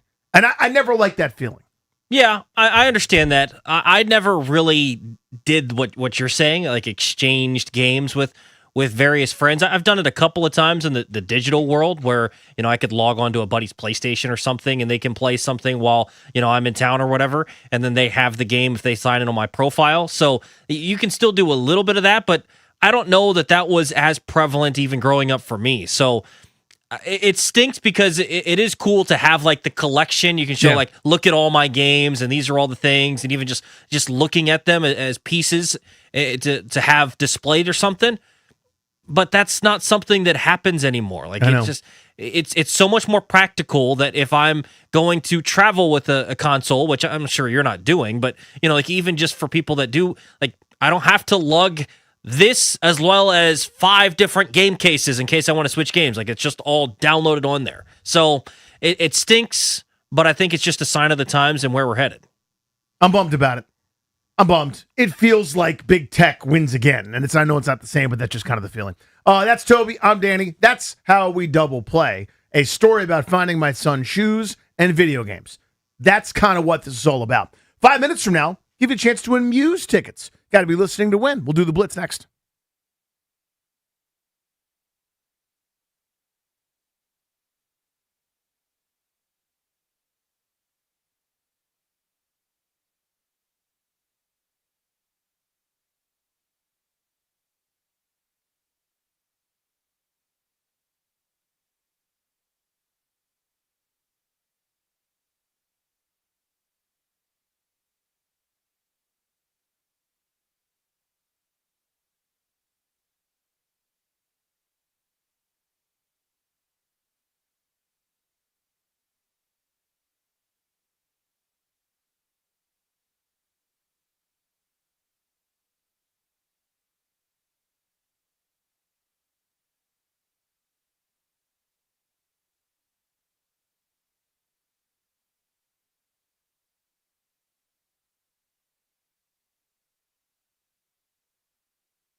A.J. DeBonsa's time at the NBA Summer League is over as the Washington Wizards decided to shut down the number one pick after 2 impressive games. It's pretty standard after a couple of games. There's no exception for DeBonsa this year. Second-year wings Trey Johnson and Will Riley are done for the summer as well. Tonight, 3 Nationals will suit up in the MLB All-Star Game. James Wood, Foster Griffin, and C.J. Abrams. Abrams will start at shortstop for the NL. Last night in the Home Run Derby, it was Jordan Walker taking it home, beating hometown favorite Kyle Schwarber in the championship. He hit 6 straight home runs to win and took home $1 million, which is more than his current salary in 2026 of $799,000.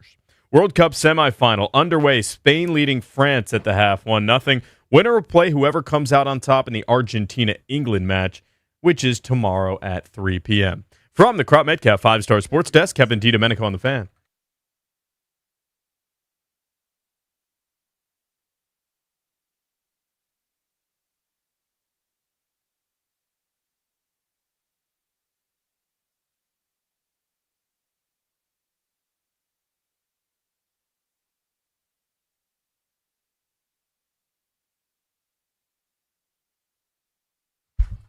We are Grant and Danny.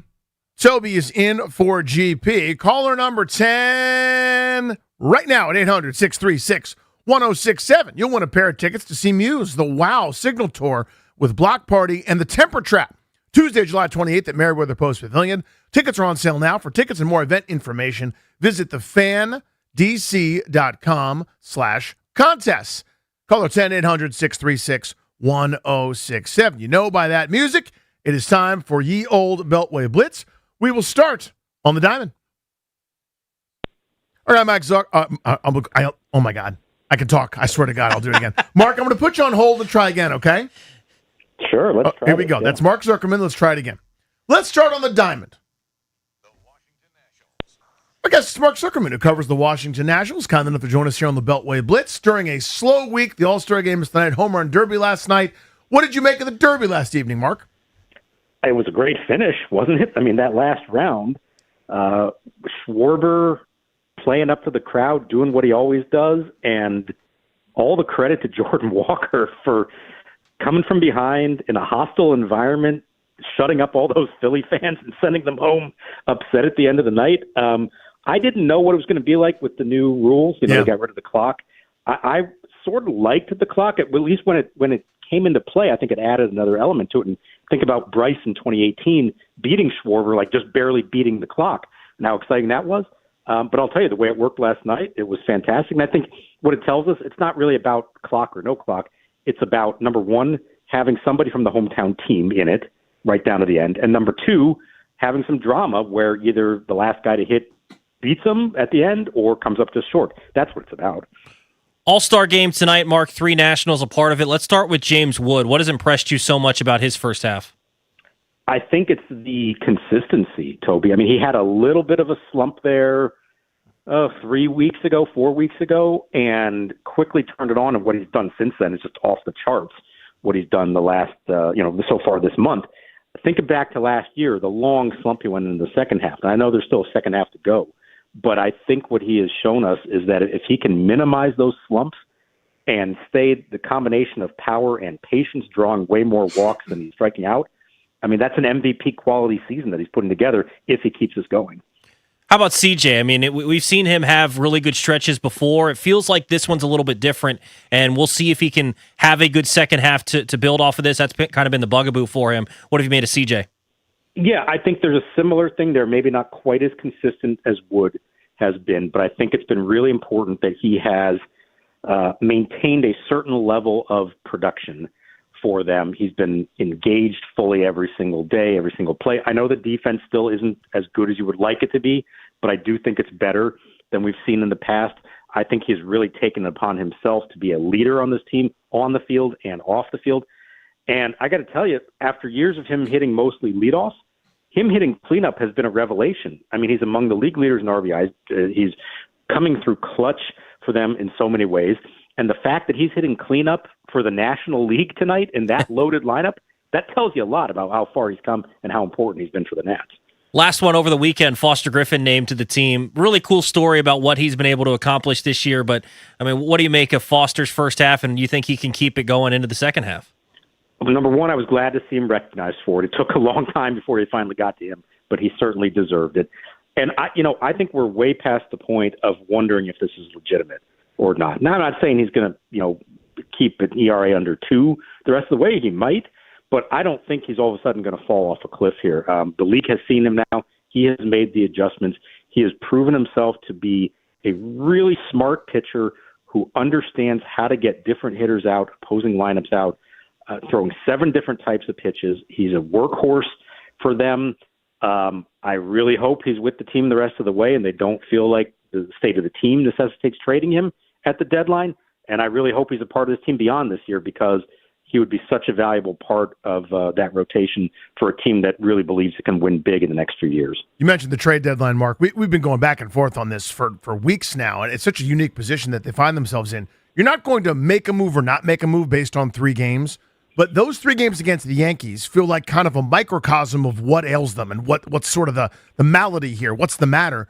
Does that influence thinking at all in terms of these next couple weeks, or is it really and truly, if they get hot out of the break, they're adding? If they don't, they're selling. Like, how do you view this right now? I think they're really willing to take this all the way down to the end and figure it out. And yeah, if you open up 5-1 in Sacramento and Colorado, and you're back over 500 again, you're right in the thick of it. I think that changes it. But if you come out sluggish, and maybe you lose some high-scoring games because the bullpen still can't close anything out, and now you're 3 games under 500, that can change it as well. To me, the fascinating question is this: it's clear that if they just had a competent bullpen, they'd be in playoff position right now. But is that reason enough to go out and say we're going to trade for multiple bullpen arms and give up whatever it takes for that, hoping that that's enough to get this team into the playoffs, if that's not really what the long-term vision is here? And so I think it's a fascinating dilemma. I think everybody deep down feels like they are good enough or could be good enough to make the playoffs. On the other hand, are they really that good then once you get there to win? And is that going to stunt whatever you're trying to do in the long run? And so I don't envy Paul Taboni. I think it's a really tricky decision.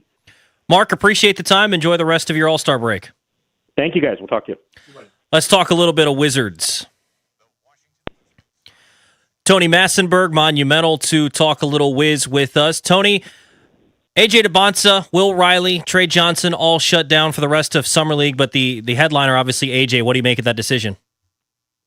Well, I think it's a good opportunity to just shut him down right now. You've seen enough. You saw a great showing from him when you think about what he was able to do in those teams. And so he comes out, he looks as good as advertised. I don't think you could really ask for a whole lot more from him. I thought that the poise he showed in particular, and all the pressure and the eyes being on him, especially the matchup with Darren Peterson, that was like a main event kind of almost boxing match where you led up to that. And I thought he handled that pressure really well, and matching up against the number 2 pick, I thought he looked really good.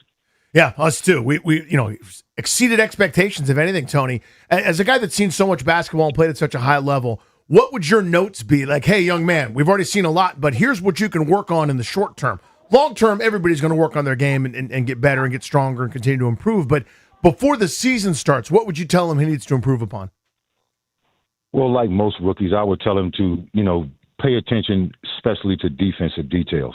When the season starts, the defensive schemes will be a little bit more than what he's accustomed to doing, because he's always been the primary guy and scoring has been his primary role. But as he starts to get, deep into the season, and he has a guy on the other side who, he has to try to stop from scoring a bunch of points on him, then he's going to have to, pay a little bit more attention to defense, something that he admitted he would do and needed to do and didn't do as much of last year at BYU, because obviously he was a focal point offensively. But if there was anything for me to tell him, that would be it. Everything I saw on the offensive end, as you said, I think he actually exceeded most people's expectations. You talk about defense. How does the team overall improve this season defensively? I think the team makes a great improvement defensively, number one, because they have some defensive-minded people on the roster. And the guys, the way this roster is comprised, when you talk about 3 and D type players. You know, the Wizards have a lot of those guys. I think Keyshawn George is one of those type guys. Bilal Coulibaly, Jameer Watkins, who had an excellent showing in that first game defensively against Darren Peterson, another defensive-minded guy. And let's not forget about a guy like Will Riley, who offensively you can see what he's done and how well he's looked. But defensively, he also pays attention to that end of the floor. And, you know, Bub Carrington and, you know, and I said Bilal, these guys, all of these guys are defensive-minded. And Alex Sarr, you know, again, second leading shot blocker in the league last year, defensive-minded. So I think this team is ready to really address that end of the floor, and they have the personnel to do it. Tony, we mentioned Trey Johnson briefly. We only saw him once, but that's kind of the guy that I was hoping for, right? Where after that rookie year, up and down with some of those injuries, I think some were nagging. The explosiveness, the physicality kind of was more evident there, where he looked so fluid, getting whatever shot he wanted, knocking down some ones in space, and could create his own offense whenever he would like it. I was really impressed with the one game we saw. Just kind of give me your thoughts on Trey Johnson, the game that you did see here in the summer, and his prognosis for this year. Trey Johnson looked excellent, I thought. Looked stronger and definitely more aggressive offensively. We know about his jump shot, but I thought that his off-the-ball movement and his drives to the basket stood out to me. And the drives to the basket is something that we talked about him doing more of last season as we watched him kind of progress through his rookie year. He made a conscious effort, I thought, to really use his jump shot to set up his drives. And I thought he did a good job of that. And when he played in that first Summer League game, you clearly saw that he was aggressive offensively and was able to pretty much get to his spots while at the same time being able to knock down the long jump shots as well. So he's a guy that I love, and I think, the upside for him is a story that's still unfolding right in front of our eyes. Tony, always love having you, my friend. Thank you so much for joining us. All right. Thanks for having me, guys. There he goes. That is Tony Matzenberg. Darius, let's talk about the local football team, please. So the news of the day is that Jeremy Fowler specifically mentioned on the Worldwide Leader, Washington, when it came to a potential option for Stephon Diggs. And there's still some flirtation, although it looks like they may want to go with some speed somewhere else. You know, I asked at the top of the show, who the hell is that? Yeah. I don't know who that guy is, but I can tell you this. I'd be very interested in Stephon Diggs. I think they still need a reliable second option behind Terry McLaurin. And it's not to say that I don't believe in Chig Okonkwo. It's not to say that I don't think that Treylon Burks could chip in, but I don't think the line that I've used to describe this, Dan, is I don't think you could say career years for 3 or 4 guys is a plan. Like that can't be your idea. So I also, a sneaky role that they have to fill, Danny, that I don't think people are really talking about much is Zach Ertz, the reliability that he provided for this offense, where it was 3rd and 4, you need to get 5, and there's a guy open in the middle of the field, 86 is going to be right there. You can get the ball to Zach Ertz. Maybe Chig Okonkwo steps right in, but you don't initially think of him as he's the great sit-down against zone kind of guy. He's more of a run after the catch. So I'm curious who steps up in that sort of a role as well. They've got to fill that. So he's never been a huge volume guy, and I like Chig Okonkwo, okay? Now, I was for the signing. I said, I think this guy could do more. Now, there's a difference between someone who has done more, is coming to you, versus you look at the upside, you look at what he could do coming into a better situation, presumably. Career highs last year, 56 catches, 560 yards, 2 touchdowns. That does not butter the biscuit for what I'm hoping, because that's not good enough with this receiving core. He needs to be somewhere in that 65 to 70 range, 700 yards, maybe 5 touchdowns. You get that, that's a win. You got your tight end one. But to your point, slightly different skill set. As much as Zach Ertz irritated me in a lot of ways, and again, great team guy, I'm not running him down, but his age, his skill set, he was a catch and fall guy. Nothing dynamic there. I wanted something more dynamic out of that tight end. If he's not going to be a great blocker, and I don't think Ertz was, I need you to be able to make some guys miss, to put some punishments, to run after the catch. Now, you lose that veteran savvy of getting open in a phone booth like Ertz had, but if it's not going to be, or if it's going to be someone next to John Bates and that 2 tight end set, I expect a lot of 2 tight end stuff, I'd like someone more dynamic, enter Okonkwo. But still, you don't have a lot of proven there, right? You've got a guy that was fine, but you're hoping he can do more here.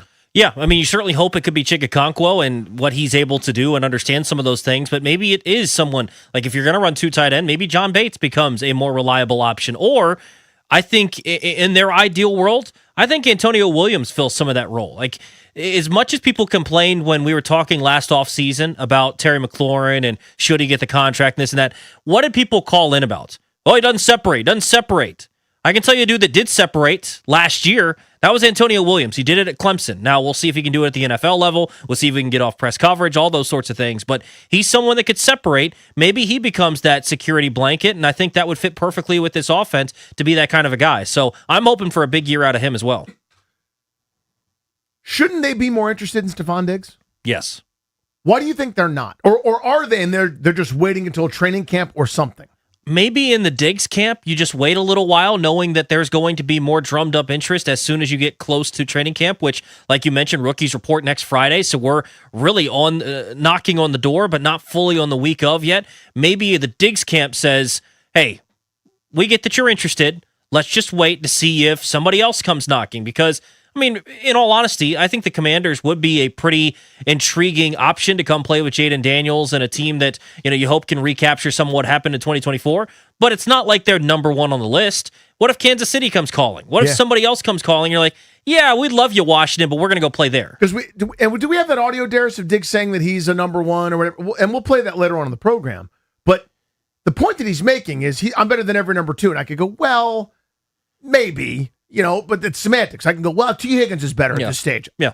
Point is, he's in the conversation. What if somebody's able to offer him, you'll be our number one? Because we don't have a great receiver spot. You got to go chance to go win with Patrick Mahomes.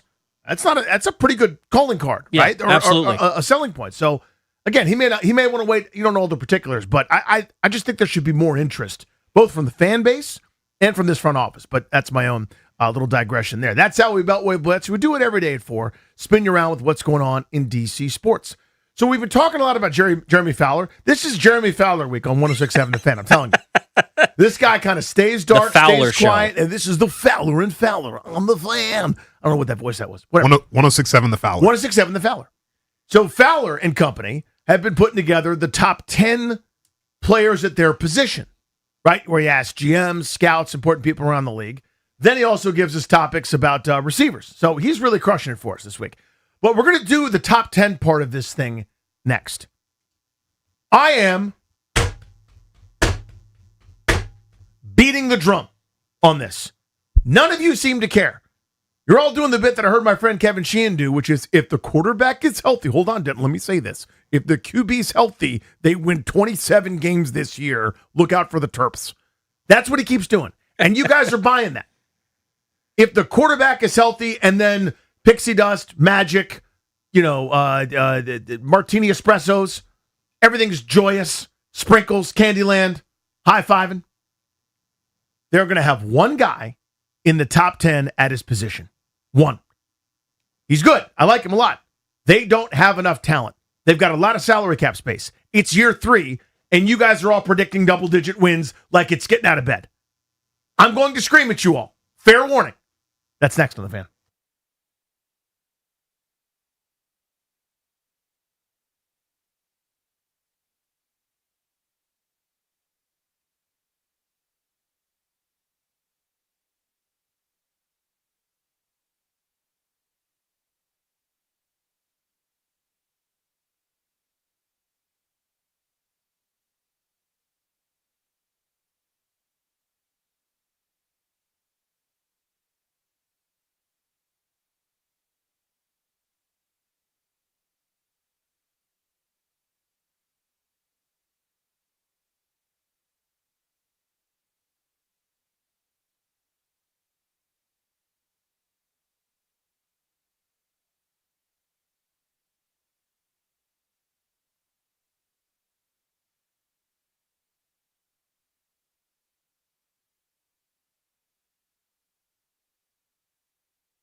It is brought to you by Surfside Iced Tea and Lemonade with Vodka. Spain leading France 2-0 in the 67th minute right now in the World Cup semifinals.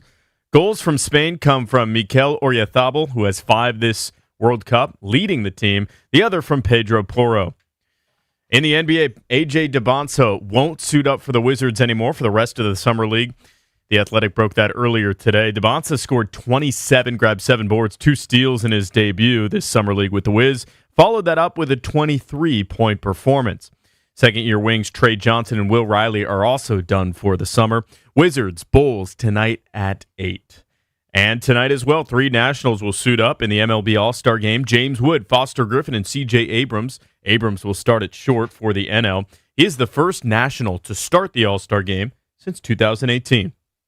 Baseball season is in full swing. Celebrate with Surfside Iced Tea and Vodka or Surfside Lemonade and Vodka.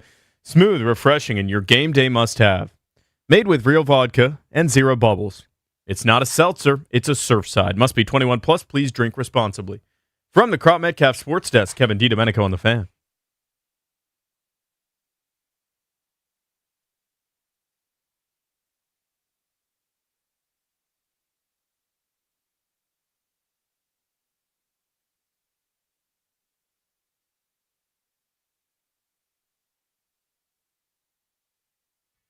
Got to let the drum hit. Welcome back to the show. G&D here on The Fan. We're exclusively sponsored by the law firm of Condori and Morad. Estate planning, elder law, real estate transactions, probate administration. Their attorneys are always there to protect you and your family's assets. Schedule a free consultation with their team today by visiting kmlawyers.com and be sure to let them know that we sent you. That's kmlawyers.com. So Jeremy Fowler of ESPN has been churning out the old content, the content machine for us here at 106.7 The Fan. So I appreciate him doing that. I was on with the Junks this morning. And he's gone through asking scouts, GMs, etc.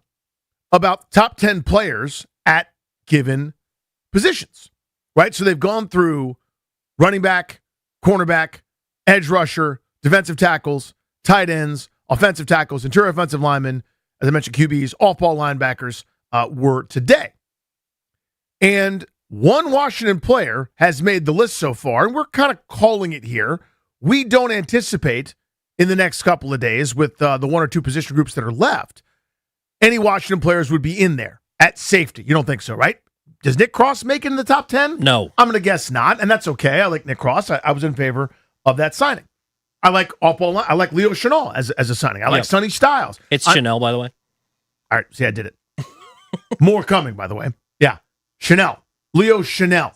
Which, how is it E-N-A-L and it's Chanel? I don't know. I'll never get it. I'll try. I'll do my best. I'll get corrected. I'll get mocked. It's all good. Point of the dude's story is, I like those guys individually. I like those signings. I'm a favor. Yes to the Nick Cross signing. Yes to the Chanel signing. Yes to Sonny Styles. I'm in favor. Nobody's in the top 10. I don't anticipate McLaurin coming off the year that he had to be in the top 10. I wouldn't put him there anyway, given how stacked the position is across the league. Everyone from Justin Jefferson to Puka Nacua to Smith and Jigba to, I mean, you go down the list, this is the time of the receiver. Much like a couple years ago in the NBA, it was the time of the point guard where you couldn't make an All-NBA team because there were 20 great point guards. This is kind of the league we're in. And this is the drum that I'm beating coming into this season. 2 things are governing my skepticism and my worry here for the old local foosball team. The unbelievably challenging schedule and a team that probably can't contribute or can't match the unbelievably challenging schedule because they don't have elite talent. The theory of people that are on the other side of me is they go, the quarterback, and then they kind of wave their hand at me, and that's the end of the conversation. They'll say the quarterback and 2024 happened. And I go, yes. Then the negative mirror image of that happened. It canceled out and we're back at 0 again. Which do you think is flukier? An under-talented group with old players that are slow, doesn't have a lot of injury, has an unbelievable run that includes the greatest 4th down team percentage in human history, a Hail Mary, and an NFC Championship game run, or the bottom falling out of that similar roster the following year. Which is more real? And if you say the first one is more real, okay, I think that's the optimist in you. I think that's fine. Got nothing wrong with your worldview. I'm arguing that's not the more real one. The more real one, now it's worse than it should have been. They should have been closer to 7 wins and mediocre. The bottom fell out. I saw it. You saw it. We all saw it. I think I think last year is closer to the real thing than year one. And I think they think that too, to a degree, talking about the team. Because they went, we're not running this back on defense again. And they went and spent a ton of money, to their credit, to revamp this defense, to be younger and to be faster. We're not re-racking Bobby Wagner. We're doing the opposite of Bobby Wagner. And now, listen, Wagner's a Hall of Famer. But we're doing the 21-year-old version of Bobby Wagner. We're doing the hybrid linebacker version of Bobby Wagner. We are not doing Bobby Wagner anymore. We're doing this whole brand new defense, right? But you're still talking about a group in the third year of the build that when you look up at you understand each move individually, and you kind of you can ask a question here or there. Hey, they thought they had something with Ben Sinnott. They don't. They tried to find this diamond in the rough in Luke McCaffrey, and it sort of didn't really work out. And Jalen Lane's a punt returner, and that's fine. But you sort of look down each individual move, and you could understand it, you could defend it, you can even have liked it. But when you turn in your work at the end of the offseason, or close to the end of the offseason, in your number 3, Tobes, there's not enough top-end talent, and I'm arguing there's not enough talent in general to compete at the highest levels that a lot of people seem to think they're just going to walk back into if the quarterback's healthy.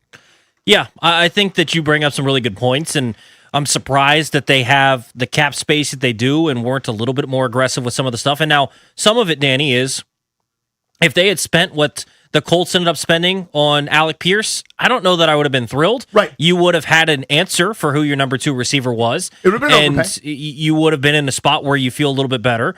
But at the same point, maybe you're trying to be a little more frugal and smarter with what you're trying to do there. But you look at the roster overall, and it does lack the top-end talent. I mean, to their credit, Jaden Daniels is a fringe top 10 player, so you could argue that he should be on the list, right?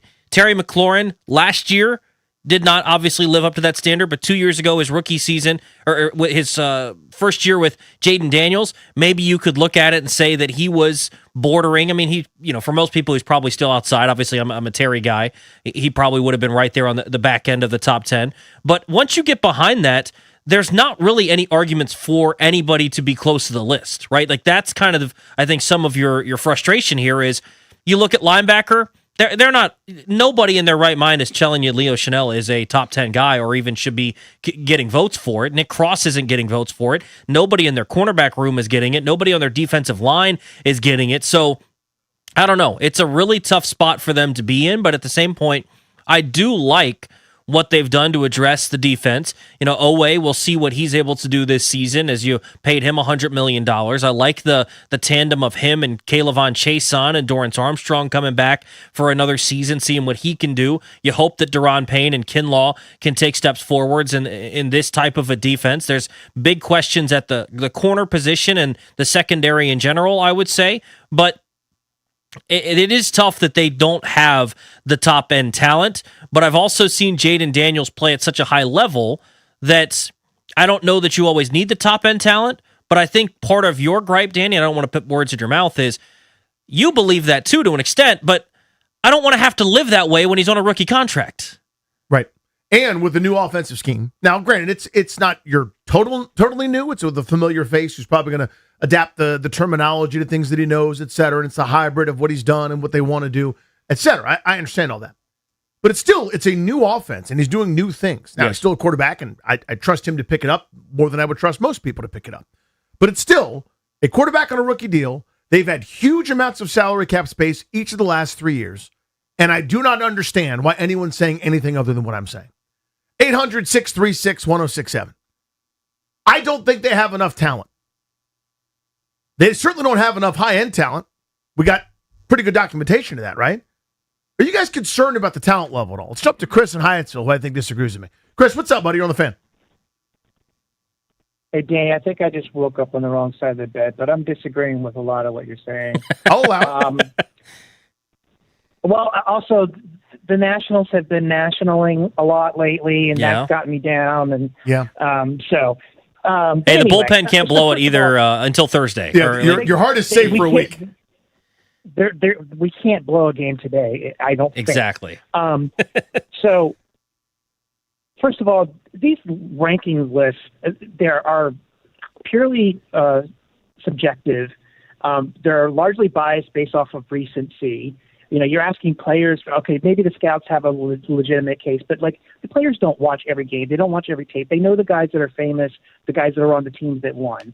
So I have a little bit of, credibility when it comes to these rankings. And honestly, I don't think they matter that much anyway.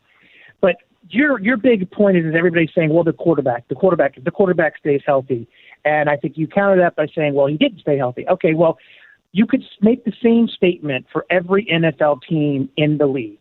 There are very few teams that have a competent backup where they would be competent enough to put a backup in if the starting quarterback was injured and that they would still be as successful. So that's not unique to the Commanders. The other thing is they did invest a lot last offseason. They have drafted at positions of need where they need to get better. They drafted a wide receiver. They got a pass-catching tight end. I don't really know what your beef is. Is your beef that they haven't done enough or that fan expectations are overlooking this lack of talent? I'll answer it. It's a good question, Chris. Thank you, as always. My answer is I put him on hold accidentally. Sorry about that. I don't know why I did that. Chris, you can hang on, you can hang up. I don't know. It was a reflex. I put him on hold. Sorry about that, Chris. Anyway, my answer is they don't have enough. And drafting a guy in the 4th round isn't the same as investing in the position. That's at that point you're going, maybe he's a special team or maybe he's not. I want the big investment. I want to look around when there's a supporting cast ranking. There's no doubt that Washington belongs towards the top. If you prefer Dallas's narrowly or you prefer the Rams narrowly, fine. How can you have huge amounts of salary cap space for 3 consecutive seasons and not have the best offensive pieces that money can buy to support your quarterback who is special? I think if your quarterback wasn't special, Tennessee should be slapped around. What are you doing? You got Cam Ward, number 1 overall, and you're going, gee, I hope we can put something around him. No, idiots. You set him up to fail. The same way they set up Fernando Mendoza to fail. The same way you set up every quarterback that we think of now as a punchline when they go to these situations when the guy goes 1-1 or 1-2, and it's like, yep, save us from ourselves. No. Build the nest. Build it. Then as he learns to get more and more on his plate, and you got to go, do we have one? And the answer is yes. I can't wait to pay him $80 million a year. Then you got to make those decisions. Then you got to ask him to do what Josh Allen has to do, make more with less. Then you got to ask him to do what Pat Mahomes had to do. Hey, man, you easy button Tyreek Hill. He's going somewhere else to go for 1,800 yards. You got to make do. They win the Super Bowl. Why? Because he's special. You make the 3rd round Theodore good. You make the waiver wire Willie good. You do the ghost of Juju Smith-Schuster. You make him good. That's what's expected. A quarterback that hasn't started 25 games yet, why are we asking him to do that? I'm in favor of spending money on the defense. That was good. But we act like it was one or the other. It was not. They have the 3rd most salary cap space in the sport. And I get that you can't make guys sign here. But my point is, you look over 3 off seasons total. They had cap space after cap space after cap space. Giant, you could drive Mack trucks through it. And they seemed content with broken down Zach Ertz, who somehow miraculously made it through that first season. And they waited until the end to get Noah Brown, who was the number 2. The plan was busted ass Zach Ertz, with all due respect, great player. Busted Zach Ertz, Olamide Zaccheaus and Jamison Crowder. And it worked. But it's insane that it worked. I was screaming about this 2 years ago, and I sounded like a jackass because they kept winning and the offense was good. But I'm telling you, that is not a good plan. It's not. And they got away with it. And we were fooled. We were lulled into a false confidence. And last year, it all came crashing down. They've had so much cap space and an unwillingness to fill it with the best possible offensive talent. Layer it. Do you have the 2 best centers on the market? You missed out on Linderbaum. You had a center that was here. You sent him packing for nothing. Why? Keep him. If you're not going to spend that anywhere else, make sure that center position is nails. Make sure that guard position is nails. You traded for Tunsil because you got it. Yes, left tackle, nails. He's in the top 10. He belongs. We're going, let's see if this 3rd rounder, who's kind of a slot guy, kind of not, can really do it. Remember De'Ami Brown signed a big contract to be in Jacksonville? They thought so much of him, they cut his ass after 1 year. And we turned him from a deep threat into a guy that was catching bubble screens until the postseason. That's how much we thought of him. He trailed Jamison Crowder in targets. Not the Jamison Crowder of 2017 either. The most recent guy. Come on, man. 800-636-1067. They need more talent. What do you guys think?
Black Eyed Peas, I guess. Welcome back. It's Grant Danny here on the Fan. Man, reminds you of the Pete Davidson joke from the roast of, I think it was Alec Baldwin? No, I'm not sure who it was. But he was like, you might remember this from my mom's That's What I Call Music CD. Just tough. That's all right, Darius. It's fun. It's fodder for conversation. That's what we're doing. I didn't know we were an anti-Black Eyed Peas show. I'd say I generally am. It's just it's so cheesy. You know what I mean? It's like, to me, they're a version of like what AI thinks of as like, AI guy, agent, whatever. Make me some generic pop music. Like, tonight we're going to have a good night. Like, let's do that. And like every band at every wedding plays it first. Used to be you play Jackson 5 first. Now you play this first. I don't get the hate, man. It's just so. Would you ever? All right, you're driving down the road. It's fine. Is it? Yes. You're driving down the road. You're on a road trip. You're going to be in the car for 3 hours. You're driving down to Charlottesville. No, how about you're driving down to Virginia Tech? So it's 4 hours. Blacksburg, baby. Maybe 17. Depends on what 81's doing that day. Ugh. Right? Okay, you're driving down. You're going, I'm going to do my Black Eyed Peas mix. You would never do that. I don't think I would. You would not do it. But it doesn't mean that it's horrible. If that one came on, you wouldn't hit Skip. You wouldn't hit Bayless. No, I would not. You wouldn't hit Schumacher on that. No, I would not. You wouldn't hit Carey on that. Mm-mm. I can't think of any other Skips. I guess I won't show you my Pandora list then of all the Black Eyed Peas albums I have. Well, I mean, we're a radio station. We probably shouldn't be telling people about. Anyway, are you really a Black Eyed Peas guy? Darius is a Black Eyed Peas guy. I enjoyed a lot of the earlier stuff. I'm not into more of the like recent EDM kind of stuff that they do now. Okay. Like that song in particular was not one of my favorites. All right. Yeah, but the earlier stuff. But yeah, you're like, I nice, Fergie solo album. Lady Lumps. London Bridge. Absolutely. Okay. It's nice for Fergie. Because she's a good singer or because like you like her music? Shit, entertaining music. Of course. Like, did you like the videos better than the music? You know what I'm trying to say? The videos are great. Right. Yes. Don't get me wrong. Right, that's what I'm asking about. Okay. Welcome back. G&D here on The Fan. Tobes in for GP. After that diversion, I don't think the football team has enough talent. And I'm worried about it. I feel like I'm taking crazy pills because nobody else seems to care. Kevin, Arlington. Am I nuts, buddy? You are spot on. You are not nuts at all. And let me kind of back you up here a little bit, brother. First of all, it's not enough to go after Tyler Lindenbaum at center or Pearson Dobbs.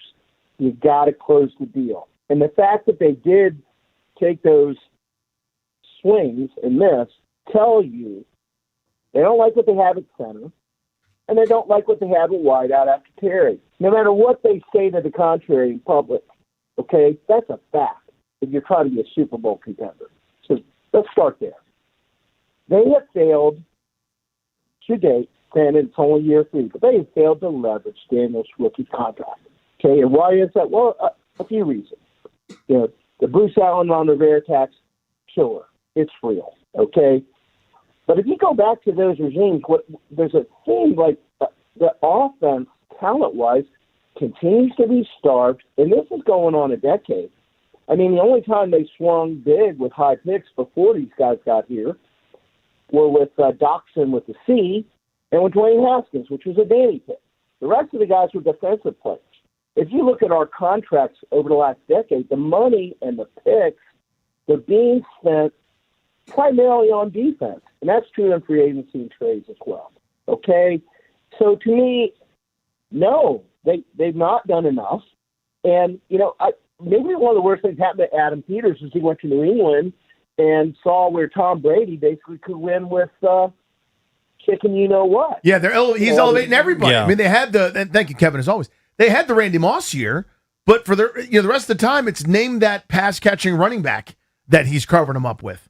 It's a good point, because that's where he was raised, right? Yeah. I mean, the one thing I would say that I have an issue with where the roster is, you heard Chris and Hyattsville mention it earlier about doing stuff through the draft. They haven't done squat through the draft, in my opinion. They haven't helped out. They had 3 top 100 picks in 2024, and right now, going into year 3 of that, they have 2 starters, Jaden Daniels and Mike Sainristil, and jury's still out on what Sainristil is. I like him. I really like Mikey. I think he can be good, but it's not like he's an above-average starter at this point. Johnny Newton, we've had one fun game to watch him on Christmas against the Cowboys. Outside of that, forgettable so far in 2 seasons. Ben Sinnott has been nothing worth writing home about on the football field. Brandon Coleman, I still believe in him. I like him, but reality is right now he's a swing tackle and backup offensive lineman. And Luke McCaffrey, he's shown some flashes in year 2, but then he got injured. He's got 371 career receiving yards. So you look at the draft classes, it's not like they've added anything all that crazy outside of the first round. I like Josh Connerly last year. I do like Trey Amos. I like Jalen Lane. Like, I like some of these players, but liking them and actually getting productivity, you haven't necessarily seen enough of that. And so part of the reason they're in this spot is we're well past the, Ron left the cupboard bare phase of this roster. They've had more than enough time to turn this thing over. And a big reason why the franchise is in the spot that it's in right now, where you're talking about lack of top-end talent, you know who was on the top 10 list at cornerback, Danny? Cooper DeJean. Cooper DeJean. You know who could have been drafted by this organization? Cooper DeJean. They traded away the pick that was drafted with, right? So that's something that you can't just overlook and be like, I like Adam Peters, so, oh well. No. That's part of why the franchise is where it's at. They haven't hit on draft picks out of the side of the first round. We're going to do a second part of the Jeremy Fowler audio, second part of the conversation. He had a throwaway line at the end of his hit on NFL Live on ESPN that affects what we've been doing around here an awful lot. We will play that for you and ask you to react to that. We will do that in 5 minutes here on The Fan.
Sports Update is brought to you by Mervis Diamond Importers. Nobody pays retail anymore. Why should you? Tonight, James Wood, Foster Griffin, and C.J. Abrams will represent the Nationals for the NL in the All-Star Game. And for the first time since 2018, a Nat will be in the starting lineup. C.J. Abrams gets the start at shortstop and will bat cleanup for the NL. Griffin should also be available out of the bullpen. He pitched last Wednesday against Houston, so tonight lines up with his regular turn in the rotation. Meanwhile, James Wood will be ready to make an impact off of the bench. World Cup semifinal between Spain and France has gone final. Spain wins 2-0 over Mbappe and France. They are on to the World Cup final. AJ Debonsa won't suit up for the Wizards anymore for the rest of Summer League, according to The Athletic. Debonsa scored 27, grabbed 7 boards with 2 steals in his Summer League debut. He had 23 in Game 2 on Sunday. If you're ready to pop the question, think Mervis Diamond Importers and Tacori. Mervis offers unbeatable value, while Tacori brings handcrafted detail and signature design to every engagement ring from the very first sparkle. For the largest selection in D.C., visit Mervis. Go to MervisDiamond.com. From the Crop Metcalf Sports Desk, Kevin DiDomenico on the Fan.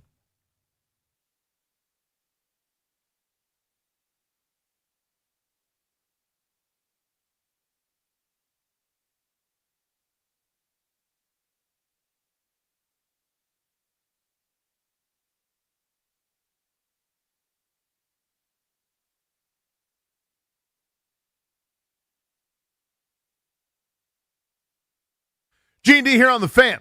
Welcome back to the program. Tobes in for GP.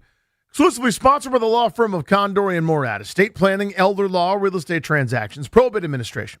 Their attorneys are always there to protect you and your family's assets. Schedule a free consultation with their team today by visiting kmlawyers.com. And be sure to let them know that we sent you. That's kmlawyers.com. So earlier on in the program, that's Toby and I, we were talking about Jeremy Fowler, who was on with the Junks this morning. And on ESPN, they were kind of going through Stephon Diggs and some potential landing spots, Topes. And Tim Hasselbeck brought up the idea that Kansas City makes a lot of sense on paper, and they do. They could use a vet. They got such a good culture. When you are in business with Stephon Diggs, it should not be a multi-year thing. It should be a short-term deal. That would certainly fit their window, would fit his winning program, etc. But there is some thought that Washington would be interested, maybe, maybe not, maybe returns home to the DMV, etc., etc. So we'll play that, but I want you to notice something right there at the end.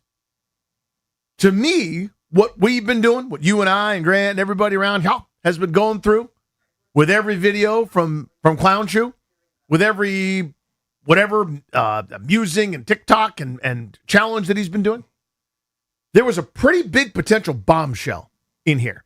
So this is Jeremy Fowler from NFL Live. At first talking about Diggs, talking about Washington, and then we think might be a nugget dropped. Go ahead. On Diggs. Yeah, Laura, I'm hearing he's going to have a market closer to training camp. I was told that at least 5 teams that need a wide receiver have been checking in. Now, they got to deal with some of the baggage and the headlines. They are what they are. But here's why Stephon Diggs, I'm told, is confident. He had 1,000-plus yards last year, really playing on a snap count of around 55% of the snaps coming off an ACL. He feels he's going to be better this time around. I'm looking to the DMV, Laura. That's where he's from. Commanders certainly need a receiver. I think they're looking for more of like a speed option at this point. We'll see. There are several veterans they could look at. I don't think it's going to be Brandon Ayuk at this stage. Oh. Right there. Did you catch it? Now, here's why this is important to me. A couple reasons. One, you heard the name and talking about Washington. But I'm told that's a key phrase, and it's a point of distinguishing. In general, if I go, I don't know, man, I don't know what the Nats are going to do with the trade deadline. Here's what I think. And this is based on nothing. I think, I'm making this up, I think they trade Foster Griffin and get a huge haul to a pennant chase, a team in a pennant chase for a contender, and you get a bunch of prospects. Or I'm told there's interest in Foster Griffin, and they may move him. That's dramatically different. One, based on nothing, this is just sort of, I don't know, I read the same thing you guys did, and I'm thinking about what might make sense, and I'm extrapolating, versus I'm told. So when you heard Fowler in there talking about Stephon Diggs, you've got a line or a sale point from an agent. Nothing wrong with that, by the way. I'm not criticizing it, but this is important for us as consumers to sort of read between the lines here. When he gives you the I'm told, Here's why Diggs is confident. That's not a team general manager telling you that. There's no way that's a local beat reporter telling you that, or a scout or somebody in the front office. That's why should you sign Stephon Diggs? Here's why. Coming off an ACL, good behavior. The headlines there are what they are, but come on, it's behind him. Only 55% of snaps. He went for the 12th most catches, 15th most yards in the league, can still play. He can help you. Stephon Diggs, everybody. You receive that. Then, the very end of here's me sort of giving you what I've heard. I don't think it's going to be Brandon Ayuk at this point. That's not just, hey, man, after those videos, I don't know, I wouldn't sign him, would you? That's very different. Play that last couple sentences there, Darius, for me, and I'll let you react here, Tobes. This is in the middle of passing on what he's heard, and then the final thing is this little throwaway line, which affects us in a pretty big way. He's going to be better this time around. I'm looking to the DMV, Laura. That's where he's from. Commanders certainly need a receiver. I think they're looking for more of like a speed option at this point. We'll see. There are several veterans they could look at. I don't think it's going to be Brandon Ayuk at this stage. Yeah. What do you make of it? I mean, it seems like this is the first time we've heard that Washington is not that interested, which we've been asking for weeks. If you're not interested, please just tell us. Any roundabout way. Obviously, Adam Peters can't come out in a press conference and goes, hey, guys, not interested in Brandon Ayuk. We're not stupid. We understand how this works. It's usually done through Jeremy Fowler, Adam Schefter, choose your local beat reporter, Keim, Jabvala, whoever, right? Standig. You can just reach out with a simple text and be like, hey, by the way, not that interested in Ayuk. Not interested. And then they can put it out and help you get the word out. But that hasn't been said all along. So in turn, you just assume that they're going to sign this guy. They're very interested in signing this guy. So it's almost a relief, but it also just shows me that they had a flawed plan from the beginning, it feels like. It feels like this was their plan, right, Danny? I thought so. It feels like they went in under the assumption that they were going to sign Ayuk. Now, to their credit, they were in on Alec Pierce. They were in on Romeo Doubs from reports that we've heard, and they didn't get either of those guys. But, it wasn't something that they didn't try for other receivers. But if their plan was, hey, we're going to sign Brandon Ayuk, and that'll be our number 2 option, and then maybe we'll draft a guy, which they ultimately did in Antonio Williams. Who knows? Maybe if Carnell Tate was available for their pick, maybe he would have been someone that they would have considered. We'll never know because he didn't get past pick number 4. So, I don't know. It's just something where they ended up in a spot now where Brandon Ayuk has been acting foolish on social media, and it's gotten to a point where they're now out on him. If that was their plan all along, then you end up in a terrible spot, and it shows how flawed of a plan it was. You're banking on someone who's on another roster being a part of your team, which never should be a part of your plan. And for them to finally wise up to it would be great, to realize, this ain't worth it. For the player that we're getting, look, if they were getting the comp that gets thrown around all the time for him is Antonio Brown, for whatever reason, even though Antonio Brown was a much better football player than Brandon Ayuk ever was.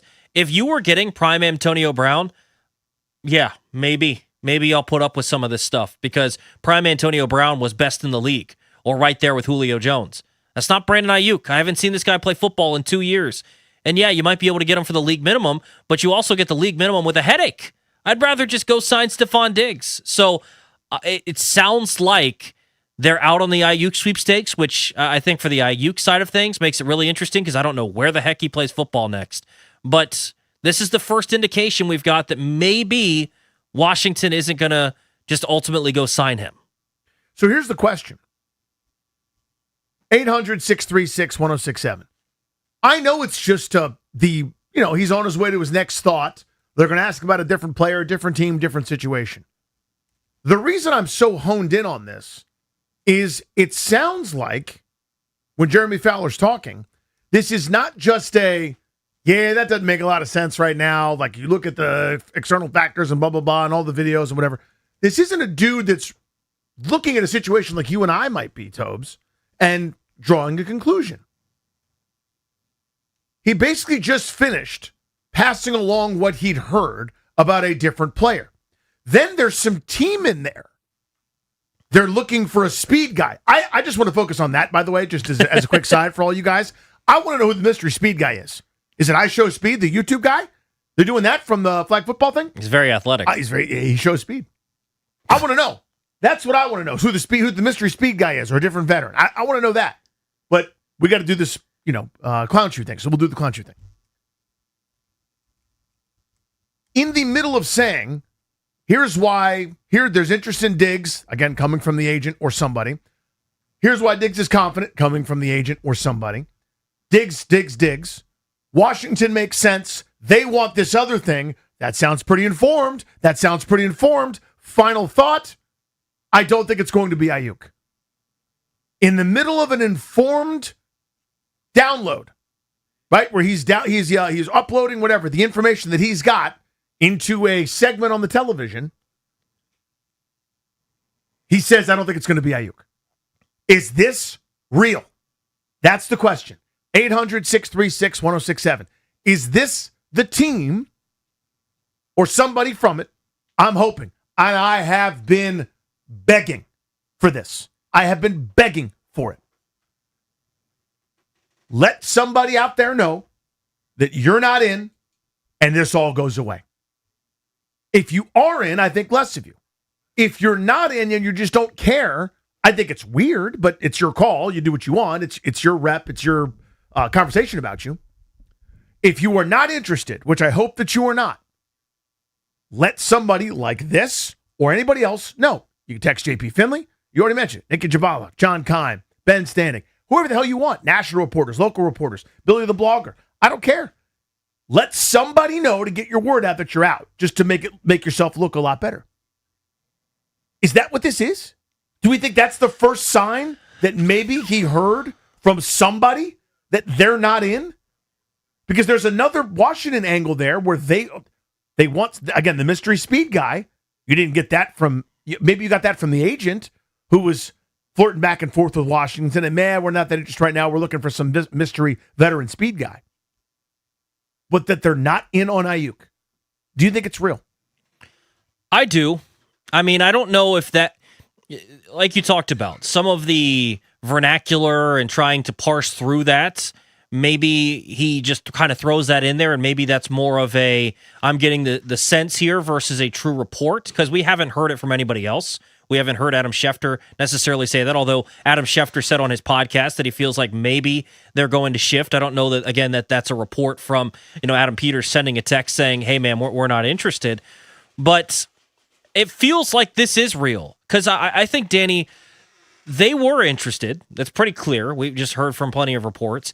And I think they didn't care when he's throwing money on the ground, stepping over it. Stupid video doesn't do anything to the Commanders. Who cares?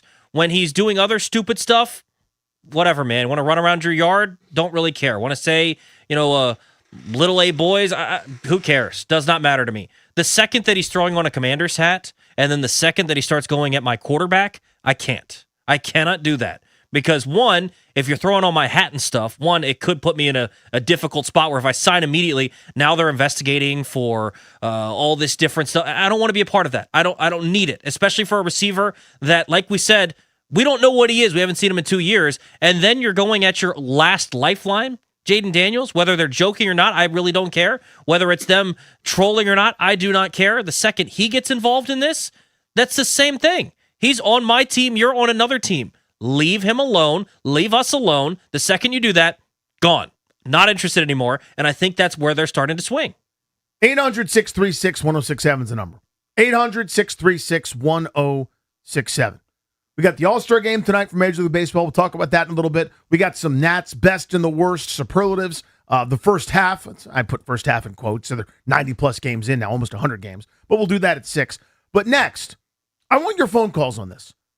You heard in this segment, I don't know if it's a report. I don't know what it is exactly. And this is kind of how modern media has been blurred because it's a 24/7 news cycle. Again, I'm not ripping Jeremy Fowler at all.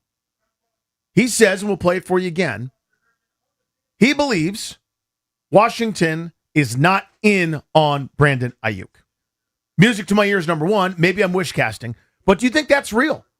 Or is that just an opinion? I give you the context of the rest of this clearly sounds informed. The rest of what he was talking about in that minute-long segment there is, I'm told, Stephon Diggs, here's why he's confident. Again, that's not coming from me. It's not coming from Strobes.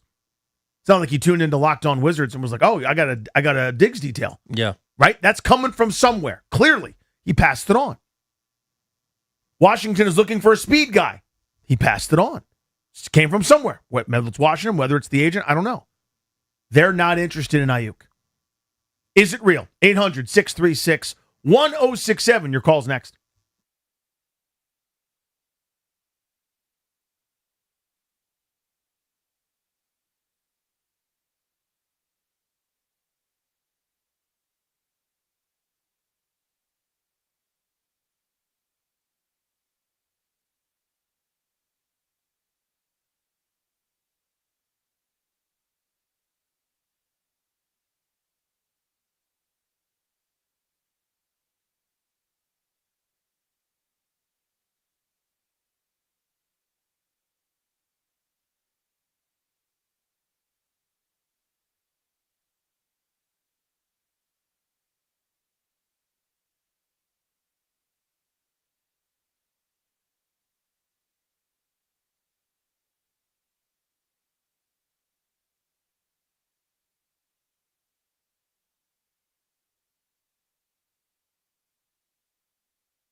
The World Cup semifinal between Spain and France has gone final. Spain wins 2-0 over Mbappe and company. The goals for Spain came from Mikel Oyarzabal, who has 5 this World Cup, leading his team. The other from Pedro Porro. They're on to the final to play England or Argentina. That game tomorrow at 3. The World Cup final is Sunday at 3. In the NBA, A.J. Debonsa won't suit up for the Wizards anymore for the rest of the Summer League, according to The Athletic. Scored 27 and 7 in his Summer League debut. Again, he's not missing much, guys. The Wizards have, at most, just 3 games left here in this Summer League schedule. Tonight, 3 Nationals will suit up in the MLB All-Star Game. James Wood, Foster Griffin, and C.J. Abrams. Abrams will start for the NL at shortstop, bat cleanup. It's the first National to start in the All-Star Game since 2018. Coverage is at 8 p.m. on Fox. In the Home Run Derby last night, Jordan Walker took it home. He beat hometown favorite Kyle Schwarber in the championship, hitting 6 straight homers to win. Takes home $1 million, which is more than his current salary of $799,000. From the Crop Metcalf Sports Desk, Kevin DiDomenico on the Fan.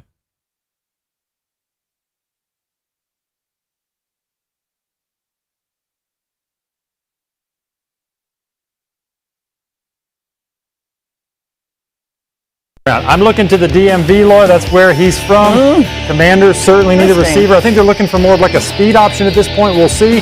There are several veterans they could look at. I don't think it's going to be Brandon Ayuk at this stage.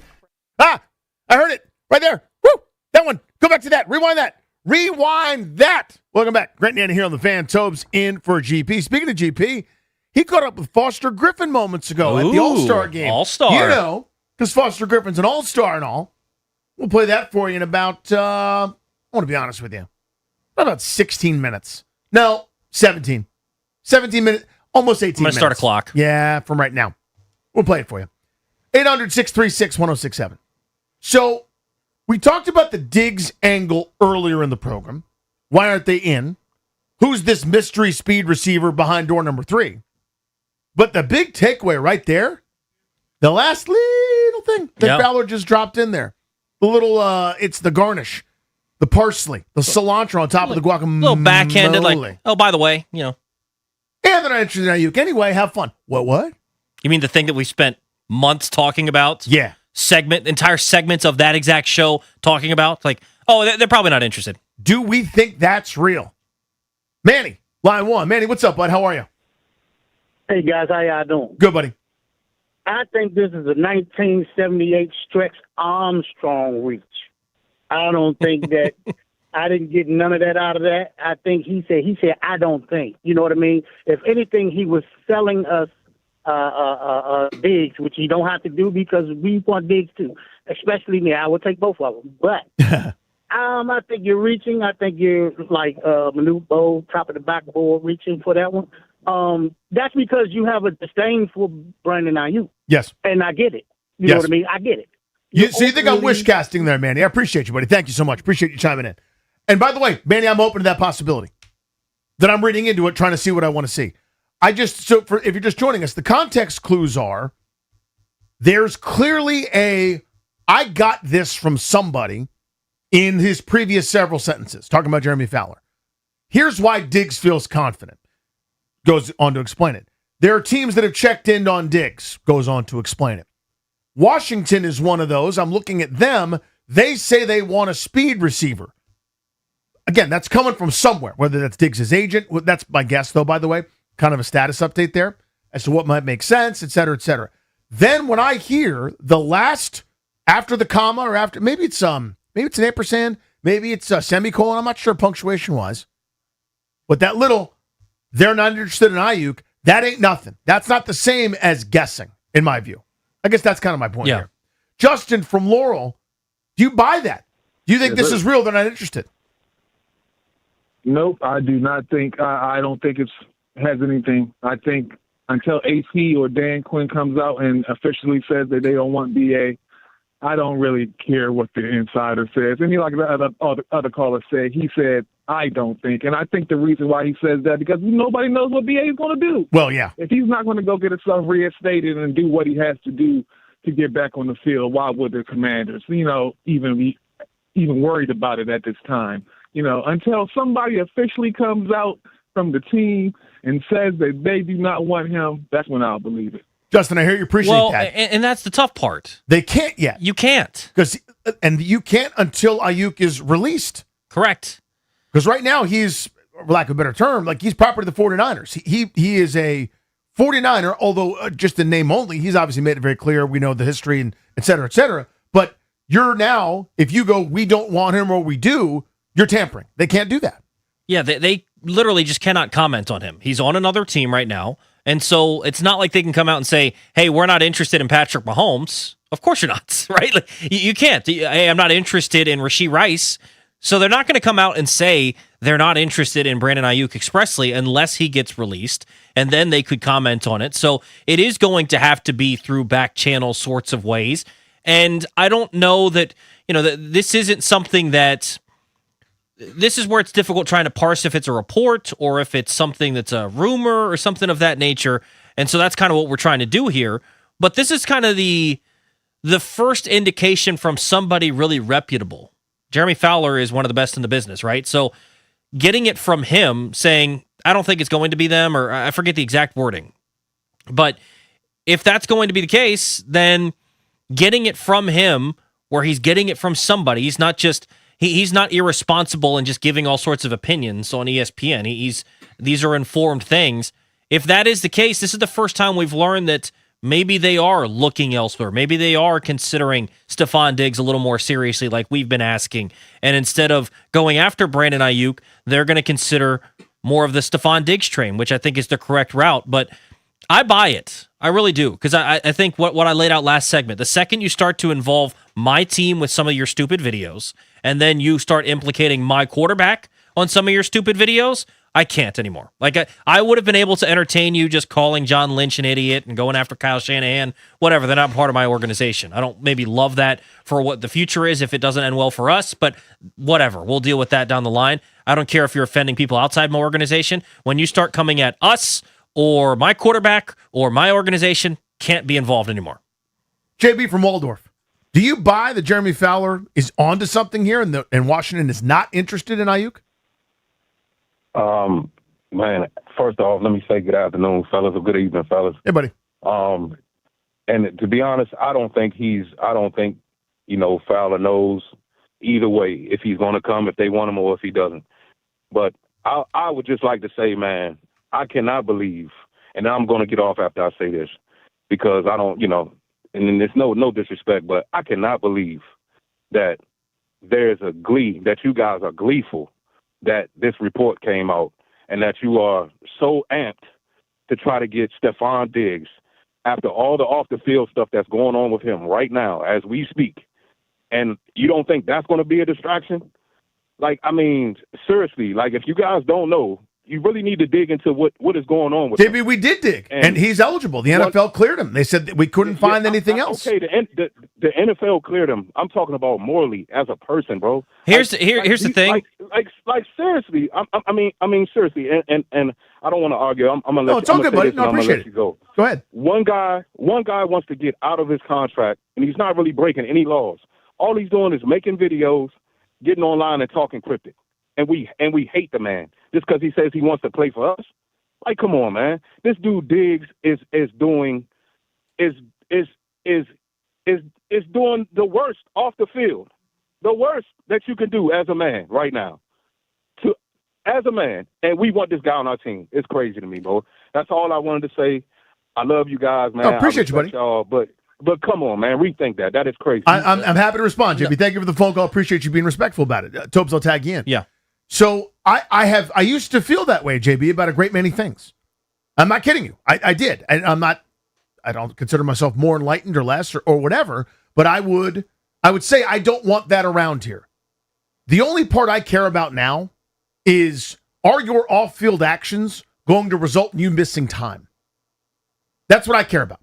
So I'm not, I'm not sitting there condoning going 110 miles an hour on the Fairfax County Parkway, but when Jamin Davis does something stupid like that multiple times and is then going to face a suspension probably, or if you place a parlay on FanDuel, I don't care about that, morally or otherwise, but the league has said you're going to get suspended. If you smoke the pots, I don't care, but the league says you're getting suspended. You do something awful, like Diggs was alleged to have done, like a number of guys have been alleged to have done. Once we go through the process and the league says you're eligible, that's the part I care about.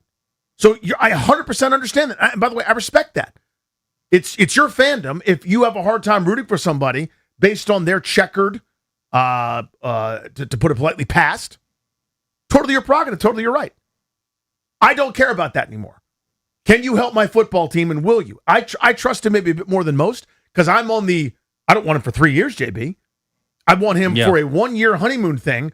All the off-field stuff that was happening concurrently while he was in New England, coming off an ACL, playing just over half the snaps, 12th most catches, 16th most yards in the NFL. He's better than anybody else they got besides Terry. That's why I'm interested. I mean, I said at the beginning of the offseason I'd prefer neither of them.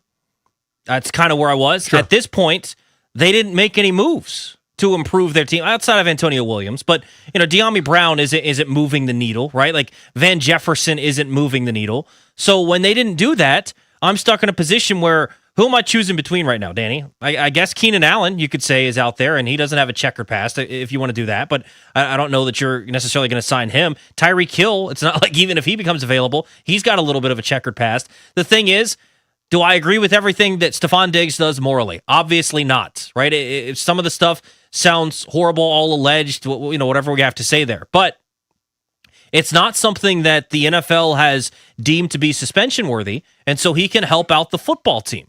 He can come in and help out the team. Do I love it?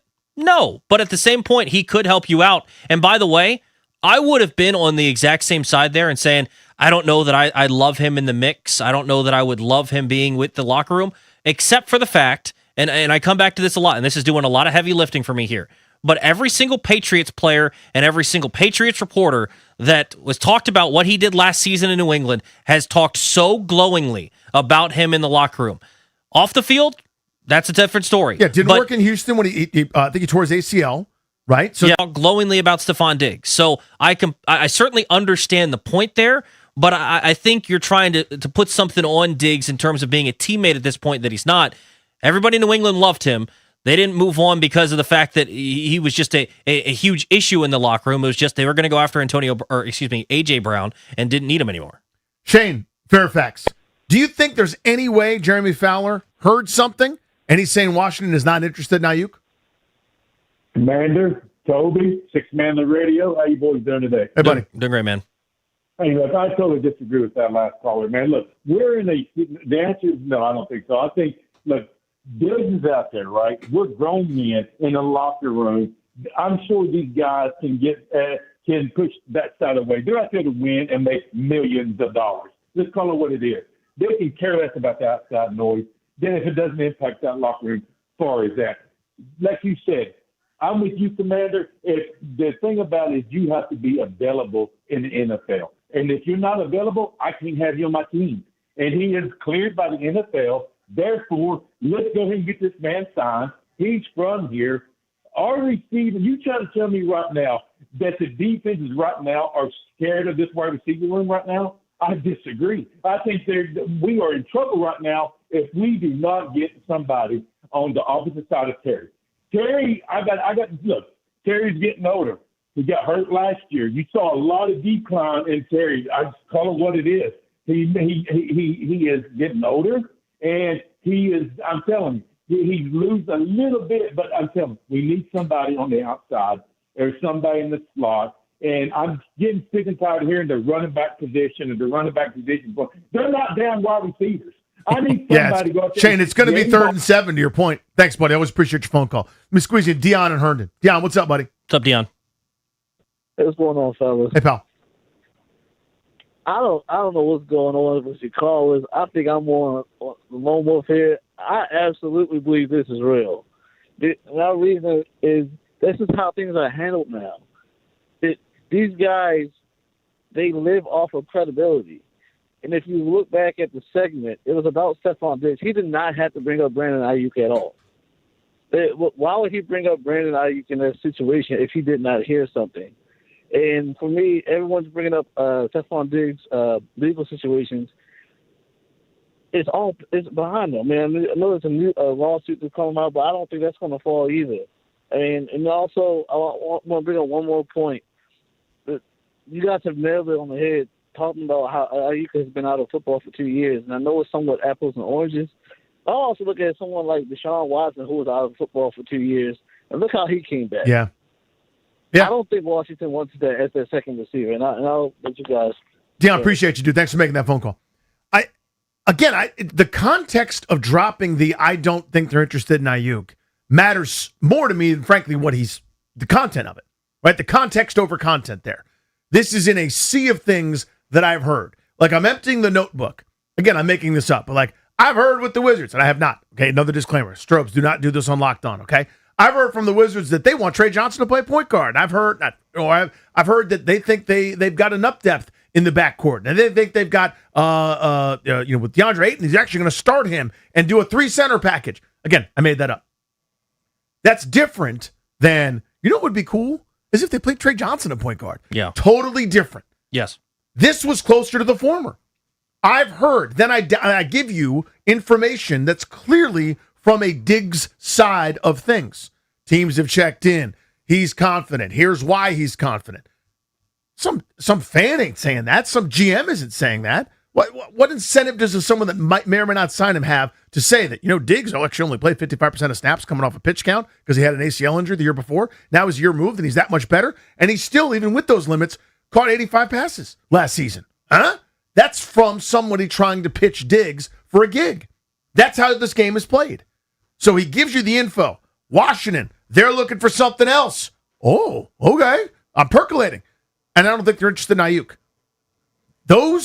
That flows. That's all together. Now I've emptied my notebook out, and I did my good job on television. Very interesting to me. That's what I got. I don't know how to tease this exactly. It's two things. One, we've got an interview that Grant did moments ago with Foster Griffin, an all-star. Second, I'm on Netflix. Oh? Tell you about it in a second.